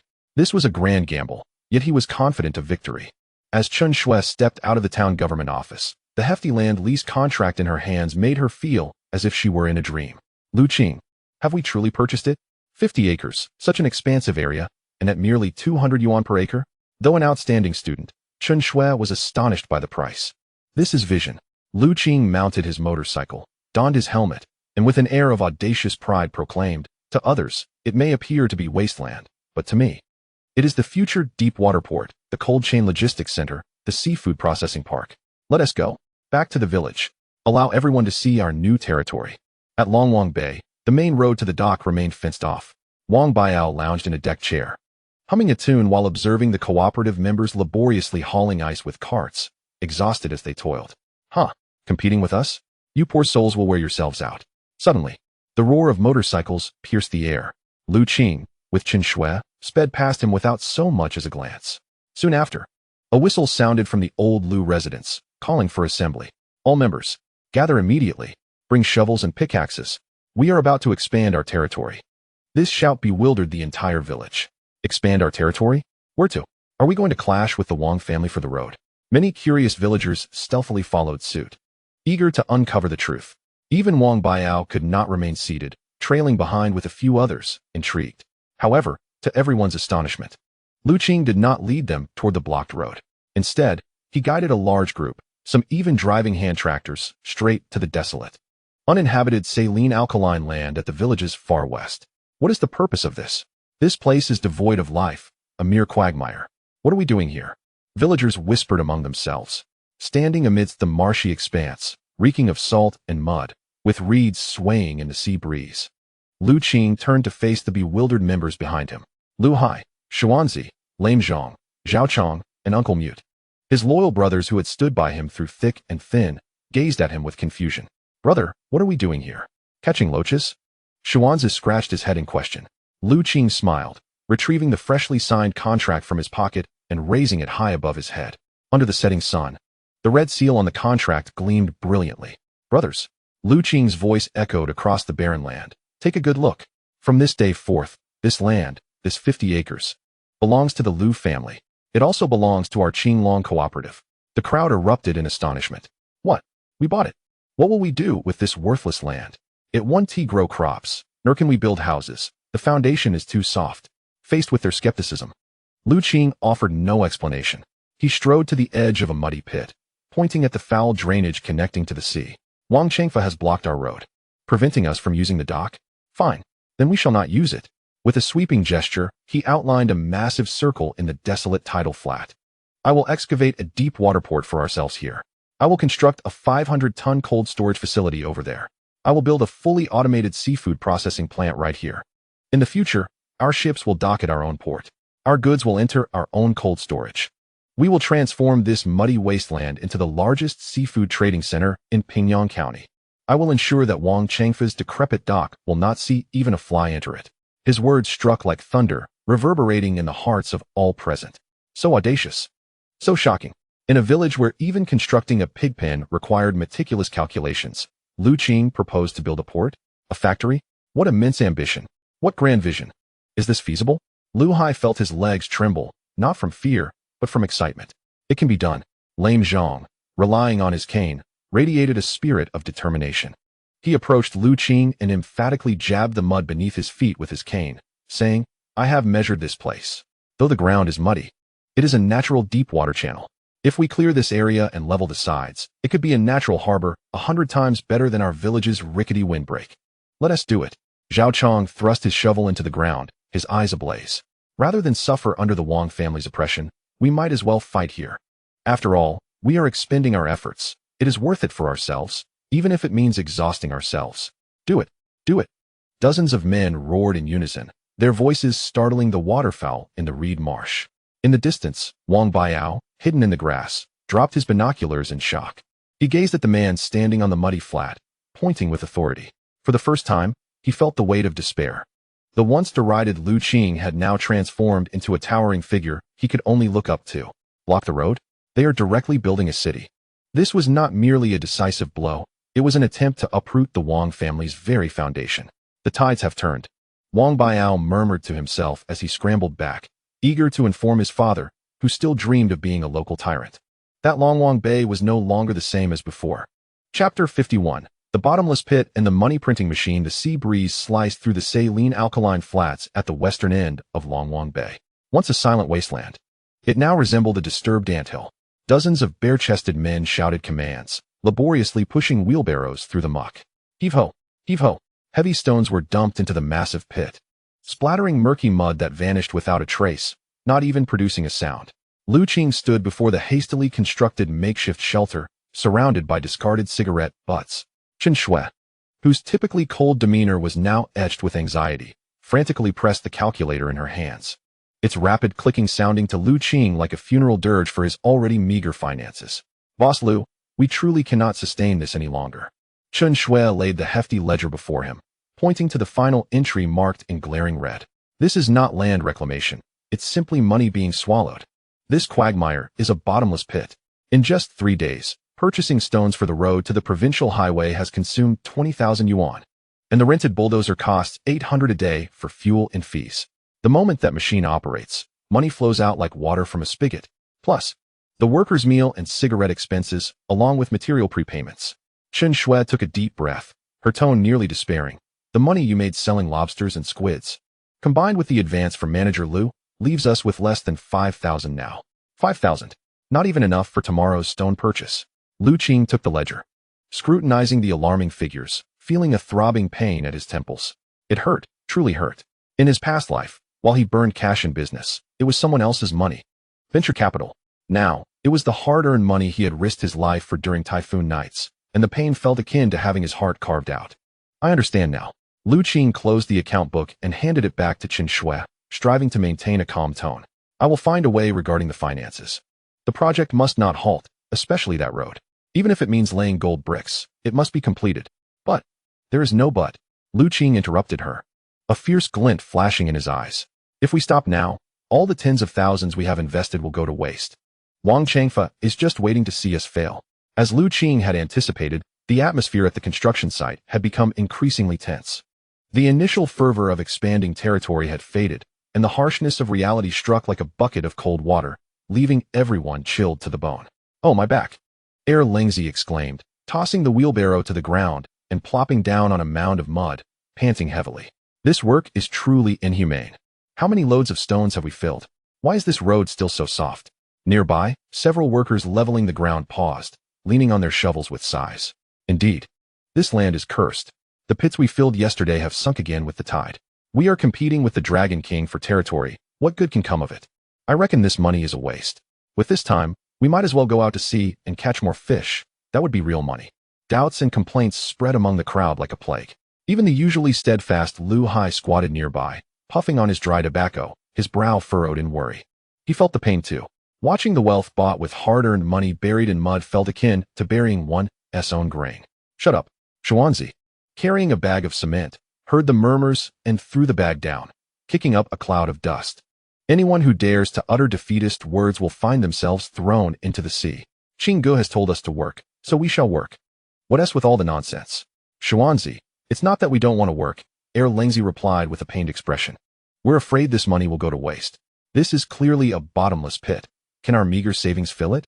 Just then, Lu Qing strode over decisively. He was not clad in his usual camouflage attire, but was bare-chested, revealing a muscular physique. His face bore no smile, yet his gaze was as sharp and cold as the sea breeze. Why has everyone stopped? Are you waiting for pies to fall from the sky?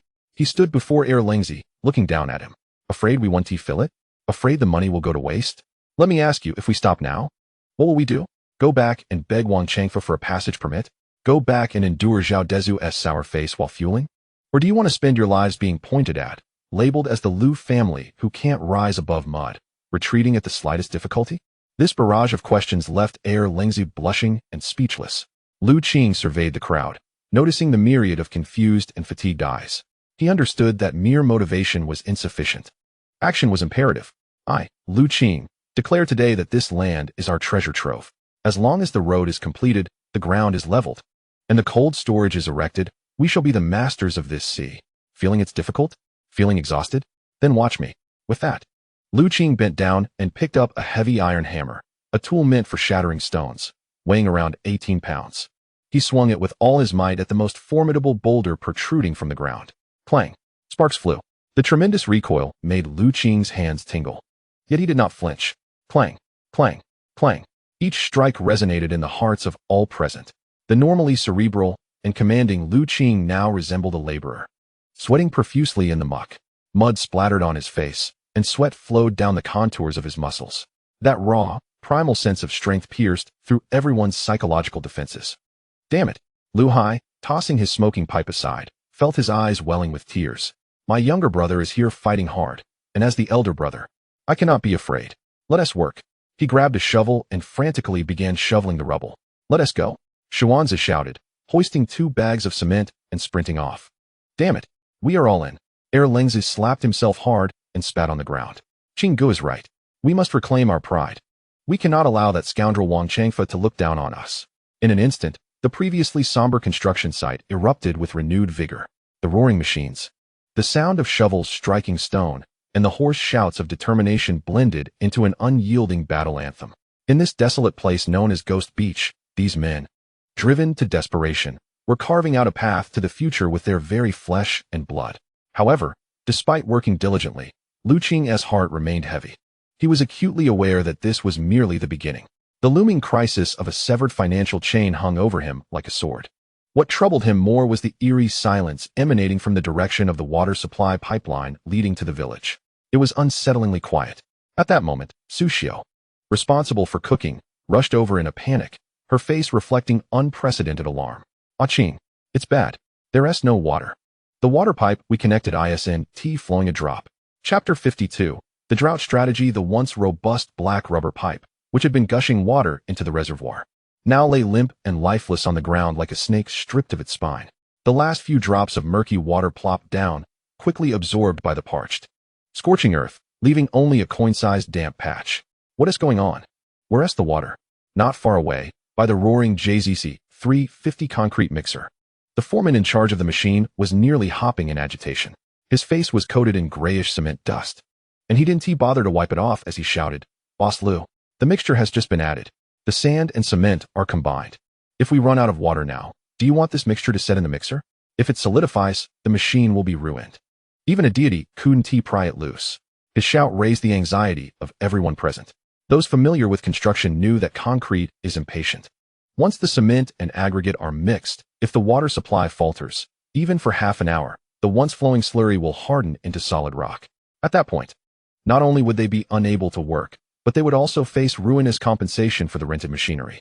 Big sister, check the valve. Lu Qing dropped the hammer, wiped the sweat from his face, and his expression sharpened. Xuanzi, Lengzi, stop dawdling. Bring over all the leftover bottled water. Whatever you have, bring it. Pour it into the mixer. We must protect the machine. As Lu Qing shouted, he rushed toward the makeshift reservoir. Empty. Upside down. He had specifically paid to connect a dedicated water supply pipe from the village to ensure construction, paying 50 yuan daily. But now, the pipe lay there as though someone had choked its throat. I'll check if there's a leak. Lu Hai grabbed a shovel and started running toward the pipeline. No need to look. Lu Qing held his elder brother back, his face dark with foreboding. He lifted his head, gazing across the desolate expanse of the saline alkaline wasteland towards the tall loudspeaker at the entrance of Longwang Bay village, several kilometers away. Buzzing sounds erupted. followed by the unmistakable voice of Wang Changfa, resounding with an authoritative tone laced with a barely perceptible hint of smugness, amplified by the electrical current. His voice echoed across the barren plain like a crow's mournful caw. Attention, all villagers. Attention, all villagers. Due to the ongoing high temperatures and lack of rain, our Qinglong town is facing a once-in-a-century drought. To ensure the water supply for all villagers, and to prevent anyone from being left without water for cooking, the village committee has urgently decided to suspend all non-domestic water supplies effective immediately. Specifically, certain large projects that waste water must unconditionally comply with this decision. For the benefit of the entire village, the water taps must be turned off. This is an order. Anyone who dares to draw water privately will be opposing the entire village. The announcement reverberated repeatedly. Each word struck Lu Qing like a resounding slap across the face. "Damn it!" he exclaimed, furiously smashing the empty mineral water bottle he held onto the ground, his eyes ablaze with anger. "What drought? It just rained heavily yesterday. The soil isn't even dry yet. Where is this drought coming from? This is clearly targeting us. They want to drive us to our demise." Indeed. Lu Qing squinted, listening to the grandiose justifications on the broadcast, a chilling smile curling at the corners of his mouth. This was what they called a blatant scheme. Wang Changfa wielded the village's interests as a banner, and with this ruthless blow, they would have no grounds to protest. If there was no water, this vast expanse of freshly leveled land would be left to bask in the sun. The cement that had just been delivered would clump and become useless upon encountering moisture. Not to mention the impossibility of mixing concrete for laying foundations. "Can we use seawater?" Lengzi, in a frenzy, tugged at his hair. "After all, it's just for mixing concrete. Seawater is still water." "No way." Lu Qing firmly rejected, his voice stern. "Seawater is full of salt and chloride ions.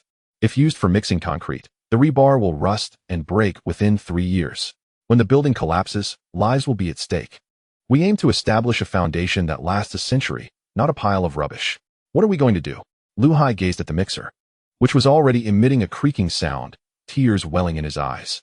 "That batch of materials costs several $100. And this machine, stop the machine," Lu Qing decisively commanded. Shouting at the mixer operator, "Dump all the materials out. Pour them on the ground. Even if it's wasted, we cannot let the machine get clogged." With a clatter, the mixer tilted, and the half-dry concrete spilled out like a heap of gray vomit, helplessly slumping to the ground. This batch was ruined, along with the morale and unity Lu Qing had painstakingly built. The workers gazed at the mess, dejectedly tossing their shovels aside and squatting down to smoke in despair. "Without water, what can we do?" Lengzi, gather a few people and follow me." Lu Qing inhaled deeply, suppressing the violent rage brewing within him. "Where to?" "To the water source." Lu Qing turned, striding purposefully towards the hand tractor parked by the roadside. "Since he claims there's no water, I'll go see for myself whether the heavens have taken it away or if it has been intercepted by someone." The water source of Longwang Bay lay beside an old well at the northern edge of the village. There, a sunshade had been erected beside the well house, with a mahjong table set up underneath. Wang Baiao, with one arm in a sling and his head bandaged, was undeterred, exuding an air of arrogance as he clumsily handled the mahjong tiles, a Chinese cigarette dangling from his mouth, with a chilled watermelon placed beside him. Behind him stood a group of 7 or 8 thugs, brandishing steel pipes or wooden sticks, forming a menacing barrier. A large anti-theft lock had been affixed to the main valve of the well house, and the water supply pipe leading to the saline alkaline wasteland had been severed with a saw, the cut fresh and still dripping water. The sound of the hand tractor approached. Lu Qing, accompanied by Lengzi and several workers wielding shovels, jumped from the vehicle. Upon witnessing the scene, even the most patient among them lost their temper. "Wang Baiao, you bastard!" Lengzi spotted the severed pipe and shouted, charging forward. "Hey, what are you doing?" Wang Baiao, without even turning around, glanced sideways, feigning nonchalance. "Looking for a fight? Come on. This is village territory. No unauthorized personnel allowed." The thugs immediately surrounded them, their steel pipes clanging ominously against the ground. Lu Qing stepped in to restrain the furious Lengzi. Approaching Wang Baiao, he glanced at the severed water pipe and then at the half-eaten watermelon before him. "This is your idea of a drought." Lu Qing pointed at the puddle of watermelon juice that had spilled on the ground, his voice as cold as ice. "Oh, isn't this Lu the boss?" Wang Baiao spat out a watermelon seed, laughing so hard his shoulders shook, seemingly unconcerned about his injury. "Drought is a natural disaster, and we are merely following orders. What's wrong, Lu boss? Are you short on water? Looking to borrow some?" Wang Baiao took a large bite of the watermelon right in front of Lu Qing, the juice gushing forth. He then tossed the remaining piece onto the ground, crushing it underfoot, ensuring the red juice seeped into the soil. Oops, my hand slipped. Wang Biao feigned surprise, then spoke in a mocking tone. What a pity. Even if this juice nourishes the land, it can't help you. My father said, for the benefit of the entire village, we must conserve water. Your cold storage isn't for the villagers, so why should you use our water? If you want water, go to Hongxing town and buy some. They have plenty of water there, just a bit far, about 20 kilometers. Aren't you wealthy? Hire a water truck to bring it back. Laughter erupted from the thugs surrounding them. This was sheer humiliation, a desperate ploy. Transporting water from the neighboring town? The cost of a truckload of water, including transportation fees, would easily exceed 100 yuan. And on the construction site, maintaining concrete and washing materials required dozens of tons of water daily. Relying on purchased water would completely sever Lu Qing's meager financial lifeline. Wang Biao, don't push us too far.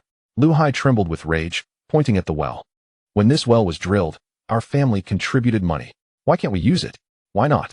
Wang Biao stood up, patting Lu Hai's face with his uninjured hand. An act of extreme provocation, even as Lu Hai dodged. Just because I hold the key to this valve, as the village security chief, I have the authority to protect village property. Not satisfied? Go ahead and report me. To the town, to the county. Let us see if this grand scheme of drought relief and safeguarding livelihoods can crush you. This was indeed a conundrum with no solution. Wang Chengfa's rationale was too impeccable. Once the mantle of livelihood and drought relief was donned, even the town mayor would hesitate to order them to supply water to a private enterprise. After all, the villagers' water supply was a serious matter, while the construction project was merely a profitable venture. Distinguishing between the two was no easy task. Erling's hands, gripping the shovel, bulged with veins, his teeth gritting audibly as he looked at Lu Qing. Brother, let us fight back. Smash the lock. As soon as Lu Qing nodded. Today would undoubtedly result in a bloody conflict. Yet, Lu Qing refrained from acknowledging. He gazed quietly at Wang Biao's arrogant visage, fixated on the severed pipe. Suddenly, he smiled, a peculiar smile that sent a chill down Wang Biao's spine. Laugh. Are you laughing at your mother? Wang Biao cursed. I laugh at your foolishness. Lu Qing replied nonchalantly. He turned away, no longer casting a glance at the band of clowns. Let's go back. Go. We're just leaving like this? What about the construction site? The cement worker was anxious. The site continues. Lu Qing's voice was soft, yet each word resonated with strength. If they don't provide water, we shall find it ourselves. This underground isn't solely dependent on this one well. The dragon vein of Longwang Bay isn't dictated by the Wang family. Find it ourselves. Wang Biao, behind him, seemed to have heard the greatest joke. Lu Qing, has water entered your brain? That saline alkali flat is called No Ghost Lives here precisely because it is saturated with brine. You want to dig a well there? If you can extract fresh water, I will eat the well cover. Lu Qing halted. Without turning back, he raised a middle finger towards Wang Biao. Save your appetite. In a couple of days, I will treat you to a feast. Upon returning to the construction site, the sun was nearing its descent. The dying rays, blood red, illuminated the idle mixer, casting a long, desolate shadow. The heap of discarded concrete had already begun to harden. Workers sat scattered on the ground, their eyes vacant. Without water, this work truly cannot proceed. Chen Shui approached, holding a half bottle of mineral water. Her lips cracked. Lu Qing, if we truly buy water, our budget can only stretch for 3 days at most. After 3 days, the funding chain will be utterly severed, leaving the project in ruins. This is a dead end. Lu Qing accepted the half bottle of water and drained it in one gulp. He surveyed the cracked, frost-covered land beneath his feet. To everyone else, it appeared a barren, salty wasteland. Yet to him, it was a lottery ticket yet to be scratched. In his past life, while engaging in maritime business, he had once heard an elderly geological expert mention that the geological structure of Longwang Bay was exceptionally unique. Although the surface was a saline alkali land, deep underground lay an ancient river channel fracture originating from the northern mountains, a subterranean river concealed beneath layers of rock. The water was sweet and abundant, yet buried too deep and complicated by geological layers. It had remained undiscovered for centuries. A dead end? Lu Qing discarded the empty bottle, his gaze igniting with fervor. Chen Shui, notify the finance department. No need to hire water trucks tomorrow. Go to the county and procure the most expensive drilling team. I intend to drill our own well here. In this place, everyone deems a saline pit, a well that can drown the Wang family. As night fell, the workers on site had succumbed to slumber. Alone, Lu Qing ventured into the pitch-black wasteland. The sea breeze howled. He closed his eyes and inhaled deeply. In the recesses of his mind, the system icon, which had long remained dormant, flickered back to life. System notification, intermediate geological scan, preparing to initiate. Warning, this function consumes significant energy and may lead to temporary fainting or severe headaches. Confirm? Without hesitation, Lu Qing affirmed. Reveal this dragon vein to me. Chapter 53. Seeking the dragon vein. The night was deep, akin to a sealed, desolate well. The sea wind ravaged the saline alkali flat, causing the tin roof of the makeshift shelter to clatter as if countless ghostly hands were beating upon it. Inside the shelter, the dim yellow incandescent bulb flickered, elongating shadows into grotesque symbols. Lu Qing, you are gambling with your life. Chen Shui cradled a cup of tea that had long cooled, a bitter brew meant to invigorate. She watched Lu Qing, who sat opposite, focused on polishing a powerful flashlight, her eyes reflecting a newfound depth of helplessness. I just calculated the accounts. If we purchase water from the neighboring town, with our current workload, the daily cost for water alone, plus transportation, starts at 500 yuan. This money is like slicing flesh with a dull knife. Within 10 days, our funding chain will completely collapse. But, Chen Shui slammed the cup onto the table. Spilling tea, you want to drill a well? In this saline alkali flat, known as no ghost lives here. Do you know why it's called that? Because, apart from the surface brine, the underground is solid rock. The town has tried before, hiring geological teams to explore, drilling 3 holes, the deepest reaching 50 meters, yielding water saltier than the sea. Hiring a professional deep well drilling team incurs an entrance fee of 2,000, with each meter costing several dozen yuan. If we fail to extract sweet water, not only would those thousands go to waste, but it would utterly shatter the little confidence we have left. Her voice trembled. As an accountant, she adhered to data and probabilities. Yet in the current data model, Lu Qing's odds were infinitesimally close to zero. Odds. Lu Qing fitted the flashlight's batteries. Flipping the switch. Click. The brilliant beam pierced the gloom of the shelter, illuminating the dust particles suspended in the air. Chen Shui, do you know the greatest difference between business and gambling? Gambling relinquishes fate to the heavens. Business, however, seeks to uncover the hidden card in a game where everyone believes defeat is inevitable. Get some rest. With that, Lu Qing pushed open the door and strode into the enveloping darkness. The wind outside howled fiercely. Lu Qing tightened his coat, treading cautiously across the cracked saline ground. Surrounding him was an eerie silence, broken only by the distant crashing of waves against rocks. He had brought no one with him, not even the worker. Some secrets, he believed, were meant to remain solely in his possession. He walked toward the northwest corner of the saline alkali flat, where the terrain rose slightly, strewn with jagged rocks and thorny wild jujube trees. In his past memories, this very area was later purchased by a developer, a tale for 10 years hence. It was said that during foundation excavation, they accidentally breached the rock layers, unleashing a torrent of subterranean spring water, eventually leading them to establish a bottled water factory. Yet, the exact location eluded him. After all, that was merely rumor, and by then, the area had already been leveled. It's all up to you. Lu Qing stood atop a mound of stones, halting his steps. He inhaled the cold, biting air, striving to clear his weary, muddled mind. System, he silently intoned. Initiate intermediate geological scan. System notification, intermediate geological scan has commenced. Warning, this scan will penetrate deep geological structures, consuming a substantial amount of the host's mental energy. Expected side effects, severe headaches, dizziness, or even shock. Confirm to continue. Continue. Lu Qing gritted his teeth, forcing the words through clenched jaws. In the next moment, a resounding hum, akin to a roar from the depths of his soul, erupted within his skull. Pain. Excruciating pain. It felt as though a red-hot electric drill was forcibly penetrating his temple, churning his brain matter with wild ferocity. Ugh, Lu Qing groaned, losing balance and dropping to one knee upon the unforgiving stones. His knee scraped against the ground, but he paid it no heed. Darkness engulfed his vision, and soon, myriad bizarre lines began to manifest within the void. It was a wondrous experience, transcending the dimensions of human sight. The thick layer of earth beneath his feet gradually became transparent in his vision. The first thing that caught his eye was the surface layer of silt and saline soil, a dull blackish gray interspersed with countless white salt crystals. Descending further, he encountered the aquifer, but it was a disheartening murky yellow. The system's data stream flashed rapidly. High concentration brine layer, salt content 35, undrinkable. Upon seeing this layer, Lu Qing felt a chill in his heart. No wonder the geological team had been unable to find water. This 20-meter thick brine layer loomed like an insurmountable barrier, severing all hope. As soon as the drill reached this depth, the extracted water would be a bitter, saline poison. Deeper. I need it deeper. Lu Qing gripped the stone beneath him with all his might, his nails splintering and blood seeping out. Warm liquid flowed from his nostrils. It was blood. The pain in his head threatened to render him unconscious, yet he clung to a fierce determination, forcing himself to maintain that final shred of clarity. Beneath the brine layer lay a solid granite bedrock, a massive gray-white slab resembling an inverted pot lid, sealing the earth. There were no fissures, no water veins.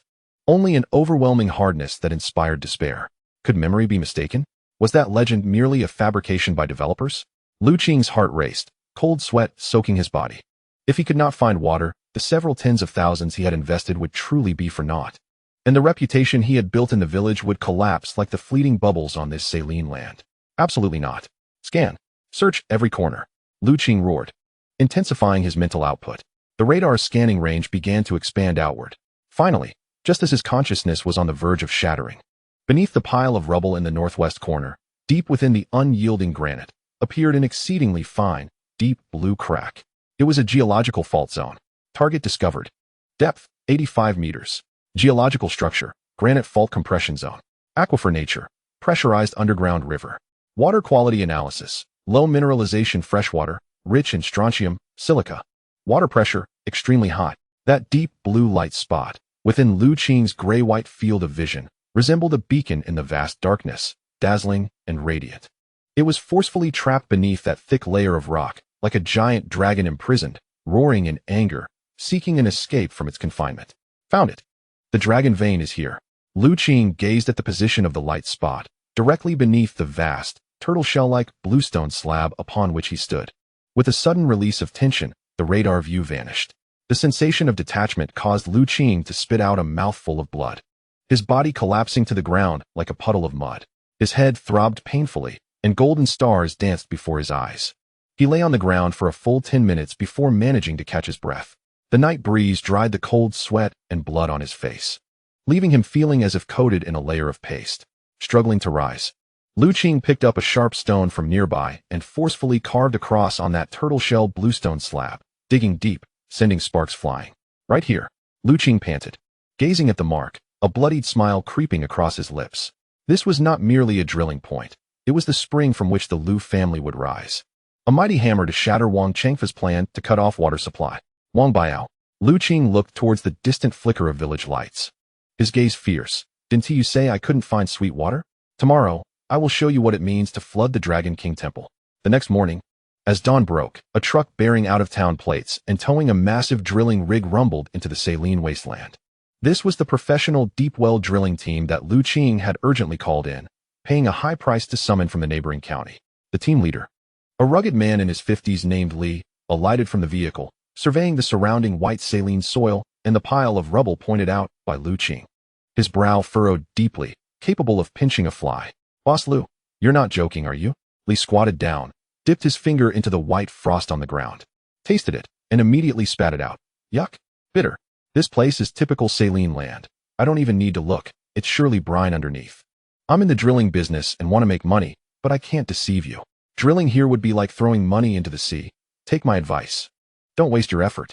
Li, being a straightforward man, didn't he want to let the young Lu Qing waste his hard-earned money? A circle of early risers had gathered around, and upon hearing the expert's words, their already anxious hearts sank further. Brother Qing, why don't we just give up?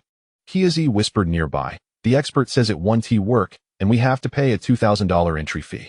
Drill. Lu Qing's response was but a single word. Standing atop the marked bluestone slab, a cigarette in hand, he appeared as calm as if tending to a garden in his backyard. Captain Li, I'm not short on money. Drill from this spot beneath my feet. If you reach 85 meters and don't find water, or if it's brine, I'll pay you the full labor fee, plus an additional $2,000 bonus for your crew. But if you find sweet water, Lu Qing paused, a glimmer of light flashing in his eyes, I will entrust all future wells on this site to you. Upon hearing this, Li was taken aback. Was this young man out of his mind? Drilling 85 meters here? That meant hitting solid rock. All right, Li, being a forthright person, decided that since the employer was not afraid of spending money, he had nothing to fear. Since Boss Lu is so confident, let us do it. Brothers, unload the truck. Set up the drill. Let us start drilling right here on this turtle shell. With the command issued, the massive drilling rig rose on the barren land. The diesel engine roared to life, and the thick drill rod with an alloy bit aimed at the cross Lu Qing had drawn. The deafening drilling sounds shattered the morning tranquility, drawing the attention of several pairs of eyes watching from afar. At the village entrance, Wang Baiao, with his arms slung over a few sycophants, paused at the sound of the drilling. Initially taken aback, he burst into exaggerated laughter. Ha ha, this Lu Qing is truly insane. He is actually drilling on that cursed wasteland? Let us go, let us go. I want to see what he can possibly find in that saline pit. If he actually manages to strike sweet water, I'll eat the drill bit live. Chapter 54, The Madman's Gamble Clang.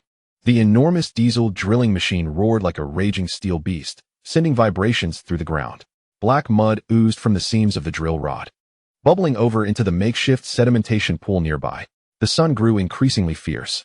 Drilling team leader Li, squatting by the sedimentation pool, held a handful of freshly scooped rock debris, his brow furrowing as if he could crush a fly.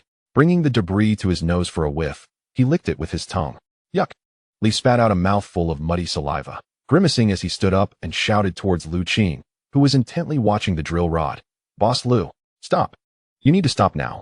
We've already gone down 20 meters, and all we're getting is brine. The bitterness of this place could even be used to pickle salted duck eggs. I am in this line of work, and I can discern the scent of the earth beneath. This area was undoubtedly a seawater spring, with brine lurking hundreds of meters below. Continuing to drill further would be a waste of diesel and drill bits. Old Li truly feels the pinch. He has been drilling for 30 years and has never encountered such a stubborn client. It is evident that this is a dead hole, yet they insist on jumping into it. Every meter drilled costs tens of dollars. The surrounding workers paused their tasks, exchanging glances of concern. The flicker of hope in their eyes dimmed with the murky brine pooling nearby. Qinggu, should we just give up? Xuanzi gazed at the black water, apprehensive. If Captain Li, the expert, says it's not feasible, then it's probably futile. Our funds. Before Xuanzi could finish, a piercing car horn, interspersed with raucous laughter, echoed from the dirt road nearby. Beep beep. A three-wheeled motorcycle blaring loudspeakers came into view, followed by a familiar Santana, boldly stopping at the edge of the construction site, beside the barbed wire. The door swung open. Wang Baiao, with one arm in a sling, a thick gold chain around his neck, sunglasses perched on his nose, and a cigarette dangling from his mouth, strutted down as though he were an inspecting official. Behind him trailed a throng of onlookers, idle villagers, gossiping women, and a few henchmen. Some even brought folding chairs and sunflower seeds, ready to settle in for the spectacle. Oh, still drilling? Wang Baiao plopped down on a chair, propping his leg up, and someone promptly handed him an ice-cold cola. Removing his sunglasses, he surveyed the rumbling drill and shouted in a hoarse voice, "Everyone, come see.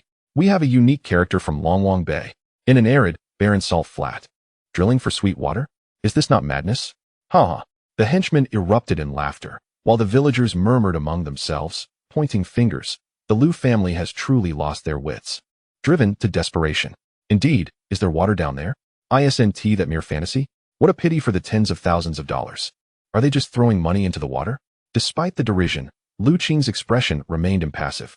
He seemed unfazed, holding a bottle of mineral water, leisurely walking to the edge of the barbed wire, gazing at the imposing Wang Baiao outside.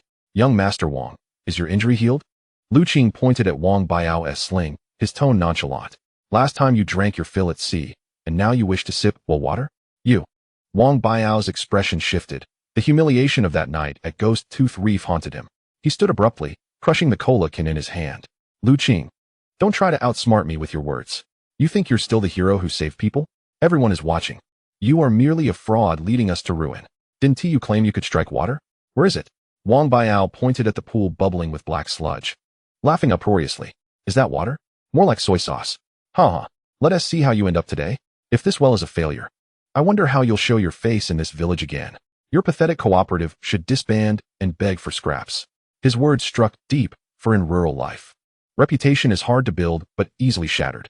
If Lu Qing truly fails this time, the unity he had just begun to foster would evaporate instantly. Lu Qing stared at Wang Baiao's contorted face. Suddenly, he opened the gate of the barbed wire and stepped outside. Behind him, Xuanzi and Lu Hai gripped their shovels tightly, fearing a confrontation. Yet Lu Qing did not resort to violence. He stood 3 meters from Wang Baiao, his gaze laced with pity, as if observing a fool. "Wang Baiao, shall we make a bet?" Lu Qing's voice, though soft, pierced through the din of the drill, reaching every ear. A bet? On what? Wang Biao was taken aback. Let us wager on this well. Lu Qing pointed to the rotating drill rod behind him. If I fail to strike sweet water, or if what I find is brackish, then this site, along with the lone wolf, and even my life, will belong to you. I, Lu Qing, will leave Longwang Bay and never return. Gasps filled the air. How ruthless. He was betting his entire life and fortune. Lu Hai's legs weakened in fear, wanting to rush forward to silence his brother, but Xuanzi held him back. However, Lu Qing's tone shifted sharply, his eyes turning as sharp as blades. But if I strike sweet water, the kind that surpasses tap water in taste, you, Wang Biao, Lu Qing pointed at the buzzing alloy drill head, will swallow that drill bit whole. What do you say? Do you dare? Wang Biao looked into Lu Qing's profound eyes, a sudden jolt of unease coursing through him. How did this kid find such confidence? This place was clearly a vast saltwater pit. Even the oldest geological experts claimed there was no water. What made him think he could extract any? He must be bluffing. Wang Biao gritted his teeth, his greed overpowering his trepidation. The lone wolf. That was a hen that laid golden eggs. And although this land was poor, it still held considerable value. Fine. Let us gamble. Wang Biao slammed his thigh, raising his voice to rally himself. Everyone heard that. This is his own claim. Lu Qing. If you lose and refuse to admit it, I'll toss you into that well. As for the drill bit, Wang Biao sneered, glancing at the drill head the size of a basin, equipped with tungsten steel teeth. If you manage to extract sweet water from this rocky crevice, not only will you eat the drill bit, I'll kneel and bow to you 3 times, calling you grandfather. Deal. A smirk creased Lu Qing's lips, and without further ado, he turned back to the site. He approached Captain Li, who was about to halt the operation. Captain Li, don't stop. Lu Qing pulled out a stack of unopened cash, a portion of the payment just received from Manager Lu, amounting to $10,000. He tossed the money onto the oil-stained control panel. This is an advance. Keep drilling. Regardless of how tough the rock layers are, or how many drill bits wear out. Drill with all your might. If we fail to find water, this money is yours, and I'll double your wages. If we strike water. Lu Qing patted Captain Li's shoulder, his eyes ablaze with fervor. We'll be lifelong brothers, and all the wells on this land will be your domain. Captain Li stared at the stack of red bills, then at Lu Qing's unwavering resolve. Taking a deep drag from his cigarette, he flicked the butt to the ground, ignited with a surge of determination. All right, since you're not afraid to spend, why should I? Brothers, switch to diamond drill bits. Crank up the power. Let us go. I refuse to believe this ground is truly made of iron. With a roar, the diesel engine erupted in a cloud of black smoke, the speedometer soaring to its limit. The brand new diamond drill bit was affixed to the drill rod, driven with fierce intent into the unfathomable darkness below. Time ticked away. The sun set. The moon rose. The lights at the construction site flickered on. The crowd of spectators showed no sign of dispersing. Instead, they gathered closer, eager to witness the outcome of this audacious gamble. Wang Biao remained as well. He had someone set up a barbecue grill at the entrance of the site, grilling lamb skewers while popping open beer bottles, all the while jeering at every sound coming from within. Why hasn't water come out yet? Did we drill down to the Earth's core? Alas, the mud has dried. Lu Qing, are you roasting sweet potatoes down there? The atmosphere on the construction site had descended into an unbearable gloom. 50 meters, Captain Li rasped, glancing at the scale on the drill rod. The same grayish-white rock powder, mingled with a hint of bitter brine, continued to emerge, showing no signs of water. Change the drill bit. The previous one has worn down. A worker shouted, drenched in sweat. This was the 3rd drill bit. The hardness of the underground rock layers was beyond imagination, akin to drilling through a solid steel plate. 60 meters, 70 meters, dawn was approaching. The worker's eyes were bloodshot, teetering on the brink of despair. Qing Gu, Xuanzi squatted beside Lu Qing, his voice tinged with a whimper. Are we truly defeated? We're nearly at 80 meters. We should be seeing signs of oil. Lu Qing sat atop an oil drum, having spent the entire night without a wink of sleep or a sip of water. Yet, his eyes gleamed with a terrifying brightness, fixated on the still-rotating drill rod. In his mind, the system's positioning coordinates were as clear as if etched onto his retina. Target depth, 85 meters. Current depth, 82 meters. Geological structure, granite fracture zone critical point. Just 3 more meters. If we can reach that depth, it would delineate the boundary between heaven and hell. Continue. Lu Qing's voice was soft, yet imbued with an undeniable authority. We're not at the bottom yet. Add another drill rod. At that moment, Captain Li, who had been intently watching the gauge, suddenly exclaimed, Hey, something's off. What is it? Lu Qing sprang to his feet. The drilling speed has changed. The resistance seems to have suddenly diminished. Captain Li pointed at the wildly oscillating pressure gauge, his voice quivering with excitement. And there's a backflow. There's gas down there. No sooner had he spoken than the drill machine emitted a peculiar shriek. Suddenly, the heavy drill rod plummeted downward without warning, as if it had lost its footing. We've struck. Captain Li bellowed at the top of his lungs. The next moment, a thunderous roar erupted from the unfathomable depths of the borehole. The ground shook violently, as a tremendous force, like a long-repressed dragon, finally found its outlet. Amidst the terror and astonishment of all present, the borehole erupted with a plume of white vapor. Subsequently, water. Clear, transparent water, gushing forth under immense pressure. Like a volcanic eruption, it soared skyward, reaching heights of over 10 meters. In the rising dawn, the water column refracted a splendid rainbow, which then transformed into a torrential downpour, drenching everything in its path. The cascading water instantly enveloped the entire construction site, drenching Wang Baiao, who was outside enjoying skewers of lamb. Before he could swallow the morsel in his mouth, the icy water soaked him to the bone. He stood there, mouth agape, staring at the towering water column that seemed capable of piercing the heavens, his skewer dropping to the ground. Water. It's really water. Chapter 55. Water floods the Dragon King Temple. The torrential downpour resembled a celestial torrent breaching the heavens, cascading down indiscriminately. This was no gentle rain. It bore the bone-chilling essence of the 85-meter deep rock layer, a piercing coldness with a refreshing quality reminiscent of something chilled. Outside the wire fence, Wang Baiao's designer t-shirt was instantly soaked, clinging tightly to his bulk. The skewer of lamb he had just grilled hissed as it lost its last trace of warmth. The red chili powder mingling with the water, trickling down his wrist like a comical streak of blood. Yet he remained motionless, or rather, he had forgotten to move. Staring blankly with his mouth agape, he allowed the icy droplets to cascade into his mouth. Tui! Wang Baiao instinctively spat out a mouthful of water, intending to curse. However, the moment his tongue touched the droplets, his previously mocking and venomous little eyes widened in disbelief, pupils contracting as if he had encountered a ghost in broad daylight. Sweet. No, this cannot be sweet. This was a salt-alkali flat. Wasn't the underground filled with bitter brine? Even if fresh water emerged, it should carry a hint of earthy flavor.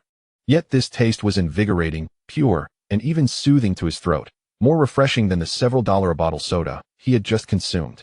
What the hell is this? Wang Baiao's Adam's apple bobbed as that terrifying thought detonated in his mind, leaving his legs weak. Shut it down. Quickly, shut it down.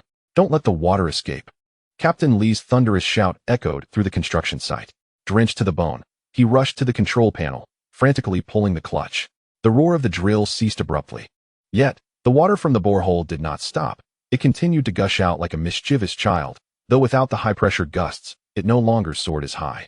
However, it still bubbled forth, swiftly forming a clear little pond around. Captain Li scrambled to the edge of the borehole, bypassing the need for a cup, and like a parched beast in a desert, plunged his head into the water, gulping it down. The crowd of dozens, whether Lu Qing's workers or the villagers gathered to watch, held their breath, fixated on Captain Li's back. 1 second, 2 seconds, 10 seconds. Captain Li abruptly lifted his head, wiping the water from his face. His visage, smeared with grease and mud, now radiated a near-manic glow. Trembling, he pointed at the well, his voice piercing with excitement. Sweet water. It's sweet water. My heavens. I have drilled all my life, and never have I tasted such exquisite water. This water is cold. It's alive. Boss Lu, you are incredible. Truly remarkable. This shout was like tossing a match into a gas-filled mine. Boom. The crowd erupted in jubilation. Water. It has truly emerged. My God. We no longer need to buy water from the neighboring town. Quick, taste it. Taste it. Xuanzi was the first to rush forward, scooping a handful of water to drink. Laughing uproariously, tears streaming down his face. Delicious. This is the best water ever. Sweeter than that farmer's spring. Lu Hai also rushed over, took a sip, and collapsed onto the ground, laughing and crying as he slapped his thighs. Those who had been despondent and ready to pack up were now ecstatic, celebrating amidst the mist, leaping and splashing water on each other. This was not merely water. It was life, the lifeline of this construction site. A resounding slap in the face to those who had waited for the spectacle. Chen Shui stood at the edge of the crowd, clutching the already drenched ledger. She watched as Lu Qing, surrounded by the throng, soaked yet radiant with laughter. Water droplets cascaded down his chiseled cheeks, sparkling in the sunlight. At that moment, Chen Shui felt her heart skip a beat. Just how many hidden talents does this man possess? He was like an inexhaustible treasure. Whenever one believed he had reached a dead end, he could conjure a miracle from his pocket like a magician. Captain Li, test the water quality. Lu Qing pushed through the jubilant crowd, approaching the well. Although he already knew the result through the system, the procedure needed to be followed to assure everyone. All right. Captain Li retrieved a TDS water quality tester and a bottle of reagent from his toolbox. With utmost care, he filled a cup with water and immersed the probe. Moments later, as he gazed at the readings on the screen, he gasped in astonishment, his hands trembling. Boss Lu, this ISNT just a well. You've struck a gold mine. The TDS value is 45. This is pure, natural soft water. And look at the reagent reaction. It is rich in strontium and also contains metasilicic acid. These indicators surpass even the premium bottled mineral waters sold for $5 a bottle. If this water were bottled and sold, it would fetch a price higher than oil. Captain Li's words drifted beyond the barbed wire, reaching Wang Biao, whose face transformed from ashen to a shade resembling liver. Mineral water? High-end mineral water? Here, on this barren saline wasteland? How could that be possible? This was not merely about drilling for construction water. According to Captain Li, the value of this well might even eclipse the worth of the 50 acres of land itself. Lu Qing had essentially acquired land with a gold mine attached. It was utterly impossible. Wang Biao was certain that Li had colluded with him to perpetrate a fraud.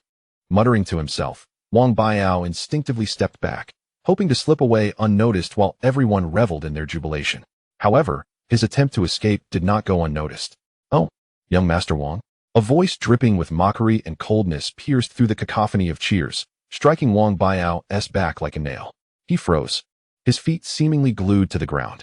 Lu Qing slowly emerged from the gate of the barbed wire fence, soaked, but radiating an intimidating aura.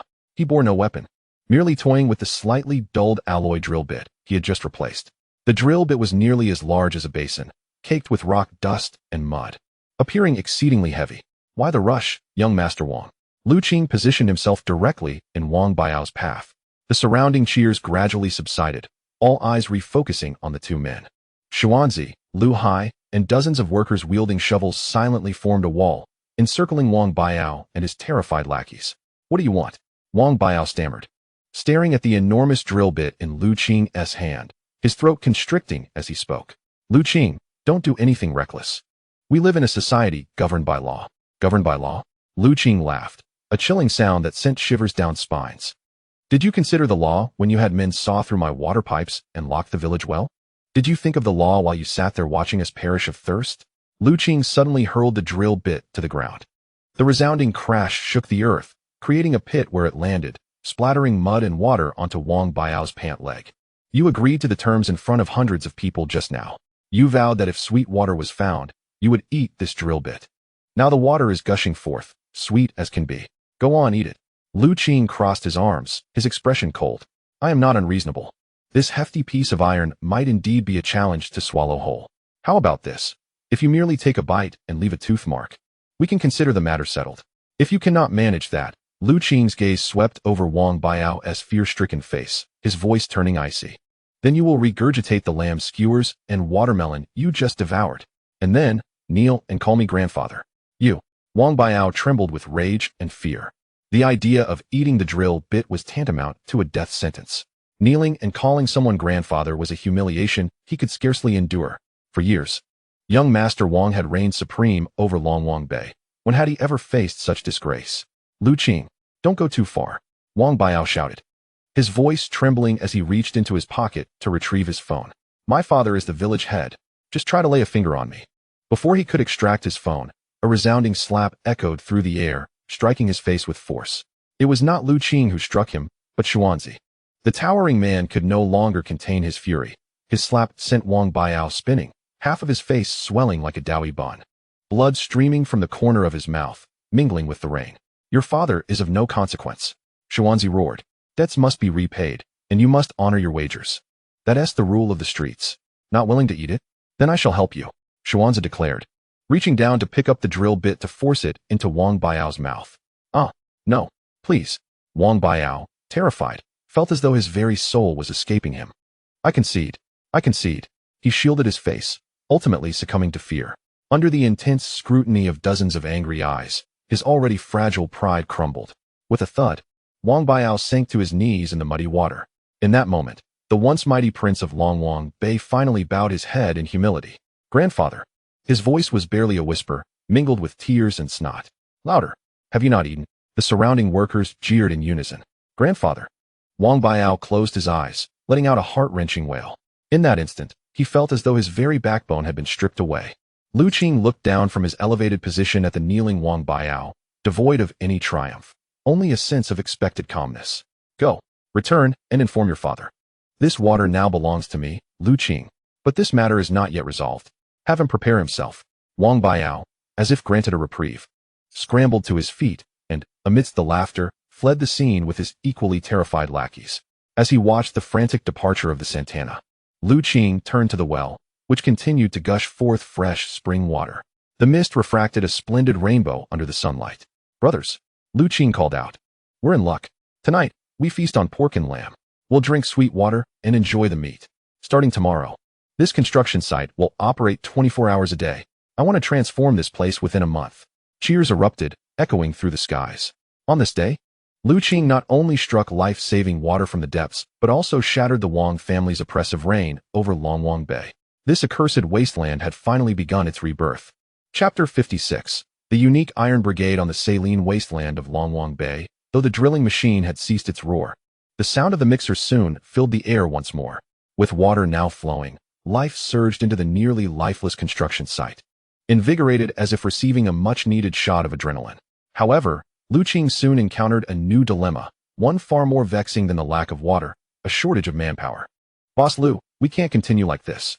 Master Lu, responsible for bricklaying, flung his trowel into the mud bucket, fuming as he approached Lu Qing. "The bunch of greenhorns you brought from the village, are they even fit for labor?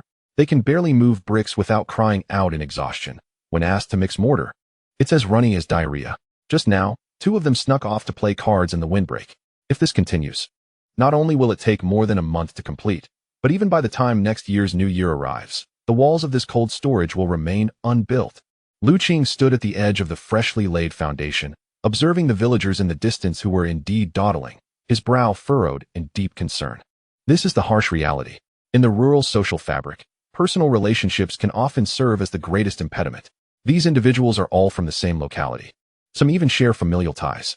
If you reprimand them too harshly, they accuse you of forgetting your roots after acquiring wealth. If you are too lenient, they disregard your words entirely. Furthermore, although Wang Chengfa stumbled over the water issue, he has not been idle. Rumors have been circulating in the village, suggesting that the feng shui of Lu Qing's construction site is poor and that it will inevitably collapse, threatening the skilled masons that if anyone dares to work for Lu Qing, they will be excluded from future village projects. As a result, the only reliable workers Lu Qing has, aside from the unwavering Xuanzi and Luhe, are mostly second-rate drifters idling away their time. "I understand," Lu Qing said, offering a cigarette to Master Lu and soothing him with a few words. "Master Lu, please calm down. Since the local support is weak, we shall seek genuine talent from elsewhere. I will have those idlers dismissed by tomorrow. I am in search of a truly competent team." Pingyang City's labor market is the most chaotic, noisy, yet vibrant and despairing place in the entire city. Before even stepping inside, a wave of pungent air, mingled with the smell of cheap cigarettes, sweat, and foot odor, hits you. Hundreds of migrant workers, like sardines, crowd the dusty square, carrying plastic bags and bedding rolls. Some hold cardboard signs reading carpenter, mason, or laborer, while groups of 3 to 5 huddle on the ground, smoking and gazing with a desperate longing. Whenever a van or construction truck pulls over, the crowd surges forward like a tide, surrounding the vehicle and vying to sell themselves. "Boss, choose me. I have strength. 50 a day will do. Need a carpenter? Experienced. Bring my own tools." Amidst the clamor, Lu Qing, clad in camouflage attire, blended in, inconspicuous. However, unlike the foreman who chose those with the loudest voices and the most exuberant demeanor, his gaze scanned the crowd like a precise scanner. He sought not these scattered individuals. Such people might manage menial tasks, but for a high-intensity, time-sensitive project, they were as useless as mud. He needed a disciplined, capable, and formidable team. After circling the market twice, Lu Qing's steps suddenly halted in a remote corner of the square. There stood a large locust tree, beneath which sat a dozen individuals. This group appeared out of place compared to the surrounding raucous workers. Although they too wore faded, patched camouflage uniforms and cheap shoes, their posture was peculiar. They sat upright, hands neatly resting on their knees, maintaining a nearly rigid uniformity even while waiting for work. Moreover, they were silent, unlike the others who boisterously played cards and boasted. They sat quietly, each with an identical military green bag neatly rolled beside them. At the forefront was a man, perhaps 35 or 36, with a square face, crew cut, and skin bearing the bronze hue of prolonged sun exposure. A faint scar marked his left cheek, yet it did little to mar his appearance. Rather, it added a rugged intensity. At that moment, he was chewing on a half-eaten cold bun, accompanied by a bottle of mineral water. This group piqued Lu Qing's interest. He narrowed his eyes, noticing that a large space surrounded them, as other workers seemed to intentionally avoid them. Some even pointed and snickered, their eyes reflecting mockery and wariness. Lu Qing approached, casually grabbing the attention of a nearby onlooker. "Brother, who are they? Why does no one dare to hire them?" The onlooker glanced at Lu Qing, recognizing his camouflage attire and assuming he was a fellow laborer, whispered, "You must be new here. Those folks, they are the troublemakers of our labor market. They are truly not to be trifled with." "Troublemakers?" Lu Qing raised an eyebrow. "Indeed," the onlooker replied. "The one in charge is named Taizu. I heard he used to build bridges and roads in the army, and he's a squad leader. His skills are undeniable, and he works hard, but his temper is foul.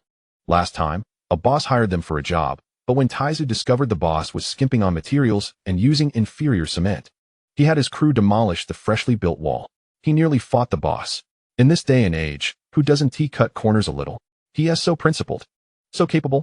Now, all the foremen in the city are wary of them. They've been starving for 3 days, still holding out." After hearing this, Lu Qing's eyes lit up, shining as if he had discovered a rare treasure. Cutting corners? Demolishing walls? This was not a troublemaker. This was precisely the quality control inspector he had longed for. In this era of rampant growth, a construction team with such professional ethics and standards was rarer than a giant panda. "Thank you, brother," Lu Qing said, patting the onlooker's shoulder before striding purposefully towards the locust tree. "Hey, don't go over there. That's a fire pit."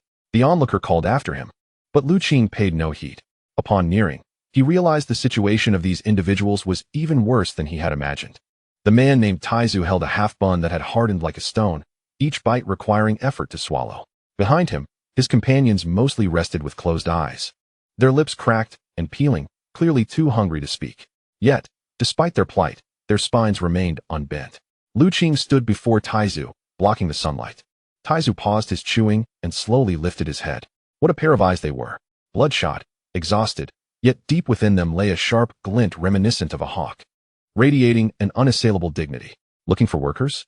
Taizu swallowed the last bite of his bun, brushed the crumbs from his hands, and stood up. Upon standing, Lu Qing realized the man was tall, towering at nearly 6 feet. "Yes," Lu Qing nodded, pulling out a freshly opened pack of premium cigarettes, offering one. Taizu glanced at the cigarette, and then at Lu Qing.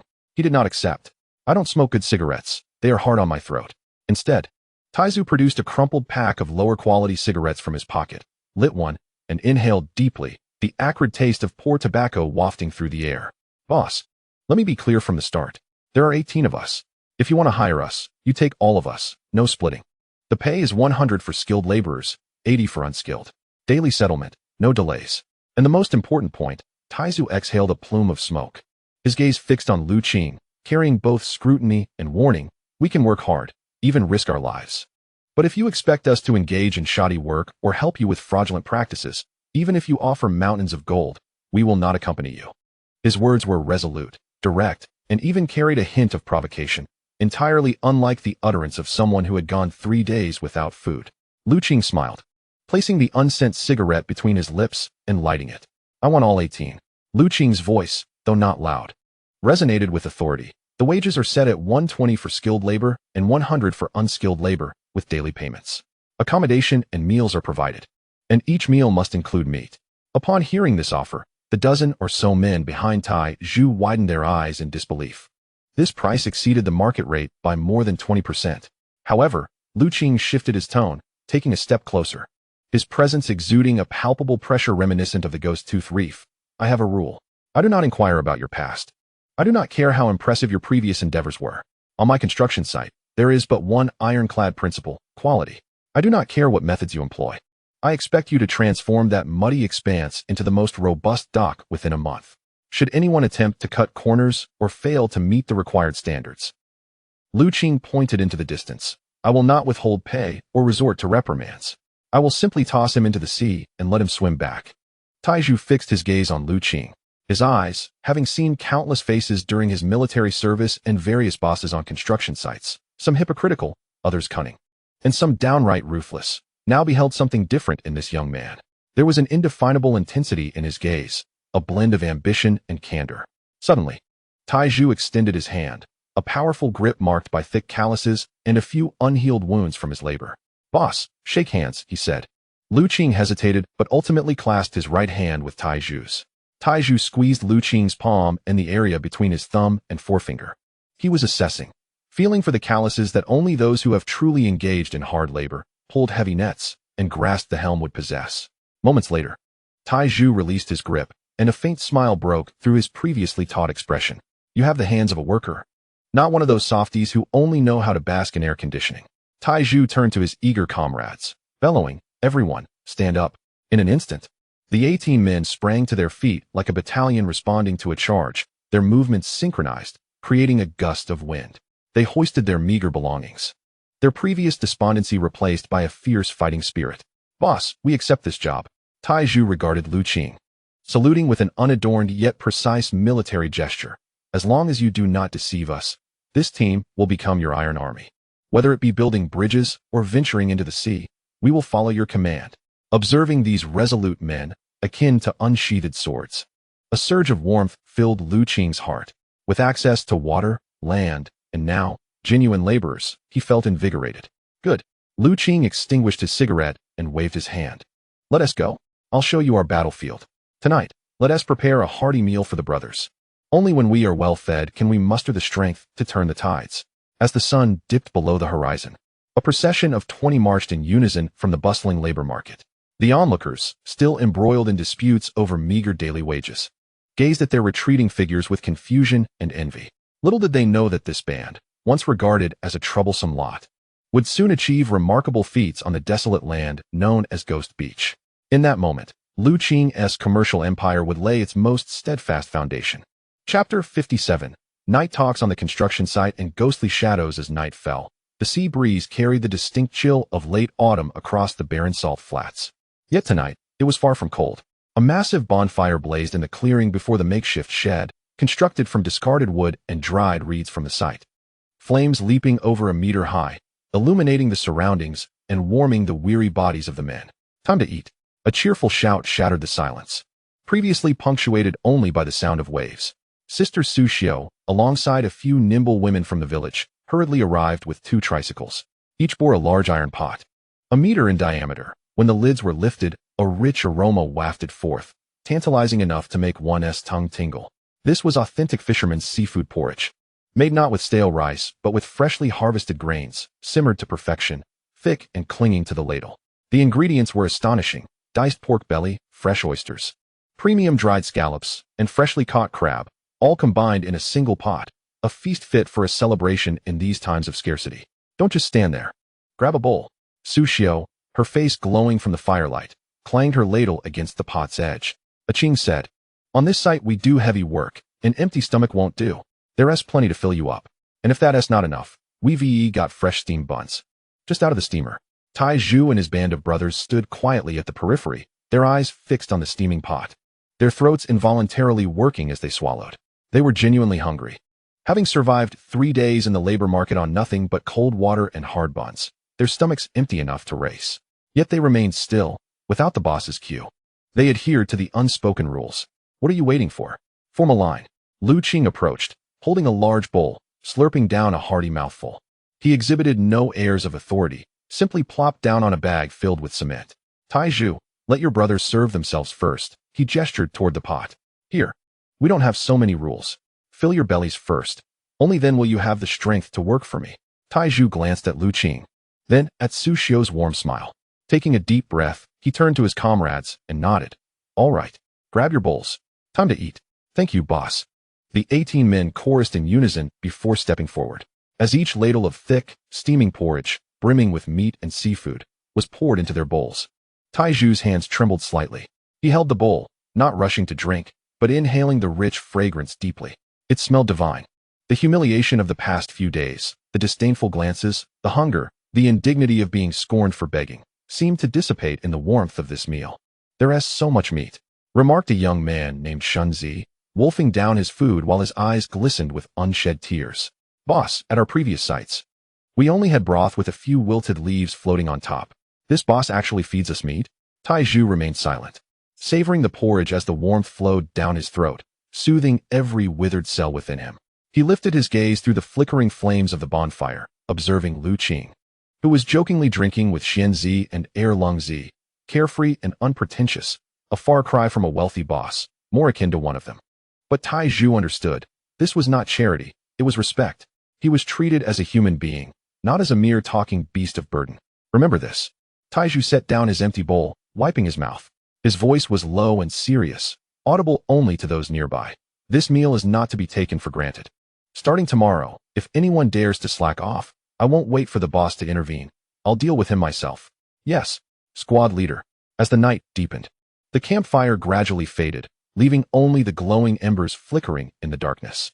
The workers, sated and content, mostly retreated into the hastily constructed makeshift shelter, where the sounds of their slumber soon filled the air. Nights by the sea always invite deep sleep. Yet, Lu Qing remained awake, draped in a military coat, perched atop a pile of rebar, with an unlit cigarette dangling from his lips, resembling a statue lost in contemplation as he gazed out at the inky expanse of the ocean. The sea breeze swept over him, carrying a chill. "Qing still awake?" Xuanzi approached, wielding a flashlight as he was on duty that night. "Can't sleep," Lu Qing replied, removing the cigarette from his mouth and twirling it between his fingers. "The progress is still a bit sluggish. Although the foundation for the cold storage has been laid, the steel structure has yet to arrive. The road has been covered with gravel, but it needs further compaction to accommodate heavy vehicles." His gaze shifted towards the village direction, where flickering lights swayed in the wind, appearing somewhat furtive. "It's too quiet over at Wang Chengfa's, unnaturally so." Xuanzi plopped down beside him, speaking casually. "Hey, Qing, you're overthinking it. That Wang Biao got a good scare from your lesson and swallowed a drill bit. He's probably terrified by now. Besides, we have plenty of people here. And just the Iron Pillar's crew looks formidable. Even if he had 10 times the courage, he wouldn't dare cause trouble." Lu Qing shook his head. He understood Wang Chengfa all too well. He was like a venomous snake lurking in the shadows. Strike him at his weak spot, and he might recoil. But the moment you turn your back, he would leap out to deliver a fatal bite. They may have lost the overt confrontation, but the covert schemes were far more perilous. Let us not be careless. We must enhance our vigilance tonight, especially with this shipment of rebar. It serves as the skeleton for the cold storage. If we lose it, we will be forced to halt operations. Don't worry, brother. I've discussed it with Iron Pillar. His crew will be split into 2 shifts, keeping watch. Not a fly will get through." Xuanzi patted his chest, assuring him. Lu Qing nodded, preparing to return to the shelter for a brief rest when, suddenly, a sharp, high-pitched buzzing sound, audible only to him, erupted in his mind without warning. The sound was urgent and shrill, laden with an unmistakable signal of danger. Lu Qing's footsteps halted abruptly, his pupils narrowing. "Warning! Warning! Deep blue radar activated. Malicious intrusion detected. Number of intruders, 5. Location, due south, 50 meters from the construction site, edge. Carrying items, large wire cutters, sacks, blunt clubs." The system interface instantaneously manifested before his eyes. On the pitch-black 3D terrain map, 5 red dots stealthily emerged from the southern reeds, crouching low, using the night and the sea breeze as cover, akin to a group of mice cautiously approaching a pile of rebar worth several tens of thousands. A cold smirk played on Lu Qing's lips. He turned to Xuanzi, his voice lowered to a chilling whisper. "Xuanzi, turn off the flashlight." "Huh, what's wrong, brother?" Xuanzi hesitated, but instinctively switched off the light. Darkness enveloped them. "You said not a fly could get through?" Lu Qing fixed his gaze on the inky thicket to the south, his eyes locking onto the prey like a cheetah. Sadly, a fly did not come. A swarm of rats did. "Go wake Iron Pillar. Be quiet, don't alert the others. Tell him we have work to do. Tonight, we shall catch them unawares." At the edge of the reeds to the south of the construction site, 5 shadows lay low in the mud, cautiously advancing.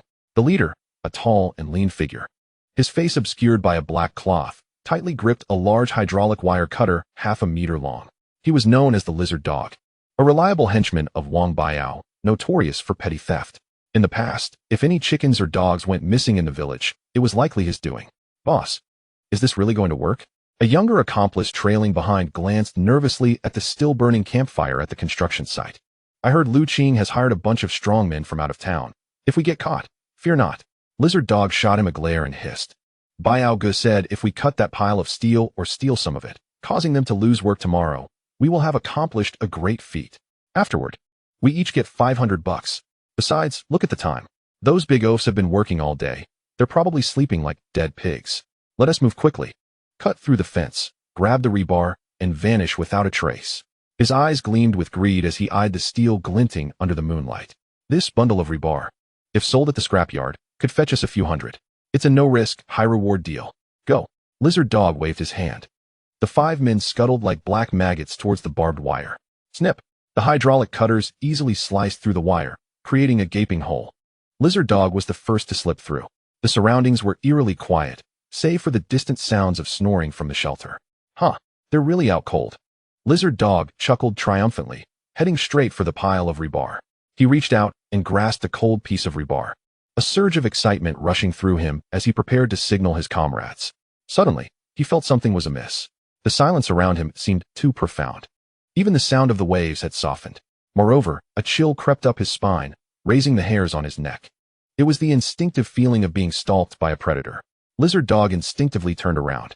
Who? In that fleeting moment of turning, a blinding beam from a flashlight erupted above him without warning.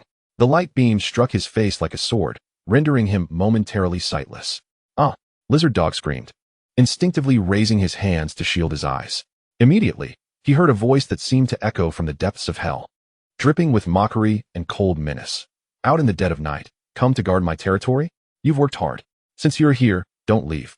Before he could react, the darkness around him erupted with synchronized footsteps.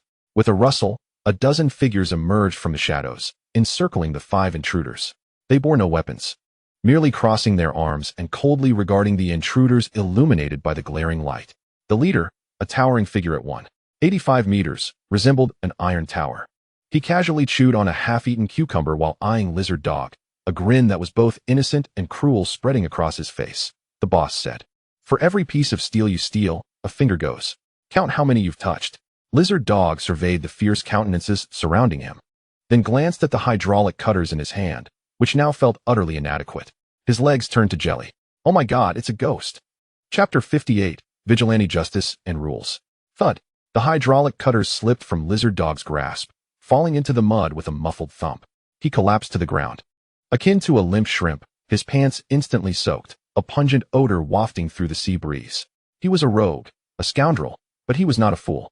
Observing the surrounding men, as formidable as a fortress, and the sound of the half-eaten cucumber crunching in Taiju's grip, Lu Qing cast a glance at the cold, unfeeling eyes of the flashlight's beam.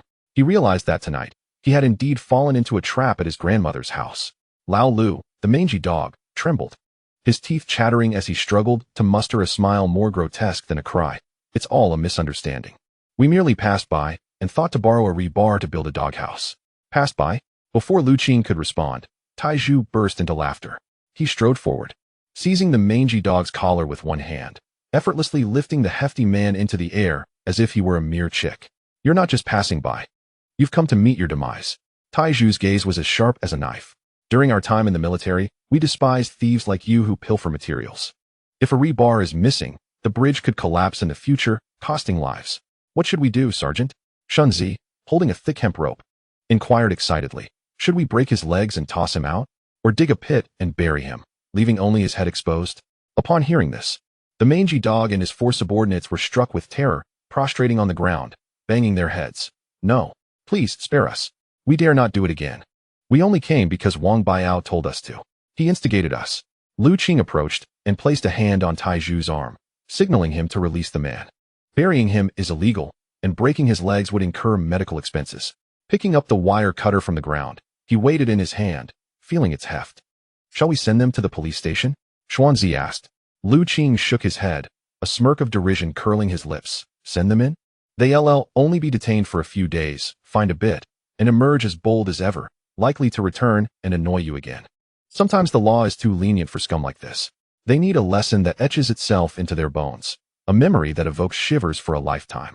Lu Qing lifted his gaze to the center of the construction site, where a towering, incomplete gantry crane loomed, designed to lift heavy stones and equipment.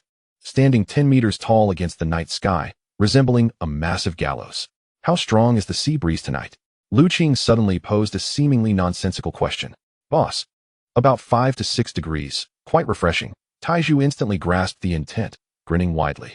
Then let us ask these gentlemen to go enjoy the breeze. Qing's tone was nonchalant. Strip them of their shirts. Place them in those large mesh nets and hoist them up to the crossbeam. Don't let them suffocate. Leave them enough breath to witness how we keep watch over this site. Understood. Upon hearing this plan, Taiju and the group of veterans' eyes gleamed. This is wicked. But it's truly satisfying. No. Boss Lu, Grandpa Lu, I'm afraid of heights. Help. This is murder. The mangy dog and his companions, upon realizing their imminent suspension, cried out in terror, struggling desperately. Yet, against the trained engineers, their resistance was as feeble as that of infants. Within moments, they were stripped down to their underwear and stuffed into coarse nylon nets meant for carrying stones. Lift them. With the creaking of the winch, 5 pale, squirming figures slowly ascended from the ground, their screams filling the air. 3 meters, 5 meters, 8 meters. They were hoisted to the highest point of the gantry crane, suspended in midair, swinging like pendulums in the sea breeze. The 5 to 6 degree sea breeze was refreshing for those clad in clothing, but for those bare-skinned, it felt like 1,000 tiny knives cutting into flesh, especially with the salt and humidity of the sea air. Enduring it all night was a torment far worse than a beating. Let me down. I'm afraid of heights. It's freezing. I'm dying of cold. The wails echoed from above. Qing stood below, glancing upward, and calmly remarked, shout louder. It'll help ward off evil spirits from our sight. With that, he turned and returned to the construction shed. For the mangy dog and his companions, that night would stretch interminably, akin to a century. The following morning, as the first rays of sunlight illuminated the salt flats, Long Wong Bay erupted into chaos. Villagers, early risers on their way to the sea, beheld an unforgettable sight at the construction site. 5 figures resembling cocoons dangling from the high gantry crane. The individuals inside had turned purple from the cold, their voices hoarse. Curled up like dead pigs, swaying gently with the wind. Hey, isn't that the mangy dog? That's the 3rd son of the Wong family. How did he end up there? My goodness, this is a matter of life and death. News spread like wildfire back to the village. Within half an hour, a throng of people stormed the construction site. Leading the charge were several wailing women, the relatives of the miscreants, followed by Wang Biao and a dozen of his kin wielding hoes and carrying burdens. Qing, you scoundrel, come out. A portly woman, resembling a ball, plopped down at the entrance, wailing as she pounded her thighs. Is there no law? This is a flagrant abuse of power. You'll freeze them to death. Bring them down, or we'll tear down your shabby site. Wang Biao, standing amid the crowd, felt a chill at the sight of his nearly lifeless subordinates above. Qing was ruthless. This was akin to hanging the Wang family's dignity on a flagpole for all to see. Qing, if you're a man, come out. Wang Biao shouted, raising his intact hand, pointing at the shed. This is illegal detention. It's a crime. Do you believe I'll call the police on you? With a creak, the shed door swung open. Qing emerged, draped in a military coat, holding a porcelain teacup, leisurely strolling out. Behind him stood Taiju and 18 fully armed men, brandishing shovels and steel pipes, forming an imposing wall of black that radiated an oppressive aura. Qing sipped his hot tea, surveying the commotion outside with a calm demeanor, as if watching a troop of jesters. What is all this noise about so early in the morning? Approaching the wire fence, he peered through the mesh at the shouting woman. Auntie, stop your wailing. Your son isn't dead. He's just catching a chill. Get a grip. You're talking nonsense. Is that just a chill? That's torture. The plump woman scrambled to her feet, pointing angrily at Qing. My son may be a bit mischievous, but he's a good kid. Even if he's made a mistake, you should send him to the police. Why must you torment him like this? A good kid? Qing scoffed. With a swift gesture, he commanded, bring it out. Clang.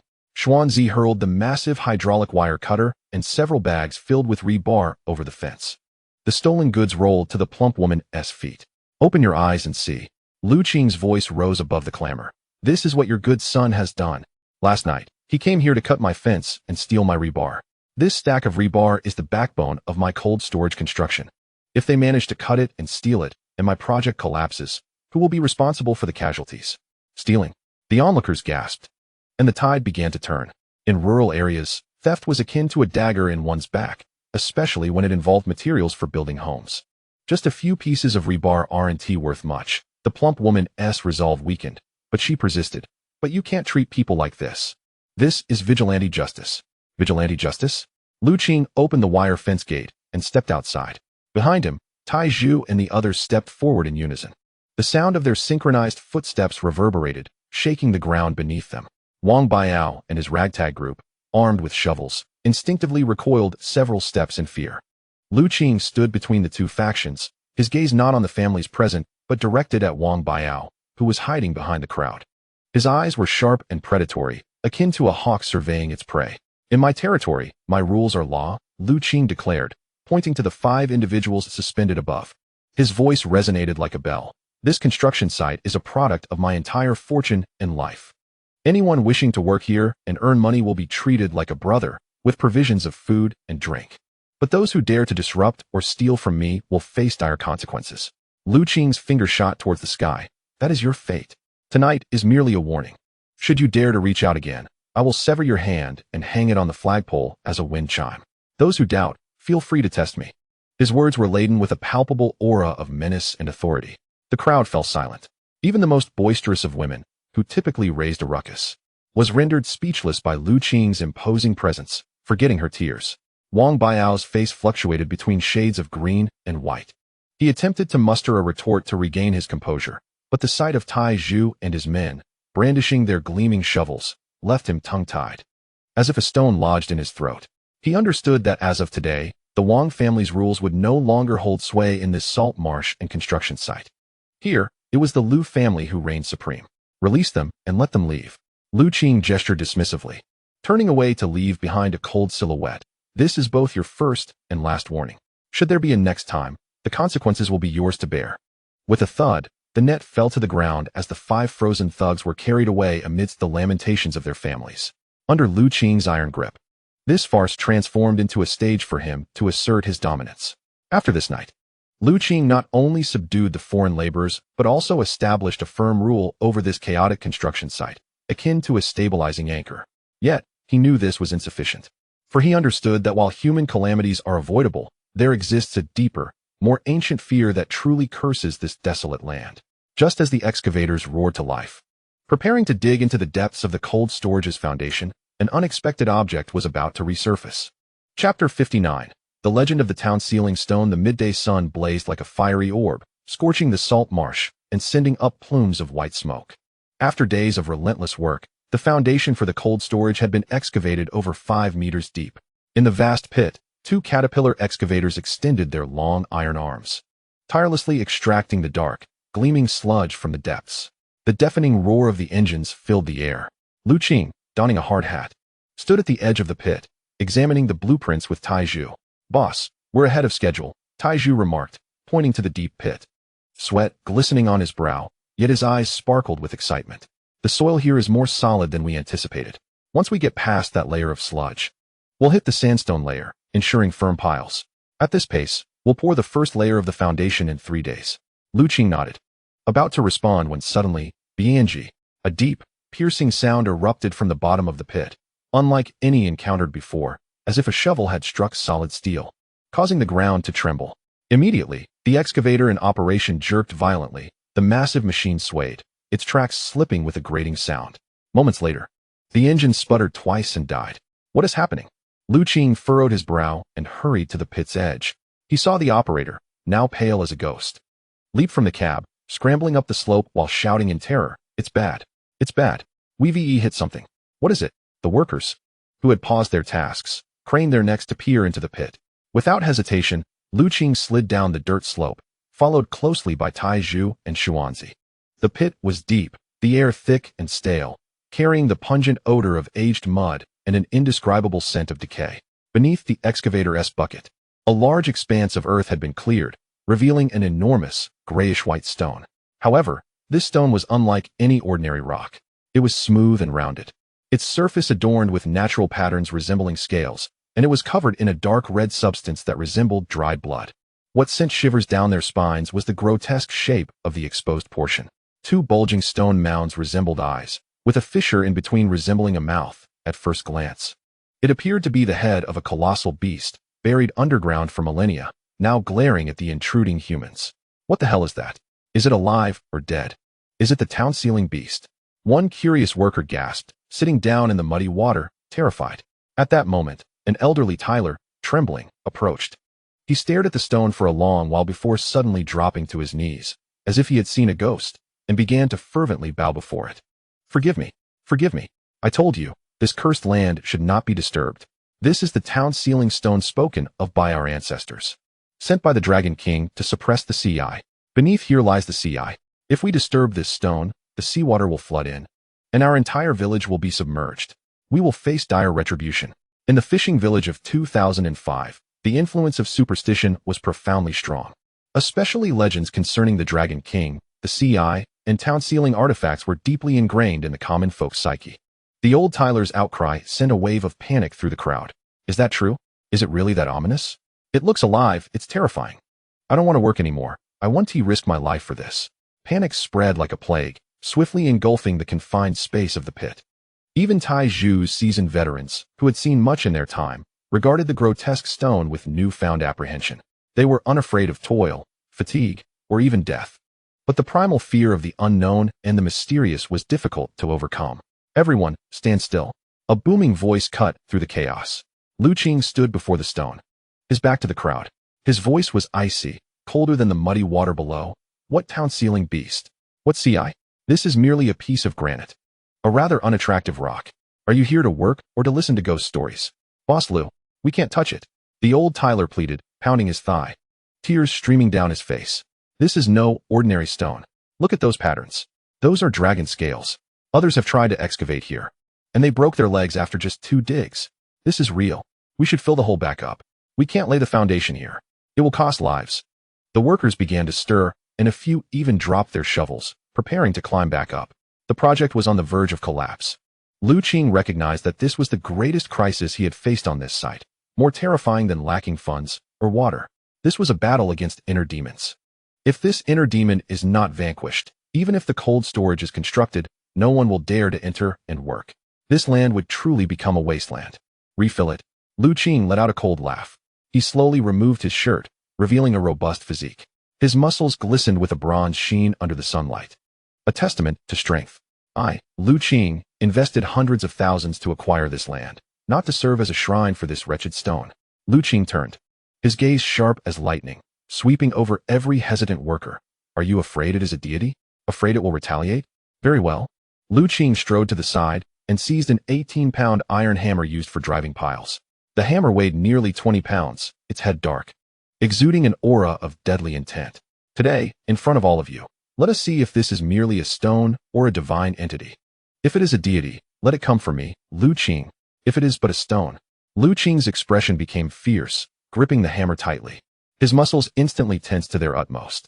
System prompt. Physical overload imminent. Preparing to activate. Warning. This overload will exhaust a significant amount of host stamina. Duration should not exceed 10 seconds. Activate. Lu Qing roared inwardly. Boom. His heart raced. Blood surged through his veins like ignited gasoline, flooding him with a terrifying sense of power that filled his arms and core. Release. Lu Qing bellowed, his voice akin to a tiger descending from the mountains.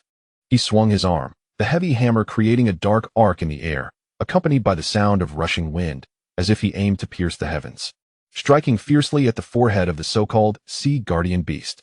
When a deafening crash echoed, sparks flew. This was not a mere flicker of sparks, but a grand explosion reminiscent of fireworks. Everyone instinctively shut their eyes. The earth seemed to tremble in response. When they opened their eyes again, they beheld that incredibly hard stone, which had even shattered the teeth of the excavator, now bore a distinct white imprint. Not shattered yet. Lu Qing felt a tingling in his hands and a heaviness in his chest. But he did not pause. As long as it remains unbroken, I shall strike again. I want to see just how resilient you are. When? The second strike. Fragments of stone flew. The white imprint morphed into a crack, spreading outward like a spider's web. It is indeed a stone. Zhuangzi shouted excitedly. When? The third strike. Lu Qing expended the last vestige of his strength, nearly leaping into the air, using the force of his descent to bring the hammer down. Crack. That massive, grotesque stone, once revered by the old Tyler, could finally withstand no more. It shattered like a ripe watermelon, breaking into a pile of ordinary rubble, revealing its lifeless gray core. No blood. No water. No eruption from the sea eye. Just a heap of shattered stone. Breathing heavily, Qing leaned on the hammer, gasping for air. Sweat dripped from the tip of his nose onto the debris. As the physical overload subsided, an overwhelming fatigue nearly caused him to falter. Yet he held firm. He raised his head, his bloodshot eyes coldly fixed on the still-dazed Tyler, gazing at the astonished workers.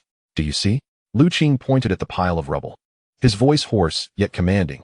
"This is the deity you feared. This is the so-called sea guardian beast. Beneath my hammer. It is nothing more than a pile of paving stones." A profound silence enveloped the crowd. Moments later, Iron Pillar was the first to react. He looked at Qing with the reverence one might reserve for a war god. "Excellent," Iron Pillar roared, leading the applause. Soon, thunderous claps echoed. The fear in the workers' eyes dissipated, replaced by fervent admiration. What ghosts are deities? In the presence of this man, fiercer than any myth, they are mere paper tigers. Boss Liu is magnificent. Well struck. To hell with the sea guardian beast. Let us get to work. Morale soared to unprecedented heights.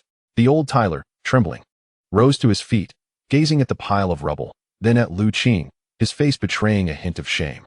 He silently picked up his tiling knife, no longer uttering a word, and turned to mix the cement. Qing tossed the hammer to Zhuangzi. He approached the pile of rubble, picking up a fist-sized fragment of stone. The piece bore a texture reminiscent of dragon scales. "Zhuangzi," Qing handed the stone to him. "Keep this stone. When our cold storage is completed, we shall embed it in the pillars of the entrance. I want everyone to know that in Longwang Bay, there are no divine emperors. I, Qing, am the true sea guardian of this realm. If the heavens fall, I shall bear it. If the earth sinks, I shall fill it. As long as I am here, none shall disturb this site." Zhuangzi nodded solemnly, cradling the stone. "Brother, I shall remember this." On this day, the legend of the Sea Guardian was shattered. In its place arose a new tale of Qing shattering the Sea Guardian stone. This legend proved more potent than any superstition. It became the firmest spiritual pillar on this construction site. With this hammer strike, the most arduous foundation work for the cold storage was finally completed. From the ground up, a towering edifice shall rise. Chapter 60. The first flag time can sometimes drag on slowly, akin to a dull knife slicing through flesh. At other times, it flies swiftly, like grains of sand slipping through one's fingers. On this saline and alkaline flatland at the west end of Longwang Bay, time crystallized into hard concrete, mixed with sweat and cement. A month, a full 30 days and nights. The machines here had not ceased their clamorous work for even a minute. 1, 2, 3, lift. Accompanied by a rugged command, the last heavy concrete pipe pile was driven forcefully into the rocky seabed by the colossal pile driver. Boom. The muffled impact stirred up swirling murky waves. When that pipe pile stood firm, no longer sinking an inch, Iron Pillar, standing at the shore, suddenly removed his safety helmet, revealing a bald head tanned to the color of charcoal. He wiped the sweat from his face, grinning to reveal 2 rows of gleaming white teeth, and shouted at Qing, who stood aloft, "Boss, we did it. The last nail has been driven. Even the King of Heaven himself wouldn't dare to shake our dock." Qing stood atop the towering heaps of construction materials, squinting at the land that had been utterly transformed.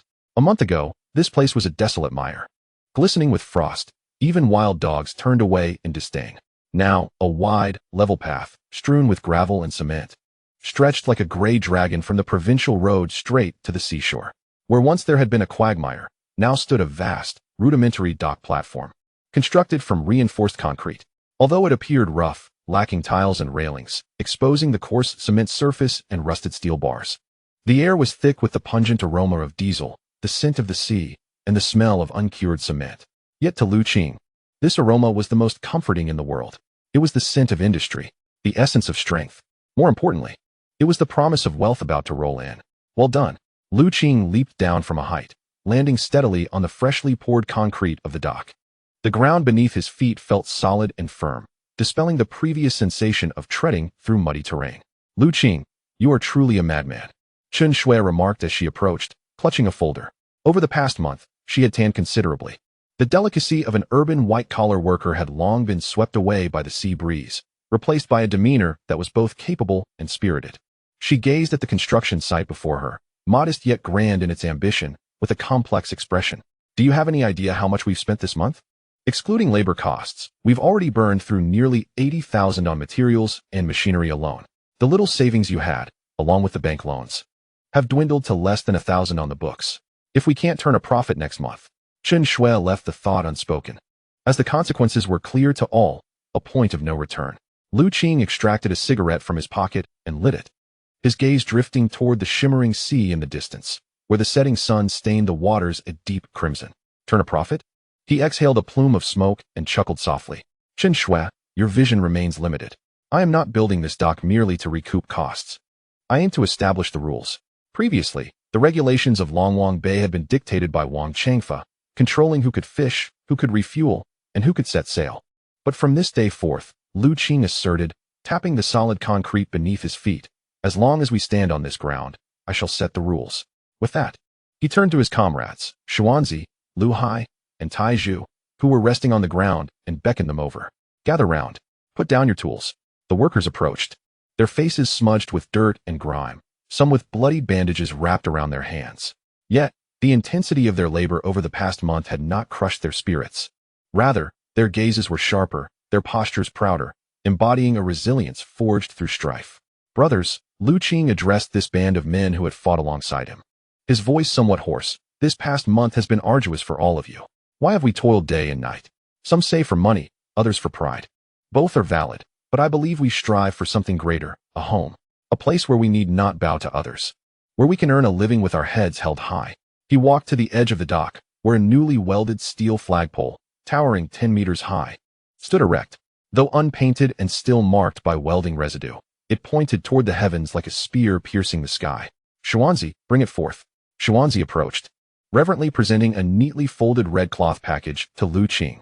He unwrapped it to reveal a brand new flag, not a national banner or decorative pennant, but a deep blue flag emblazoned with 2 bold golden characters, Qinglong, which Lu Qing had inscribed himself, exuding a fierce, rebellious spirit. Raise the flag, Lu Qing thundered. There was no national anthem, no military band, nor dignitaries for a ribbon-cutting ceremony. Only the howling sea wind, the crashing waves against the shore, and the heavy breaths of dozens of men. He hung the flag on the rope and pulled with vigor. With a resounding rustle, the deep blue fabric unfurled in the wind, soaring like a great dragon ascending along the flagpole. The sunset cast a warm glow upon it, the golden characters gleaming brilliantly, almost blinding. As the flag reached its pinnacle, Lu Qing stepped back, lifting his chin to observe it. Behind him, Tai Zhu and 18 veterans instinctively stood at attention, offering a crisp salute. Though they had shed their uniforms, the ingrained discipline manifested solemnly in this moment. Lu Hai, Xuanzi, and other local workers, while not accustomed to saluting, stood tall, their expressions filled with reverence and pride. This was their flag, emblematic of their hard-won territory, built brick by brick, shovel by shovel. From this moment forth, they were no longer a disorganized multitude. They had a name, Qinglong. Several kilometers away, at the old dock of Longwang Bay, Wang Changfa stood on the breakwater, hands clasped behind his back, peering through binoculars at the distant mudflats. Despite the distance and the dimming light, he could still make out the flag fluttering in the wind. The sight of Qinglong pierced his vision like a thorn, embedding itself deep within his heart. Father, Wang Baiao, standing behind him with an arm dangling, spoke hesitantly. Have they truly completed it? Can that mudflat really accommodate boats? Wang Changfa remained silent, yet the grip on his binoculars turned white-knuckled. He looked from the bustling, vibrant new dock back to the dilapidated old dock, where only a few shabby wooden boats lay moored. A profound, unprecedented sense of crisis coiled around his heart like a cold serpent. The geographical divide had been drawn, one side representing the old powers and rules, the other symbolizing rebirth, ambition, and wealth. This was not merely a clash of 2 docks, it was a confrontation between 2 eras. That rascal, Wang Changfa muttered, lowering the binoculars. His voice strained as if forced through clenched teeth. The tides have turned. It seems our village's tactics are insufficient to hold him back. Father, what should we do? Are we to simply watch as he steals our business? Wang Baiao exclaimed in distress. Wang Changfa turned, a cruel smirk creeping across his somber face. Steal? He must have the fortune to do so. Does he not wish to engage in deep-sea fishing? To venture into the Blackwater Ditch? That place is a true lawless territory. On shore, there are regulations to contend with, but once he reaches international waters. His words trailed off, a glint of murderous intent flashing in his eyes. Back at the new dock, the flag-raising ceremony concluded, and the workers began gathering their tools in preparation for dinner. Chen Shui approached Lu Qing, gazing at the fluttering flag before glancing toward the direction of Wang Changfa. Lu Qing, by hoisting the flag so boldly, do you not fear that the Wang family will become desperate? They must be seething with rage, she continued. Lu Qing remained focused on the sea, the wind tooling his hair, yet failing to disturb the resolve in his eyes. Let them hate. That only signifies our strength, he replied, turning to Qin Shui with a slight smile. This flag is merely the beginning. Inform Manager Lu to bring the largest refrigerated truck tomorrow. I am setting sail. To where? Qin Shui asked, taken aback. Lu Qing pointed to the dark expanse of ocean to the northeast, a forbidden zone even seasoned fishermen dared not enter. To the Blackwater ditch. I intend to earn back the funds for the large vessel before the fishing moratorium ends. A 30-meter iron vessel. $1 million for the entry fee. Wang Changfa cannot provide that. Only the sea can. His voice, though quiet, was imbued with a spirit that could command the elements. This coastal area is too crowded. It is meant for the timid. We are dragons. Dragons must venture into the deep sea and stir the tides. As the sun sank beyond the horizon, darkness enveloped the ocean. Yet, at that moment, the spotlight on the lone wolf suddenly illuminated, piercing through the interminable night like a sharp sword. A new journey began. Chapter 61. An invisible net. The morning at Dragon King Bay was awakened by the thunderous roar of diesel engines. This day was of utmost importance for the newly established Qing Fisheries Cooperative. Just half a month prior, Lu Qing had spearheaded the initiative to gather several individual fishermen's boats from the village. They unified their fuel purchases and coordinated net repairs. Even the routes for setting sail were meticulously charted by Lu Qing, who hand-drew the maps. The men, who typically fought fiercely for prime fishing spots, were experiencing the sweet taste of unity for the first time. Be careful. Don't crush the fish. This is all money, Lu Hai shouted from the dock, his voice booming like a broken gong. With a notebook in hand, he wore a beaming smile that creased his face. It was no wonder he was elated. This outing, while not encountering any earth-shattering schools of fish, proved to be steady. A fleet of boats combed through the outer sea, hauling in ribbonfish, pomfret, and mackerel, filling every hold to the brim. Altogether, they had amassed no less than 20,000 pounds of catch. At market prices, this haul could fetch over 100,000 yuan at the county's aquatic wholesale market, translating to a substantial sum for each household. Second brother, the trucks are loaded. All 5 are packed. Xuanzi, bare-chested and glistening with sweat, sprinted over, clutching 2 bottles of chilled mineral water. He gulped them down and wiped his mouth, exclaiming, "Today, when we head to the county, we'll surely leave those fishmongers in shock." Standing at the front of the truck convoy, Lu Qing was lighting a cigarette when he heard this remark and chuckled, though a subtle frown creased his brow. For some unknown reason, his right eyelid had been twitching since the previous night, a sensation reminiscent of the heavy, oppressive air before a typhoon, leaving him breathless. "Let us go?" Lu Qing exhaled a puff of smoke, tapping the first truck's door. "Stay close, don't fall behind." The convoy departed from Dragon King Bay in a grand procession, traveling in silence. 2 hours later, they arrived at the Pingyang County Aquatic Wholesale Market, the largest seafood distribution hub in the county, a battleground for countless fishermen and fishmongers.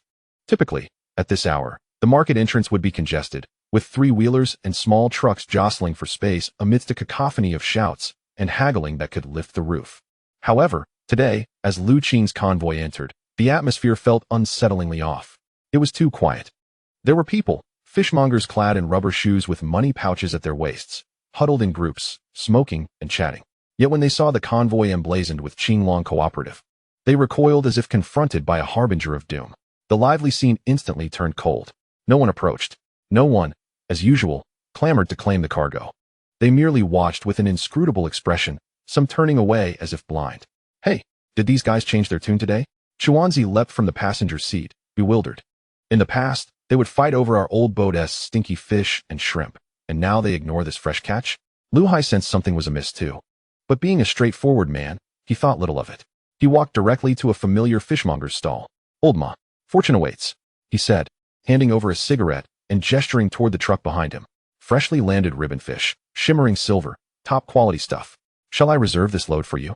Old ma, a bald man in his 50s, who usually greeted everyone with a smile, looked at Lu Hai without extending his hand for the cigarette. He glanced around furtively, as if he were a thief, and lowered his voice, forcing a smile that looked more like a grimace. "Ah, Brother Lu, I truly apologize.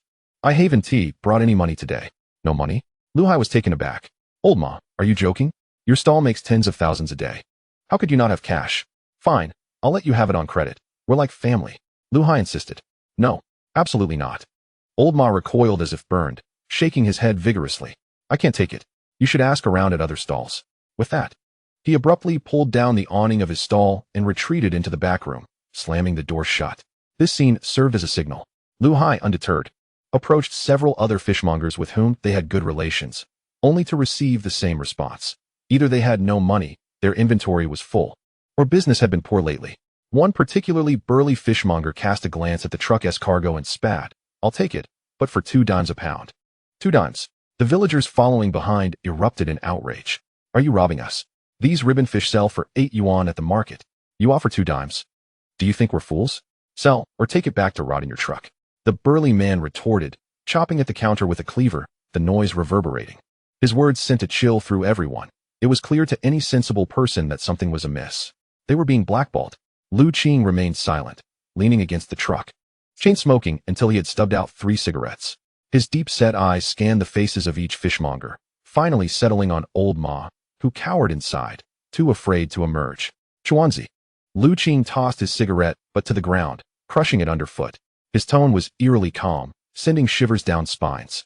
"Go kick that door down." "Got it." Chuanzi, filled with pent-up frustration, wasted no time, charging toward the flimsy wooden door and kicking it open. Bang! The door flew inward, startling old Ma, who was counting money and fell to the ground, scattering bills everywhere. "Boss Lu, what are you doing? This is illegal." Old Ma cried, his voice tinged with panic. Lu Qing strode in, propping the door frame to block prying eyes from outside. He pulled up a chair, covered in fish scales, and sat down resolutely before old Ma, leaning slightly forward. The fierce aura he brought back from the sea made old Ma shrink against the wall, trembling. "Old Ma, we've known each other for quite some time," Lu Qing said, pulling out a pack of cigarettes, extracting one, and placing it in old Ma's shaking hands. After lighting it for him, Lu Qing continued, "I'm a reasonable man. If business doesn't work out, there's no hard feelings." "But..." Lu Qing's tone shifted sharply, his gaze turning as sharp as a blade. "You must tell me the truth. This morning, it seems the entire market of fishmongers conspired to crush our Qing cooperative. What's the reason behind this?" Old Ma inhaled deeply, choking on the smoke, tears welling in his eyes. He looked up at Lu Qing, then at Chuanzi, who stood like a tower beside him. Finally, he sighed heavily. "Brother Lu, you're a wise man. Why be so naive?" Old Ma pointed at the ceiling. The voice was lowered to a whisper, as if fearing the wind might carry it away. "The fishery trade in this county appeared chaotic, yet it was governed by a singular authority. Your recent activities have stirred considerable commotion, forming cooperatives and enticing fishermen to operate independently, effectively obstructing the previously established routes of middlemen. This has displeased certain individuals." "Who?" Lu Qing inquired coldly. Old Ma trembled as he extended a finger towards the window, pointing to the small red building at the heart of the market, the tallest structure, specifically the second floor, that room. Zhao Sahai, the owner. Upon hearing this name, Lu Qing's pupils constricted slightly. Zhao Sahai, the patriarch of the fishery industry in Pingyang County. His beginnings were far from pristine. He started as a dock worker before laundering his reputation to become a wholesale fish dealer. Through his unscrupulous methods, he monopolized 80% of the county's fish distribution channels. Anyone seeking to buy or sell within this market had to heed his whims. In essence, he was the local emperor of this trade. This morning, Boss Zhao issued a warning. Old Ma, with a pained expression, clasped his hands in supplication. "Any who dares to purchase a single fish from your Qing cooperative will find their livelihood shattered. Tomorrow, there will not be a single stall remaining in this market for him. Lu, my brother, do not put me in a difficult position. We are merely laborers profiting from the price differences, with our families relying on this stall for sustenance. When titans clash, it is us mere mortals who suffer." Lu Qing stood, patting old Ma on the shoulder. "Thank you." He said no more and exited the small room. The sunlight outside was blinding, reflecting off the cement floor littered with fish scales and wastewater, creating a dizzying glare. Lu Qing squinted up at the 2-story building in the center of the market. A large floor-to-ceiling window on the second floor was partially open. A middle-aged man clad in traditional attire stood before it, his hands idly twirling 2 gleaming lion's head walnuts, surveying the disarray below with an air of disdain. From a distance, Lu Qing could not discern his features, yet he felt the weight of that gaze, a profound indifference. It resembled a giant observing a swarm of ants scurrying about, competing for mere grains of rice. It epitomized the capitalist's absolute disdain for the producer. A silent decree. In Pingyang County, I decide if you thrive or perish. Zhao Sahai. A cold smile crept onto Lu Qing's lips. He understood that he had finally emerged from the novice phase. Previously, Wang Changfa was merely a local bully, employing underhanded tactics within limited confines. Now, he faced a tightly woven net of interests, formed over more than a decade. Brother, what shall we do? Xuanzi gazed anxiously at the 2 tons of fish gradually warming under the sun, beads of sweat dotting his forehead. If we don't sell them soon, they will spoil within hours. This is worth over 100,000. Lu Qing retracted his gaze, his expression hardening with resolve. Return them. Huh. Where to? To the cold storage. Lu Qing turned and headed for the vehicle, his voice firm yet quiet, embodying an unyielding determination. Inform everyone that today we shall not sell these fish. Zhao Sahai wishes to suffocate us in this market? Very well. I shall show him whose net is more easily torn. The convoy reversed direction, rumbling out of the market amidst the complex gazes of the fishmongers. At the second floor's window, Zhao Sahai watched the departing trucks, a sneer of disdain curling his lips. Youthful exuberance. In this trade, mere bravado holds no merit. Disobedient fish, once out of water, can only await their demise. With a sharp crack, the walnuts in his grip collided, producing a crisp sound. Chapter 62. The panic of stagnation in storage. The night at Dragon King Bay felt heavier than ever before. Typically at this hour, the area beneath the village's grand old locust tree would be bustling with life. Men boasting with bare torsos, women chatting as they mended shoes. The air fragrant with the scent of salted fish and cooked meals. Yet today, the village was as silent as a graveyard. Only the cold storage, converted from an old factory at the western edge of the village, emitted a persistent buzzing from its compressors, a sound akin to sawing through bone in the stillness of the night. At the entrance of the cold storage, the aged electric meter spun rapidly, its dial threatening to fly off. Each rotation siphoned away genuine wealth. 23,000 pounds. Chen Shui stood at the dimly lit doorway with a ledger in hand. Her brow furrowed tightly. The confidence that usually adorned her face was now replaced with exhaustion and anxiety. Lu Qing. This does not include the miscellaneous fish we just collected today. Just the electricity bill alone costs over 300 daily. Moreover, this cold storage is rented, with limited capacity. If we intend to set sail again tomorrow, there will be no space for the newly caught fish. Lu Qing squatted on the ground, surrounded by discarded cigarette butts. He glanced at the frantically spinning electric meter but remained silent, lighting another cigarette. The smoke lingered in the humid air, causing a scratch in his throat. This is akin to a dull knife slicing through flesh. Zhao Sahai need not resort to violence or disruptions. He merely needs to seal off your escape routes and watch as you suffocate under the weight of your own inventory.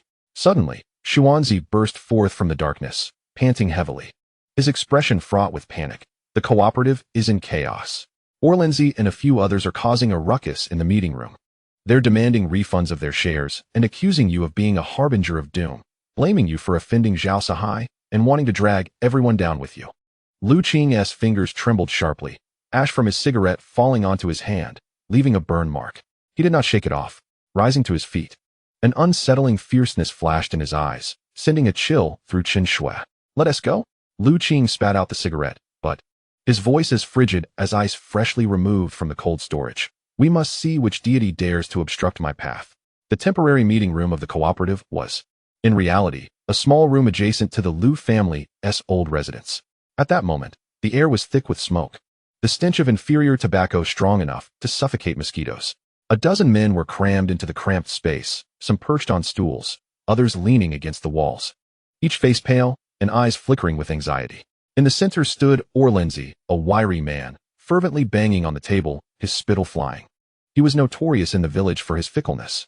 Listen to me, Orlinzi exclaimed, one foot on the stool, gesturing towards the county seat outside the window, his voice hoarse with emotion.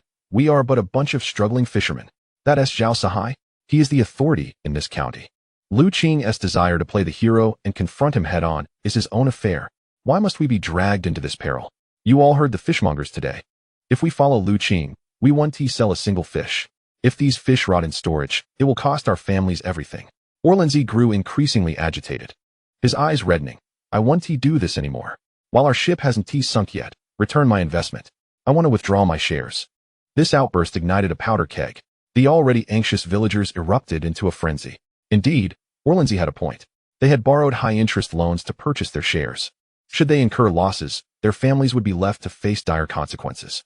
Boss Zhao, perhaps we should reconsider our course of action. It might be wiser to retreat rather than risk losing everything.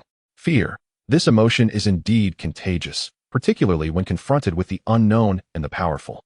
The instinctive response of those at the bottom is always to safeguard their meager possessions, which is entirely understandable. However, for the fledgling Qing cooperative, this mindset poses a fatal internal wound. At that moment, the flimsy wooden door of the conference room was forcefully kicked open, startling everyone inside. The loud noise caused Longzi, who had been fervently scolding, to slip and nearly tumble from his chair. There stood Lu Qing, expressionless, flanked by the towering figure of Huanzi and the coolly composed Chen Shui. The cacophony within the room vanished instantly, as if silenced by an unseen hand. The only sound was the flickering yellow light overhead, casting a wavering shadow of Lu Qing that danced eerily. Lu Qing remained silent, taking measured steps into the room. The soles of his liberation shoes thudded heavily against the concrete floor, each step lowering the room's atmosphere further. He approached the table, disregarding Longzi entirely, and boldly pulled a chair to sit down. Then, with a resounding thud, he placed a large hunting knife on the table. Its leather sheath made a heavy impact, causing the teacups to jump. Who just said they wanted to withdraw their shares? Lu Qing's voice was soft, almost casual, as if sharing a light conversation among friends. Yet the chill in his tone sent shivers through those closest to him. Longzi swallowed hard. He was a bully in his own circle, but Lu Qing's demeanor made his legs tremble. Glancing around at the expectant faces, he steeled himself and declared, "I said so. What of it? Are you threatening me? Lu Qing, this is a society governed by law. We signed an agreement. Investing was voluntary, and withdrawing is free. I no longer wish to continue this venture. I want my money back. Is that wrong?" "Not at all," Lu Qing acknowledged, even managing a smile, albeit one that sent a shiver down the spine. "If you wish to leave, that is your prerogative. Everyone has their own ambitions, and I will not force you to stay." He surveyed the room, taking in the various expressions of evasion, guilt, and greed. A chill crept into his heart, such is human nature. Just days before, they had idolized him, eager to exalt him to godlike status. Now, faced with adversity, they were ready to drag him into the mire. However, Lu Qing's fingers drummed lightly against the table. "Let me be clear. Today, if you wish to withdraw, I will not stand in your way.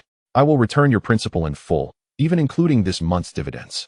At this, Longzi's eyes brightened, and several wavering individuals around him sighed in relief. But in the next moment, Lu Qing suddenly rose. Leaning over the table with his hands planted firmly, his posture reminiscent of an enraged lion, locking eyes with Longzi. "But, should you choose to take your money and walk out that door today, the gates of the Qing cooperative shall be forever closed to you. No matter whether I feast or merely sip broth in the future, even if gold and silver lie at my doorstep, you shall not partake of a single cent again. Remember, this is the path you have chosen." Lu Qing's voice rose, shaking the very windows. "Now, those wishing to leave, go to Accountant Chen and collect your money. Those who choose to stay, silence yourselves and settle in." A profound silence enveloped the room. Everyone was subdued by Lu Qing's resolute resolve. This was a gamble. Lu Qing wagered their greed against their fear. Longzi's face fluctuated between hues of anger and pallor. He knew crossing Zhao Sahai would be his demise, and being able to exit with his capital was already a stroke of fortune. "Fine, Lu Heir, you said it. Don't you dare regret it. Everyone else watching. The ship is sinking. Anyone who remains is a fool." He slammed his thigh and shouted, "Withdraw. Give me my money back." With a leader emerging, soon 3 or 4 typically timid villagers rose, timidly following Longzi to complete the withdrawal procedures with Chen Shui. The remaining dozen or so stayed seated, gazing at Lu Qing, their eyes filled with indecision and struggle, yet ultimately they did not move. Among them were those who trusted Lu Qing's character, some paralyzed by fear of poverty, and others, like the limping Zhang and Huanzi, resolutely committed to selling their lives to Lu Qing. Half an hour later, Longzi and his companions departed, looking dejected with their money in hand. The room felt emptier yet quieter. Those who remained were the true allies. "Well," Lu Qing said, nodding at those left, his expression softening slightly. "Since you've chosen to stay, it shows you trust me, Lu Qing. I want to paint grand visions for you. The difficulties we face are evident. The fish cannot be sold, and our storage is nearing capacity. Zhao Sahai aims to starve us out." With that, Lu Qing slammed his hand on the table, eyes fierce as a wolf. "But he is mistaken. We are fishermen, wresting our livelihood from the sea. Have we feared the winds? Have we feared the waves? We have braved 12-level typhoons. What is a mere fat man operating a cold storage? If he blocks my path, then I shall break down his barriers." Lu Qing raised 3 fingers. 3 days. Grant me 3 days. If I cannot sell this batch of fish and secure a path for the Qing cooperative, then this entire stock shall rot at my expense. I will compensate you for any losses, no matter the cost. Meeting adjourned. As the crowd dispersed, night had fallen. At 2 in the morning, Qing sat alone on the steps outside the cold storage, surrounded by a sea of cigarette butts. Moments ago, he had commanded the room like a warrior, instilling confidence in everyone. Yet now, in solitude, the suffocating weight of pressure bore down upon him like a mountain. 3 days. He said 3 days. Yet he held not a single trump card. If the fish went unsold, the daily losses and electricity costs would deplete his scant resources. And this was 20,000 jin of fish, not just 2 or 200. In this county, completely sealed off by Zhao Sahai, where could this cargo possibly flow? Here. A gentle voice broke through his thoughts. Qing looked up to see Chen Shui had approached, holding a warm can of coffee. She sat beside him, unbothered by the dirt beneath them. The night breeze tousled her hair, brushing against Qing's cheek, bringing with it a faint scent of shampoo, the only refreshing note in this fish-scented night. A moment ago, you were quite imposing, she remarked, opening the coffee and handing it to Qing with a teasing smile, yet her eyes reflected concern. Qing accepted the coffee, offering a bitter smile in return. Imposing? My foot. I was forced into a corner, compelled to be tough. If I show any weakness, the morale of the team would dissipate. He took a sip of the coffee. It was sweet and warm. Chen Shui. To be honest, Qing gazed into the distant, inky night sky. His voice laced with a rasp. This time, I truly feel uncertain. Zhao Sahai's move is ruthless. It's a complete severance. If I cannot devise a solution within these 3 days, perhaps you can. Chen Shui interjected, turning her head to meet his gaze. Her bright eyes sparkled in the darkness as she fixed her unwavering stare upon Qing. I've seen your eyes. On the day of the typhoon, when confronting Wu Pangzi, there was never a hint of defeat in your gaze. This time shall be no different. Chen Shui retrieved a map from her bag, spreading it across her lap. It was a detailed map of Pingyang County and the surrounding urban areas, marked with numerous red circles. Look here, she said, pointing at several crimson markers with an air of professionalism and calmness. Zhao Sahai can seal off the county's wholesale market, for it is his territory. However, he cannot block all the roads, nor can he stifle those who genuinely have needs. If the county routes are impassable, we shall venture into the city. If wholesale avenues are obstructed, we shall pursue high-end alternatives. Qing, do you not often assert that an information gap equates to wealth? Her finger emphatically traced the names circled multiple times in red on the map. Caesar Palace Hotel in Haizu City. This is the most significant loophole in Zhao Sahai's net, and our sole opportunity for a turnaround. Qing stared at the name, a spark of inspiration igniting in his mind. It was the luxurious den he had passed countless times before his rebirth, yet had never had the privilege to enter, a place where a simple steamed fish could command hundreds of yuan. Indeed, what was required here was not cheap goods, but premium offerings, freshness that Zhao Sahai's monopolistic endeavors could never provide. Troy's Trojan horse, Qing murmured, the haze of confusion lifting to be replaced by the exhilaration of a hunter upon discovering his prey. He abruptly turned to the astute and delightful young woman beside him. Chen Shui, thank you. It appears we shall not be getting any sleep tonight. Qing stood, crushing the empty coffee can in his hand before deftly tossing it into the trash bin. Let us proceed to strategize how to deliver a grand gift to Zhao Sahai.